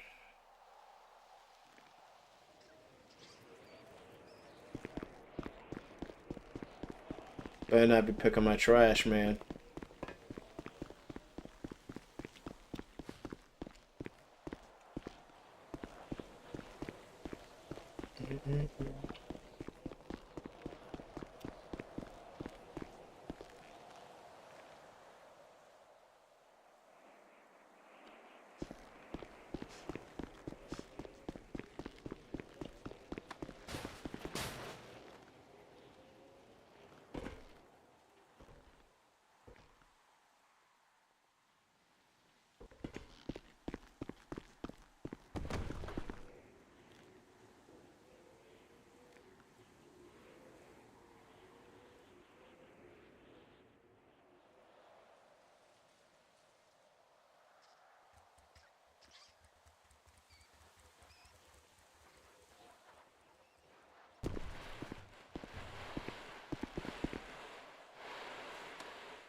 I wish I knew what these Trojan USBs were for.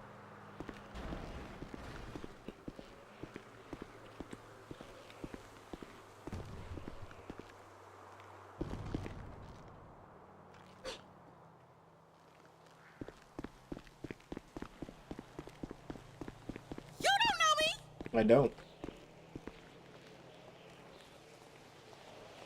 Chad, if we don't get this, we'll probably just call it a night. Play Uncharted tomorrow or something. Ain't cool to walk in the folks.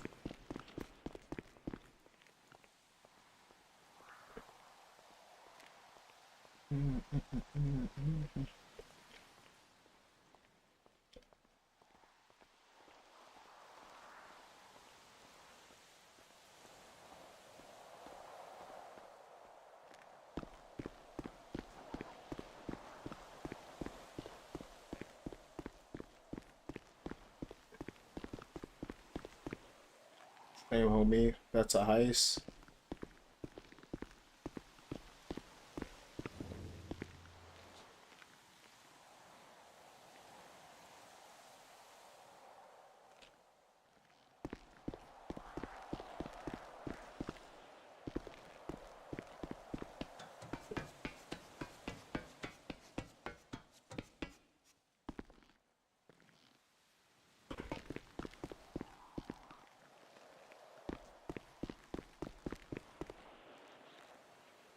Hey, what's up, Cowboy? How you doing?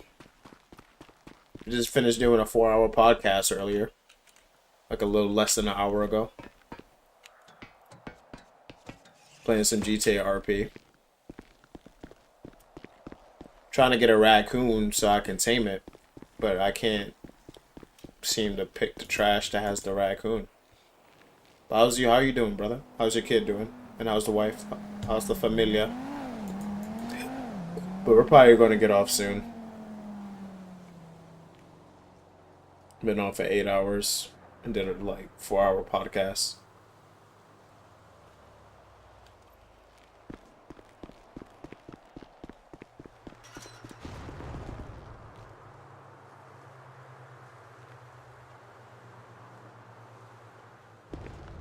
Everybody's good, baby's just getting big. I hear that.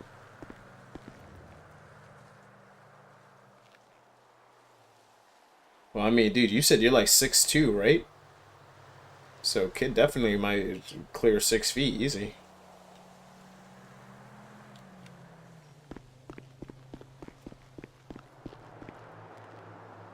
Six one, okay.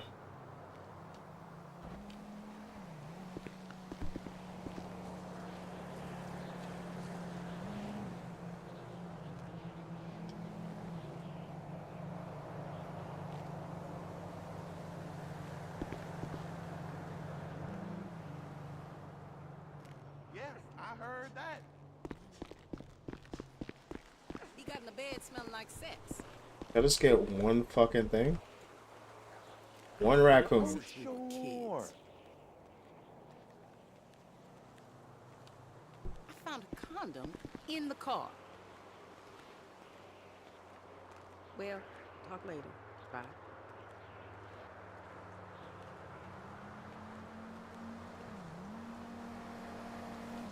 Bro.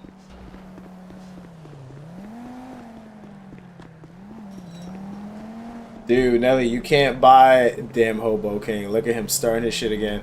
Nelly, you can't buy the treats from the Hobo guy, though.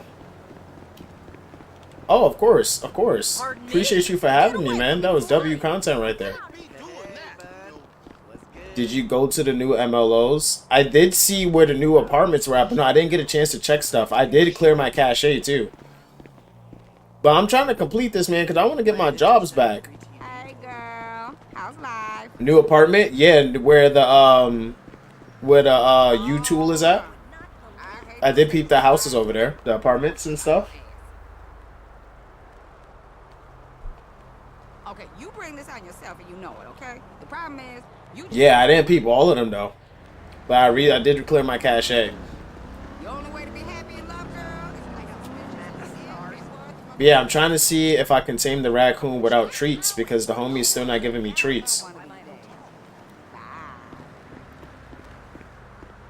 If you go to a observatory, there's a whole block. Seriously? No way. See if I can help. Hold up. Don't. Here we go. Oh, I thought you was gonna teleport me. All right, so I'll go to the observatory while you do that. Hold up.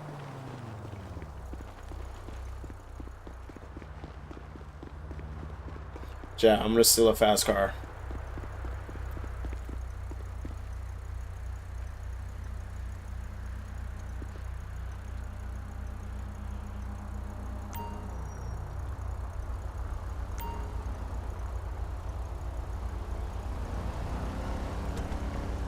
Run it.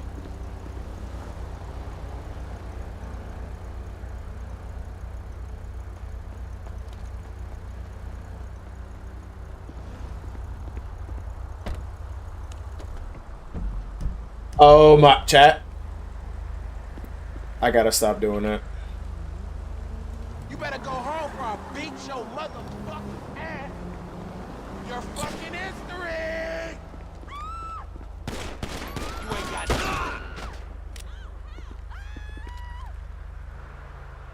Self-defense?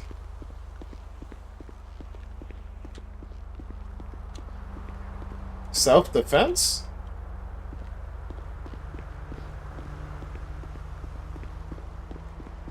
Self-fucking-defense? Telling me I'm history? That's crazy, dog. I don't even know you.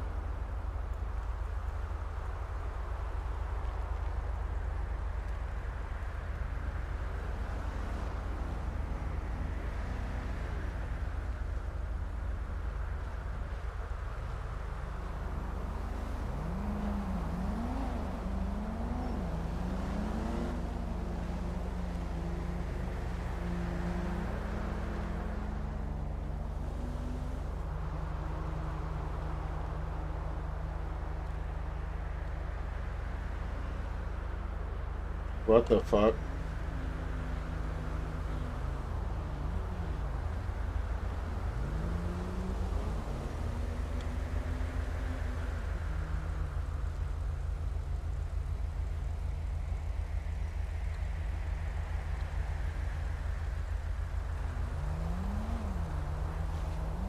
All right, Chad, let's go check this observatory.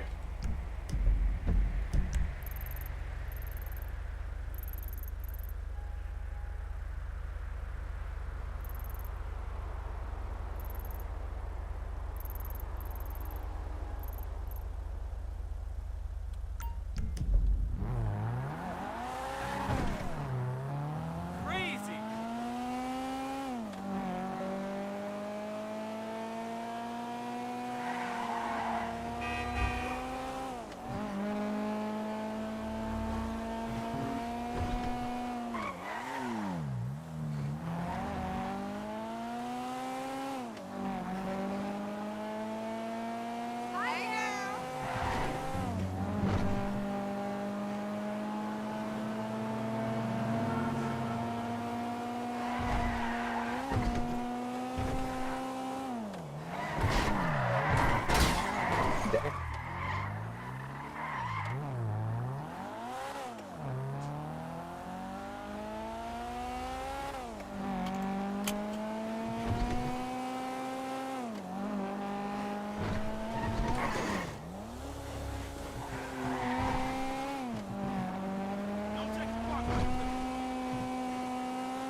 Nah, I gotta go to the hospital, chat. Hold up.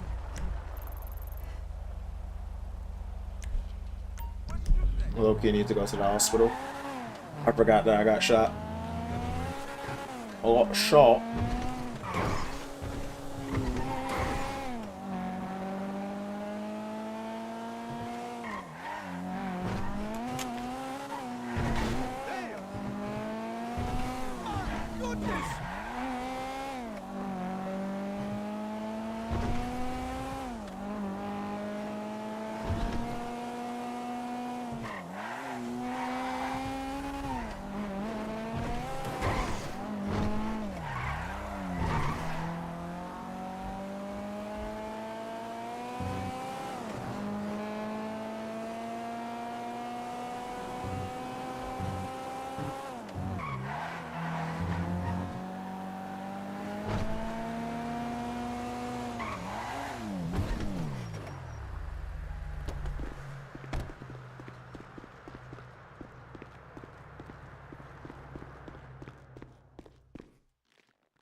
All right, John, I'm gonna put this tea away real quick too. Give me a sec.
Why can't my character get up?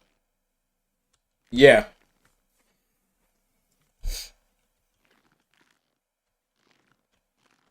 I don't know what's going on.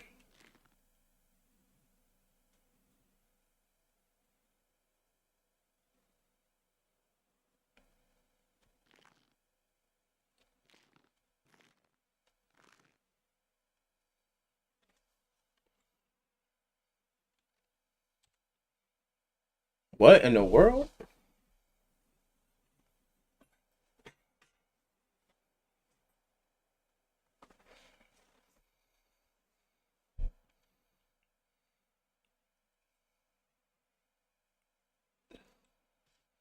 NV Medic?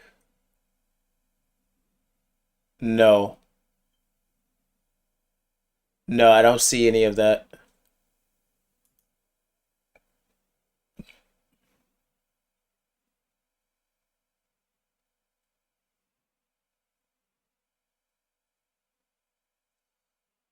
What the red say? Oh, oh, okay. MXC smoking prop loaded from MXC vending machines is not valid. Script error.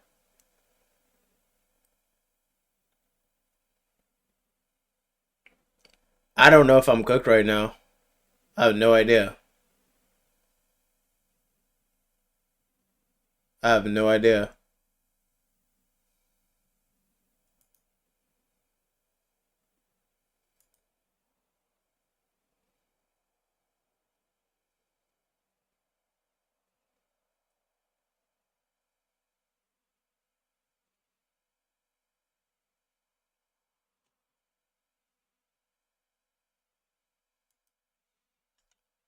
Got to round trip it, right? Yeah, that's what I figured.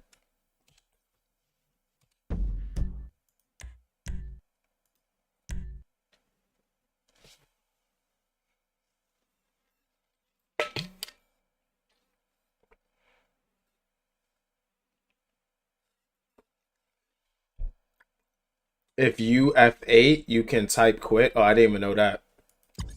I didn't know that. I'm still learning things. How many treats? I don't know, man, because I don't know how many it takes to walk up to them and tame them. It gives you 5, though. It's supposed to give you 5. The dude gave me 5.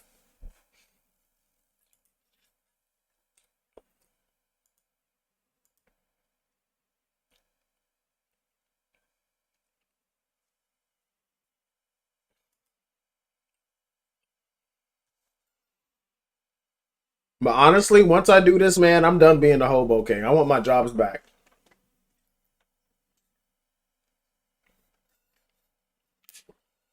I need my mechanic jobs back. I need my job at Salieri's back.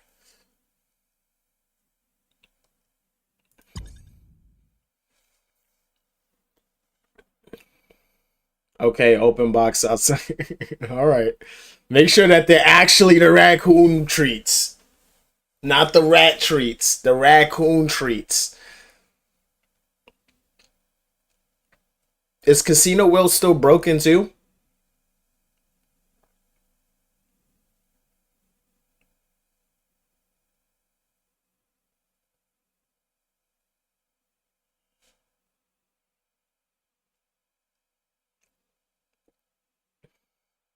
Raccoon, raccoon, raccoon. I need it for the raccoon.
Yeah, I'm just trying to see if my jaw is swollen.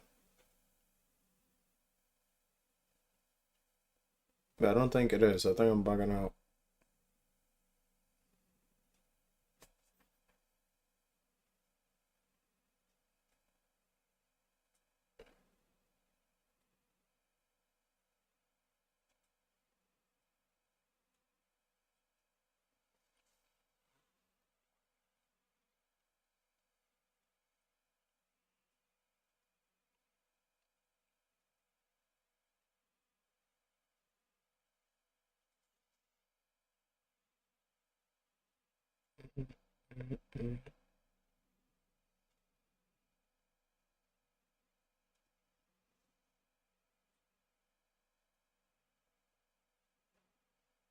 Maybe I was just yapping too much. Who knows?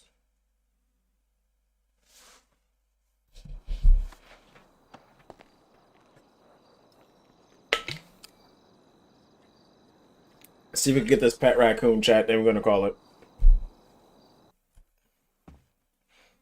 I gotta redo the mission too.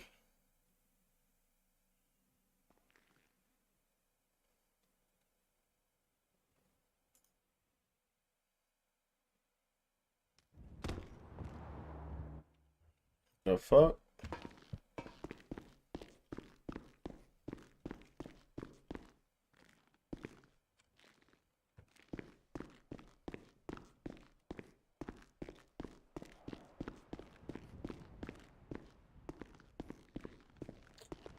Oh, come on, man. I ain't got the blicky for these things.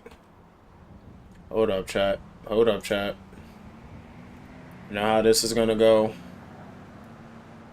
Alright, know how this is gonna go. Alright, know how this is gonna go.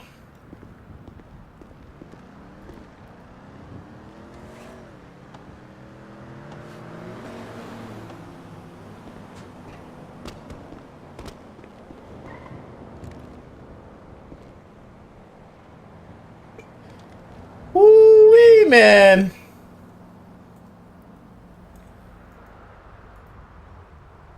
Woo-wee. Alright. Alright. Alright. Alright. Alright.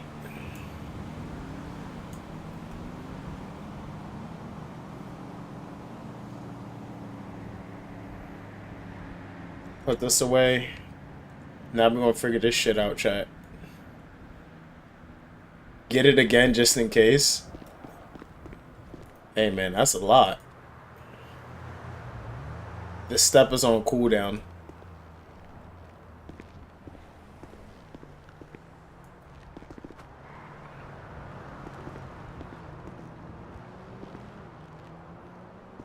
The fuck?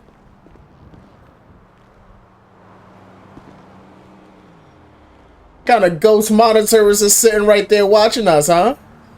Don't swing at me.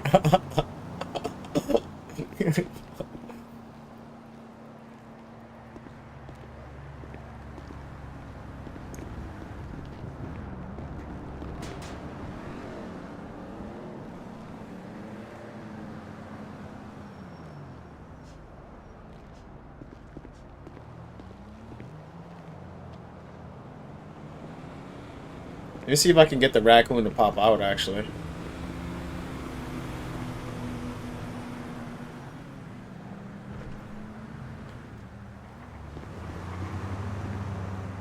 I said, don't swing at me.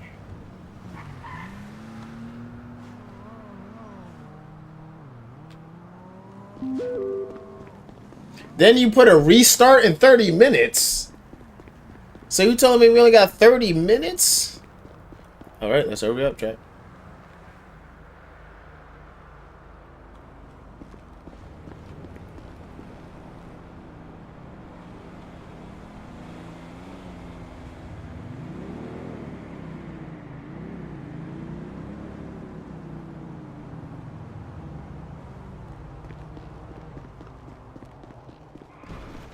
Oh, shit.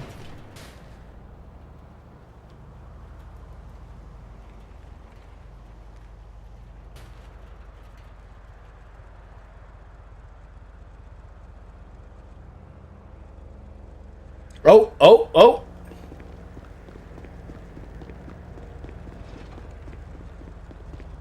How do you tame the motherfucker? Hey, come here. Come here, you piece of shit.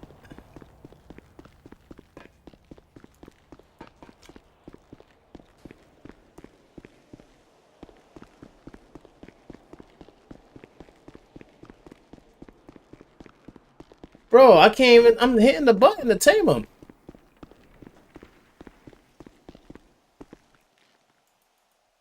Tame the motherfucker.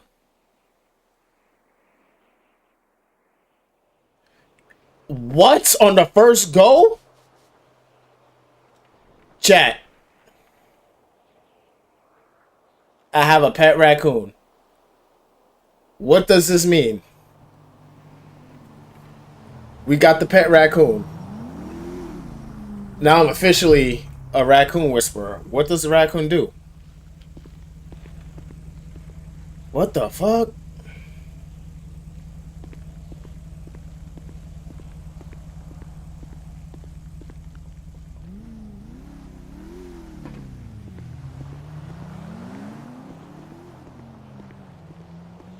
Alright. Now we about to run all the way back over here. What do you do?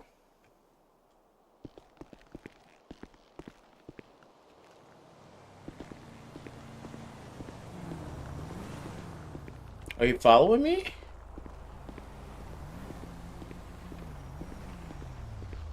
What does the motherfucker do? Okay, you sprinting me. Come on. He said, I'm heading to sleep. I'm cooked. I appreciate you, Divergence. Okay, he's following me. Scavenge. Go scavenge.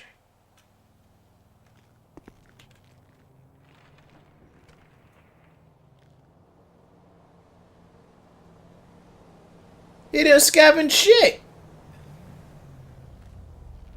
Oh, he just gave me something. Hold on.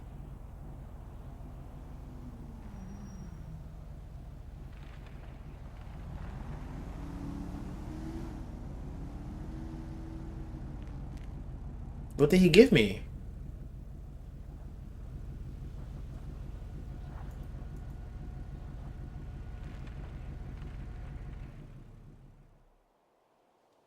What? He didn't give me shit. Alright.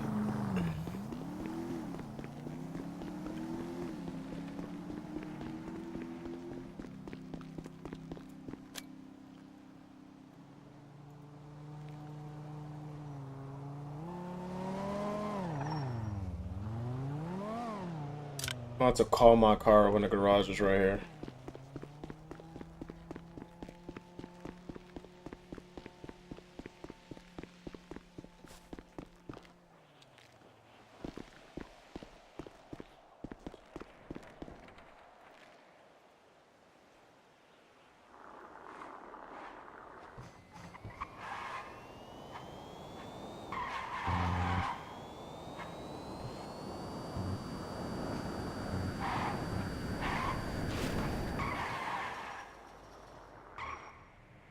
Are they gonna give me the mission complete?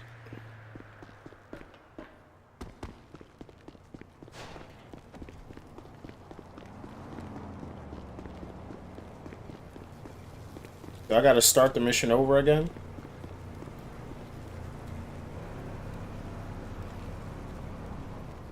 We're the only ones who knows the way it really is. Completed.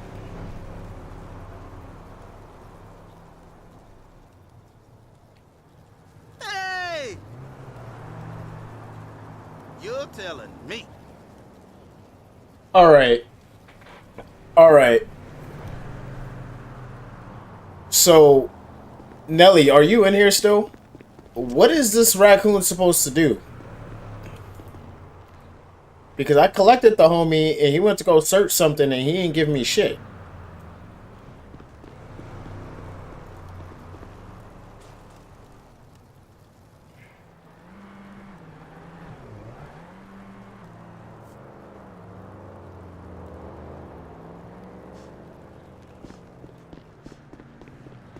If that's the case, I'm gonna figure out how to grow some weed or grow some meth so I can sell drugs.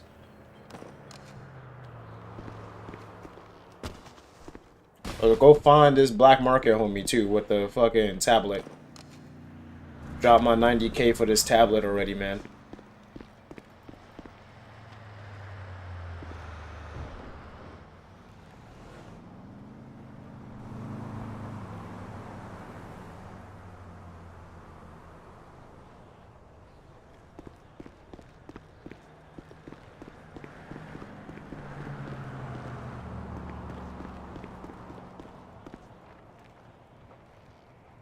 We're gonna keep the raccoon treats on us though because we know we can tame them now.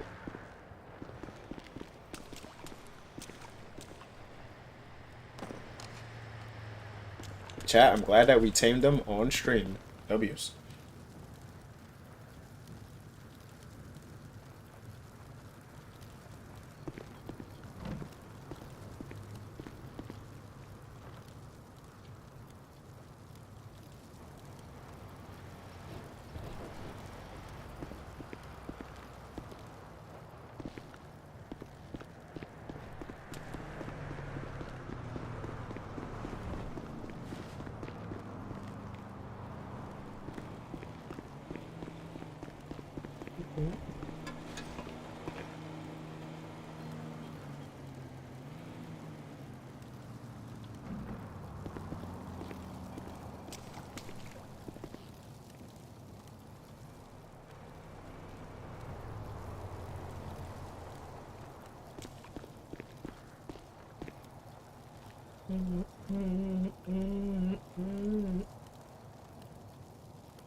Got cigarettes.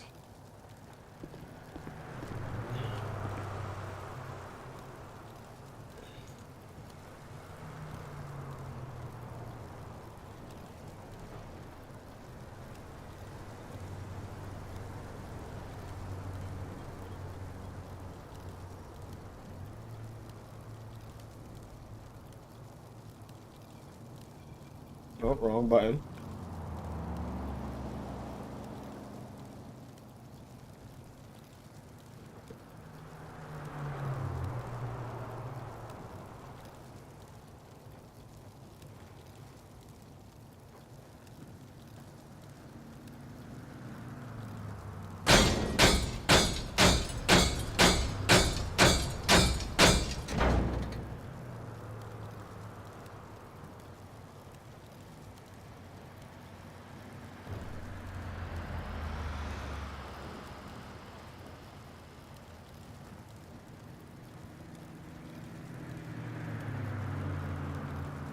So Steve Harvey.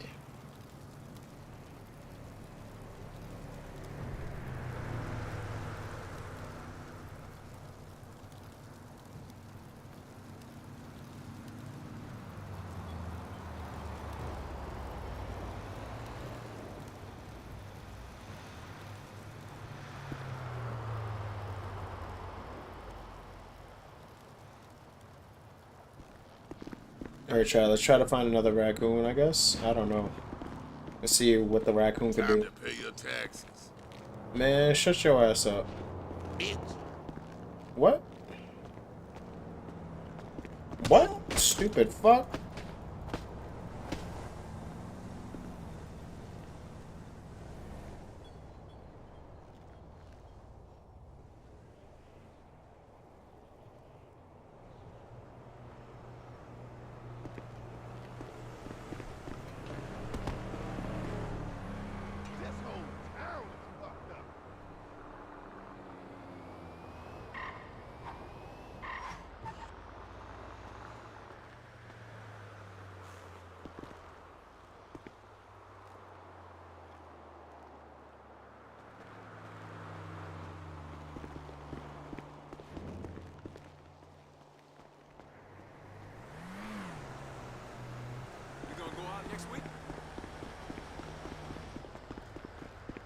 You already know make how an my work initial schedule payment. is. You take your birth control pill today? I gotta go, but when I get home, be naked. What the fuck?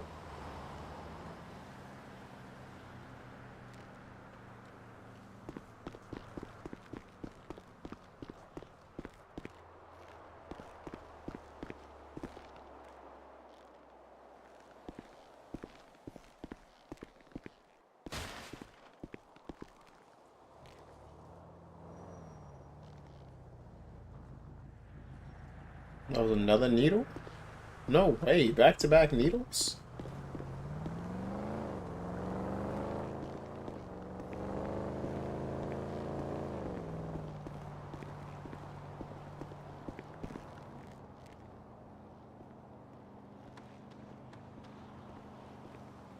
So, the studio up and running? Man, that motherfucker a 50-year-old rapper. He got guns all over his house. Got some business to handle. I'll holler at you later. That's a rat.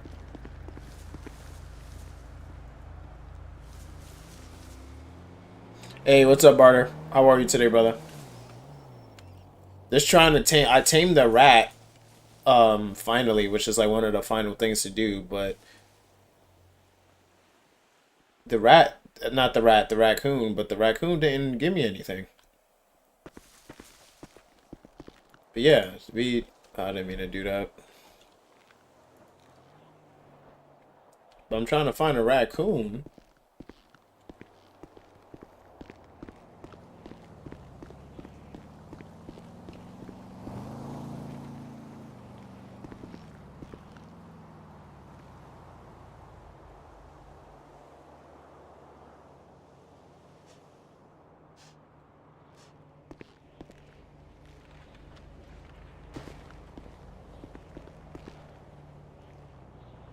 But yeah, I'm just chilling, man.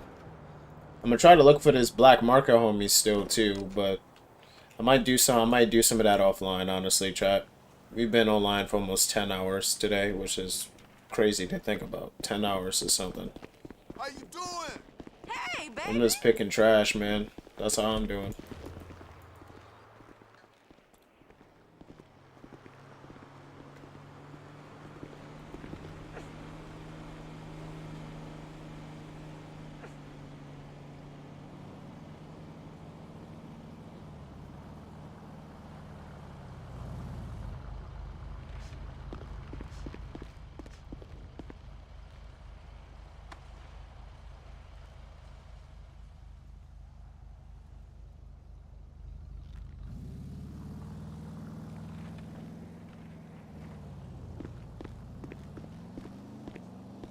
But yeah, we did Nelly's 19th podcast episode earlier today, which was pretty dope.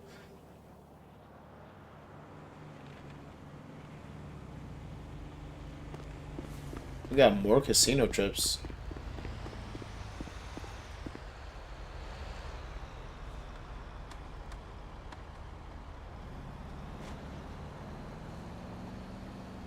Here we go.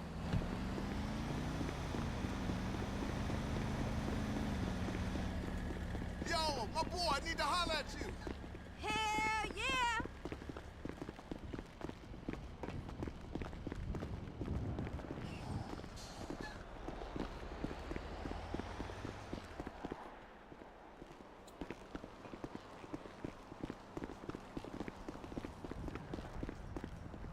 My homie.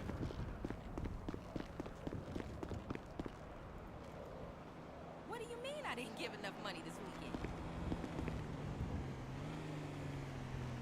You are straight tripping. Come on. All right, now we got him again. What? Are you Now let's see what they do. We just got him. We just got a raccoon. Come on.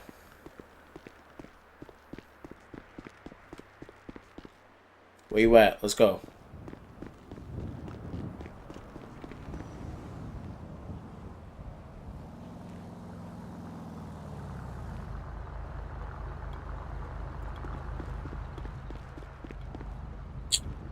Stupid fuck, come on.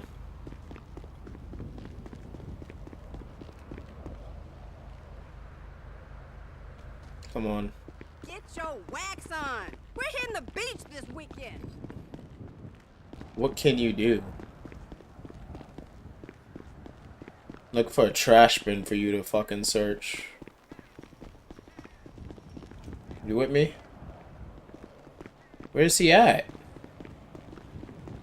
A little manners, please. Homie, did you just walk off?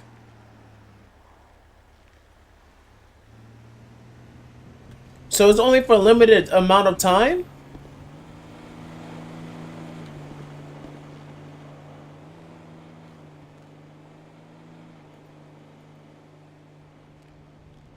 He's gonna run away.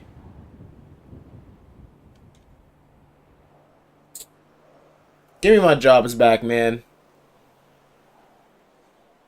Nelly, if you in here, brother, put me back to recycling, man. Drop my level back down.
I need my job back, chat.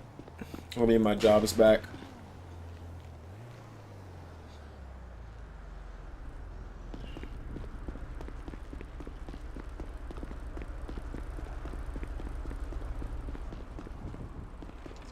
I wonder how much storage this thing has. I'm so curious.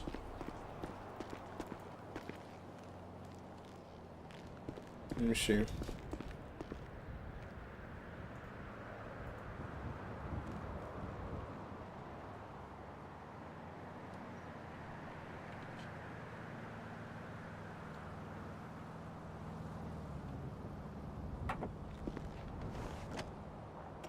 Alright. How much storage does this thing have?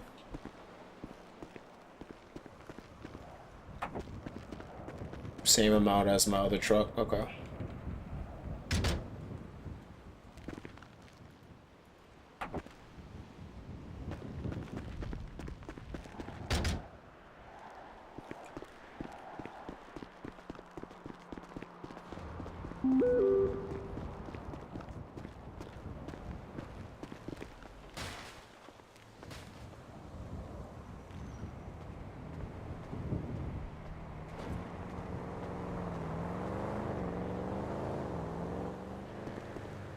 Alright, chat.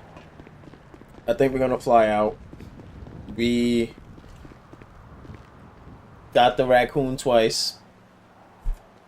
I personally think the raccoon as a pet is a cool concept, but I don't think that does anything for us, high key. So I'm gonna let that be.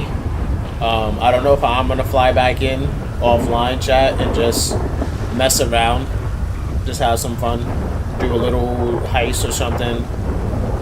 Little jobs or something like that. But yeah, chat. Uncharted tomorrow.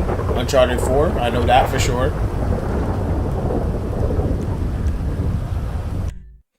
I know Uncharted 4, definitely. We're going to be playing that on the next stream. And we're going to be trying to play that for its totality. We're going to be doing that, which is hopefully... yeah, hopefully everything goes well with that. We have it downloaded and everything too, so that would be good. But yeah, chat, appreciate everyone that was tuned in with us today. Let's see if we can raid out to somebody, show some love. Let's see if we can raid out to somebody. Quick actions, raid. See if someone's online. And I will drag you down and slow you home. Low to high. Get it done gaming. Look at that. Name is Johnny Law. Okay. Oh, it's Ty? Ty is on? Hold on. Let's rate Ty, chat. Ty is literally one of the devs in Cloud City and one of the owners as well. Let's rate him. Pause the music. He's playing Arc Raiders as well, chat. Yeah, let's give him a raid. Let's rate him.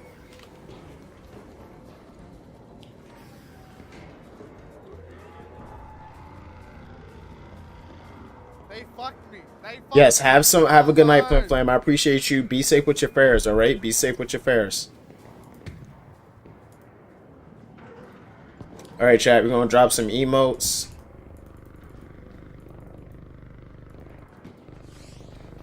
Chat, again, appreciate everyone that tuned in into the Nelly B Gaming podcast, the Nelly B Show. That's officially what it's called. It was a great 4-hour segment. Amazing content. Just chatting content. W Stuff Chat. Amazing podcaster over there. We're gonna hit up. It's Ty. He's playing Arc Raiders. Another W content creator, chat. Show some love to him. We might do some offline Cloud City gaming. We might not. But Uncharted 4 will definitely be played the next time we are live, chat. So yeah. We're going to tune out almost 10 hours, which is crazy. But we're going to catch y'all, right, chat? Later. Appreciate ya. Man, we failed.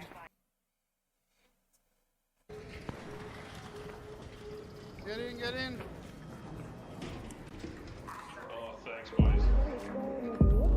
Thanks, bro. Nice try, guys. Maybe I got issues, but I